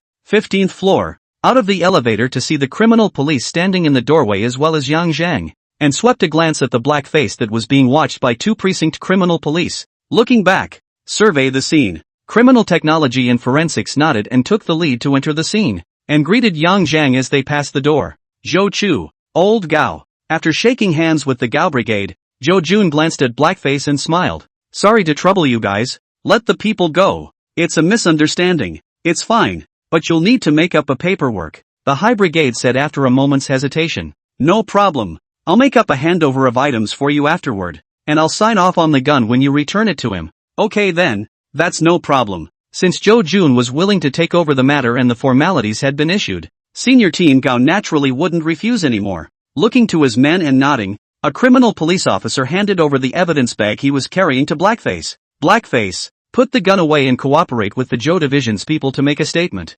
"Okay, brother." Upon hearing Yang Zhang's words, Blackface took the gun out, checked it, and counted the bullets to make sure there were no problems, then inserted it back into the holster under his armpit, and went off to the side with 2 of the city's criminal police officers to make a statement. "Old Gao, tell us about the situation here." After arranging it, Joe Jun looked at Brigadier Gao again. "Okay, Department Joe." Standing in the doorway, Senior Team Gao pointed at the scene inside and said, "We rushed to the scene after receiving a call that someone had opened fire, and after questioning the security guards downstairs, the guards said that 2 people exited the gate back and forth before opening fire. The other man came back upstairs a short time later. We checked the CCTV and confirmed that Li Xuanquan, Blackface, went upstairs and stopped on the 15th floor. Then when I arrived on the 15th floor with my men, Li Xuanquan didn't resist and surrendered by handing over his gun. Also said his friend was killed. We opened the door of the room 1509. We saw the deceased Chen Tasso fell on the rope. The scene has traces of rummage.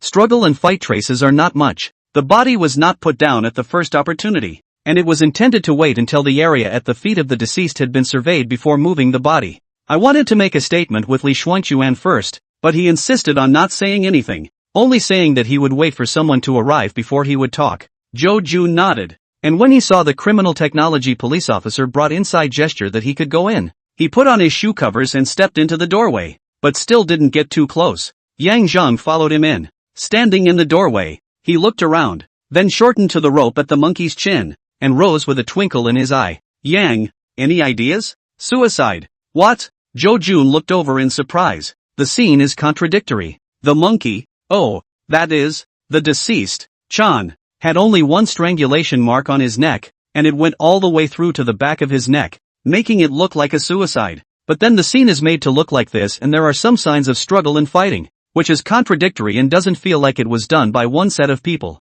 After hearing Yang Zhang's words, Joe Jun looked towards Qinji, who was hanging there a few meters away, and tried to lean down and look up. but even though the lights in the room were turned on, he couldn't see the marks at the neck at all. Noticing Zhou Jun's movements and demeanor, Yang Zhang smiled and explained, "I have better eyes. That'll wait until after the site survey." After a busy time, more than half an hour later, the surveyors finally cleared an area, and then 2 criminal police officers stepped forward and cooperated with the forensic pathologist to remove Chinji's body from the rope. As soon as the rope was removed, the coroner, after examining it, blushed, "It's really exactly like a suicide." Hearing this, Zhou Jun and the others glanced at Zhang Yang once again, while Zhang Yang's face did not change. Enhanced vision is no joke. Suicide, and rummage around. There are few traces of struggle not cleaned up. TSK. Zhou Jun surveyed the house and also felt a headache. Just as he was getting a headache, his cell phone rang, glanced at the caller and picked up. "Department Zhou, we checked the surveillance. Starting from the time of the report backward. In addition to finding blackface going up the stairs, we additionally saw a set of a total of 2 black-clothed, black pantsuit, masked men who had gone up the stairs before. But after these 2 went up first, they took the elevator down again after 13 minutes or so, and then less than 2 minutes later, one of them reappeared on the surveillance and went up to the 15th floor. In a few minutes, blackface will be here." No more than a minute or so after he reached the 15th floor, the man who went up the stairs again appeared in the elevator and pressed the first floor button. Blackface supposedly heard the commotion, ran to the elevator to block it, failed to do so, and disappeared into surveillance. The reappearance came immediately after the man in black who rode the elevator down the stairs appeared on the lobby surveillance and chased him out of the apartment door. This is followed by the sound of gunshots coming in and the image of Blackface running while shooting and disappearing into the security footage of the doorway. Shortly afterward, Blackface reappeared, didn't leave, and went back upstairs. After patiently listening to his men's report, Zhou Jun asked, "Can you be sure that the black-clothed men who came up the stairs twice before and after are inside the same set?" "Okay, got it. Copy the surveillance." "Yes." After hanging up the phone, Zhou Jun looked at Yang Zhang and said, "Surveillance shows that the black-clothed masked men who came to the 15th floor before and after were a group, and it's estimated that the 2 first received orders to kill, and then somehow received orders to go back up the stairs. The people who re-entered the building were supposed to be looking for something, and after that your people arrived and the ones who stayed downstairs realized something was wrong and contacted their companions, meaning that it was the same people who killed, and who caused this situation at the scene." "That's right." Zhou Jun nodded, then pointed at the house that was rummaged through and added, "I guess that person who came up here was looking for something." Division Zhou. The statement is done. Li walked in and handed over the statement Blackface had made. After reading it, Zhou Jun handed the book to Yang Zhang again. Only after Yang Zhang finished reading did he say, "It seems like Chunji should have discovered something or gotten his hands on something, and this thing made him so uneasy that he contacted Blackface. I just didn't expect the killer to come to my door so soon." Yang Zhang nodded, then pointed to the broken glass and the obvious marks formed by kicks and said, "Then how do you explain the murderer faking a suicide situation but then leaving without cleaning up the scene?"